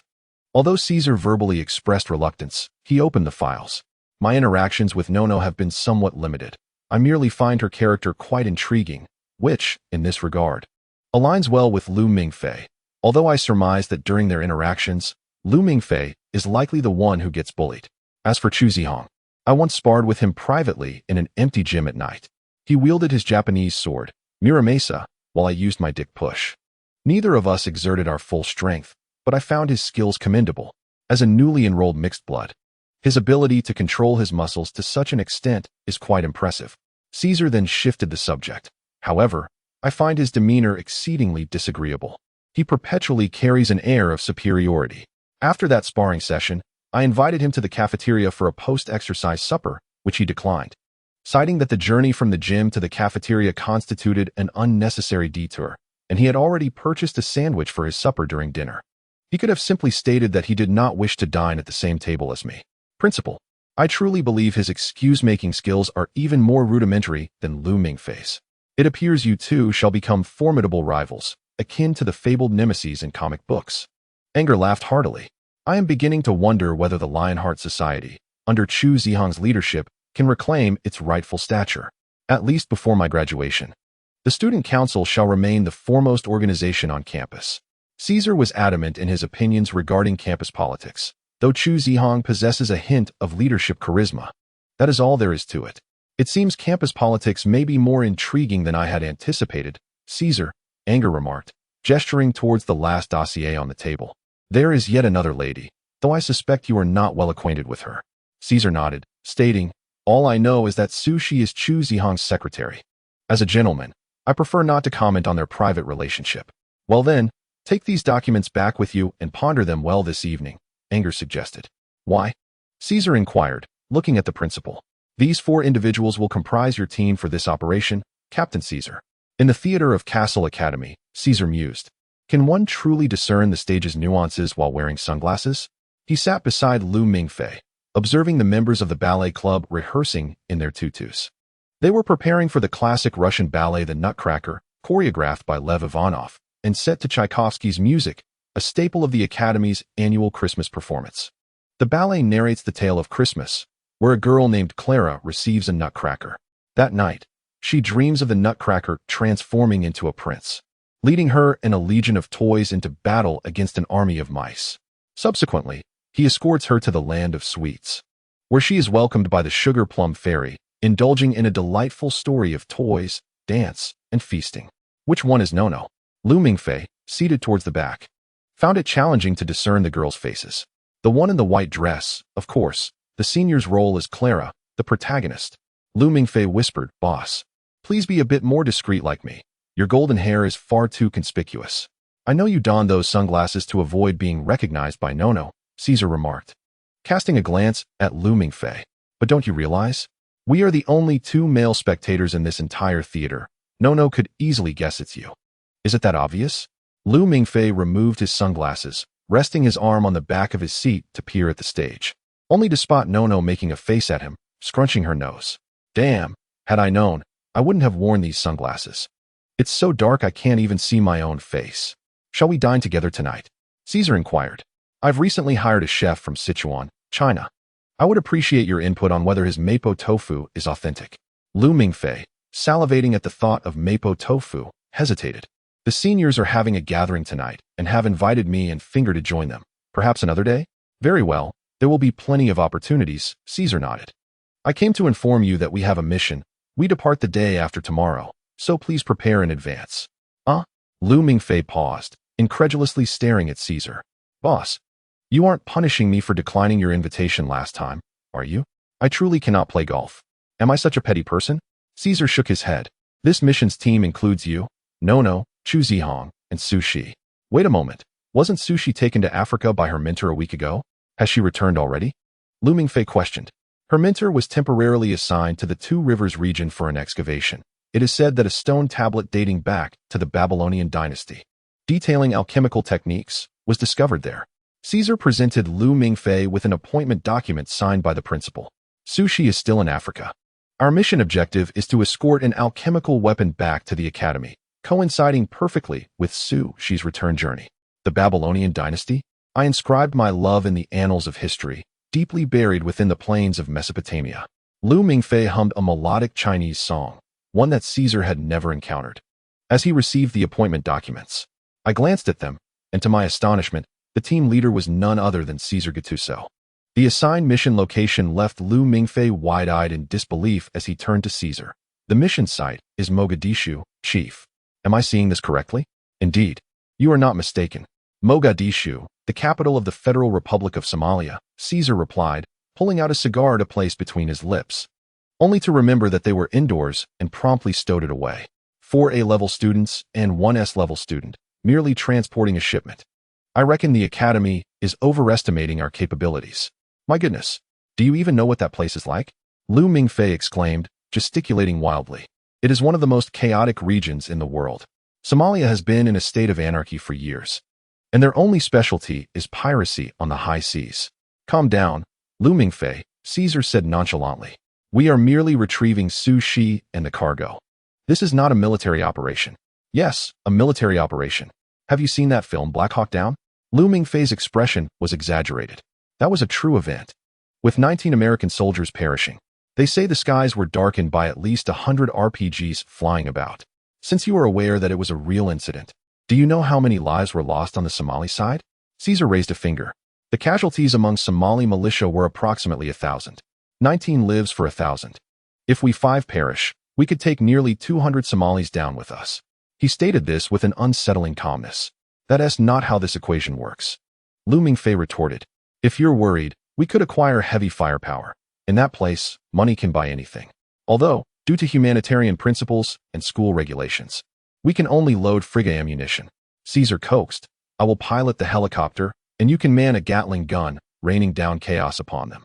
Mingfei's mind conjured an image of Caesar, bare-chested, wielding the machine gun in the helicopter, muscles rippling as he unleashed a torrent of fire. Shaking his head, he replied, such reckless behavior is not suited for me. Besides, I tend to get seasick, so I fear I might also succumb to motion sickness in a helicopter. Not far from them, the stage had concluded the Christmas gala. The boy playing the Godfather gently draped a white shawl over Nono's shoulders before departing in a sled, while Nono stood amidst the swirling snowflakes, cradling a nutcracker. How beautiful, Mingfei applauded.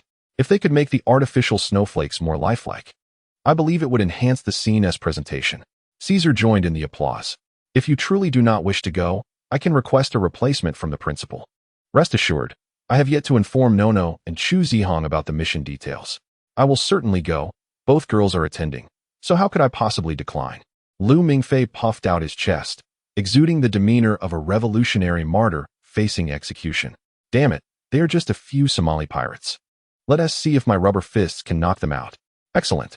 truly deserving of the S rank. Caesar patted his shoulder with a satisfied smile. Rest assured, we shall not venture out to sea upon our arrival. At most, we will lounge on the hotel balcony, each savoring a cup of Ethiopian horror coffee while we await the completion of the handover procedures, after which we can return home. On our way back, we can afford ourselves a brief sojourn in Dubai. Rebecca has asked me to procure some soothing aromatherapy for her there. And you might consider acquiring some gold jewelry or a few Persian carpets as gifts for your family in China. It certainly sounded delightful. Caesar, the most eloquent orator in the academy, had captured the imagination of Mingfei, who, though physically present in the campus theater, found his thoughts adrift in the opulent allure of Dubai. Do remember to pass the appointment documents to Nono. As for Chu Zihong, Caesar sighed. I shall speak to him personally. The colossal aircraft descended into the clouds, and Caesar set aside his newspaper, glancing out the window at the breathtaking scenery below. Directly beneath them lay the Indian Ocean, where seabirds glided over the azure surface. Sunlight filtered through the clouds, casting a gentle glow upon the fuselage at this altitude. The warmth of the sun was elusive, yet each passenger by the window felt a languorous urge to stretch. Somalia has historically been revered as the land of frankincense and myrrh, once the foremost producer of these precious commodities, with a rich history steeped in trade. This nation boasts the longest coastline on the African continent, and its capital, Mogadishu, renowned as Somalia's largest city, offers a temperate climate and picturesque landscapes. It should have been among Africa's wealthiest locales, given its strategic geographical position and tourism potential. Caesar drew the curtain and turned to Mingfei. It is the ceaseless civil strife and rebellion that have ravaged this place. It ought not to be thus. What did you say? My ears are ringing, and I can't hear you, Mingfei replied, chewing on the gum provided by the flight attendant. The aircraft was in descent, and the imbalance of pressure between his ears made him one of the unfortunate passengers experiencing discomfort. I don't recall you having such issues during the last two landings. He continued. Due to the turmoil near Somalia, many nations lack direct flights to Mogadishu, and they had already made 2 layovers prior to this journey. Perhaps it's due to the excessive flying these past few days. I once envisioned that if I were to succeed in life, I would frequently endure such layovers. Yet I never anticipated my first opportunity would lead me to Somalia, Mingfei lamented.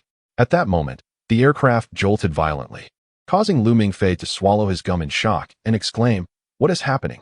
Have we been hit by an RPG? Are we going down? I haven't even taken the parachuting course at the academy." Calm down.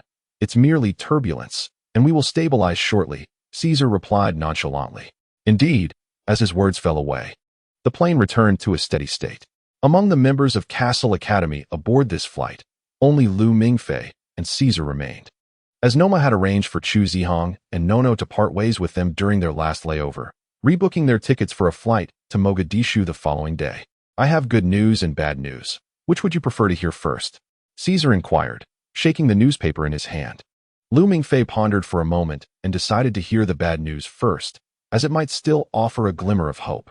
Yesterday, Somali pirates, over 450 miles off the eastern coast of Africa, defeated a naval escort and seized the supertanker Sirius, carrying Saudi Arabian goods valued at an astonishing 100 million. This vessel is the second largest oil tanker in the world, and along with it, 25 crew members were taken hostage. The pirates are now demanding a ransom of $10 million. Until their demands are met, the situation here is likely to remain quite chaotic.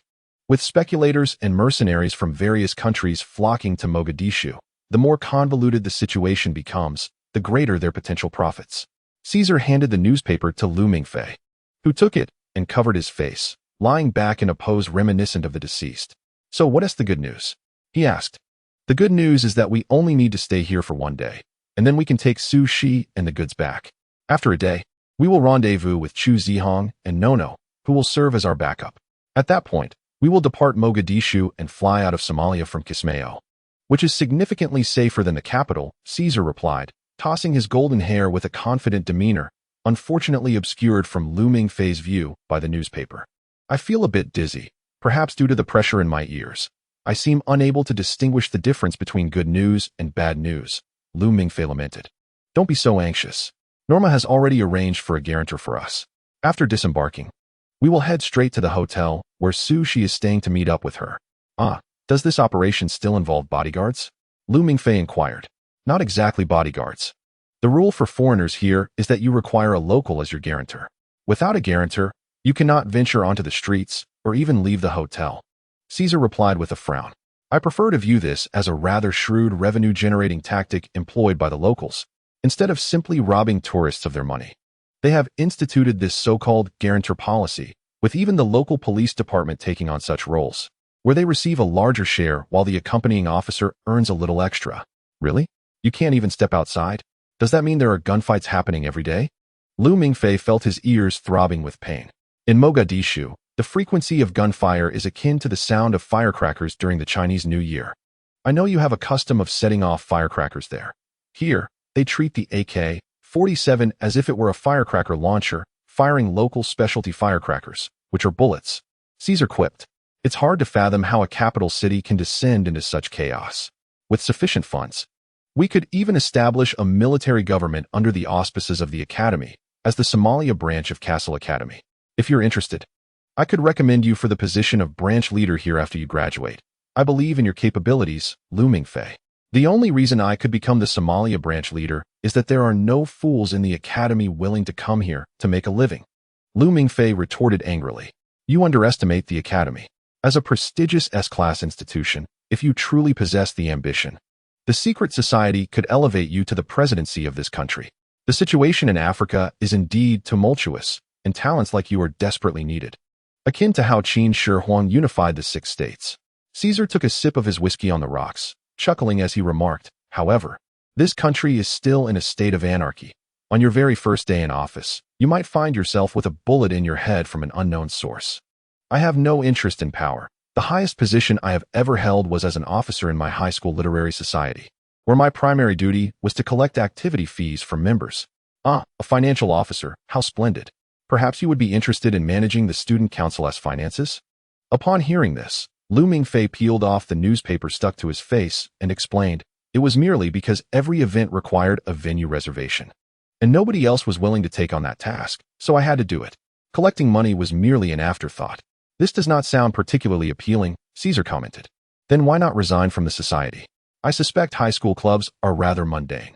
You likely even needed the school's approval for the funds to purchase a few books. Well, there are always reasons, Lu Mingfei replied, somewhat bashfully. Oh, I see, Caesar said, showing understanding. I imagine your president must possess considerable charm. And we all know how the Chinese value loyalty to their leaders, right? Indeed, if you, the boss, were to graduate and wish for your illegitimate child to continue as the student council president, I would be the first to support that, Lu Mingfei exclaimed. Covering his ears as a growing pain signaled that the plane was about to land. Somalia, Mogadishu International Airport. After disembarking, Lu Mingfei took a shuttle bus to the airport terminal, donning a fisherman's hat and flip-flops, and carrying a tote bag adorned with patterns of beaches, seas, and sun umbrellas, resembling a tourist en route to Sanya for a vacation. Wow, this is far better than I had imagined. I thought it would be quite shabby, he remarked, glancing around in awe. Mogadishu International Airport, constructed with Turkish aid, undoubtedly exceeded expectations. Caesar, dragging his suitcase, was dressed in a Louis Vuitton short-sleeved shirt and casual shorts, his feet clad in handmade crocodile leather shoes, while a pair of mirrored sunglasses obscured his azure eyes. If he were to appear at an airport in some metropolitan area, one might mistake him for a visiting Western celebrity. Boss, you clearly told me to only bring a few changes of clothes. Why are you carrying a suitcase? Lu Mingfei protested. Perfume, cigars, facial cleanser, and sunscreen are all essential. Caesar replied. Didn't I mention?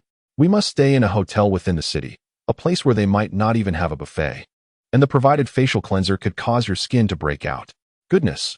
All I could think about was our trip to Dubai. I hardly absorbed any of this. Lu Mingfei said, shaking his tote bag in resignation. I've only packed a week's worth of underwear. If I run out, I'll need to borrow some from you. I wouldn't mind lending you some underwear, but our body types differ significantly. You might want to borrow from Chu Zihong instead. Caesar shrugged nonchalantly. Where's the person who is supposed to meet us? What do they call it again, the bodyguard? The airport was nearly devoid of tourists. As the city was on the brink of turmoil, anyone of sound mind would refrain from traveling during such a time. Over there, the one holding the sign. Caesar gestured towards a distant seat, where a young black man was holding a whiteboard with Caesar and Ricardo inscribed in marker. displaying an expression of hesitation. "Hello, are you Mr. Yuanwaiwan in your tuin?" Caesar politely greeted in English while glancing at the information Norma had sent him on his phone. "Indeed. I believe you are Mr. Caesar Gattuso, am I right?" The young man exclaimed with delight, revealing that he had been waiting here for a full hour. "Wait, what's your name?" Mingfei, perplexed by his understanding of English, looked incredulously at the young man and Caesar. "Yuanwaiwan Yabababwusis? Just call me Usis." The young man replied with a friendly smile, revealing a set of pearly white teeth. The naming convention among East Africans typically places the personal name first, followed by the father's name and then the surname, making his last name Usis. Caesar explained to Lu Mingfei in Chinese, "To be honest, I spent a full 5 minutes memorizing this nonsensical name on the plane. People's names here are generally quite difficult to remember, so I suggest you avoid the challenge." "Gentlemen, this way," Usis beckoned, leading them into the back seat of a hatchback whose original model was indiscernible. Lu Mingfei noticed a dark bullet mark remaining on the door handle. As he and Caesar squeezed into the back of the polo-sized car, it felt somewhat cramped, but Usis insisted that esteemed guests were safer in the back seat. "Isn't this a safe zone? I heard it's protected by armed forces from various nations." Caesar inquired. "It is a safe zone, but that doesn't mean gunfire is absent," Usis elucidated. "The so-called safe zone simply has a significantly lower frequency of shootings compared to other areas. But it is not entirely devoid of them. In Mogadishu, nowhere is completely secure." "I see," Caesar said quietly, rolling down his half-open window. "Where did you learn English?" "You speak quite well." "In America, I attended university in Detroit," Usis replied. "I remember it was tough.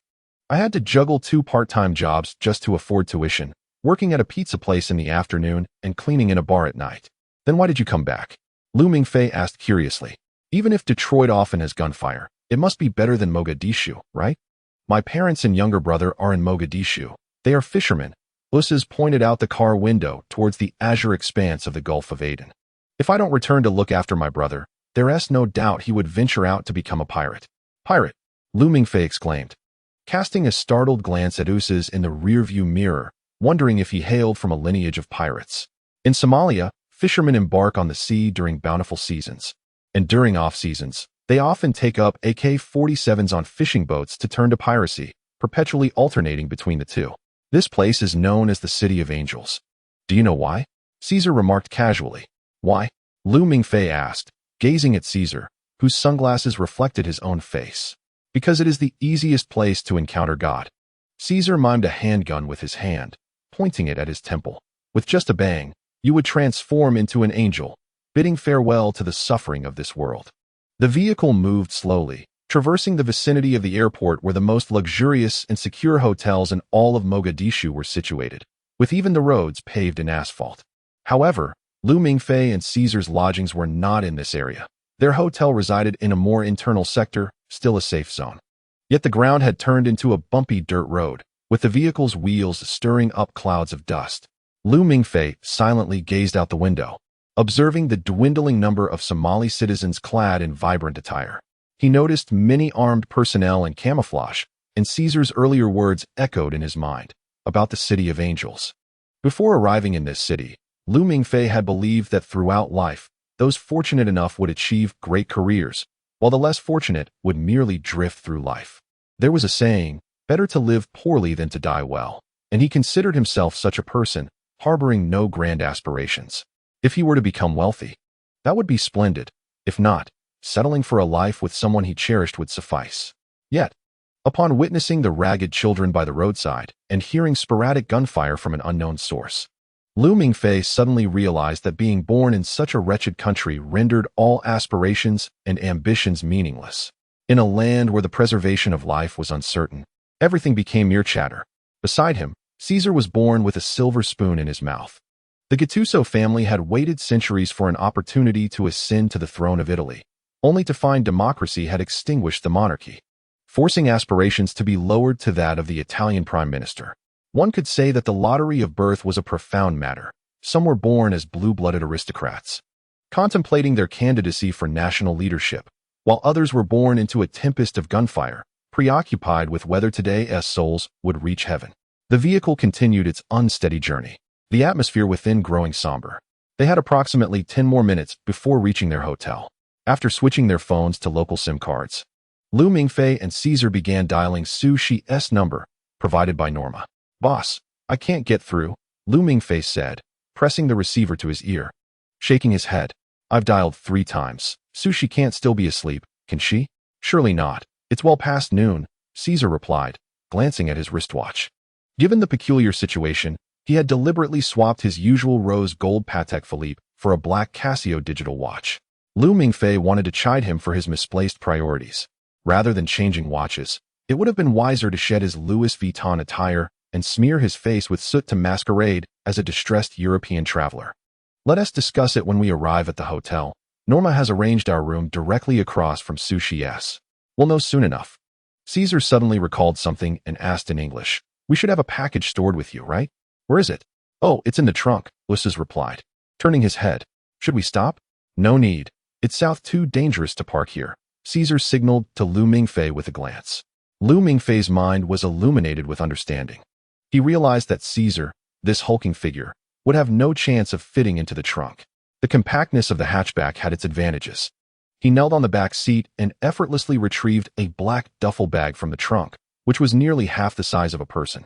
"What could possibly be inside that is so heavy?" he inquired. "Open it and see," Caesar replied. As Lu Mingfei unzipped the bag, a blinding silver light reflected back at him, startling him into exclaiming, "What am I seeing? Is that your Desert Eagle? Are we really going to Somalia empty-handed?" Caesar promptly unzipped the bag again, posing a counter-question. "No, I mean..." Lu Mingfei glanced at the composed Uchiha sitting in the driver's seat. "Is he one of us? I mean, is he mixed blood?" "Probably not mixed blood," Caesar shook his head. "If you were a mixed blood born here, would you even consider leaving your family behind to seek refuge abroad? Even being a bounty hunter would be preferable to staying in such a hellhole.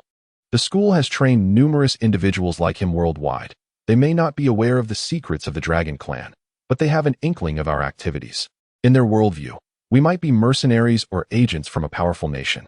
Caesar withdrew a military hunting knife, approximately half a meter in length. Its black blade adorned with golden engravings, labeled hunting knife Dick Puidu. Such individuals are immensely useful, as long as they are adequately compensated. They won't pry into your legal or illegal activities. If we need to act independently, they can provide cover as well. Caesar handed Lu Mingfei a small pouch containing various shurikens developed by the school's facilities department. Every year, the execution department sends quite a few personnel to the African branch. But many areas here are underdeveloped in terms of transportation and vast in size, making it challenging to address every aspect. "Boss, could you issue me a gun? I'm scared." Lu Mingfei stared at the dark shurikens in the pouch, realizing these were not weapons suited for a place where conflict could erupt at any moment. "Of course. This is yours," Caesar said, pulling out a Glock and handing it to Lu Mingfei. "In the event of a gunfight, we will rely on your firepower for cover." "Another Glock?" Lu Mingfei muttered. "What?" Caesar asked. "It's nothing, nothing," Lu Mingfei replied as he accepted the Glock. Together, they proceeded to load their magazines with bullets that exhibited an unnaturally deep crimson hue. These were alchemical bullets known as Frigga bullets. In Norse mythology, Frigga is the wife of the chief god Odin, who swore that all creations would not harm her son, the light god Baldur. Consequently, even a thrown spear would veer away from him. When these alchemical bullets strike a target, they swiftly disintegrate into vapor, causing no injury to humans, instead leaving behind a blood-like trace, while the minuscule anesthetic contained within induces immediate unconsciousness. This was an essential tool for the students on official duties. Mixed bloods would only harbor murderous intent when confronting the Dragon Clan. Otherwise, they generally remained inconspicuous. Upon arriving at the hotel, the first order of business was to don bulletproof vests, as being struck by stray bullets was no trivial matter. Caesar tossed the duffel bag to Lu Mingfei, declaring, "It also contains an AWM sniper rifle and Chuzi Hang's Muramasa. In response to No, I have prepared for her a Colt handgun. When she arrives, you may exchange it. In any case, it is entrusted to your care." "Understood." Lu Mingfei clutched his backpack tightly against his chest, deriving immense comfort from both cold and firearms alike. Poor taste. Indeed. Caesar lifted his gaze, observing a 5-story building adorned with a pale orange coat of paint. This was to be their lodging. It could be considered quite a fine hotel in this area. Uchiha remarked with a smile, "We must enter through the back door, as the front has security checks that you won't pass." "Very well," Caesar replied, retrieving a handful of American dollars from his pocket to hand to Usis. Inside the car, Mingfei watched as Usis handed half of the cash to the security guard at the back entrance, then gestured for them to proceed into the hotel. Upon entering, they took a circuitous route to the front desk. After Caesar presented his passport, they received a key for room 304 and hastened to the third floor. 302. 303. Here we are. Mingfei took the lead, using the key to unlock the wooden door. A twin-bedded room of approximately 20 square meters greeted them. It featured a bathroom and a kettle, quite satisfactory. Mingfei concealed the bag containing their weapons beneath the bed, while Caesar promptly hung a "Do Not Disturb" blue plastic sign on the doorknob. Let us not linger. Finding sushi is paramount. Caesar waved to Mingfei from outside, indicating 310, that's our room across the hall. The door handle of room 310 was similarly adorned with a "Do Not Disturb" sign. Sushi, sushi. The sun is shining. Hurry and open the door. Mingfei rapped on the door with his knuckles, his spirits high. Caesar's surplus of masculine energy made Mingfei eager to converse with Sushi, hoping to balance the hormones swirling within him. Why is no one answering? After knocking for some time without response, Mingfei expressed his confusion. Just as he contemplated knocking more forcefully, Caesar stopped him with a hand. Do not knock. There's no one inside, Caesar indicated, pointing to his ear. My auditory spirit can enhance hearing. There are only 4 stable heartbeats nearby, those from rooms 302 and 308. And the other 2 belong to you and me. Hand me a dart. Caesar extended his palm. It's a shuriken. Mingfei placed a 4-pointed shuriken in Caesar's hand. In the next moment, Caesar forcefully wedged the sharp end of the shuriken into the door's crack and made a swift motion, producing a sound of metal fracturing. He gently twisted the handle, and the door swung open. Inside was a single room, the bedclothes haphazardly piled atop the mattress. A pink suitcase lay open and tilted beneath the window, which stood wide open, its sheer curtains fluttering in the breeze. Caesar proceeded to the window, lowering his head to survey the surroundings, and immediately spotted a long, dark box beside the bed, its corners still clinging to a trace of dirt.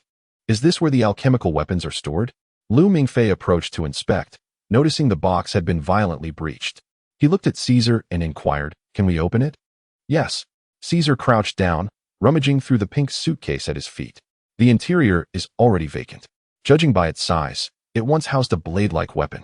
Mingfei gently brushed his hand over the dark sponge lining of the box, gauging its dimensions.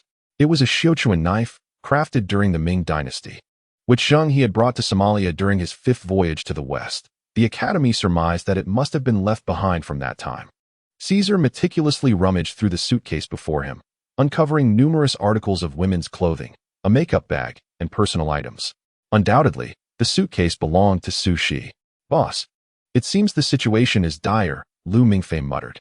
Caesar rose and stepped outside the room, returning shortly with a blue plastic sign that read, "Do Not Disturb." When Sushi opened her door, she evidently did not notice anything amiss in the room. She hung the sign and closed the door behind her. As she approached the bed, she suddenly realized that the box containing the alchemical weapon had been tampered with. Caesar first approached the bed, then gradually made his way to the window, pulling aside the half-drawn white curtains. Instinctively, she opened the window. The room's position afforded a view of the hotel's back entrance, which must have been a deliberate choice. Mingfei joined her by the window, observing that the back door of the hotel faced a narrow road, with 2 adjacent alleys nearby. Did Sushi see the person who stole the Sichuan knife? He pondered. Perhaps not. Caesar shook his head. Sushi's phone was carelessly tossed into the suitcase. I examined the interior thoroughly. There were only a few scattered frigga bullets, and no firearms were found. She must have just arrived at the hotel, which is why she attempted to call her bodyguard, who had not yet departed. Caesar pointed to the open suitcase, stating, while dialing, she hastily retrieved her sidearm from the box. The entire process was rushed. She didn't even contact Norma for help. This is illogical. Sushi is merely a student.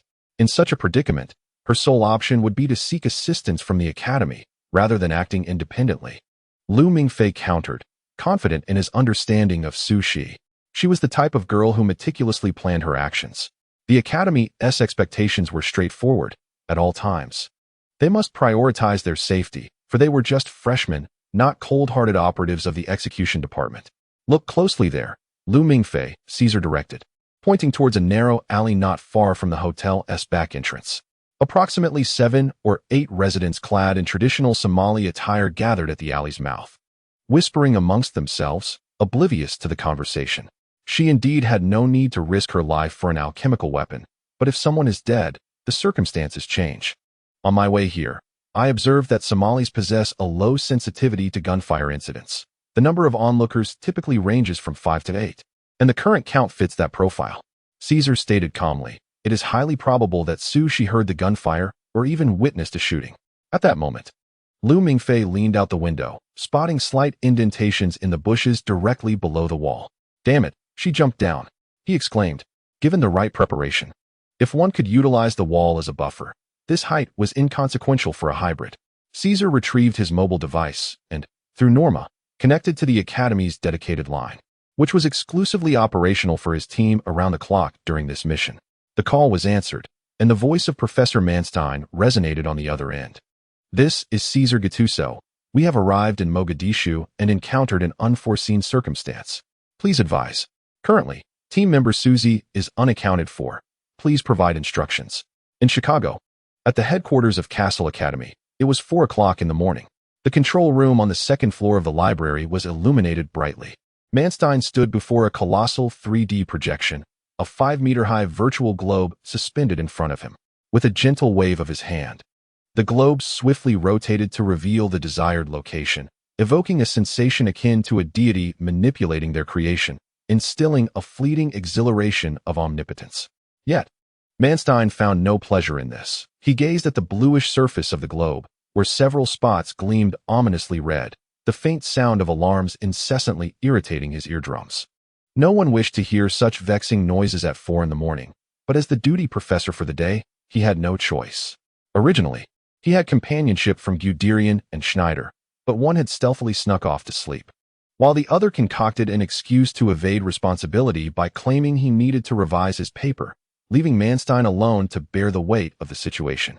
"Professor," a financial expert handed him a report, lowering his voice. "Somali pirates have seized the Saudi oil tanker Sirius, with cargo valued over $100 million. The pirates are demanding a ransom of $10 million. The tanker? What relevance does that hold for us?" Manstein inquired, perplexed. The events of the night had already been overwhelming. First, there was a suspected mixed-race shooting incident in downtown Chicago, followed by a minor earthquake triggered by the madman in the equipment department conducting bomb experiments, nearly causing him to stumble. The Academy had engaged in a transaction with the Saudis last month, and at least a third of the cargo aboard that vessel belonged to the Academy, including several items of dragon-related artifacts requiring low-temperature preservation. The Americans were negotiating with the pirates, but the outcome appeared grim, likely leading to a protracted struggle. The financial expert's countenance darkened. "Should negotiations fail, we will incur substantial losses. Many of the items aboard are invaluable to our ongoing research on dragon-related matters. Then send our negotiation experts to handle it." Manstein exclaimed in exasperation, slapping his face. Those Somali pirates might turn off the power to the cold storage to conserve energy. For heaven's sake, they have no comprehension of the value of those items. "Professor, I am from the financial department. The negotiations are not under my jurisdiction." "Well, now the negotiations fall under your purview until dawn," Manstein bellowed. In the hall, the voice of the female operator rang out once more. "What is it?" Manstein brushed aside the financial expert and approached the switchboard. Norma had received a communication request from Mogadishu, the applicant being Caesar Gattuso. The female operator cast a glance towards Manstein, her gaze inadvertently drawn to his bulbous, gleaming bald head. The Caesar team lacked an executive officer to lead them. The most senior member of the group was Caesar Gattuso, a second-year student. "I know that infernal student council president, Caesar. The one who cracked the pool with beer during Christmas. Please connect me. This is headquarters." Manstein took the communication device from the operator. "This is Caesar Gattuso. We have arrived in Mogadishu and encountered an unexpected situation. Please advise." Professor Manstein felt an unsettling premonition, thinking to himself, "Surely you have not been captured by Somali pirates? Currently, team member Susie is missing. Please provide guidance." Caesar's voice on the other end was grave, entirely unlike that of the golden-haired president who had frolicked in the beer-filled pool. "Missing? One moment, please." Manstein received a report from his assistant, which contained the list of Caesar's team members. "Who is with you? Is it Mingfei?" "Yes, Lu Mingfei and I landed at Mogadishu International Airport 40 minutes ago. Chu Zihong and Chun Modong will not arrive until tomorrow due to Norma's assessment of the unstable situation here, Caesar replied. I understand. As the rampant piracy has led to an influx of special forces and mercenaries from various nations across the Somali Peninsula. Manstein continued, however, your task was merely to transport a piece of alchemical weaponry from the Ming dynasty. There should be no inherent danger. We attempted to contact Suzy 20 minutes ago, but there was no answer. Caesar succinctly relayed his and Lu Mingfei's findings, frequently glancing at his wristwatch as time slipped away, necessitating prompt action. So, based on your assessment, Suzy has left the hotel for some reason, seeking the lost alchemical weapon alone? Manstein exclaimed in surprise. As one of the substitute professors for an introduction to dragon lineage, he had formed an impression of the girl from China based on her classroom demeanor. In his memory, Suzy was a quiet young lady, always diligently taking notes, only occasionally whispering to her desk mate, Chen Modong, or nudging the often distracted S-class freshman, Lu Mingfei, to stay awake during lectures. I believe so. Lu Mingfei and I can head immediately to the alley across the street where a shooting incident is suspected, or we might have our guardian extricate us through proper channels. Though that would take time, Caesar suggested. Professor, given the limited time, I recommend the first option. Wait, grant me 30 seconds. Professor Manstein set down the communication device and commanded his assistant, Kevin, have we successfully pinpointed the exact location of Caesar's team? The satellite has located them, but there are no surveillance cameras in the surrounding area. Our ability to assist is exceedingly limited. Kevin handed Manstein his laptop, which displayed an aerial view of the neighborhood. Are you jesting? This area is supposed to be a secure zone in Somalia. How could there be no cameras? Manstein bellowed in anger.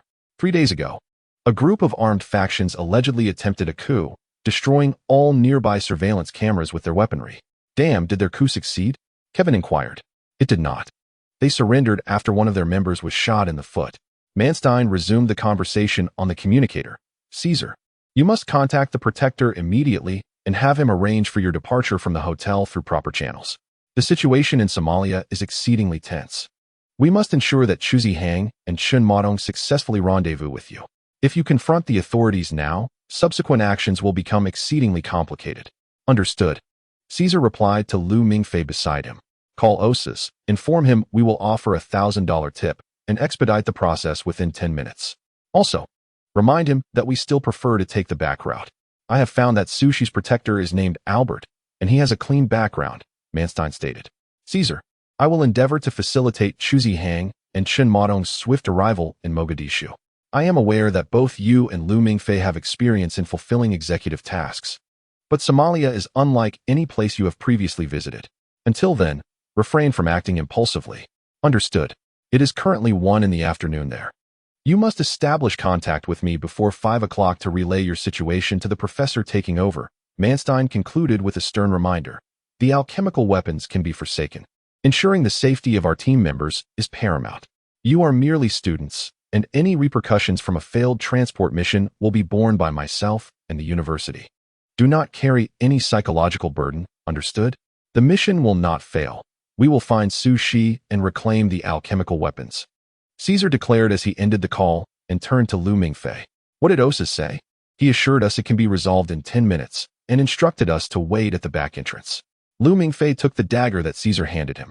Help me return this knife to the room. We must depart immediately. A half-meter-long hunting knife is far too conspicuous. Merely bringing a firearm suffices. Caesar and Lu Mingfei stood at the edge of the crowd, observing as the onlookers dispersed. A few officers clad in blue had taken control of the area. Since these individuals were not proficient in English, they sent Osas to assess the situation. I hope it is not Su Shi, Lu Mingfei expressed with a hint of anxiety, standing on tiptoe to glimpse the alley obstructed by 2 police vehicles. This scenario did not bode well. Do not worry, it cannot be Su Shi, Caesar reassured, puffing on a cigar while leaning against the wall. Su Shi performs exceptionally well in shooting class. She is a natural sharpshooter, acutely aware of ambush zones. Having lived here for a week, she is likely more attuned to the surrounding circumstances than either of us. Are our adversaries of mixed heritage? Lu Mingfei pondered, concerned that they had precisely stolen the alchemical weaponry, indicating a well-prepared foe. Not necessarily. It may simply be a case of opportunism, which is quite common here. Caesar spoke softly, This weapon was acquired from a nearby fishing village, where the residents are suspected to be descendants of the Han people left behind during the Ming dynasty. Su Shi and her mentor procured the knife from the cellar of a local resident, likely due to an excessive payment that led to a breach of secrecy. Mr. Othis stepped out of the alley and lowered his voice. A shooting has occurred. A local has been killed, shot dead on the spot. Lu Mingfei finally exhaled with relief. While Su Shi was indeed strikingly beautiful, he did not wish for her to become an angel of death. Was the deceased named Albert? Caesar inquired, glancing at Othis. Yes, he was a protector like me, Othis replied, shrinking his neck with a hint of dread. I dined with him just yesterday. He mentioned he had finally saved enough for his family to leave Somalia. I was genuinely happy for him, and now. My condolences. Caesar patted his shoulder gently, murmuring, we need some time to act independently. We will return to the hotel by 5 o'clock. You can find a way to get us in through the back door then, correct? Somalia, a nation spanning 640,000 square kilometers, lacks a single railway, and even vehicles are a rarity on the streets of Mogadishu. The predominant mode of transportation here is the red-painted, tin three-wheeled cart. At that moment, Lu Mingfei and Caesar were crammed in the back of one such cart, lamenting that the rear seat of the polo-sized car ahead was far superior to their current predicament. Boss, I feel like this vehicle is about to fall apart. This metal sheet beside me keeps leaking air, Lu Mingfei said, shaking not from fear but due to the roughness of the dirt roads, which became even more treacherous outside the safety zone. He clung closer to Caesar, anxious that his weight might cause the cart to disintegrate. Just hold on for 5 more minutes, Caesar replied, his own condition not much better than Lu Mingfei's, as his head repeatedly struck the cart's roof. Despite his robust physique, the incessant jolting left him somewhat dizzy. They were heading towards the small fishing village where the alchemical weapon had been discovered. According to the intelligence provided by Norma, this was the place Su Shi had visited most suspiciously in the past 5 days. The local villagers were likely motivated by greed, secretly trailing Su Shi and ultimately stealing the alchemical weapon. Boss, are we truly fine without a translator? It seems the locals don't speak English, Lu Mingfei voiced his concern. About 90% of them probably don't speak English. Only a few vendors might gesture the price of their goods in dollars, Caesar replied. Unfortunately, we cannot ascertain if Su Shi has been kidnapped to that village. Do you remember what I told you before? The villagers might be fishermen by day and pirates by night. If a gunfight ensues, we won't have the luxury of protecting Othis. Caesar patted the desert eagle at his waist. Don't worry too much. The villagers should still be busy fishing, as it's not yet the season for piracy. Others engage in spring plowing and autumn harvests. For them, it is summer fishing and winter raiding, Lu Mingfei sighed. Do not ponder too much. Whether they are pirates or what trade they engage in is of no concern to us. As long as they have not abducted Susie, everything can be negotiated. Caesar paused, preparing to further enlighten Lu Mingfei, when suddenly a gunshot rang out. The rickshaw came to an abrupt halt, and the local driver flailed his arms, chattering incomprehensibly. What was he saying? Lu Mingfei heard the gunfire as well, but the driver's English was limited to a fare of $5, rendering communication impossible in this situation. Whatever he says, let us disembark. Caesar tossed a $5 bill to the driver and, pulling Lu Mingfei along, jumped off the rickshaw. They found themselves on a dirt path, flanked by a few dilapidated houses, approximately 700 or 800 meters from the fishing village. The gunshot had emanated from the direction of the village. A shootout? Lu Mingfei crouched low by the roadside. It sounded like an AK-47, yet there was no follow-up noise. It was likely a stray shot. Caesar gestured for Lu Mingfei to follow him. Regardless, it is ill-omened to encounter someone armed at this hour. Let us proceed along the path and discuss matters upon reaching the village. Before long, the pair advanced along the dirt road, eventually catching sight of a small fishing village by the sea, where a few cows wandered aimlessly. At the village entrance stood a group of armed individuals, with a man donning a black beret at the forefront, engrossed in a phone call. They appeared to have been drawn by the recent gunfire, coming to investigate the situation. A sense of foreboding washed over me. Caesar whispered. It is unusual for such a small fishing village to gather so many armed men. Unless what? Lu Mingfei inquired, observing the armed personnel at the entrance, 10 in total. Should they advance another 30 meters, he and Caesar could swiftly deal with them. However, the number of armed individuals concealed within the village remained uncertain. A fishing village of this scale could hardly afford armed protection, nor was it deemed worthy of such. Yet the manner in which these men brandished their weapons was anything but amateurish, rendering it suspicious. Caesar continued, "Have you noticed those cows? Clearly, a stray shot had recently occurred, yet those cows are lazily basking in the sun. Their instincts should compel them to flee the area. The only explanation is that they have grown accustomed to gunfire. This village is merely a facade. It is no fishing village at all. It is a pirate stronghold. The men here are all pirates, unbound by the seasons, venturing forth on fishing boats to rob." Caesar drew his desert eagle, ensuring that his weapon was primed for action. These individuals are villagers. Something must have transpired that has placed the entire village on high alert. Be ready with your handgun. They kill without a second thought. Should we take a detour to enter? Mingfei also drew his Glock. Should we first contact Professor Manstein? No. If we alert the academy, they will prohibit our actions under the pretext of safety. Susie may very well be within the village. We cannot let this opportunity slip by. Caesar looked at Mingfei. We will approach from the side. The shurikens provided to you by the equipment department contain some that are unsharpened and coated with anesthetic. Use them only when absolutely necessary. The gunfire will attract the enemy. Understood. Mingfei felt that he and Caesar were perhaps the least militant armed individuals in all of Somalia. They belonged to a violent dragon-slaying organization known as Castle Academy, each wielding an array of Japanese throwing weapons, shurikens, and 2 pistols loaded with tranquilizer ammunition. One was clad in a mud-stained LV summer ensemble, while the other had forgotten to remove his fisherman's hat, struggling to suppress the clattering sound of his flip-flops. This must be the place. Caesar and Mingfei scaled the wall into the fishing village, his estimation of distances remarkably precise. Not far ahead lay a residence guarded by 2 armed men in the courtyard. It's up to you, Caesar said. Understood. With a flick of his wrist, 2 dark red-edged shurikens appeared in Mingfei's palm, ready to be launched, but halted by Caesar's hand. We have limited time. We don't know if the village has patrols. After taking care of them, we must immediately check inside. I will keep watch outside, Caesar cautioned. Be extremely careful. Do not measure a pirate by your moral standards. Mingfei nodded, and with a subtle whoosh, the armed guards in the courtyard each bore a crimson mark upon their chests, collapsing to the ground unconscious before they could utter a sound. Succumbing to the effects of the tranquilizers, Mingfei stepped into the courtyard and approached the small house, where the double doors, slightly peeling, bore a distinctive mark of a powerful kick, a long crack reaching down to the bottom, warping the entire door. He grasped the doorknob and gently pulled. A faint metallic scent assaulted his senses, distinct from the nauseating fish odor typical of seaside fishing villages. Undoubtedly, it was the stench of blood. Turning back to glance at Caesar, who nodded in affirmation, Mingfei decisively pushed the door open and entered. Caesar's sound manipulation ability allowed him to create a vast domain centered on himself, establishing intricate auditory channels within to perceive even the faintest sounds. His nod clearly indicated that no threats remained inside the building. Sushi, please do not be here, Mingfei murmured. Upon entering, his eyes were drawn to the living room, where a local woman draped in a headscarf lay sprawled on a sofa adorned with the region's characteristic fabric.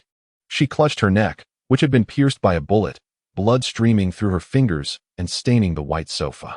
Gently lifting her headscarf, Mingfei revealed a pained expression on the woman's African visage, with a tattoo of a bird featuring long-tail feathers beneath her collarbone. On the side of the sofa, several bullet holes marked the trajectory from the hallway. Continuing deeper into the house, he found another similarly attired woman sprawled on the kitchen floor, 2 bullets having penetrated her heart, likely an elder relative of the couple. The corridor leading to the bedroom was strewn with muddy footprints, raising the unsettling suspicion that the assailant may have rolled in the mud like an African elephant before committing the grisly act. The male protagonist lay sprawled at the threshold of the master bedroom, presumably the last to succumb. Clutched firmly in his hand was a black pistol, likely drawn in response to the sounds emanating from outside, as he sought to safeguard his family. Tragically, a bullet struck him squarely in the forehead, extinguishing his life. Cursed fate. It was at this moment that Mingfei noticed a small figure in a yellow t-shirt, her hair tied back in a ponytail, collapsed on the master bed. He hurried to check, discovering a girl of approximately 4 or 5 years, a noticeable dark red stain marring her back. Mingfei delicately dabbed at the blood on her yellow shirt with his fingertip, then gently pressed against her carotid artery. The rhythmic pulse revealed that the girl, with faint tear streaks on her face, was still alive, the sole survivor in the room. Mingfei, come out now. A sudden roar from Caesar outside was followed by the sharp crack of gunfire from a Desert Eagle and some automatic rifle. After ensuring the girl was covered with a blanket on the bed, Mingfei dashed out of the small room. Boss. He glanced at Caesar, who was engaged in a fierce exchange of fire with armed assailants from behind cover not far away, and drew his own Glock. 21 men closing in from all directions. Caesar shouted, emptying his magazine and hurriedly reloading. Have you dealt with it? We need to retreat. Sushi isn't inside. A bullet whizzed past Mingfei's hat, prompting him to crouch low and quickly form hand seals, erecting 2 earthen walls between them. The dull thuds of bullets striking the walls echoed around them. Earth escape. Earth flow wall. Run, run, run. Mingfei sprinted towards Caesar, clouds of dust choking their throats as they coughed violently while fleeing. Bullets continued to rain down upon them, yet the swirling dust obscured the vision of their pursuers. What on earth is that? Caesar exclaimed, glancing back at the rising earthen wall, his expression one of astonishment. My words of power manifest in such flamboyant fashion. Mingfei ran faster than a hare, occasionally firing his Glock at the relentless armed attackers, a means of venting his frustration. Conserve your ammunition. Our supplies are limited, Caesar admonished. Yet he once again emptied his Desert Eagle's magazine. We can't shoot endlessly. Boss, are we really going to walk back to the hotel like this? Mingfei, barefoot and clutching a single flip-flop, finally escaped the vigorous pirate village with Caesar. Caesar's appearance was equally disheveled. His golden hair had inexplicably turned a muddy brown. His white LV shirt stained with yellow dirt, and a jagged tear marred the right side of his waist. Lend me your hat. Caesar stripped off his tattered shirt, revealing his muscular physique, then donned Mingfei's fisherman hat. In this attire, he resembled a sunbather returning from the beach, while Mingfei appeared the unfortunate soul who had lost his shoes. Now, tell me about the situation inside. Caesar kicked a careless stone by the roadside as he inquired. All 3 adults in the room were shot to death. The assailants were highly skilled, executing their victims with single shots. Mingfei wore a grim expression. The assailant forcefully kicked open the wooden double doors, first discharging his firearm to eliminate the female host of the living room along with an elderly matriarch, before executing the male host emerging from the master bedroom. It seemed he intended to enter the master bedroom, where the male host's underage daughter was present, perhaps startled by the child's cries. She was the last target to be silenced. At that moment, however, Su Qian, who had also arrived in the fishing village for reasons of her own, noticed the unusual commotion inside the house and walked in. Mingfei pressed his fingertips, stained with a dark red hue, together and continued. A gunfight ensued between her and the assailant, who might have aimed to use the surviving young girl as a human shield. Su Qian, however, directly shot the girl with a pistol loaded with Frigga ammunition. By the time I arrived, the girl was still alive. Evidently, the tranquilizing effect of the Frigga bullets had successfully deceived both the villagers and the assailant. Aside from the bloodstains on several corpses, there were no significant traces of blood in the surrounding area. I surmise that neither the assailant nor Su Qian sustained injuries. It is probable that one party faltered and was captured alive. I tend to believe it was Su Qian who succeeded, for the assailant was clearly a ruthless killer. And such individuals find it challenging to restrain their murderous instincts when attempting to subdue a combat-capable hybrid armed with a firearm. Upon finishing his account, Mingfei cast a glance at Caesar's statue-like profile. So, Su Qian might have returned to the hotel with her newly captured prisoner, awaiting our arrival? Caesar inquired. I hope so. Mingfei replied with a hint of uncertainty. Though he felt confident in his deductions, an unsettling feeling lingered in his mind. That surviving little girl. Mingfei's voice lowered. I slipped $500 into her arms as I was leaving. I'm unsure if that is sufficient, but it was all the money I had. As Mingfei and Caesar passed a small shop selling a certain green plant, Caesar refrained from responding to his words and simply asked, Do you know what this is? What? Mingfei paused, noticing the bundles of green leafy plants within the shop. The locals referred to this plant as khat. Caesar remarked, It has another name, Arabian tea. Have you heard of it? Mingfei nodded, recalling that Arabian tea is a plant native to East Africa and the Arabian Peninsula, whose leaves contain natural amphetamines. Chewing it stimulates the central nervous system, leading to addiction and making it a soft drug. In Saudi Arabia, Arabian tea leaves are classified as contraband, and those engaged in its trade face the death penalty. Somalia is among the countries in Africa most deficient in fresh water.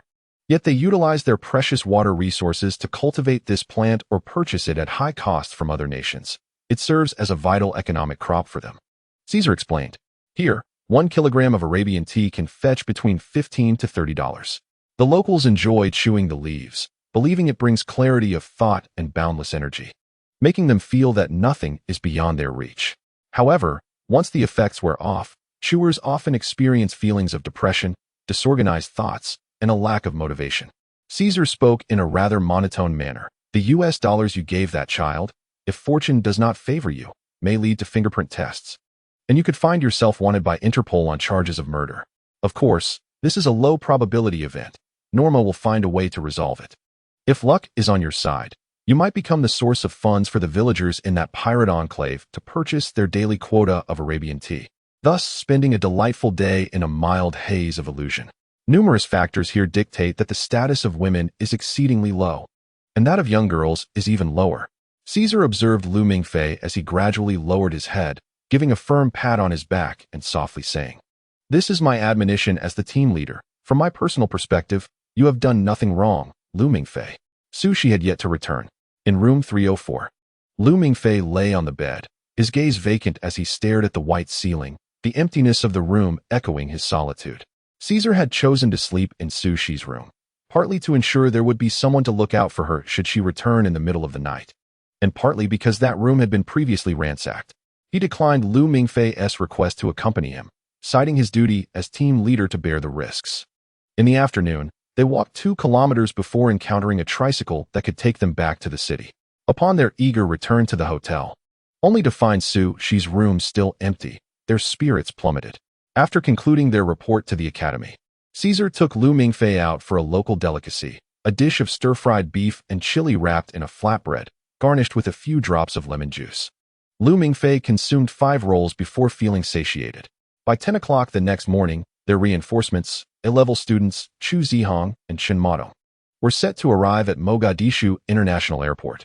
During communications with Professor Manstein, they received disheartening news. With the situation in Somalia becoming increasingly tense, numerous flights had been canceled, and it would take several days for the operational department's representatives to arrive. This also signified the complete failure of Caesar's team's inaugural mission, as they had not only lost the alchemical weapon, but also left team member Sushi's fate uncertain. Upon hearing this, Caesar merely acknowledged the information, his expression revealing no sign of distress, instead reassuring Lu Mingfei not to be overly anxious, as Sushi would be fine. Lu Mingfei sighed, pondering whether he was simply unlucky. During the previous mission, he had barely begun to dig with Chu Zihong before collapsing into unconsciousness. This time, upon arrival, a team member had seemingly been kidnapped by armed militants, with their fate hanging in the balance. Moreover, last time, his team leader had been a second-year student, Yuan Jisheng, and now it was the second-year Caesar. It seemed they were fated to cross paths again. To speak frankly, their current configuration was not lacking. The Academy's hybrids are generally divided into combat and research categories. In simple terms, the combat division wields the weaponry developed by the research division to engage in battle with the Dragon Clan. All 5 members of their team belong to the combat division, and Caesar's previous assertion held merit. Equipped adequately, they might very well march forth with 200 Somali militia to meet their maker. This seems to epitomize the notion of brawn over brains. His deductions faltered in the afternoon. Perhaps the reality was progressing in an entirely contrary direction. There was a high probability that Sushi had been captured. He sighed, uncertain of how to address his senior siblings the following day. Should he first apologize to his sister for losing her friend, or to his brother for failing to keep an eye on his sister-in-law? In room 310, moonlight cascaded on his Caesar's face as he sat by the window, clutching a cup of instant coffee. He urged himself to sleep, yet the coffee continued to flow, one cup after another. In the past, the young master of the Gattuso family would have shunned such a common drink, but the circumstances in Somalia were exceptional. Simply having something to drink in the hotel was a blessing. The weasels informed him that Lu Mingfei, in the adjacent room, was also restless, tossing and turning in bed. In truth, Sushi's predicament was not solely their fault. The reasons for Caesar's insomnia were multifaceted. On one hand, the oppressive atmosphere of the city made him feel profoundly unsettled, while on the other, he contemplated how to uplift Lu Mingfei's spirits the next day. Caesar could discern Lu Mingfei's despondency.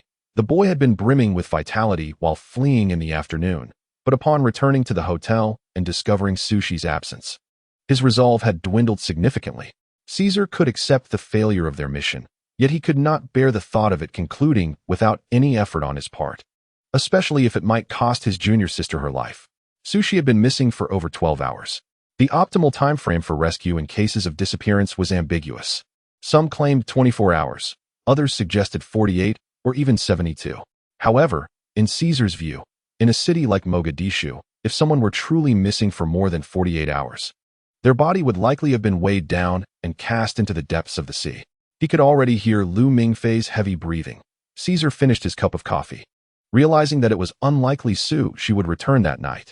Chu Zihong and Chen Mato, along with Lu Mingfei, sat in the hall, staring blankly while clutching a small whiteboard borrowed from Osa's. Nono and Chu Zihong were expected to arrive soon, yet he was still grappling with how to articulate his thoughts upon seeing them. Caesar was also present, waiting in the passenger seat of the car. Osa's had previously advised against occupying that position, but Caesar remained resolute, insisting on accompanying them. Why the long face? He mused, lost in thought, when Nono and Chu Zihong approached him without him noticing. Senior sister, senior brother. Lu Mingfei stood up, and Chu Zihong nodded at him. The three of them silently made their way to Osa's vehicle, climbing into the back seat without uttering a word. Nono was the first to enter, while Chu Zihong gazed at Lu Mingfei with indifference. This was a tacit understanding among them. Within their quartet, it seemed that no matter the arrangement, the one sandwiched in the middle was invariably the harmless Lu Mingfei. Your weapons. Caesar handed Lu Mingfei a bag from the front seat, which he then distributed to Nono and Chu Zihong. Let's talk. It's rather dull, Lu Mingfei suggested. Sushi is strong. Don't be so pessimistic, Nono added. As the vehicle traversed the unpaved road, the four of them fell once more into a trembling silence. Ultimately, Caesar decided to break the silence. In this damned atmosphere, it was utterly impossible for Chu Zihong to express any sentiment, while Lu Mingfei and Nono bore a visibly weary countenance. As the leader, he felt compelled to set an example. Sushi's accident is unrelated to you and Caesar. Do not dwell on it too much. Surprisingly, it was Chu Zihong who spoke first. Caesar, you are the leader. Say something. My apologies. Caesar cleared his throat. Let me begin by addressing the matter of our mission. Yesterday, I provided a brief overview to Chu Zihong and Nono regarding my complete experience with Lu Mingfei throughout the day. I surmised that Professor Manstein must have relayed this information to them earlier, yet in this situation, Caesar was at a loss for words, as the intelligence they possessed was still woefully insufficient. Chu Zihong merely nodded, but Nono frowned and said, Lu Mingfei, could you reiterate the details from yesterday when we discovered the body? Professor Manstein had only disclosed the conclusion to Chu Zihong and me. Oh, in that case. Lu Mingfei meticulously recounted the encounters he and Caesar had since they jumped off the electric tricycle, including his own conjectures. Your reasoning falters at a critical juncture, Lu Mingfei, Nono remarked, shaking her head. In that residence, Sushi encountered not one, but two assailants. Lu Mingfei gazed into Nono's eyes, as if something within him had been illuminated. He had sensed an error in his deduction yesterday, but could not pinpoint the contradictory element. However, the notion of two assailants suddenly made sense. Do you recall your assessment of the kick on the double wooden door as being from the assailant? Have you considered that it is a door which opens outward? What advantage does a kick provide to the assailant? Is it merely a warning to the occupant inside to be cautious, as they intend to enter and commit murder? Nono inquired. Could it be that the kick was delivered by Sushi? Lu Mingfei regarded Nono with a look of earnest inquiry. Foolish notion. Sushi would have even less reason to do so.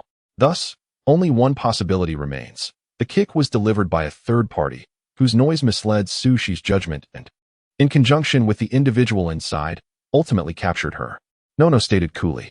The only reason that could have caused Sushi to be careless is that the handgun she wielded, loaded with Frigga bullets, successfully struck the assailant in the room, leading her to believe her only adversary was the one who kicked the door. Are you suggesting that the Frigga bullets failed? Lu Mingfei questioned, bewildered. That cannot be. Those bullets can incapacitate an Asian elephant. That is the only possibility. Perhaps something inconspicuous was overlooked at the scene. Nono inquired of Caesar, who was in the passenger seat. Can we revisit that pirate village? That is unrealistic. No. Caesar shook his head. The village is undoubtedly under a state of martial law. Given the number of shots fired yesterday, the entire village is likely surrounded by military and police forces. While Somali police may disregard pirates on the high seas, they will certainly intervene in domestic armed conflicts. Wait, Lu Mingfei suddenly said, I just remembered something. When examining the wounds on the corpse, I noticed a long-tailed bird tattoo beneath the collarbone of the female victim. Does that count as relevant? A tattoo? Nono was momentarily taken aback. According to their beliefs, tattoos should be forbidden, shouldn't they? Islam is the state religion of Somalia. With Muslims comprising nearly 95% of the population, yet tattoos are not permitted among them. Chu Zihong interjected. This aligns with our previous findings. No. What findings? What are you talking about? Lu Mingfei inquired, puzzled. Take a look at this, Chu Zihong said, producing a document from his bag and handing it to Lu Mingfei, Caesar, and Nono, each receiving a copy, densely packed with various religious totems and related descriptions. What is this? Caesar asked, examining the material. The Gattuso family had always been devout Catholics, but Caesar himself harbored a limited reverence for God. All the cults that have emerged in the Somali region over the centuries. Chu Zihong replied coolly, the educational level of the Somali populace has historically been low, which has provided ample opportunity for many cult figures. However, due to the incessant internal strife and warfare, the turnover of sects has been remarkably swift. This list documents nearly 100 cult organizations that have appeared on the Somali Peninsula. Why are you investigating this? Caesar questioned. It was Nono's suggestion, Chu Zihong explained. Before arriving in a country one does not understand, it is essential to ascertain the local people's religious beliefs and the proportion of heretics. I have heard that this is a cautionary note Professor Mance emphasizes before each academic year, though it bears no relation to his course on mechanical design of magical devices level 1. You both must have enrolled in that class, right, Caesar, Lu Mingfei? Nono remarked. I failed that course, Caesar shrugged. Professor Mance has a penchant for pop quizzes. Perhaps those endless assessments diluted my memory. Lu Mingfei stammered. I might have heard of it, but I don't recall. In any case, I understand. That family ostensibly professes Islam, yet may secretly worship some malevolent deity, correct? Caesar waved the document in his hand. Can you give me a direct answer? How many cults correspond to the avian totemic design? 7, Chu Zihong replied. According to Norma's investigation, these 7 sects should have vanished completely, yet it appears otherwise. Goodness, do they even have to replicate tattoo designs? Lu Mingfei remarked, exasperated. However, this seems unrelated to the effects of the frigga bullet. At least it gives us direction. You did well, Lu Mingfei, Caesar exclaimed, finally seizing an opportunity to restore Lu Mingfei's confidence. The alchemical weapons surfaced in a household secretly devoted to a certain malevolent deity. They must be connected. If we can trace the roots of that cult, everything will fall into place. That is quite challenging. Somalia's population exceeds 11 million. Perhaps that household is merely one of the last remaining believers, Chu Zihong stated. Don't ruin the atmosphere, Chu Zihong. Caesar retorted angrily. If your emotional intelligence as president were a bit higher, I believe the Lionheart Society could surely reclaim its position as the leading organization. The Lionheart Society has always been the foremost organization, President Caesar, Chu Zihong said, his expression unchanging. I suggested to my fellow heroes, weary and fatigued, that it would be prudent to retreat to the hotel and restore our energy before re-engaging in battle. Lu Mingfei swiftly sought to mediate, pondering that the principal must have had some lapse in judgment to have placed the leaders of the 2 rival factions within the same team. Lu Mingfei, it appears you are suited for solitary endeavors, Nono remarked.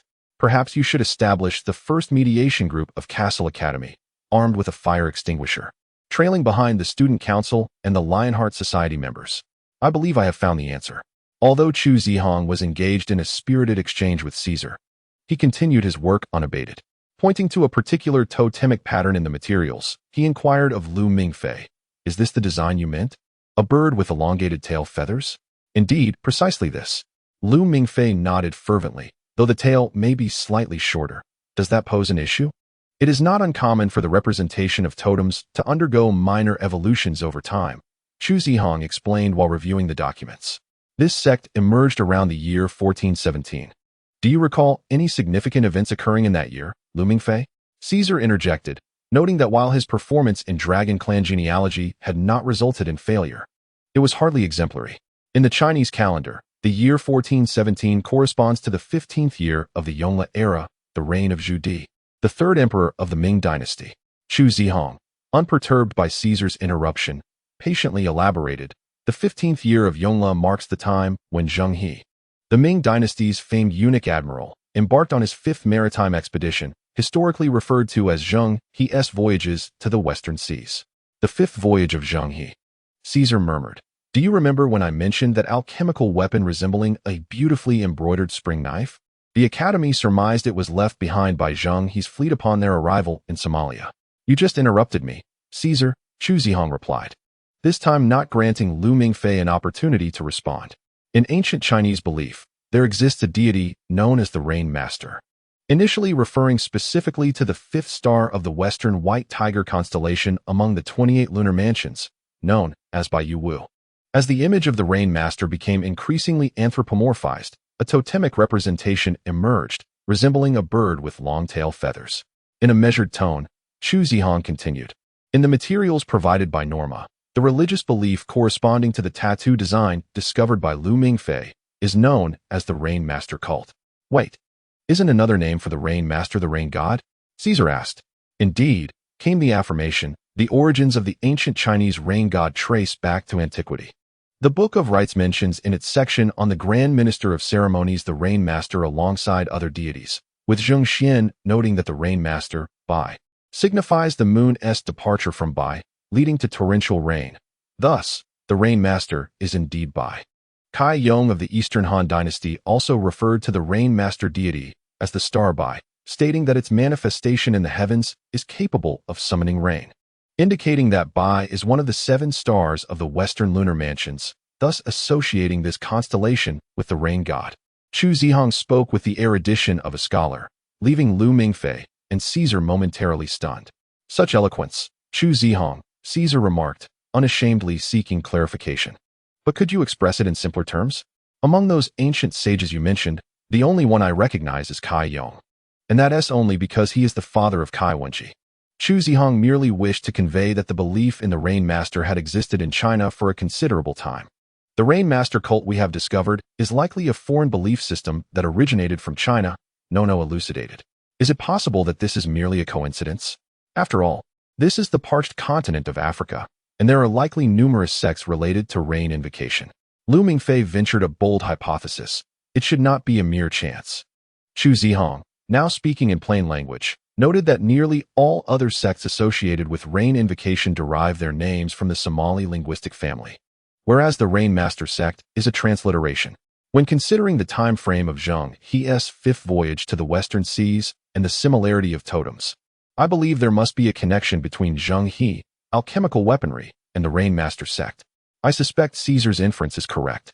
We must delve into the origins and significance of the Rain Master sect.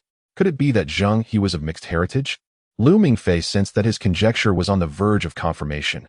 Indeed, it seems that individuals of remarkable prowess in this world often share mixed lineage.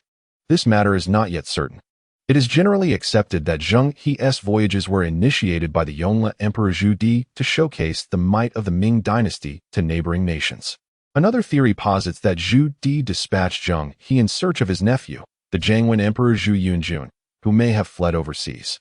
Nono remarked, "One can only say that if Zheng He truly was of mixed heritage, then his voyages must have had purposes beyond mere political significance." All right. The division of labor for the afternoon is clear.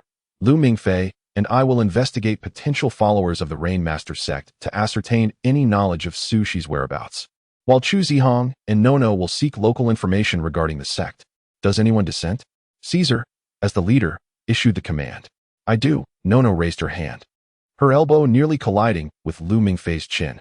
"Why not have me and Chu Zihong search for Su Shi, while you two look for information? Are you not aware? The Academy's directive is for you and Chu Zihong to serve as our support, aiding Lu Mingfei and me in all endeavors in Somalia. In other words, Lu Mingfei and I are the frontline operatives, while you serve in logistics," Caesar continued. "This is likely due to your closer relationship with Su Shi. There is concern that your emotions may cloud your judgment, much like the Academy's rule forbidding couples from diving together, as excessive emotional factors can lead to impaired decision-making." "Very well," Nono relented, lowering her hand and, in a fit of frustration, pinching Lu Mingfei's nape. The poor Lu Mingfei felt as if he were caught in a tempest of fire and ice.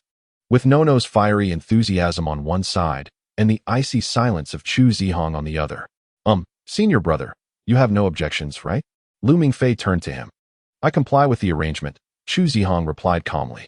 Boss, I actually wanted to check the library for information too, Lu Mingfei lamented.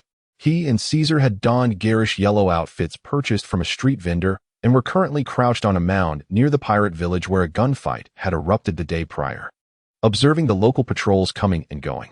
The library here had long been obliterated during the Civil War. How could one expect to easily locate a cult that had vanished for centuries? Caesar, with a golf bag slung over his shoulder, was scanning the village through binoculars while casually responding to Lu Mingfei's inquiries. Why do you label them as a cult? Lu Mingfei asked. I don't see anything particularly alarming about rain invocation, aside from the human sacrifices. Was it not taught in school that only dragons of high bloodlines can incite elemental disturbances to achieve the so-called result of rain? Alternatively, artificial rainfall can only be accomplished through the launch of rain-inducing projectiles. Therefore, this so-called rainmaster doctrine is merely a ruse, Caesar remarked. In a nation where a state religion is established and the general populace possesses a low level of education, the tolerance for heretics is exceedingly minimal. Any unorthodox belief will be branded as a cult. Well then, what shall our next course of action be? Lu Mingfei spat, stating that his nostrils and mouth were filled with sand, and if this continued, he would turn into a dried corpse. We must ascertain whether the Soul family that was exterminated has any ties to the Rainmaster sect. This is of utmost importance. Caesar handed the telescope to Lu Mingfei. Observe, the western defenses are relatively weak. We must devise a means to infiltrate the village and examine whether any of the other villagers bear tattoos associated with the Rainmaster sect. How shall we accomplish that? By stripping the villagers of their garments? Lu Mingfei took the telescope and aimlessly scanned the vicinity. Indeed, you shall infiltrate from the west, incapacitating them one by one. As for the family that was attacked yesterday, there is no need to revisit, as the crime scene has surely been compromised by these unprofessional military personnel. Caesar traced a route from west to east with his finger for Lu Mingfei. When you reach the eastern side, I will create a diversion on the opposite end. Take your chance then. How many households are there in this village? 27. Goodness. Nono and Chu Zihong returned to the hotel, burdened with a substantial pile of replicated documents gathered from the local area. Merely locating these texts, written in various languages, consumed an entire afternoon. None among the four understood Somali, and they would have to work late that night with Norma's assistance to translate these documents. Seeking any clues related to the Rainmaster sect. You too, did you report to the resistance organization this afternoon? They had convened in Caesar's room, and upon entering, Nono immediately spotted a disheveled Caesar and Lu Mingfei by the window, guzzling bottled water, leading her to suspect that the two could shake out a pound of sand from their hair with a mere toss. You ought to inquire with the boss, Lu Mingfei replied weakly. This afternoon, we infiltrated that pirate village and confirmed that none of the remaining villagers bore tattoos associated with the Rainmaster sect, Caesar stated. This implies that the only household within the village connected to the sect was the one that was exterminated.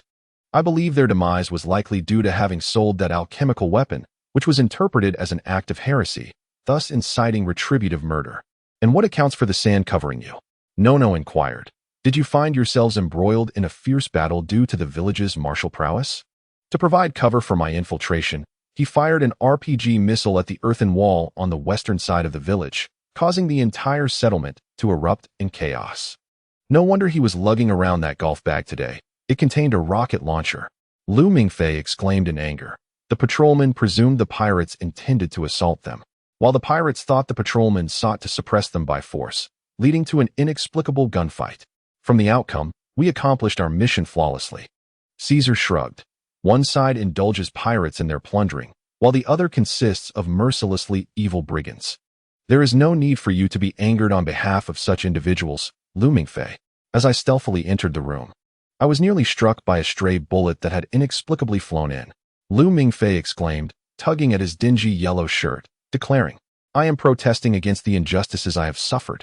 Sister, here is dinner, he said, placing several takeout boxes on the table beside No, who was engrossed in translating local literature. The task of procuring dinner had naturally fallen to Caesar and Lu Mingfei. Thank you, Nuan replied. rubbing her somewhat dry eyes and applying a couple of drops of eye medication Mingfei had provided. Mingfei gazed at the mountain of documents piled on the desk and inquired, "How is it progressing?" "We've only just begun," Nunhua sighed, wiping away the eye drops that had trickled down her cheek. "Take a seat and join me for a meal. Eating alone is rather dreary. I used to go to the cafeteria with Su Qian." Nua, showing little expression, opened the various takeout boxes. "What did you get?" "Sweet pancakes and corn cakes. You can wrap the beef in them or opt for lamb over rice instead," Mingfei described. He and Caesar had intended to procure a more sumptuous feast. But the recent turmoil in Mogadishu had left little choice, causing many vendors to stay closed. "I'm no pig. How could I possibly eat all of that?" Mingfei protested. "I'll take the lamb over rice. You can have the rest." Nua regarded him and pushed the pancakes and beef towards him. "I know you can manage, little pig." Mingfei softly echoed, recalling Su Qian had said something similar about herself while they were in the cafeteria. "Hey, shouldn't you be comforting me? Why am I the one who has to comfort you?" Nua retorted. "Su Qian is not dead yet." "My apologies," Mingfei murmured, biting into the wrap. The atmosphere felt dismal. Ever since their arrival in Mogadishu, each night seemed shrouded in gloom. They sat in silence, both aware that neither Nua nor Chu Zihong was in good spirits. Earlier that afternoon, crammed in the small vehicle, they had been animatedly strategizing, but as night fell, that sense of emptiness amplified, ultimately consuming each heart. "I want your beef," Nua declared, using her fork to snatch a piece of meat from Mingfei's plate and popping it into her mouth. He silently pushed the remaining beef towards her and poured her a glass of water, watching her eat in small bites. In the original plan, they should have already departed from Mogadishu, with either Caesar or Chu Zihong driving, while Su Qian, Nua, and Mingfei occupied the back seat, heading towards another city in Somalia, Kismayo, to catch a flight out of Somalia. Although their plans had changed, all hotel rooms had been fully booked due to the influx of mercenary groups from various nations, leading them to reassign rooms. The arrangement of 4 people in 2 rooms was initially harmonious, but complications arose since Nuna was a girl, and Su Qian's room 310 was a double bedroom, with no extra beds available in Somali hotels. They exhausted their mental faculties over this matter. If Caesar were to share a room with Chu Zihong, it would surely lead to quarrels for all sorts of inexplicable reasons, necessitating Mingfei's intervention to mediate the conflicts. However, leaving Nono alone in Sushi's room was also a source of concern for the 3 boys. After much deliberation, Caesar ultimately decided that Mingfei would stay with Nono in room 310 until she fell asleep, after which he would activate the Scythe Weasel's domain to ensure her safety. Despite Nono repeatedly asserting her capability to defend herself without protection, Caesar disregarded her claims, firmly asserting his authority as the team leader.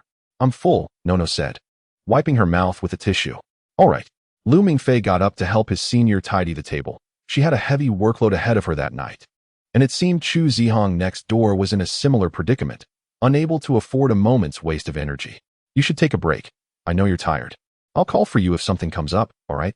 Nono picked up a document again, meticulously proofreading it word by word. "I'm not sleepy." Mingfei obediently sat beside her, watching the gentle flutter of her long eyelashes as she focused, lost in thought. In the quiet rustle of pages turning, perhaps half an hour or an hour passed in silence between the boy and girl, each absorbed in their own thoughts. "Has it been over 24 hours? Nono suddenly asked. Mingfei replied, aware she was referring to Sushi. "She might be busy all night," Nono added. "It's fine. The boss will cover for her in the latter half of the night," Mingfei reassured her. "You silly. Why don't you say you'll stay with me until dawn?" Nono continued to focus on her document, muttering, "Have you been influenced by your senior brother Chu?" "Huh."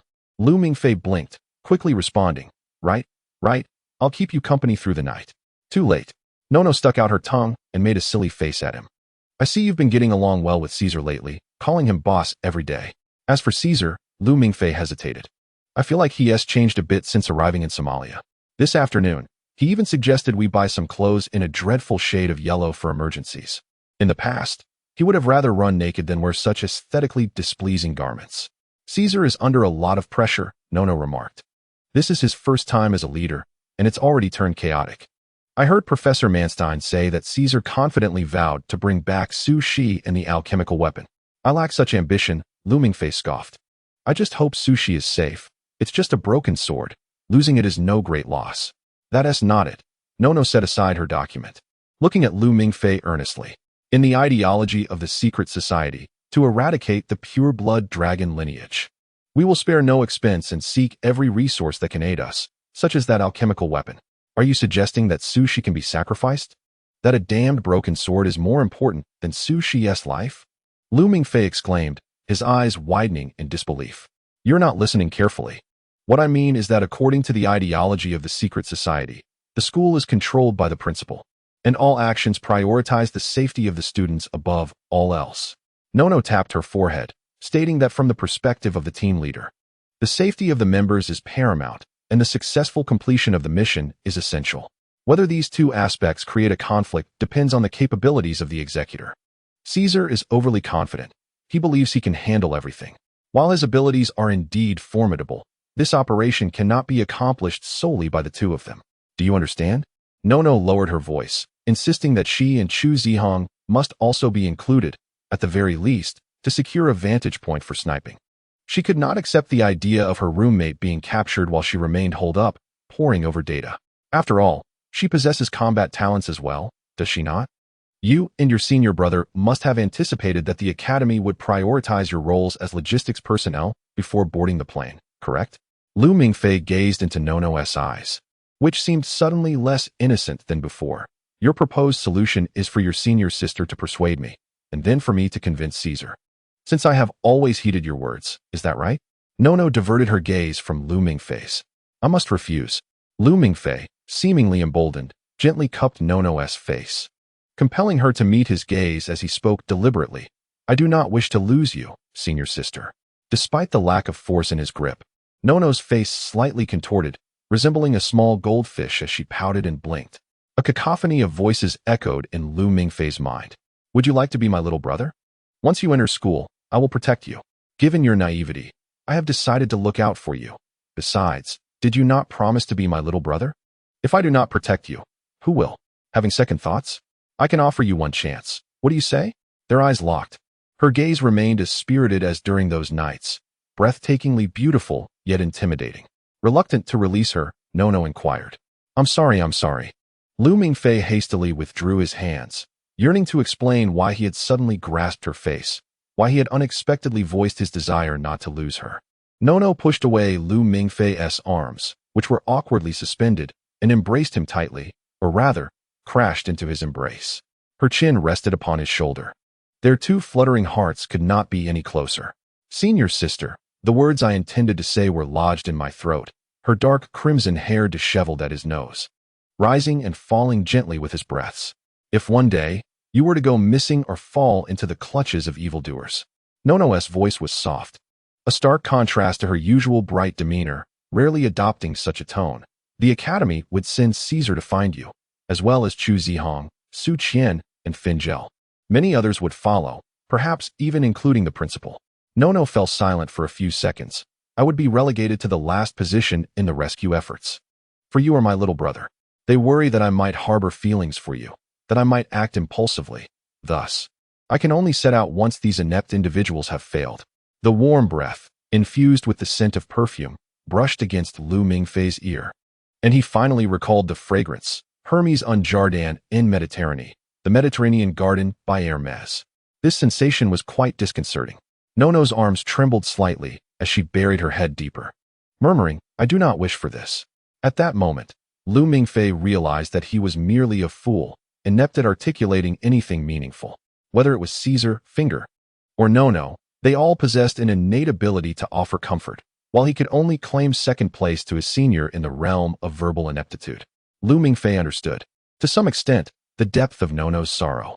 Even during the restless hours of the previous night, he had repeatedly thought of Su Shi, the timid girl who urged him and Finger to lower their voices, the one who not only gifted him perfume but also assisted him in covering for her, and the girl who complimented him on how handsome he looked in the attire rented by the school drama troupe. Yet, how should he respond to Nono? Should he reassure her that everything would be fine, or should he stubbornly repeat his desire not to lose her? It dawned on him that even such a formidable senior could succumb to vulnerability, collapsing into someone's embrace, softly articulating her innermost feelings, and striving to suppress her trembling arms. If such a scene were to be revealed, he feared he might be silenced. You misunderstand. I have not conspired with Chu Zihong. Since learning about Su Shi's situation, we have been preoccupied with gathering information, barely exchanging words. Perhaps having adjusted her emotions, Nono's voice rose slightly. I would never plot against you, nor would Chu Zihong. I dislike having to explain these things. I apologize. Lu Mingfei gently released Nono's hand, fearful that she might hear the rapid beating of his heart. Why the hesitation? Nono inquired, gazing at him. Well, I feel a bit guilty, Lu Mingfei admitted. I will request Caesar's assistance. If a decisive battle arises, I will ensure that you and my senior can at least provide covering fire. I have betrayed my stance.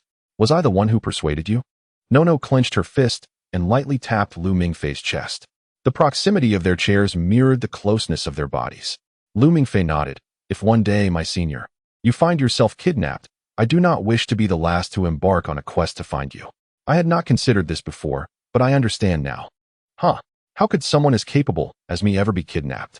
Nono proclaimed with an air of superiority, her unique charisma overpowering Lu Mingfei's return to his previous meekness. I still have words left unspoken. What words? Though those incompetents may fail to locate you, once I intervene, I shall undoubtedly find you. Whether you are discarded in a gutter or a toilet, I will bring you back. Nono raised an eyebrow. Why must it be either a gutter or a toilet? Lu Mingfei protested. Because you are a jinx, and those places suit your disposition. Do not blame your senior for not warning you. If you dare to divulge our previous conversation, I will certainly silence you. Nono gently tapped her forehead against the boy's nose before softly saying, Thank you, little brother. In the adjacent room, Chu Zihong and Caesar had pushed their beds together. One was engrossed in scholarly materials while the other rested with closed eyes. Seated at opposite corners of the bed. Damn it, Lu Mingfei has betrayed us, Caesar suddenly declared, opening his eyes. What did he say? Chu Zihong inquired. Setting aside his documents, Lu Mingfei mentioned he would make demands of me, and if a battle ensues, he wants you and Nono involved as well, Caesar replied, indignation evident in his tone. Though I was already prepared to offer you both a sniping opportunity, who exactly is the leader here? Who commands the Caesar group? It must have been Nono who influenced him. Lu Mingfei seems to follow her every word. Chu Zihong glanced at Caesar, tempted to mention that the same had occurred when they joined the student council, but he refrained. The situation was somewhat touching. Ultimately, Lu Mingfei had been swayed and decisively turned against them. It's hard to imagine Nono saying such things, but it certainly works on that rascal Lu Mingfei, Caesar remarked. You have been eavesdropping on their movements with the sickle. If I do not ensure the safety of my team members, am I supposed to assist you with your translation homework? Caesar shot a sidelong glance at Chu Zihong. I see your interest in the neighboring room is quite significant, isn't it? Chu Zihong fell silent, returning to his research. Sigh. Caesar deactivated the sickle's domain and collapsed onto the bed, realizing that during this operation, Lu Mingfei and Nono had been secretly expressing their feelings in the room, while Chu Zihong was there to save his rumored girlfriend, Su Qian. Only he remained shackled by the burdensome duties of leadership, left in a state of limbo. Perhaps he should consider finding a girlfriend as well? Just then, the heir of the Gattuso family was lost in thought when his phone suddenly rang. Hello? Caesar answered, the phone equipped with a local SIM card. And this was its first ring. Mr. Gattuso? The voice on the other end spoke in English, gender indiscernible, clearly altered by a voice modulator. Who is this? Caesar activated the speakerphone and placed the device between himself and the approaching Chu Zihong. I have a Chinese girl in my possession. I believe you are acquainted, so. The voice paused before continuing. I think we should find a place to talk, and perhaps bring along one of your companions. What do you say? Lu Mingfei lay sprawled on the large bed in room 310, as Nono remarked that he had been staring at her like a predatory contractor, making it difficult for her to concentrate on her work. Lu Mingfei could hardly protest, resigning himself to lying back, his food digesting and lulling him into a state of drowsiness. He silently admonished himself not to fall asleep. Both the senior beside his desk and Chu Zihong in the next room were diligently working. After all, he and Caesar were tasked with safeguarding important individuals, and it was unacceptable for bodyguards to slumber while their charges toiled. Brother, Lu Mingfei suddenly sprang up from the bed, the drowsiness dissipating as he scanned his surroundings warily. The voice had come from outside the door. You shouldn't be in such a hurry to repair the door, the voice continued. Lu Mingfei rose from his bed and opened the door, revealing the silhouette of Lu Mingze standing at the threshold.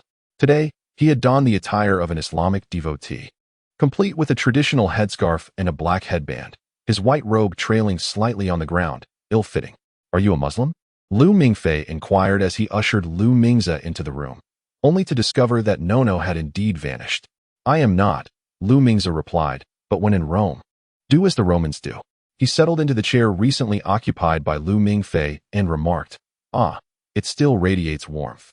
I seem to recall having instructed you not to appear again," Lu Mingfei retorted, sitting cross-legged on the bed, his tone rather brusque. "Do not speak so harshly, dear brother. After all, you are our potential client, and those of us in sales have our targets to meet. Persistence is a fundamental skill for every salesperson," Lu Mingze chuckled. "I have come because you are in distress." "Nonsense. I am perfectly well. My digestive system is functioning normally. What troubles could I possibly have?" Lu Mingfei glared. "If you are engaging in pyramid schemes, I will call the police." "Do not say such things," Lu Mingze laughed. "Our services are quite extensive. For instance, we can negotiate with kidnappers on behalf of clients, or directly assist in rescuing hostages. With a snap of my fingers, we could return Su Qian to you. Is it truly that simple? How much would that cost? I am utterly broke and currently owe several $100s on my credit card." Deep down, Lu Mingfei yearned to inquire whether Su Qian was still alive, but he hesitated. "Lack of funds is no issue. There are numerous payment methods," Lu Mingze stated. "Though everything comes with conditions." "What conditions? Do you remember the book Faust that Chen Wenwen recommended to you?" "Damn it. How do you know about the book Chen Wenwen suggested?" Lu Mingfei was at a loss for words. "I am your brother, Lu Mingze. During that time, you were always glued to QQ, waiting for her replies. And I was watching you closely," Lu Mingze continued. "Mephistopheles made a wager with Faust, becoming Faust's servant. If Mephistopheles could satiate Faust's earthly pleasures, the master-servant relationship would dissolve, and Faust's soul would belong to the devil. My conditions are somewhat similar. You wish to claim my soul?" Lu Mingfei asked skeptically. "Not your soul. I seek to exchange your body. For this, we shall draft a contract, and I will fulfill all your wishes." "Well, almost all," Lu Mingze said nonchalantly. "You are aware of my capabilities, dear brother. No one can surpass the bond we share. You are me, and I am you. Please refrain from uttering such repulsive words." Lu Mingfei rubbed his arms, his spirits surprisingly high, deciding to entertain Lu Mingze. "Then tell me, how much of me do you wish to take in each transaction?" "Not flesh." Lu Mingze covered his black headband. "What I seek is your life, your corporeal essence, your soul, everything encompassed. Each transaction will cost you a quarter of your life." "A quarter?" Lu Mingfei exclaimed.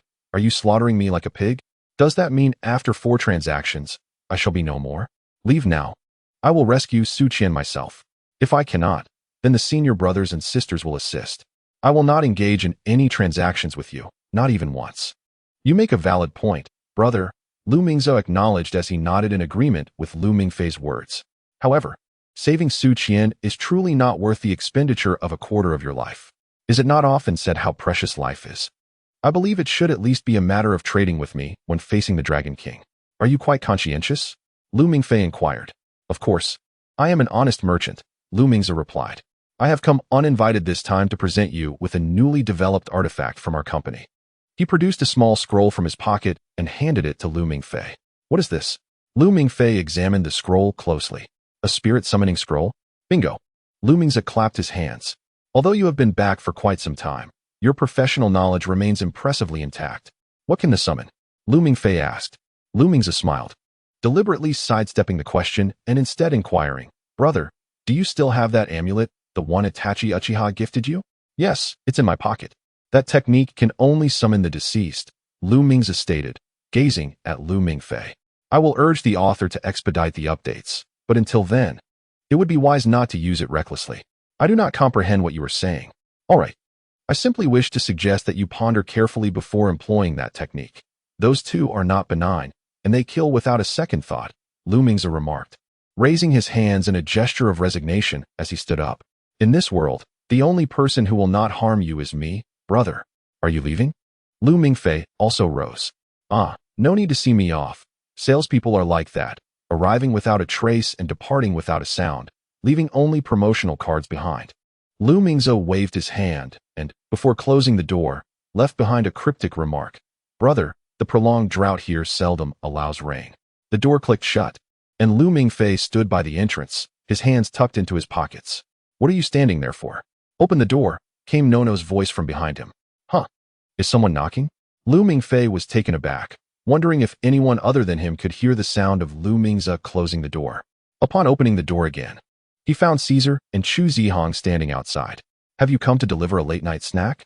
"We just finished eating," Lu Mingfei hesitated, glancing at the skewers and beer in their hands. "Come in," Caesar said calmly, handing Lu Mingfei a can of beer as he entered. No, I just received a phone call," Caesar said, pushing aside the documents on the table, while Chu Zihong placed the packaged skewers on the empty space. "The caller claims to be the one who has kidnapped Su Qian." And then, Nono looked at Caesar. "Tomorrow morning at 10. He wants to meet me at a cafe 2 kilometers away, and I can bring someone along," Caesar stated slowly. "I discussed it with Chu Zihong and hope you can accompany me during the negotiation." "What a joke, I do not agree." The turn of events left Lu Mingfei perplexed. And as he stepped forward to argue, the beer bottle in his hand suddenly made a popping sound as Chu Zihong reached over to assist him in opening the tab. "Cheers." Chu Zihong raised his beer, clinking it with Lu Mingfei's can. "Cheers." Lu Mingfei, somewhat bemused by his senior's nonsensical gesture, still graciously took a sip of beer. In a curious bit of knowledge, although alcohol is prohibited in Somalia, non-Muslims and foreign tourists may partake, albeit only in private settings. Let us first heed Caesar's words. Chu Zihong sat at the edge of the bed, gently patting Lu Mingfei to signify a need for calm. Nono opened a can of beer, took a sip, and inquired, "What is the situation with Su Shi?" Caesar shook his head. "I requested a dialogue with Su Shi, but she declined." "What was the asking price?" $500,000. Replied Caesar. "Can we possibly gather such a sum in one night? There are no banks here due to the civil unrest, right?" Lu Mingfei interjected. "While banks are absent, there are a few remittance agencies in the area. The locals rely on these for receiving funds from relatives abroad," Caesar explained, sharing insights he had just gleaned from a conversation with Osis. "Money is not the issue. Even if our permissions at the remittance agencies do not allow us to exchange 500,000, Norma will handle it for us. The real question is whether they genuinely intend to exchange sushi for money, correct?" Nono remarked. "Precisely. I also tentatively inquired about the situation regarding the alchemical weapons. But they evaded the topic," Caesar nodded. "Yet we have no alternatives, do we? Then why bring the senior sister to negotiate? Can't I go instead?" Lu Mingfei protested, puffing out his chest. "What if they turn hostile and unleash a barrage upon you? My rugged constitution allows me to weather a few more bullets. Under the uncertainty of their adversaries' intentions, my profiling abilities can anticipate dangers, while Caesar's keen hearing can detect nearby disturbances. Hence, it is most prudent for the two of us to engage in negotiations." Nono suddenly recalled something and turned to Caesar. "You won't keep the Scythe's domain active all night, will you?" "Of course not," Caesar replied, rubbing his nose. "In any case, this is my plan. Do you have any objections, Lu Mingfei?" "I do." Lu Mingfei raised his hand. "What shall I do while you negotiate?" "You will remain nearby on alert. Should you catch a glimpse of Su Shi, you will initiate a rescue operation," Chu Zihong stated. All right, I concede." With a resigned demeanor, Lu Mingfei approached Nono and Caesar, seizing a piece of roasted meat and stuffing it into his mouth. "I'm hungry again. Let us eat first." In the pitch-black room, Lu Mingfei gazed at the ceiling. "Boss, has the senior sister fallen asleep? If you were so eager to know, why not knock on her door?" Caesar suggested, engrossed in a brief report to the academy via his phone. "I dare not. I fear for my life." Lu Mingfei then asked, "Senior brother, are you asleep?" "Not yet, but I will be soon." Chu Zihong's voice came from his right. "This position is quite uncomfortable. I cannot sleep." Lu Mingfei found himself wedged between two single beds, feeling as though he were being bisected along with his backside. He twisted his body, attempting to scoot over. "What are you doing?" Caesar grumbled from the left. "Your hand is nearly touching my chest." "My apologies." Lu Mingfei continued to wriggle, aiming to shift closer to Chu Zihong. "Lu Mingfei," Chu Zihong's calm voice interrupted his movements. "What did you discuss with Nono this evening?" "Nothing much," Lu Mingfei replied, his eyes wide as he spoke untruths, quickly turning the question back.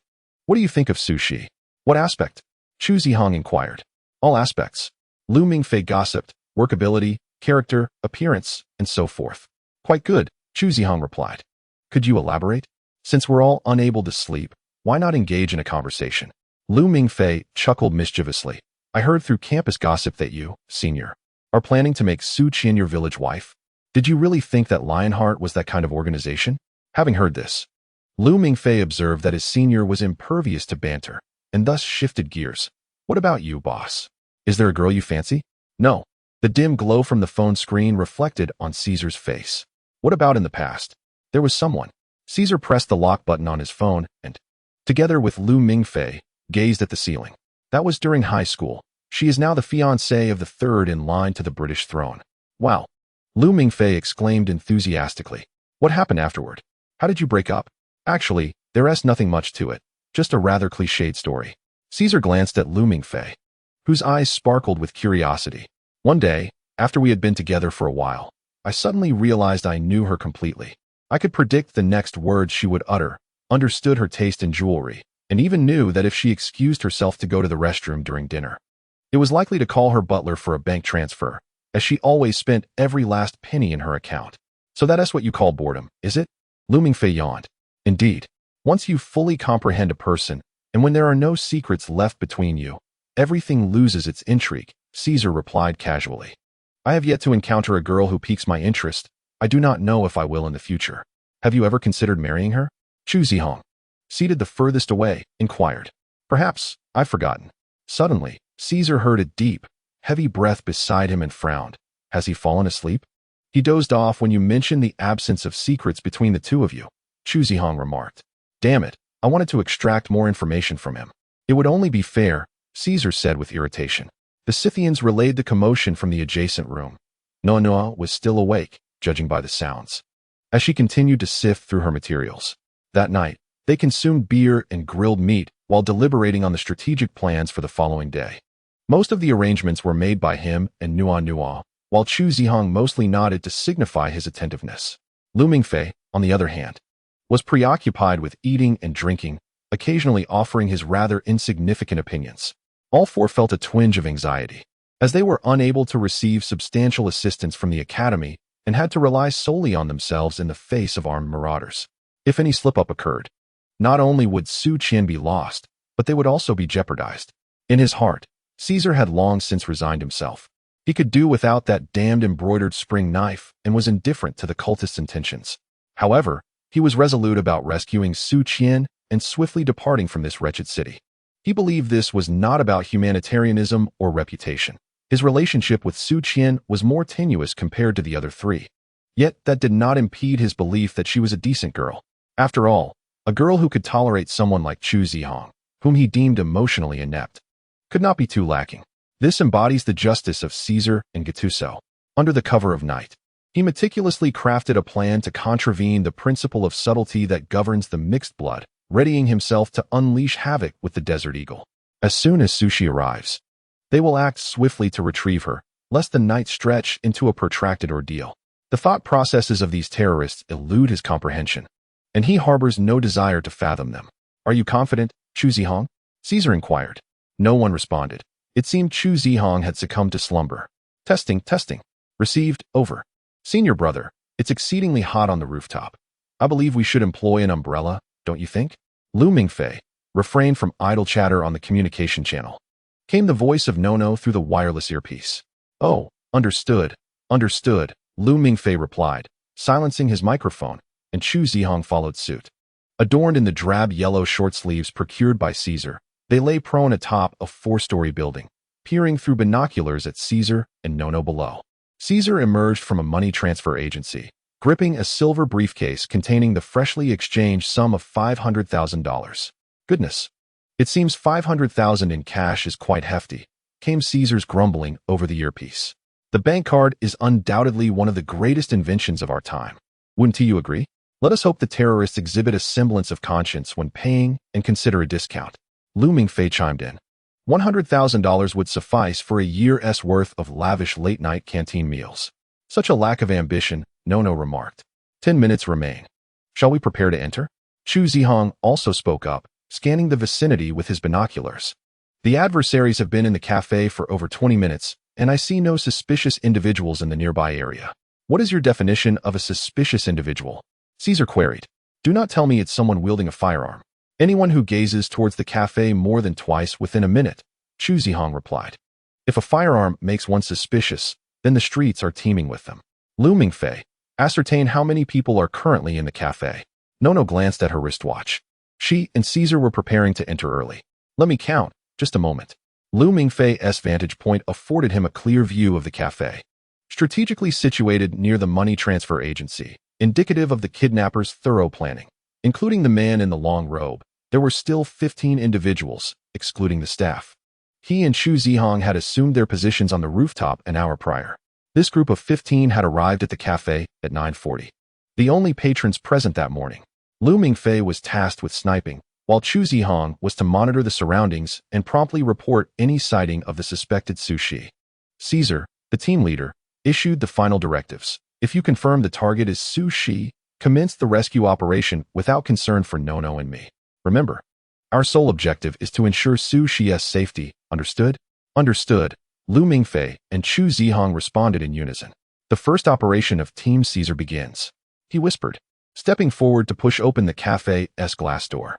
Within the cafe, most of the tables and chairs had been pushed to the sides by the windows, while 3 chairs occupied the central area. A man of African descent, adorned in a long robe and headscarf, an attire typical of affluent individuals from Arab nations, sat upon one of the chairs. Upon the entrance of Caesar and Nono, he rose with a smile and greeted them in English. Good day, Mr. Gattuso. And how should I address this young lady? My surname is Chun, Nono replied, casting a glance at him. Although Somalia does not belong to the Arab region, and while they share a common faith, it was her first encounter with a Somali dressed so formally in religious attire. Very well, Mr. Gattuso, Miss Chun, please have a seat, he said courteously, inviting them to occupy the 2 chairs opposite him. No table was placed between them, a precaution to prevent any underhanded actions. How shameless, there are 15 of them. If they all stomped down, they would crush us. What pretense of sincerity is this, all showy and extravagant? Lu Mingfei remarked as he once again muted his microphone. His AWM sniper rifle had been trained on the man in religious garb the moment Caesar and Nono entered, ready to unleash a vibrant bloom of crimson upon his white headdress at Caesar's command. No new developments in the vicinity. Focus on supporting Caesar and Nono, Chu Zihong advised. Understood. Through the scope, a female server, veiled in black, approached with 3 cups of coffee, yet only the robed man accepted, while Caesar and Nono declined with a wave of their hands. Where's my companion? Caesar inquired coldly. Did you bring the transaction funds I instructed Mr. Gattuso to prepare? The robed man replied with a smile. Here, Caesar said, shaking a silver briefcase in his hand. A man dressed as a militia member stepped forward, took the briefcase to the side, glanced inside, and then nodded slightly at the robed man before returning the case to rest at Caesar's feet. Excellent. I prefer to conduct business with those of integrity. The robed man sipped his coffee and continued casually. Your companion, Miss Su, will arrive here in 5 minutes. Please wait a moment. Why have you taken her captive? Caesar directed his gaze at the robed man, too indifferent to inquire about his name. Miss Su wishes to take with her an item of great importance to us as she departs Somalia. We merely seek to reclaim what is rightfully ours, without ill intent. The robed man replied calmly. You have slain her guardian and wiped out an entire family from that village. Is that what you call having no ill intent? Caesar's anger flared. Stay calm, Caesar, Nono whispered, her gaze unwavering from the robed man, whose serene expression suggested he deemed the deaths of those individuals a matter of course. The guardian attempted to obstruct our retrieval efforts, and to avoid attracting the attention of patrolling officers, we had no choice but to eliminate him. Those individuals always oppose us, causing considerable trouble. The man in black was unperturbed, appearing almost resigned as he shrugged and spread his hands. As for the family that was dealt with, they paid the price for their apostasy, that is all. Apostasy? Caesar scoffed. Which faith did they forsake? The faith of Islam or your rain god cult? The man in the black robe smiled subtly, lowering his collar slightly to reveal a tattoo depicting a long-tailed bird. You know more than I had anticipated, which is quite surprising. Truly, you are from Castle Academy. Boss, shall we take him out? Came the inquiry from Lu Mingfei through the earpiece. The mention of Castle Academy transformed the situation from a mere kidnapping and extortion case into one involving hybrid criminals, granting them the authority to fire. However, Caesar offered no response to Lu Mingfei, indicating that it was not yet time for action. Though I remain puzzled as to why your academy would have an interest in our assets, the substantial amount on that guarantor's check suggests that your institution is quite affluent. The man in black continued. Damn, I almost fell for this. Lu Mingfei cursed silently, realizing that their fixation was merely on the academy's funds. Caesar, no. A van is approaching the cafe, expected to arrive in 30 seconds. Stay alert. Chu Zihong's voice resonated through the earpiece. Lu Mingfei remained focused, his weapon still trained on the robed man. Brother, is Sushi in the car? The windows are heavily tinted. I cannot discern the situation in the back seat. They have 15 seconds until arrival, Chu Zihong replied calmly. In the cafe, aside from the man in black, everyone else had risen. The militia glanced at Caesar and Nono, who in turn looked towards the glass door. A dusty yellow van was parked outside, and as the sliding door opened, 2 militia members emerged, bearing AK-47 rifles, escorting a figure obscured by a black hood. From the silhouette, it appeared to be a girl, as they entered the cafe with slow, deliberate steps. Gentlemen, one hand for the payment, and the other for the delivery. The man in black stood up, extending his hand toward Caesar. Bending down, Caesar grasped the briefcase. Casting a glance at Nono, she scanned the bound girl critically, shaking her head slightly. Here's your package. Release her. Caesar tossed the case towards the man in black, while the 2 armed militia simultaneously shoved the hostage towards Nono and Caesar. The girl, seemingly drained of strength, stumbled towards Nono. Nono sidestepped, swiftly removing the hood from the girl's face. Beneath the black covering was the visage of a black girl, her eyes vacant, hair disheveled, appearing to be in a state of confusion. At the sight of the girl's face, Caesar instinctively drew his Desert Eagle, firing 3 shots at a glass window. The glass shattered spectacularly, and 1 bullet whizzed into the cafe, striking the man in black, who was concealed behind several militia members. Target down. Lu Mingfei's voice crackled through the earpiece. The unique characteristics of the Frigga bullet, upon impact, would significantly diminish the firearm's power. Hence, Caesar opted to shatter the glass, allowing Lu Mingfei to hit the target without obstruction. In the next moment, gunfire erupted throughout the cafe, resulting in 6 more Somali militia members collapsing. 4 more armed men emerged from the van, while the driver retreated with the briefcase. The voice of Chu Zihong resonated through the communication channel. Do you require assistance, Caesar? No. Continue to observe the surroundings. Lu Mingfei will provide us cover. Caesar violently overturned several tables to serve as a barricade for himself and Nono.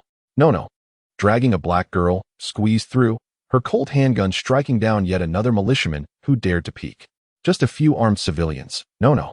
We must act swiftly before the police arrive. Caesar reloaded his pistol, delivering a swift kick to a terrorist attempting to seize them. In less than a minute, their adversaries, including reinforcements disembarking from a van, had suffered the loss of 9 men. Even in this heated confrontation, the mixed blood possessed an overwhelming advantage over mere mortals. Annihilating their foes was merely a question of time, especially with the gold medal sharpshooter Lu Mingfei safeguarding them. At that moment, Chu Zihong's voice echoed again. Caesar, 2 vans are approaching the cafe. They have reinforcements. I can descend to intercept them. Let me take the sniper position. Lu Mingfei shouted. Do not be reckless, Lu Mingfei. Each of you must block 1 van. 3 minutes of delay will suffice. Caesar felt confident in his ability to join forces with Nono to eliminate 12 enemies within that time frame. Suddenly, an ethereal melody filled the ears of Caesar and Nono, reminiscent of ancient monks' chants. A silent domain unfolded, enveloping the entire cafe. The disturbance is coming from the front desk. The scythes informed Caesar of the source of the sound. It's that waitress, Nono calmly stated. She vanished after serving us coffee. The leading robed man is not of mixed blood. The waitress is. A militiaman armed with a submachine gun charged from the opposite side, behind a barricade crafted from tables and chairs. Not only him, but all the militiamen began to exhibit a blood-red hue on their skin, their hearts pounding ferociously, flooding their bodies with an immense surge of strength. Some wielded firearms suited for close combat, while others brandished knives and clubs, launching themselves at Caesar and Nono with fervor. The servant of the word Spirit King, serial number 29, enhanced the physical capabilities of the living within the domain. In ancient times, the dragon race employed this word spirit to inspire loyalty in humans and even beasts, transforming them into a formidable army. Bang! Bang! 2 shots rang out, exploding 2 clouds of red mist from the charging militiaman. Although confusion flickered in his eyes for a brief moment, the adrenaline coursing through him, now several times more potent, compelled him to raise his weapon to shoot. After another pair of shots, he collapsed, his eyes rolling back. It's time for close combat. Caesar drew his knife, vaulting out from behind cover, and swiftly severed the barrels of several submachine guns aimed at him. He knocked one militiaman to the ground, seizing a club from his waist and tossing it to Nono. Armed with the weapon, Nono charged at a militiaman lunging at Caesar's back with a knife, striking him on the hand, causing the blade to clatter to the ground. Yet, the enhanced enemy, seemingly undeterred by pain, turned ferociously toward Nono. Unfortunately, perhaps due to his disorientation, he underestimated her. Nono swiftly delivered a high whip kick to the chin of a militiaman, using her left leg to propel herself off his chest. In midair, she reversed her grip on the short staff in her hand, striking down another assailant who lunged at her from behind. The collision of two militiamen's foreheads resulted in fractured jaws and a mild concussion, rendering them incapacitated as they tumbled to the ground in a daze. Underestimating Nono came at a steep price. She was a natural master of close combat.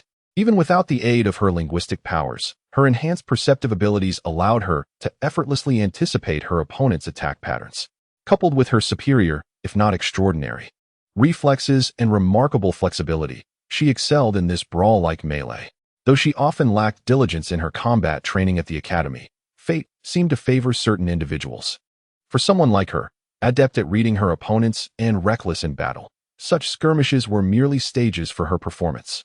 No, ease up, Caesar admonished as he knocked unconscious a militiaman attempting to draw a grenade from his waist with the very staff he had seized. The adrenaline coursing through the assailants had rendered them incapable of sound judgment, and once the effects of the linguistic power waned, the injuries they sustained would be irrevocably theirs. I know. Nono evaded another militiaman's charge, landing a flying knee strike to his side that sent him crumpling to the floor, groaning helplessly. Despite the fierce and fearless advance of her foes, the stark disparity between hybrids and pure humans could not be countered by mere enhancement of linguistic power. Capture the leader first. Nono hastened toward the front desk, intent on locating the hybrid utilizing linguistic abilities. Two militiamen attempting to obstruct her path were dispatched to the ground by Caesar's swift kick. No, there are footsteps outside the side door. At that moment, the field enveloping the cafe abruptly collapsed, and all fallen militiamen seemed to awaken as if from a dream. Some were knocked unconscious from pain, while others emitted anguished cries. Nono's gaze darted to the side door in the corner, ready to kick it open with brute force, only for it to swing open on its own. A boy with a messy hairstyle and dirt smeared across his face poked his head in, nearly colliding with Nono's impending kick. "Senior sister, it's us," he shouted, covering his face in alarm. "Mingfei, where's the waiter?" Nono inquired. "What waiter? I just arrived." Mingfei replied hastily. "Forget about that. We need to get out of here. The police are coming." The three of them bolted from the cafe as sirens blared from all directions. A van had pulled up outside, with Chu Zihong waving from the driver's seat. They rushed to the sliding side door and squeezed into the vehicle. "Is this the militiaman's van?" Caesar asked as he climbed into the passenger seat and fastened his seatbelt. "Yes," Chu Zihong replied, pressing the clutch and shifting gears. The manual six-seater van surged forward with the thrill of a racing car, the tires screeching against the pavement as the engine roared. They barreled down the street like a bread loaf in a curling competition, a cloud of dust trailing behind them. In the passenger seat, Caesar took out his phone, capturing a selfie that included 4 elite members from Castle Academy. They were Caesar himself, grinning broadly, the impassive driver, Chu Zihong, Nono, who playfully wrapped her arms around Mingfei's neck while flashing a peace sign, and Mingfei, whose face wore an expression of sheer terror as he pointed ahead. Up ahead, Mingfei shouted. "Chu Zihong, did you blow up the other car?" Caesar exclaimed, noticing a van billowing black smoke on the roadside alongside 2 police cars encroaching upon them, preparing to block their path. "Boss, the focus should be on the police cars." Mingfei tightened his grip around Nono's arm. "Senior sister, help. Hold on tight," Chu Zihong commanded sharply. The van, spurred by a sudden acceleration, narrowly zipped past a police car, all the while addressing Caesar's query. "I overheated the engine of that vehicle using Junyan, but the occupants are unharmed." "Wait a moment. Chu Zihong, wasn't he that vehicle you commandeered?" Nono glanced at Mingfei, who was tightly holding on to her, feeling bewildered that he would engage in such antics. "When I arrived, Mingfei had already dealt with them, but he claimed he couldn't drive a manual transmission. So he asked me to take the wheel while he called you to get in," Chu Zihong explained. It's not that I can't drive. I'm just afraid of stalling. Mingfei interjected defensively, peering out. His performance in driving lessons at the academy had been commendable. He was quite talented. However, the unreliable-looking van before him evoked memories of a certain domestic vehicle known as the Wuling Hongguang, which had gained an infamous reputation. He recalled a particular afternoon after school when, while waiting for the green light at the roadside, he witnessed a Wuling Hongguang zoom past. The side-sliding door appeared to malfunction, and as it sped by, one door flung open right in front of him. Its descent as smooth and swift as a sushi chef slicing salmon. Since then, his perception of such vans had plummeted to an irretrievable low. Shall we head back to the hotel? Chu Zihong inquired of Caesar. Let us first circle around the city to shake off the police. And only then will we switch to another mode of transport to return, Caesar replied calmly. If everything goes according to plan, we just await the signal device. Is this really going to work? Mingfei asked with concern. After receiving a blackmail call the previous night, they decided to proceed with the plan. Using a specialized box from the execution department to transport the money. This metallic briefcase contained a self-detonation device and the signal transmitter, ideally suited for tracking down sushi. They had not fully expected those cultists to keep their word. How will we know unless we try? Caesar maintained a relaxed expression. It has been confirmed that there are hybrids among the enemy ranks, so we must proceed with caution. Nono yanked her arm free from Mingfei's grasp, suddenly realizing how crucial it was to have a composed individual within their group. Apart from Mingfei, Sushi served as the glue that held them together. The other three members were all volatile individuals, herself included. Today, during a scuffle, they had nearly uprooted the ceiling of a cafe. Individuals who have undergone enhancement through the power of words appear to possess a certain degree of resilience against the effects of Frigg's bullets. Is it possible that Sushi's opponent has also been subjected to such augmentation, thereby mitigating the anesthetic effects? Caesar inquired. Not necessarily.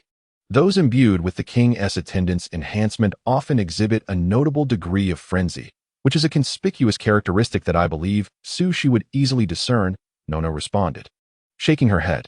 I find myself increasingly curious about the motive behind their theft of that alchemical weapon, Caesar mused, stroking his chin. Do you recall that they referred to the blade as a tool, rather than a weapon or anything else? Nono, how is your investigation progressing? Chu Zihong suddenly interjected. In certain texts, I have encountered explicit references asserting that the Rainmaster sect was founded by Zheng He, and it is highly probable that Zheng He was of mixed heritage. His powers of words might even resemble those of the king's attendants we encountered today, Nono elaborated. Last night, I stumbled upon a diary written by an official from the Ming dynasty who accompanied Zheng He on his maritime expeditions. It stated that the fleet was undefeated in battles against pirates, while their ships were indeed formidable. The diary also mentioned that Zheng He frequently commanded his soldiers to engage in boarding actions, with the soldiers fighting valiantly, often 10 against 1. The authors of such diaries are hardly reputable individuals, Mingfei muttered. What? Nono glanced at him. Nothing, he replied hastily. This discovery will be reported to the academy upon our return, Caesar was saying when a sudden clatter from beneath the van interrupted him. Has the exhaust pipe fallen off? Caesar remarked, noticing something was amiss with their vehicle, and turned to Chu Zihong. Yes, the undercarriage scraped against a rock while we were evading the police car. Chu Zihong replied expressionlessly. What happens if the exhaust pipe is lost? Even Mingfei felt the speed of the unfortunate van decreasing, with the noise amplifying. It won't lead to anything catastrophic. It merely affects performance and accelerates the vehicle's demise, Nono stated, glancing at the dashboard with a furrowed brow. The pressing issue is not the missing exhaust pipe, but rather that our fuel is running low. Indeed, this vehicle's fuel consumption has exceeded my estimations. And it is likely that our fuel tank is leaking, Chu Zihong noted, fully aware of the dashboard's alarming readings. Damn it, why didn't you inform me sooner? Caesar expressed his dissatisfaction. What good would it have done to tell you?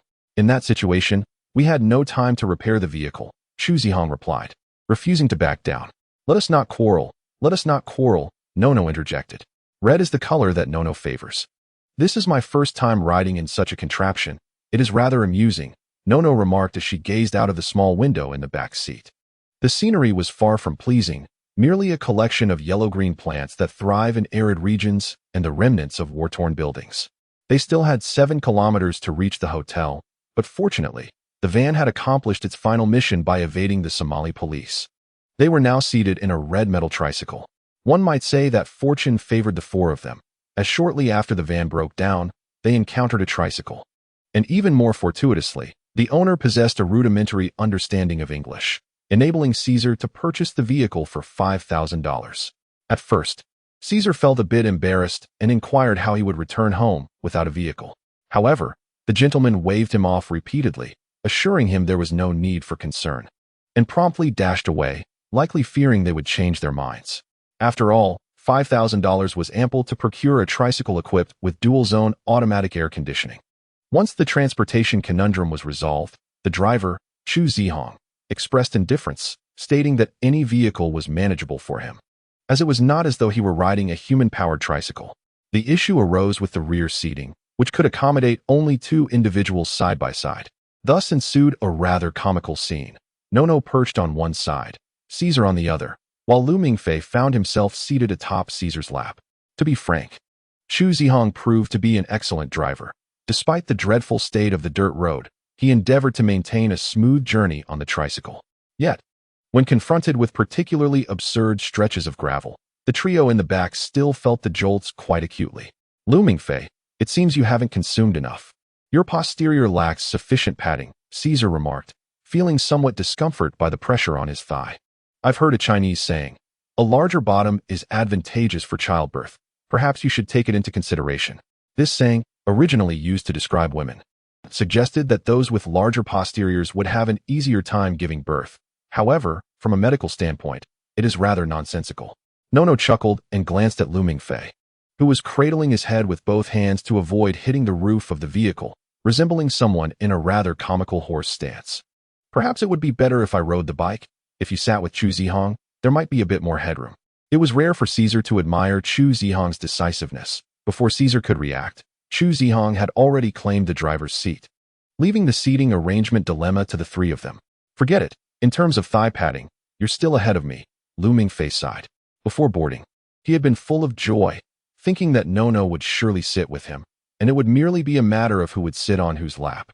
However, Nono's frosty glare quickly quelled such thoughts, and he resigned himself to sitting on Caesar's thigh. I wonder why Zheng He established the Rainmaster sect here, and why he left that alchemical weapon for the locals, he mused aloud. Caesar, steadying Lu Mingfei's waist, replied, could it truly be an act of benevolence?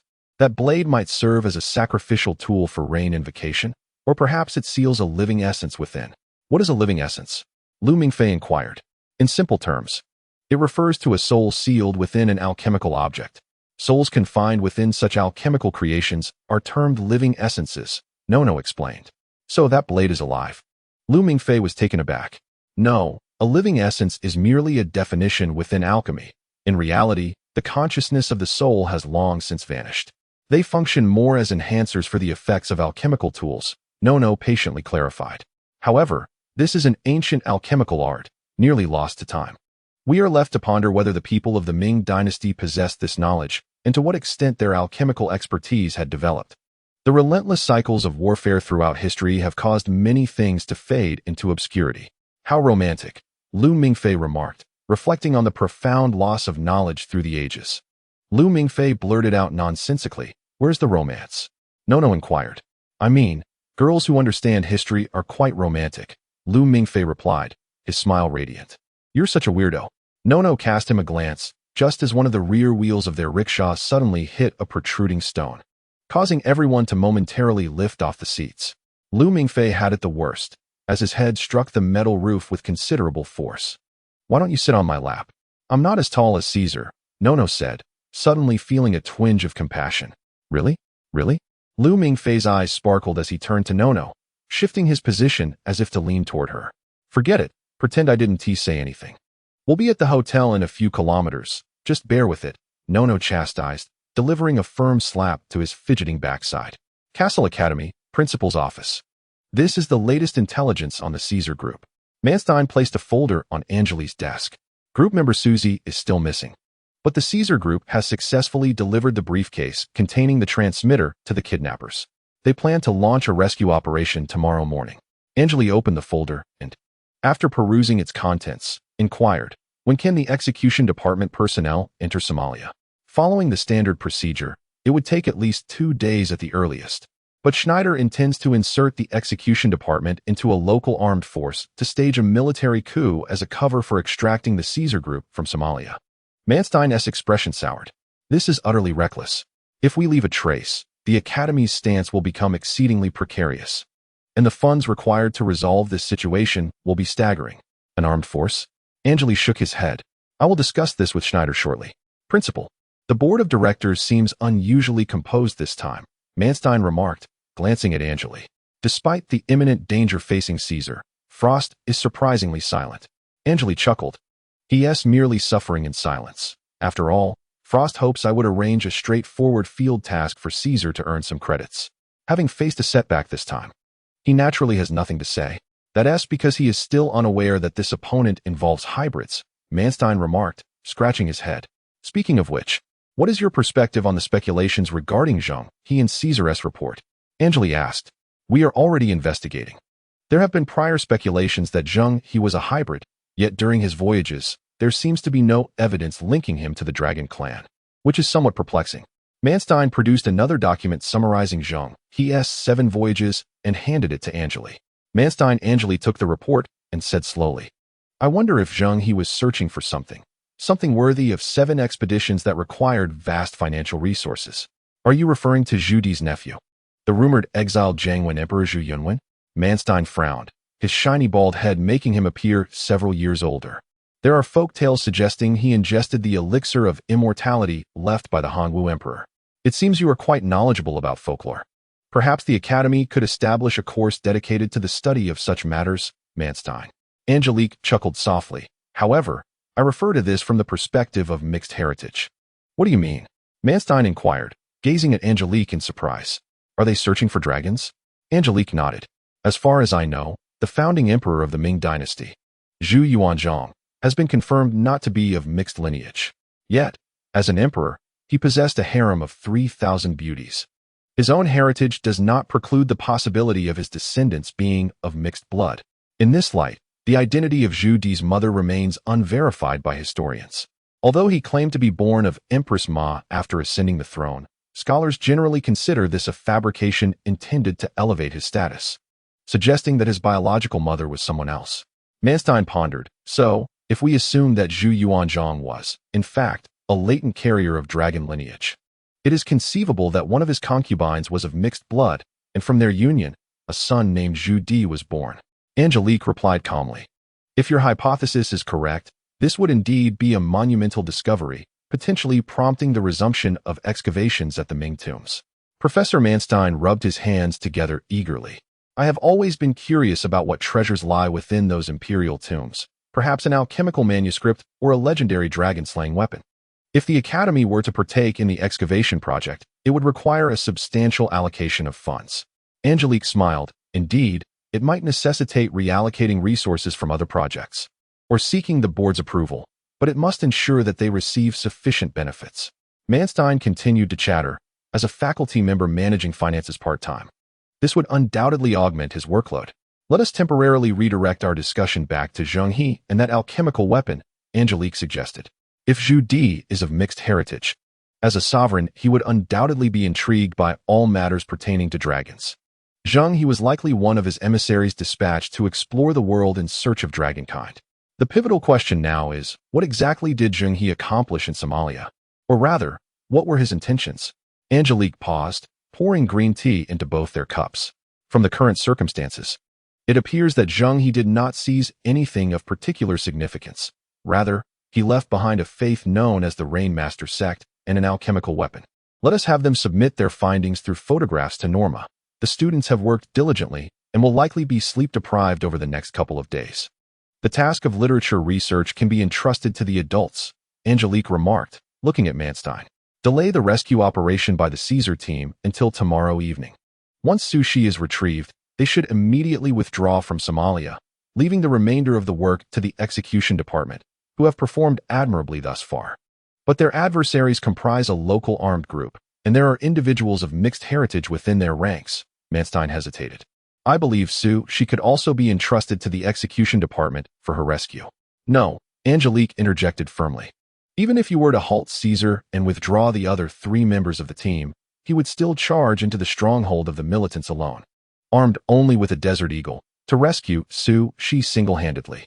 And shook his head, expressing confidence in our youth. This group includes Chu Zihong, Chen Madong, and Lu Mingfei, each a paragon among this year's freshmen. I hold particularly high hopes for Lu Mingfei. I stumbled upon a piece of gossip in the school forum, uncertain whether to share it. Manstein cast a complex gaze at Ange. The rumor that Lu Mingfei is my illegitimate child is purely slanderous.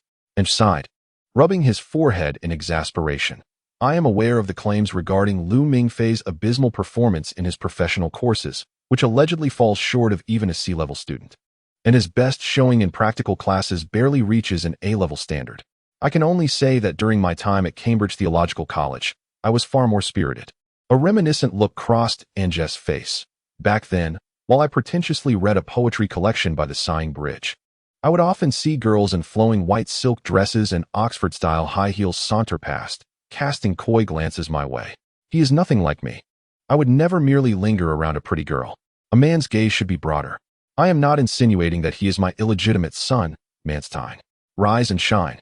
A slender hand struck Lu Mingfei's stubborn backside with a resounding clap, startling him into a shriek as he nearly toppled from the bed like a great bird taking flight. Senior? Lu Mingfei opened his eyes to find himself on a single bed. As he surveyed his surroundings, he spotted Su Qian's pink suitcase, instantly jolting him awake.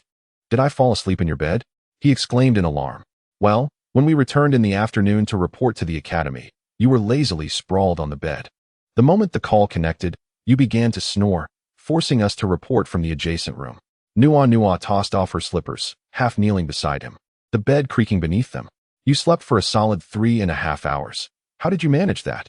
Lu Mingfei turned to Nua. Noticing she had changed into cool denim shorts and a vivid red t-shirt adorned with a cute kitten design, her dark red hair held back by a black bow-shaped hairpin. When did you change your clothes? Just now, before you woke up. Nua settled cross-legged beside him, cradling a pillow, and turned on the television with the remote, flipping through the scant local channels. Before I woke up. Lu Mingfei's expression shifted rapidly, alternating between shades of green and red. Did you see me change? Nua inquired. I think I had a dream, Lu Mingfei stammered. I dreamt of a furry monkey whispering in my ear, Master, the girl changing clothes ahead. With skin as delicate as ice, must be that bone spirit. This demon has tormented you time and again. I, son Wukong, shall surely slay her. I hurriedly replied, Wukong, calm down. If you wreak havoc, I shall have to recite the tightening spell. And then, Nua prompted. Then you woke me up. Thankfully, Wukong did not cause any disaster. Ba. Lu Mingfei shrank his neck. I never said you were lacking in form. That was Wukong's remark, senior. Get lost. Nua fumed, hurling the pillow she was holding at Lu Mingfei. Of course, I changed in the bathroom. What were you thinking? Oh well, that's a relief. The venerable monk, in a somewhat whimsical manner, remarked, I thought I was on the verge of breaking my vows, but this is rather delightful, indeed. Nono cast a sidelong glance at him and urged, quickly rise and change your clothes. I am suffocating in this hotel. We are going out for dinner tonight.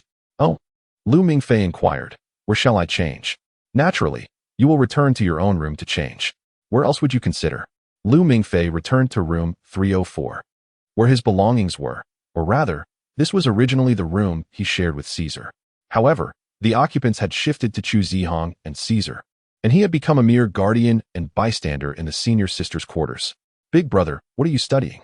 Lu Mingfei approached the desk and observed Caesar scribbling on a photograph. It's an aerial image. The academy located our signal source and captured this. Caesar circled a spot in red ink. The destination is a stronghold of armed factions, consisting of 3 residential buildings and 4 sentries. I'm contemplating how to assault it tomorrow night. Why tomorrow night? Lu Mingfei asked. Wasn't it said we would rescue Sushi in the morning? It's the Academy's arrangement. They have taken over the research tasks of Chu Zihong and Nono, and require a full day to digest the tedious literature. Caesar scratched his head. So now that we have a break, you may go wherever you wish to enjoy yourself. I need to ponder this further. Damn.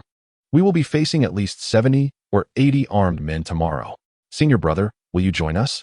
Lu Mingfei hesitated to disturb Caesar's concentration while putting on his clothes and turned to Chu Zihong. Chu Zihong glanced at the fidgeting Caesar by the desk and shook his head. No, you two go have fun.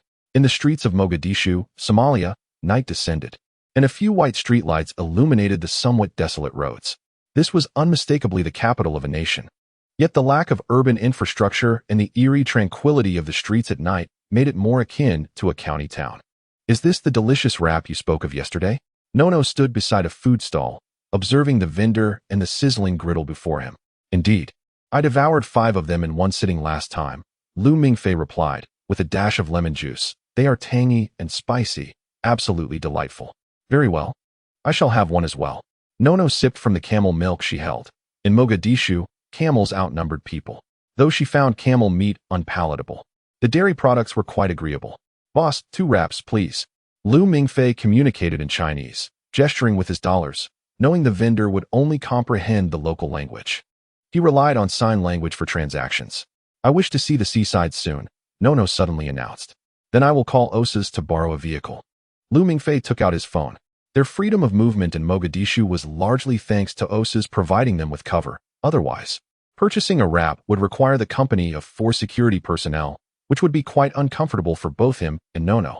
Why does it seem that whatever I suggest, you readily agree? Nono looked at Lu Mingfei. It's quite chaotic here.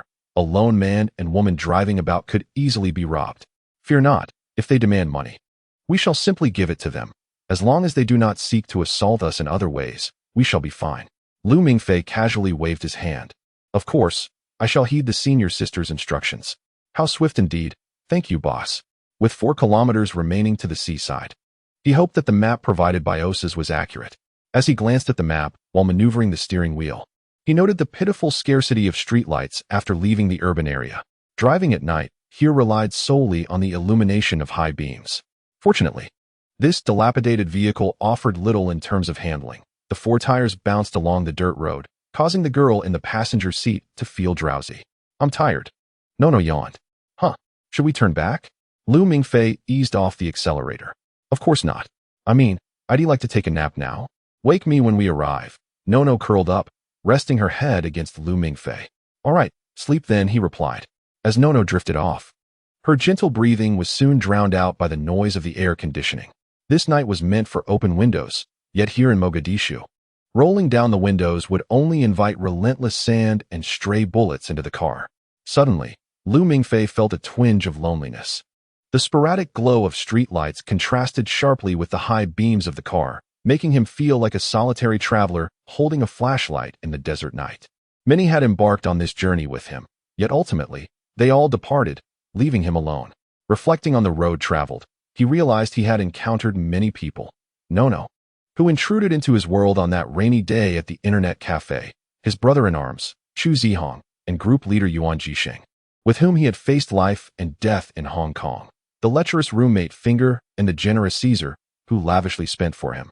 Not to mention the still missing Su Shi and the soon-to-be married Raymond, as well as Yi Sheng and Ye Ji, whose mutual affection was known to all. His thoughts began to shift forward. Listen closely, there is something I must clarify. A large blade rested ominously against Uchiha Itachi's neck. As you can see, I wield this executioner's sword to slay my enemies. So what are your ninjutsu specialties? Jinjutsu, fire release, shuriken technique, Itachi replied coolly. Lu Mingfei recalled that this was when Itachi had just joined Akatsuki, and before them stood the former Mist Village's 7 ninja swordsman, Hoshigaki Kisame. And what about this little brat? Kisame inquired, casting his gaze toward Lu Mingfei. Of the same clan, Itachi stated. I have not reported his existence. Oh, a parent who painstakingly protects their child? I heard you wiped out your clan. It seems not entirely so, Kisame chuckled. However, I have little interest in your past, newcomer. Do you know what Akatsuki does? Itachi remained silent. Kisame clicked his tongue and continued. Akatsuki primarily undertakes military operations commissioned by various nations. We assist in eliminating targets that they wish to kill but cannot. You need not concern yourself with the identities of those who are killed, nor should you ponder the intentions of the clients. Overthinking serves no benefit, understand? Itachi nodded. Lu Mingfei's initial impression of Hoshigaki Kisame was that of a brutish thug wielding a large sword, indifferent to all life, a rather negative characterization. Yet, one could not deny that his personality was well suited for mentoring newcomers. especially considering that Itachi was merely a novice rogue ninja at the time, yet to awaken his Amaterasu. Later, Shirzong met his demise, struck down by the formidable attack of the fourth Mizukage, Kurigane Yagura, with a severed beheading blade embedded in his body. In his final moments, Shirzong urged Itachi and Lu Mingfei to flee swiftly. When Itachi inquired if he had any parting words for someone, Shirzong replied that he had no such person. His only companion was that very blade. And then he passed away, as Itachi placed the beheading sword in his hands and departed the land of water with Lu Mingfei. It seemed to be Lu Mingfei's first encounter with the death of a comrade, falling so easily to the hands of a Jinchuriki. He recalled the day Itachi had died. Standing at a distance, watching the tragic brothers clash, loathing his own powerlessness. Had he possessed strength from the beginning, perhaps the outcome would have been different. Itachi was gone, and he had indeed acquired the power he longed for, yet it was all too late. Lu Mingfei surmised that Kisame would likely not be among those who survived in that world, where life was fleeting for those bound by desperation. He felt as though he were eternally in pursuit of an elusive shadow. Just as he was about to catch up, it would dissipate, leaving him helplessly behind. They had all bid farewell to themselves. Perhaps Lu Mingfei had taken a few steps forward, but with the disappearance of those around him, every effort seemed to revert to stagnation. The vehicle jolted forward, and beside him, Nono slept soundly. Caesar remarked that she had been engrossed in her research until midnight and had even clashed with a group of armed men that morning. She must have been exhausted. Had he not taken her bed, Nono would likely have opted for a leisurely afternoon nap rather than curling up in her seat to catch a few moments of rest.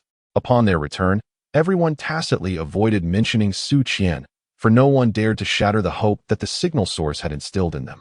They had to believe that Su Qian was still alive. It was this belief that fueled their resolve to confront the marauders. Was Su Qian truly alive? Lu Mingfei did not know. The sound of the tide reached his ears. The ocean was drawing near. He quietly observed Nono beside him, as if for the first time, seeing his senior sister asleep, resembling a tranquil little kitten akin to the pattern of her top. He did not turn off the engine. The old car trembled incessantly in idle, far less impressive than the fiery red Ferrari 599 that Nono had driven that day, or Raymond's Toyota Camry. A date in this vehicle was devoid of romance. The first thing Nono did upon awakening was to grasp Lu Mingfei's hand and wipe her mouth with the back of her hand. "What are you doing?" Lu Mingfei let her act freely. Wiping off drool, Nono replied. "Ah." Lu Mingfei quickly withdrew his hand. "Just kidding. How could I drool in my sleep? Unlike you."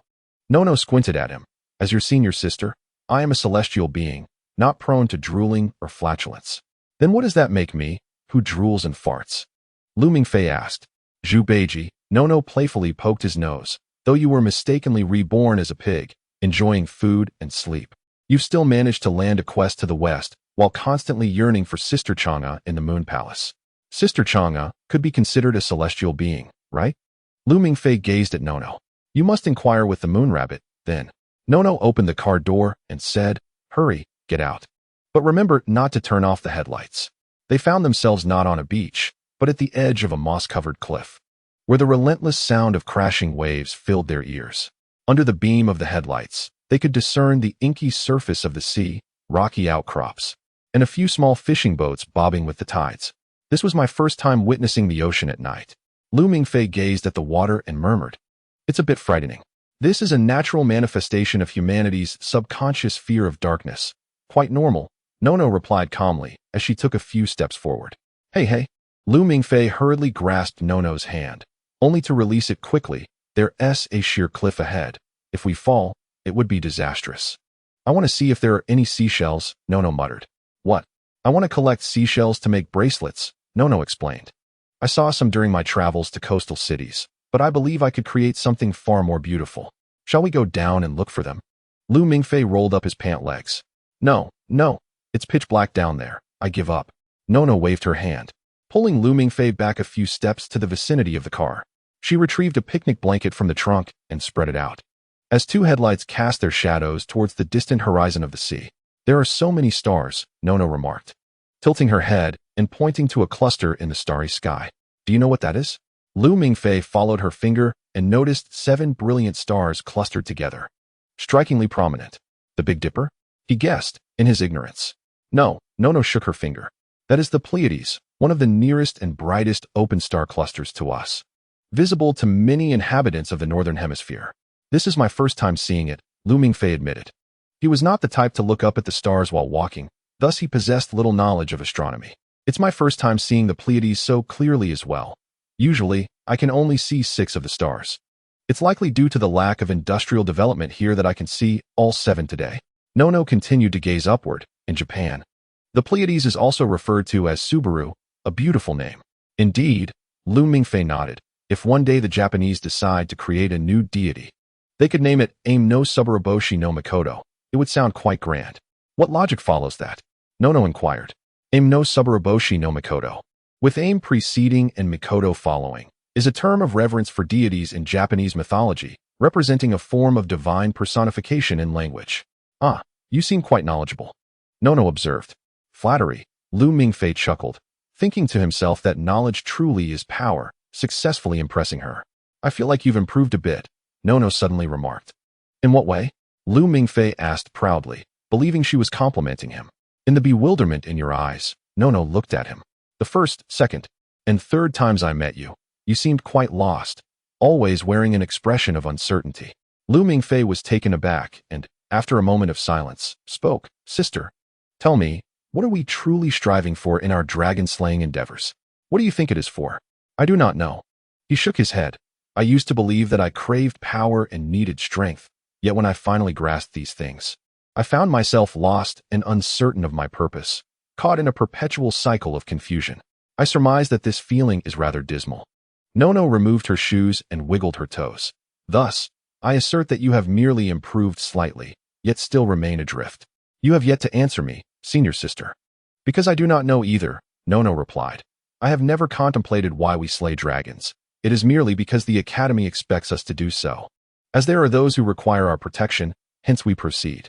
They have proclaimed that humanity and dragonkind are eternally incompatible, that it is either you or I who must perish, so we must take the initiative, correct? That is how I interpret it. Just like that? Mingfei inquired. Does it not sound akin to fatalism? Indeed, it is as simple as that. Do not overthink it. There are monsters intent on devouring you. Thus you must vanquish them before tragedy ensues, nothing more. Nono patted Mingfei's thigh and casually leaned against him, finding a comfortable angle to rest her head upon his thigh. If you lack a goal, then create one for yourself, such as saving the world or becoming a superhero. That seems rather ambitious. Mingfei leaned back slightly, hoping to make Nono more comfortable. Is there a more pragmatic goal? Let me ponder. How about slaying 100 dragons and then returning home to marry the girl I adore? Nono chuckled. Forget it, you are too timid. Let us adjust your goal to slaying 10 dragons before confessing to the girl you like. Very well, it is settled. Mingfei paused. Senior sister, do your criteria for a partner remain unchanged? You still seek a boyfriend who will indulge in your whims and appear when you need him? It sounds as if I am quite vulnerable, but truthfully, your abrupt question that night caught me off guard. I may have spoken in jest. So perhaps it was a fleeting truth, or perhaps not. Nono stuck out her tongue. I believe my expectations are not exceedingly high, or perhaps they are rather lofty. In any case, I often find discomfort in my interactions with many people, thus I seek a boyfriend who at least makes me feel at ease. However, a touch of romance is essential, like stealing a night during a journey to lie on the beach together, gazing at the stars. Nono stated coolly, by the way, if a boy I find unappealing pursues me, I become quite annoyed and will distance myself. Do you find me appealing? He lowered his head, gazing intently into Nono's blinking eyes, suddenly feeling a bit bashful, and thus raised his head, pretending to be an astronomy enthusiast searching for the Big Dipper.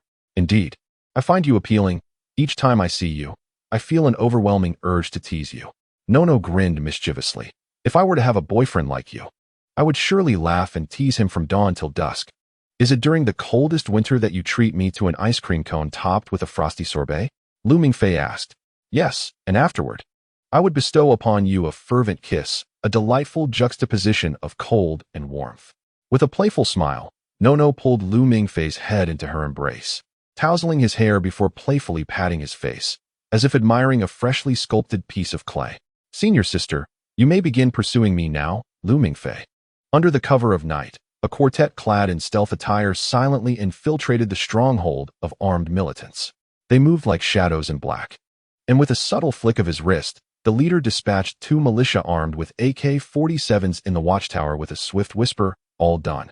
Lu Mingfei remarked softly, offering a self-assured okay gesture to his companions behind him. This was the final outpost. Their 30-minute rotation provided ample time. How did we end up looking like terrorists in these hoods? Your brilliant idea, Lu Mingfei, Caesar quipped, removing his black hood, prompting the others to follow suit. Sushi is likely hiding in one of the 3 houses marked A, B, or C. The central location serves as their command post, which is not our target. Caesar produced an aerial map taken by the Academy, marked with numerous red circles and annotations. The security here is not as stringent as anticipated. Only 3 out of the 4 watchtowers are manned, corresponding to the 3 houses, which is promising. According to the original plan, Nono, Chuzihong, and I would provide support from the 3 outposts, as you are the most adept at infiltration here. Do you feel confident? Caesar inquired, his gaze fixed on Lu Mingfei. Absolutely, Lu Mingfei replied with a nod. This level of operation was second nature to a ninja. Report immediately upon locating Sushi, and do not act recklessly. Caesar patted his shoulder and was the first to depart towards his designated outpost. Nono said nothing, merely made a face at him before leaving only Lu Mingfei and Chu Zihong in the watchtower. Caesar and Nono would be in position within 3 minutes, at which point the rescue operation would officially commence. Before departing the academy, Professor Mance informed me that the analysis of Yamamoto Jiro's dragon bone had been completed. Chu Zihong suddenly remarked, Yuan's speculation was correct. Yamamoto Jiro is a 4th-generation pureblood dragon. Is that so? Lu Mingfei mused. Time flies. Nearly half a year has passed in the blink of an eye. Indeed, Chu Zihong responded, donning his wireless earpiece to conduct a final check of his equipment. He would be responsible for supporting Lu Mingfei's infiltration of the A house. I'll manage it, senior brother, don't worry, Lu Mingfei whispered, aware that Chu Zihong was merely seeking a reason to bolster his own confidence, yet had struggled to find the right moment to express it. Chu Zihong nodded in acknowledgement, choosing not to elaborate further. I'm in position, came Nono's voice through the earpiece. I'm also in position, Caesar added. Are you ready, Lu Mingfei, Chu Zihong? Ready. The target point A has been cleared. No sign of Sushi, Lu Mingfei's voice echoed in Caesar's earpiece. What is the situation inside? Caesar inquired. 21 individuals, all incapacitated, Lu Mingfei reported. Isn't that a bit low? The Academy estimated that the total number of personnel in this stronghold should exceed 80. Caesar furrowed his brow. Are you certain there are no mistakes, Lu Mingfei? Absolutely. There are only 21 individuals here, and several rooms remain unoccupied. Came Lu Mingfei's astonished exclamation. What is it? Nothing. I accidentally stepped on someone's finger. The anesthetic is quite potent. They haven't awakened. Lu Mingfei wiped the sweat from his brow. Is the next point B? Indeed. Your pace has exceeded expectations. You may rest for 2 minutes. Caesar continued with the briefing. Chu Zihong will remain at the outpost. When Lu Mingfei arrives at point C, your position can provide support. Understood, Chu Zihong replied calmly. Everything is fine. I'll head over now for a swift resolution. Lu Mingfei brushed off the dust from his legs. Lu Mingfei, 2 minutes won't make a difference. Take a proper rest, Nono's voice chimed in. Sushi is counting on you. Very well, I shall take a moment. Lu Mingfei squatted down, extracting eye drops to apply to his eyes. In the room lay 4 armed militants, their weapons carelessly strewn about, likely ready to charge out at the sound of an alarm from the outpost. During his infiltration, he had observed the collarbones of these men, more than half bore tattoos of long-tailed feather patterns, indicating this was indeed a gathering place for followers of the Rainmaster cult. The Academy seemed to have encountered some minor complications in its research on the Rainmaster cult. Had Caesar not insisted that Su Shi's rescue plan could not be delayed any further, their actions might have been postponed. He understood the Academy's desire to delay the plan was rooted in their obligation to ensure their safety, but the situation in Mogadishu had deteriorated to an unimaginable extent. Last night, when he and Nono returned, gunfire erupted just 50 meters from the hotel.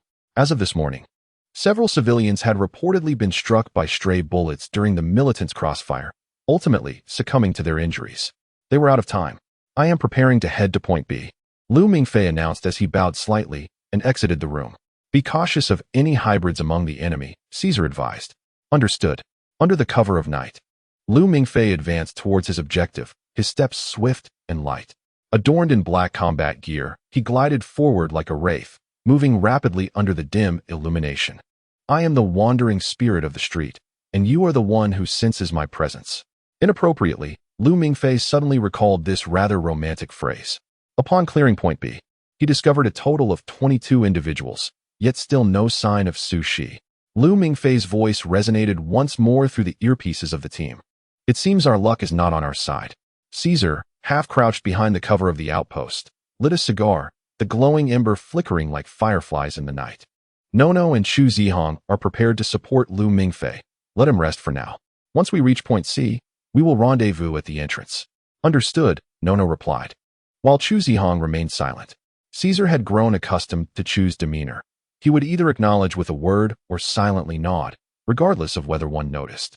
Caesar extinguished his cigar and casually inserted it into the mouth of an unconscious militia member beside him. Sushi is either at Point C or the command post. If Point C is still unoccupied, we must prepare for a fierce assault. The hybrid troops trained by the Rainmaster will most likely be stationed at the command post, while the 3 residential buildings should be filled with ordinary militia. My stamina remains ample. It is time to head towards Point C. Mingfei could no longer afford to rest. Despite the presence of over 80 armed individuals, the 2 locations combined yielded only 43 personnel, leaving nearly half of them unable to occupy the underground hideouts. Sushi must be guarded by layers of defenses at Point C. Not a moment can be squandered. Mingfei, wait. Caesar's voice, tinged with uncertainty, broke through. Are you certain you've dealt with all the militia at the first 2 target points? I am certain. Mingfei replied in a hushed tone, crouching low as he passed near the command post. But I heard footsteps, chaotic footsteps. Caesar's voice was laced with the sound of rustling. He seemed to be on the move. Do you see anything, Mingfei? Nothing. Mingfei closed his eyes. But I heard it too. It's not just footsteps. Chu Zihong, Chu Zihong. Caesar called out over the communication channel, an ominous feeling creeping in. No. Go confirm Chu Zihong's location. I've already set off. Nono's voice carried the sound of rushing wind. She was running swiftly. Chu Zihong was not at his post. Only 2 sentries lay incapacitated by Mingfei. Moments later, Nono's voice broke through. Do you need me to bring him back? Not necessary. Remain on standby. After I deal with Mingfei, I will come find you. Ensure your safety. Caesar commanded, as an increasing clamor filled his ears. He attempted to discern the myriad sounds, footsteps, the scraping of gravel, and chants, all blending together. The closer he drew to Mingfei, the more distinct the disarray became. Caesar's head throbbed. He had not anticipated that Chu Zihong, who had consistently exhibited unwavering obedience to his orders since their arrival in Somalia, would suddenly act independently at this critical juncture. Everyone was aware that something irrational was unfolding within this gathering place. There was no time to concern himself with Chu Zihong. A growing multitude was converging on Mingfei's position. Chu Zihong stood before a side door in the target area of Point C. Having excelled in Tai Chi during physical education, he effortlessly unlocked the door with a subtle force and gently pulled it open. Before him lay a long, narrow corridor, flanked by small rooms partitioned by unscrupulous landlords. According to Mingfei's intelligence, each room could harbor 4 to 6 armed militants, with rifles within arm's reach. Just as Caesar's voice had resonated, Chu Zihong had observed several militia members, armed and staggering out from the A-point residences, which had already been cleared by Mingfei. As he contemplated intervening, he noticed a long line of similarly armed militants trailing behind them, heading in Mingfei's direction. He decisively shut off the communicator and set forth alone towards Zone C, believing that these soldiers would only hinder their rescue efforts. Thus, Chu Zihong resolved to undertake this mission by himself, as he was never adept at partnering with others. He carried no firearms, and Murakumo remained sheathed. Chu Zihong had no intention of taking lives. He allotted himself a mere 5 minutes to rescue Su Shi and subsequently regroup with Caesar and the others for their escape. 4 minutes and 50 seconds remained. From the 2 nearest rooms, 8 militia armed with knives charged fiercely at Chu Zihong. The 2 leading assailants stepped forward simultaneously, swinging their blades directly at him. With a light tap on the ground, his speed surged from 0 to its utmost limit. Before the blades could descend, he pressed his hands against the chests of the 2 militia, pausing momentarily before unleashing a forceful push. The gentle yet potent energy of Tai Chi sent the 2 muscular militiamen staggering backward, collapsing into the throng. Chu Zihong advanced and seized the necks of the 2 unfortunate souls, spinning them and hurling them into the crowd. The members of the small squad fell like harvested wheat, realizing the stark disparity between themselves and Chu Zihong. The boy before them had dispatched 8 foes without even unsheathing his blade. At the end of the corridor, the sound of a gun being chambered echoed, followed by a torrent of furious Somali curses. Evidently, some among the militia retained their rationality in such a setting. Any stray bullets would ricochet off the walls and strike their own comrades. With only one adversary present, it was clear that such actions were ill-advised. From the room, a succession of armed thugs surged forth, some carrying long iron chains, intent on capturing Chu Zihong alive. His brow furrowed slightly. 30 seconds had already elapsed. They charged at the boy with a cacophony of shouts, yet the unsheathed Japanese sword repelled all attacking weapons. The armed assailants were sent sprawling, some fortuitously landing upon their comrades' heads, while the less fortunate curled up on the ground, fearful of being trampled to death. Tonight, capturing this boy would yield a reward of $50,000. In certain corners of the world, such an amount was enough to ignite the fervor of desperate souls. With a resounding thud, an iron rod struck Chu Zihong's shoulder, causing him to slightly shift his stance. At last, Murakumo was drawn, slicing through the iron rod with a precision that severed it just shy of the malicious fingers. The force of the blow could have easily shattered an ordinary person's scapula, yet Chu Zihong, seemingly impervious to pain, merely twisted his shoulder and kicked the nearest militiaman. The unfortunate fellow, clutching half of the iron rod, slumped against the human barricade, convulsing briefly before losing consciousness. Amidst the chaos, several militia members cursed loudly, attempting to retreat, while those behind them, bewildered, continued to push forward.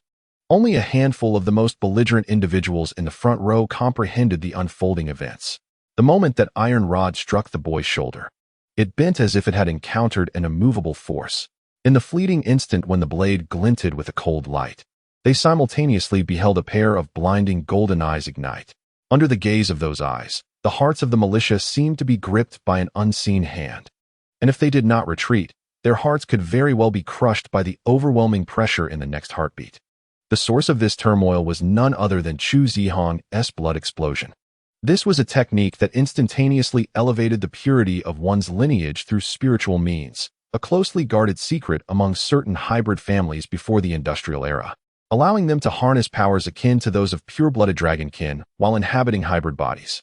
However, it was regarded as a form of dark sorcery, subject to numerous restrictions. Until the early 20th century, when the burgeoning faction known as the Lionheart Society successfully resurrected this technique. According to the preserved documents of the Lionheart Society, it was akin to discovering a lion hidden within one's bloodline. By merely unshackling the ropes binding the lion, one could attain its formidable strength. The very force that bound this power was, paradoxically, oneself. The Lionheart Society, named for its mission to liberate the heart of the lion, recognized Chu Zihong as the widely acknowledged future president. He possessed the privilege to access all significant internal documents of the society, and from several original files. He unearthed this technique.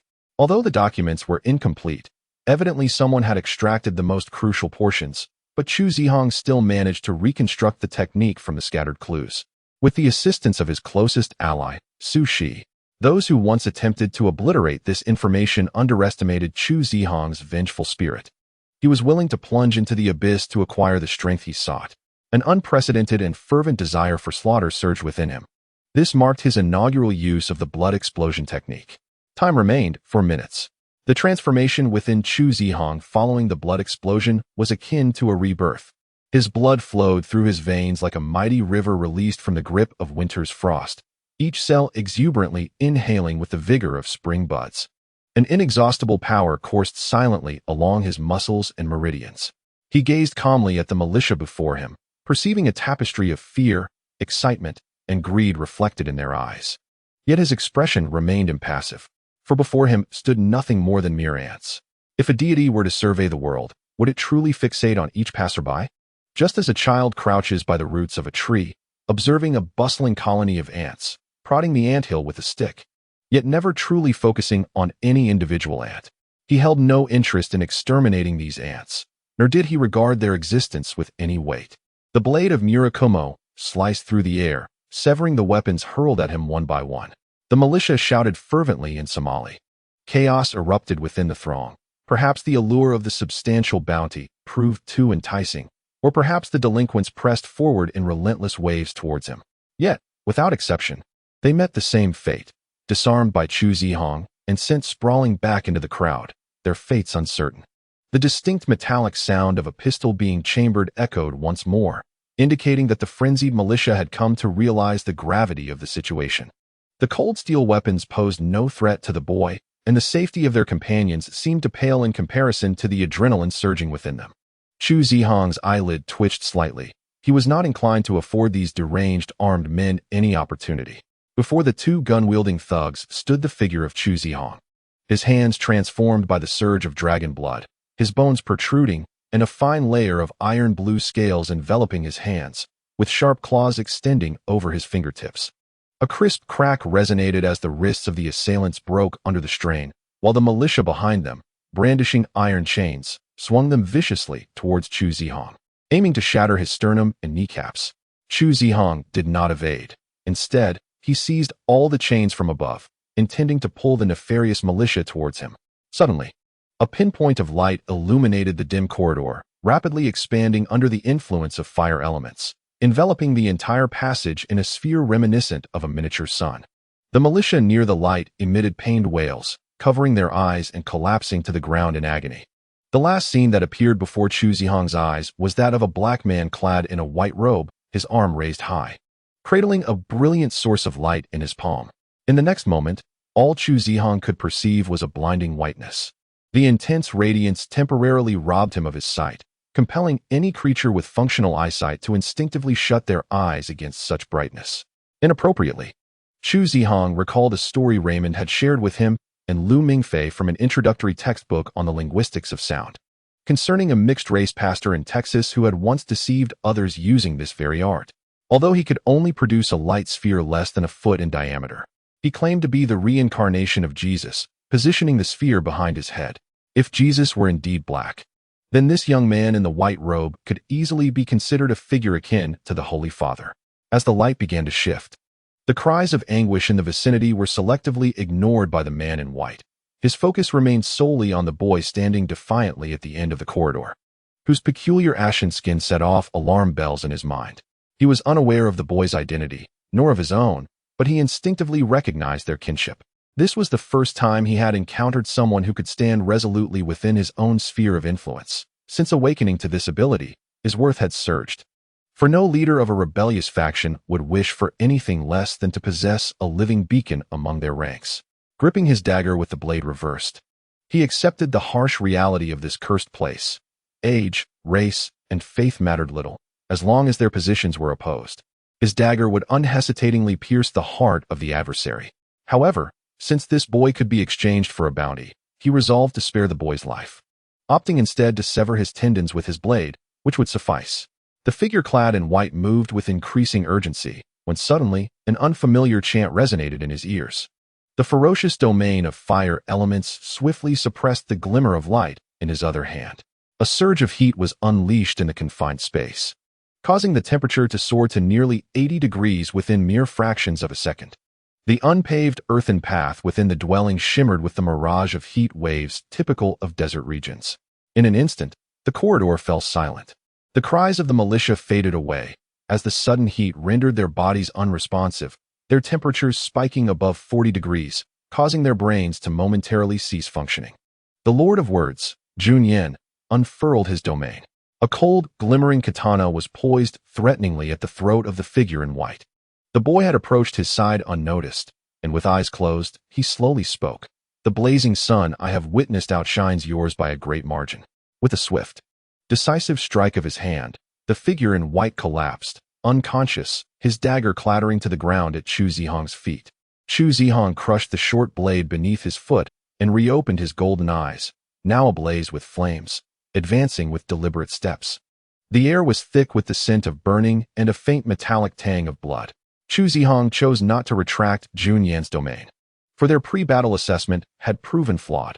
Not all hybrids were stationed at the command center within this gathering of armed personnel. This miscalculation left him with merely 2 minutes. The dragon blood coursing through Chu Zihong heightened his sensory acuity exponentially. Empowered by Jun Yan's domain, No creature could evade the searing onslaught of his infernal heat. All that remained was to forge ahead, for the strength of the dragon would clear his path. Indeed, this was a power befitting a devil. He pondered whether, had he possessed such strength in Hong Kong, amidst the tempest-tossed highway, everything would have unfolded differently. He kicked open every door along his path, regardless of whether they were occupied or not. The considerable exertion increased his breathing rate slightly. He concluded Junyan's domain and drew forth Murakumo once more. For only one door remained before him in the entire dwelling. The god-slaying blade, Murakumo, sliced through the lock with ease, and he gently pushed the door ajar. The room was barren, its walls devoid of wallpaper or tiles, revealing only stark gray cement. At the center stood a wooden chair with a high back, upon which a girl sat, her eyes covered by a black cloth, her hands bound behind her. She sat quietly, head bowed, utterly motionless. Chu Zihong raised his blade slightly as he approached her. The girl, once familiar to him, bore traces of dirt not her own on her hair and face. And a pair of broken glasses lay discarded on the floor, one arm shattered. He stood before her, relinquishing the state of bloodlust. The dragon-like characteristics within him began to fade. "I have arrived, Sushi." His voice was soft, gentle, as if fearing to awaken the girl from her slumber. Lu Mingfei opened his eyes, the Sharingan replacing his dark pupils, while the faint incantations of dragon script echoed in his ears. The militia members, whom he had previously subdued with anesthetics, were now approaching him from all directions, weapons drawn. The shurikens coated with tranquilizers and the rapid-fire frigga bullets from his Glock proved utterly ineffective against the staggering figures of the militia. "Did you fire?" came Caesar's voice through the earpiece. "Yes, but it was futile. These men fear not the bullets." Lu Mingfei swiftly emptied his magazine. "They fear not bullets? Damn it. The tranquilizers have no effect on them for some inexplicable reason." Taking refuge behind a wall, he silently observed the shambling soldiers. "I distinctly rendered them unconscious." "The king's retinue?" Nono inquired over the communication channel. "It shouldn't be," Lu Mingfei replied, but before he could finish, a militia member raised his weapon and fired. Bullets ricocheting off the earthen wall beside him. 43 in total. "I'm surrounded," Lu Mingfei exclaimed. "There are too many of them." "Boss, stay back. I see several with RPG launchers." "Calm down, Lu Mingfei," Caesar shouted. "I will fire to draw their attention. You need to break through. Can you manage that?" "I'll find a way." The image of Chu Zihong injured in Kowloon walled city flashed in Lu Mingfei's mind. A dream that left no trace, but this was different. Being shot was a real threat to life. No time for chatter. The encirclement is closing. There may be a commander among them, at the very least. We must locate him. I also heard the incantations of the dragon script. This is undoubtedly a phenomenon triggered by some linguistic power. The rapid fire of the desert eagle erupted, the sound echoing from various angles as Caesar ran and shot, successfully drawing some of the militia's attention. Seizing the opportunity created by Caesar, Lu Mingfei formed a lightning release technique, the chorus of 1,000 birds resonating as he moved like a bolt of lightning, evading the incoming bullets, the electric light striking each militia member. The technique of 1,000 birds could only be flawlessly executed by one possessing the Sharingan with superior dynamic vision. While attacking, Lu Mingfei did not neglect to observe the militia he had initially targeted. He was astonished to find that even as blood splattered upon them, they remained utterly unmoved, with sand cascading from their bodies, soon covering the path where the electric light had passed. 43, 44, 45. Lu Mingfei returned to his cover, his voice growing increasingly somber. "What's the matter, Lu Mingfei? Why have you returned to square one?" After a round of fire, the Desert Eagle's magazine was empty. "Boss, this is truly bizarre." Lu Mingfei murmured. "I didn't locate the commander, and now there are two more." "What?" Caesar thought he misheard. "There are two more," Lu Mingfei shouted, "just moments ago. The number of those encircling me matched those I had subdued, 43 in total. Now there are 45. Wait." Caesar immediately took cover, closing his eyes. In the domain of the scythe, vision would only serve as a hindrance to his judgment. 44, 45, 46. Behind you, Lu Mingfei, a man, resembling a mercenary clad in tattered combat attire, suddenly materialized behind him. Lu Mingfei raised his firearm and fired. The force of the Glock's close-range shot sent the would-be assailant staggering backward. Yet, despite the blood mist that erupted upon impact, the mercenary remained standing, futilely raising his hands in a gesture of attack. "The person you struck has risen from the earth." He possesses no heartbeat, nor do the others. Caesar bellowed. They are all dead. Lu Mingfei was momentarily frozen, a cold bead of sweat trickling from his brow. In the land of wind, amidst the desert and under the cloak of night, he pondered whether anyone other than the Uchiha possessed the Sharingan. As Lu Mingfei struggled through the sand, his feet sinking intermittently, he found the coolness of the desert night far more conducive to travel than the sweltering heat of day. Yes, Itachi, Uchiha replied. Who is it? Lu Mingfei inquired. Captain Kakashi, Itachi responded. The captain? Kakashi Hitaki, the elite jonin of Konoha? He was my superior during my time in the Umbu, Itachi continued. His pace slow.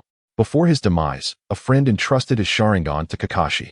Mr. Itachi, what was your relationship with this Kakashi? Lu Mingfei seized the opportunity to ask. As it was rare for Itachi to speak of his past. I cannot say, Itachi shook his head. While Kakashi was quite considerate during our time in the Umbu, I am uncertain of his perceptions of me. I see, Lu Mingfei nodded. This place is truly desolate, with sand stretching endlessly. The land of wind encompasses vast territories. Yet a significant portion consists of barren desert, largely uninhabited. However, Sunagakure is remarkably dedicated to the cultivation of ninjas. It is said that the number of ninjas in the village exceeds that of ordinary citizens, Itachi remarked. Why raise so many ninjas when they can barely feed themselves? Lu Mingfei questioned, perplexed, for in his philosophy, ensuring basic needs took precedence. In such a desolate place, the populace seemed to live under dire circumstances. To amass strength. Itachi clarified. When the 5 great nations were initially established, Konoha sought to sell the tailed beasts to various ninja villages to maintain a balance of power among them. The first Kazekage rejected this proposal, instead demanding fertile land from Konoha and a share of the funds from the sale of tailed beasts. This was met with fierce opposition from the other Kages. Since then, Sunagakure has never reduced its number of active ninjas and has engaged in numerous conflicts with Konoha. Wait, if tailed beasts are so formidable, why would they refuse them? Lu Mingfei exclaimed in astonishment. Because they already control Shikaku, they have no need for other tailed beasts. Itachi stated impassively. The current 4th Kazekage's son is the Jinchuriki of Shikaku. To make his son a Jinchuriki, is that still human? Lu Mingfei questioned. In the face of the interests of the ninja village, everything can be sacrificed, especially the family of a Kage. Itachi paused, glancing at Lu Mingfei beside him. When neither I nor Kisame are by your side, do not venture into the territory of Sunagakure alone. It is far more perilous than within Konoha. Why? Because of the sand? Lu Mingfei kicked at a pile of sand, his confusion evident. Indeed. Itachi nodded. The 4th Kazekage is a formidable ninja capable of utilizing magnet release. And the gold sand beneath the desert serves as his natural weapon. Given your current strength, victory is improbable. Is there a ninja who can manipulate sand? Indeed. I previously mentioned the Jinchuriki of One Tail. His ability is to control sand. Though he is still but a child, his prowess as a ninja is not to be underestimated. Is there a way to counter him? Let us continue our journey. Dawn approaches. Oh. Lu Mingfei leaned against a large tree, raindrops cascading from the branches beside him. A tall man, wrapped in bandages and wielding a large blade, approached him. Has the sealing concluded? Lu Mingfei inquired. Yes. I have exhausted myself sealing the 3 tails and the 4 tails, Kisame replied, stretching his limbs. His demeanor giving little indication of true fatigue. Itachi-san sent me to check on you. Who captured the 3 tails? That bomb enthusiast? Lu Mingfei looked up at Kisame. Yes. Deidara and that newcomer managed it. I've heard the process was quite effortless, Kisame said nonchalantly. Wild-tailed beasts are not as powerful as you might think. Without a Jinchuriki, they are merely beasts that lack strategy and rely solely on brute strength. What about the 4 tails Jinchuriki? Did you not handle him alone? Water release counters the troublesome lava release, and my Samahata overcomes the vast chakra of the Jinchuriki. Is it strange that I could defeat him? Kisame chuckled lightly.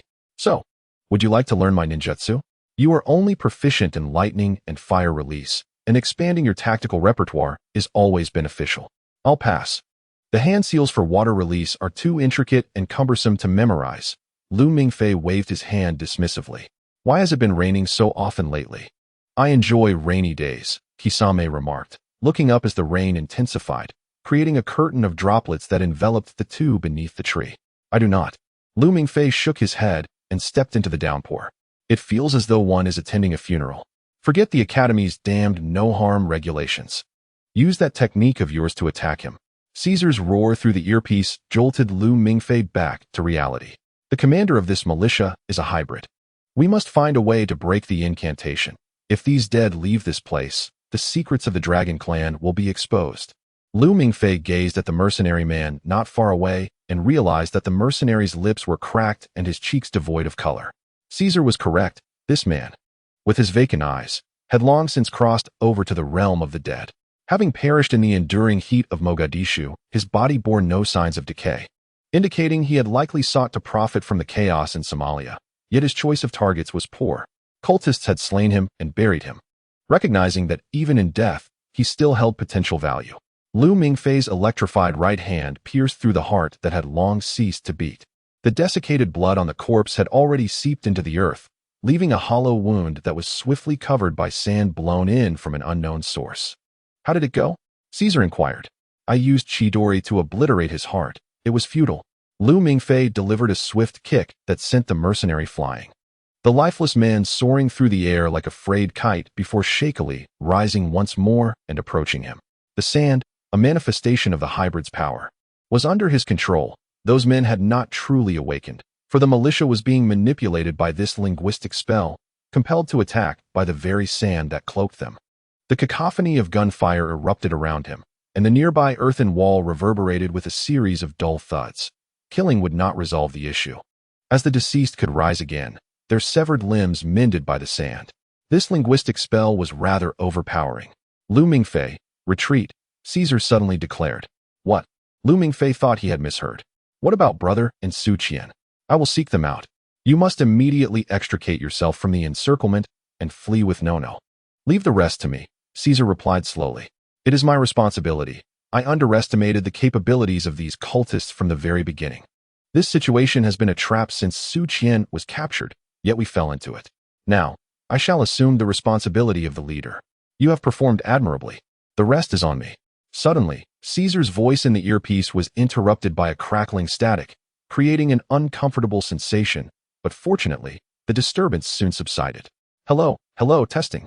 Testing. A clear female voice replaced Caesar's, echoing in Lu Mingfei's ear. Yisheng? No, that's not right, Lu Mingfei exclaimed in astonishment. This kind of communication via radio waves could only be achieved by the linguistic serpent, yet the voice he heard was, how dare you tarnish my reputation? Does my voice resemble that of a man? The girl in the communication channel seemed somewhat displeased. Then who are you? Lu Mingfei inquired. I am your reinforcements. The girl replied with a chuckle. Don't ask me who I am. If you must know, just consider me a passing masked rider. All right, masked rider, Lu Mingfei conceded, taken aback by her whimsical logic. In such a perilous moment, it was unexpected to find someone else who could crack jokes. Hee, I sensed you were in a predicament, so I came to assist, the girl said with a carefree tone, and Lu Mingfei could almost picture her confidently thumping her chest. Just a minor villain controlling sand. Easily dealt with. Masked rider, if you have a plan, please share it quickly. I am nearly surrounded by these zombies, and there are no cabinets nearby to hide in. Lu Mingfei followed her lead, engaging in nonsensical banter. Well, if you don't have a baseball bat to smash their heads, we must think of another strategy, the girl continued, aligning with Lu Mingfei's thought process. If you can't perform a rider kick, how about drowning them with saliva? With so many zombies, even if each of them received a mouthful, it wouldn't be enough. Lu Mingfei retorted, frustrated. Is there a faster solution? The girl smiled brightly and said, yes. If only the rain could fall when one cannot spit out water. However, considering the years of persistent drought here, it rarely rains, does it? Lu Mingfei retorted. Oh, I didn't expect your mind to be so sharp. It seems I need not worry after all. Well, thank you, passing masked knight. You're welcome. Shall I return the communication channel to you now? That golden-haired fellow seems nearly frantic. All right, goodbye. Farewell. A crackling sound echoed through the earpiece once more. And after a brief moment, the communication channel was re-established, with Caesar's signal coming through again. Lu Mingfei? Why aren't you responding, Lu Mingfei? I'm here. Lu Mingfei hurriedly replied. Sorry, boss. The battle was too intense, and my earpiece got yanked off, nearly trampled. I will repeat. Lu Mingfei, leave there immediately. The encirclement is shrinking rapidly. In such a situation, you cannot unleash your full potential, Caesar said. his urgency palpable as he could already see the armed militia forming a circular perimeter around Lu Mingfei, as if in the next moment a hail of bullets would rain down upon him, reducing him to shreds. "No need, boss. I've already devised a plan," Lu Mingfei asserted. After uttering this phrase, he promptly switched off his communicator and retrieved the summoning scroll that Lu Mingze had given him the previous night, placing it upon the ground. The center of the scroll was adorned with ink-like black characters that formed an incomprehensible summoning array. The application of such a scroll could be considered a form of space-time ninjutsu, capable of calling forth items from another realm or those stored within a certain space-time. A small amount of chakra infused the scroll, and Lu Mingfei took half a step back. A thick white mist began to emanate from the center of the scroll, and before long, a towering figure clad in a black robe adorned with red clouds appeared, bearing a massive, bandage-wrapped blade on his back. In the past, Lu Mingfei would have to lift his gaze to meet this man's eyes, but this time he did not. Silently observing the yellow ring on the man's left hand's ring finger, emblazoned with the character for south, a symbol of the Southern Dipper. "Long time no see, Kisame," Lu Mingfei whispered, apprehensive that Kisame's face might betray the same morbid expression that had once adorned the countenance of the long-deceased mercenary. No reply came. The imposing figure before him seemed merely a silent projection from another world, standing motionless, the ever-restless blade unusually still today. The sounds of the militia taking aim reached Lu Mingfei's ears, suggesting he was mere moments away from meeting his fate, riddled with bullets. At that moment, Kisame's hands swiftly formed seals, and a dense fog rapidly materialized in the sweltering air, enveloping all the armed militiamen surrounding them, leaving only Lu Mingfei with a clear view in this space. The bullets, poised in the AK-47 magazines, began to fire wildly but achieved no results. Water release, hidden mist technique. It seems that the maintainers of the word spirit are also oblivious to the events unfolding within this dense fog. Kisame's fingers danced as he formed the seals of Een, ox, rabbit, dragon, rooster, dragon, and sheep, conjuring forth dozens, even hundreds, of sharks composed of water chakra that leaped from the ground beside him, soaring into the night sky, only to explode in bursts of rain that cascaded downward. More and more sharks surged skyward before detonating. Caesar was mistaken. The only forces capable of summoning rain from nothingness, apart from the elemental chaos and rain bombs triggered by high bloodline dragons, included the use of water release by a ninja with vast chakra reserves in arid lands. Lu Mingfei formed the seal of the noon and unleashed the chakra that had gathered in his throat. The fire release, great fire annihilation surged forth. The tidal wave of flames collided with the sharks midair, generating a mist of steam that blurred the entire world.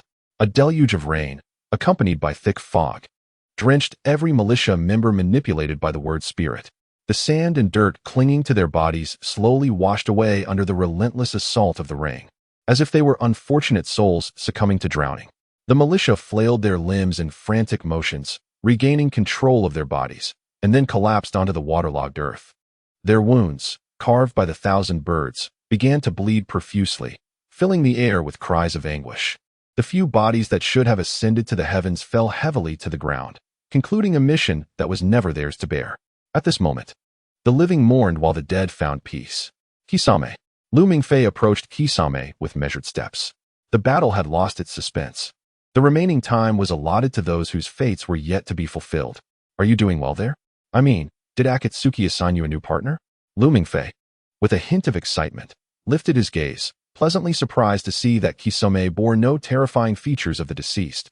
Rather, his form appeared increasingly ethereal amidst the mist. "Say something," Lu Mingfei called out, his emotions surging as he confronted the first familiar face since his return. "He won't speak, brother." A familiar voice resonated from behind Lu Mingfei. "You know full well this is merely a phantom. Otherwise, touch it and see if your hand passes through. There are terms in certain games to describe such phenomena." Lu Mingfei's brother, Lu Mingze, said, playfully mimicking a hammer with one hand and a palm with the other, lightly clapping them together.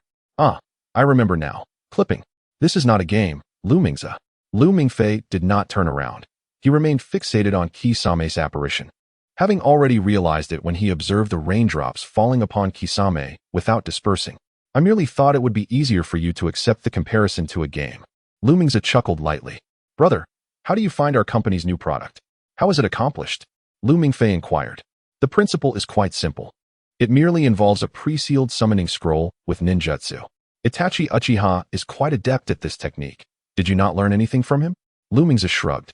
I just added a few details. Simply creating fog and having sharks flying around would be rather dull, especially since you fear sharks, brother. Indeed, I harbor a profound fear of sharks, a sentiment that lingers still, murmured Lu Mingfei, as memories of his visit to the aquarium with his senior resurfaced. During the latter part of that visit, Chu Zihong had indeed guided him around the shark tank. Therefore, the thought of encountering familiar faces might ease one's anxiety. Yet it appears the effect was rather minimal, queried Lu Mingfei. Quite vivid, thank you. Lu Mingfei turned and gently patted Lu Mingfei's head. In truth, Gui Jiao never held much affection for me. He often remarked that I lacked dedication in my practice of ninjutsu and had yet to attain the resolve of a true weapon. Well, not only then, but even now, there is none. Lu Mingfei's critique struck home. Were it me, I would cleave open the hearts of all with Chidori.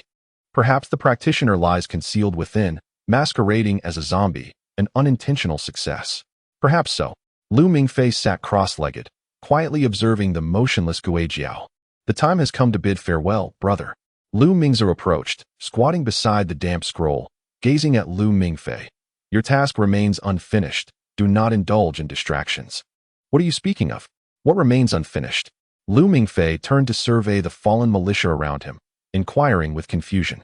Though I am merely a humble salesperson, surely I would not venture solely to serve a half-blood ensnared by a cult, right? Lu Mingfei frowned. Do you truly consider me a mere pushy salesman? Before Lu Mingfei could finish his sentence, Lu Mingfei's petite figure vanished along with the specter of Gui Jiao and the spirit summoning scroll. Lu Mingfei heard footsteps splashing toward him. Two sets approaching. One stooped behind him, and he felt something hard pressed against the back of his head, most likely a handgun based on the sensation.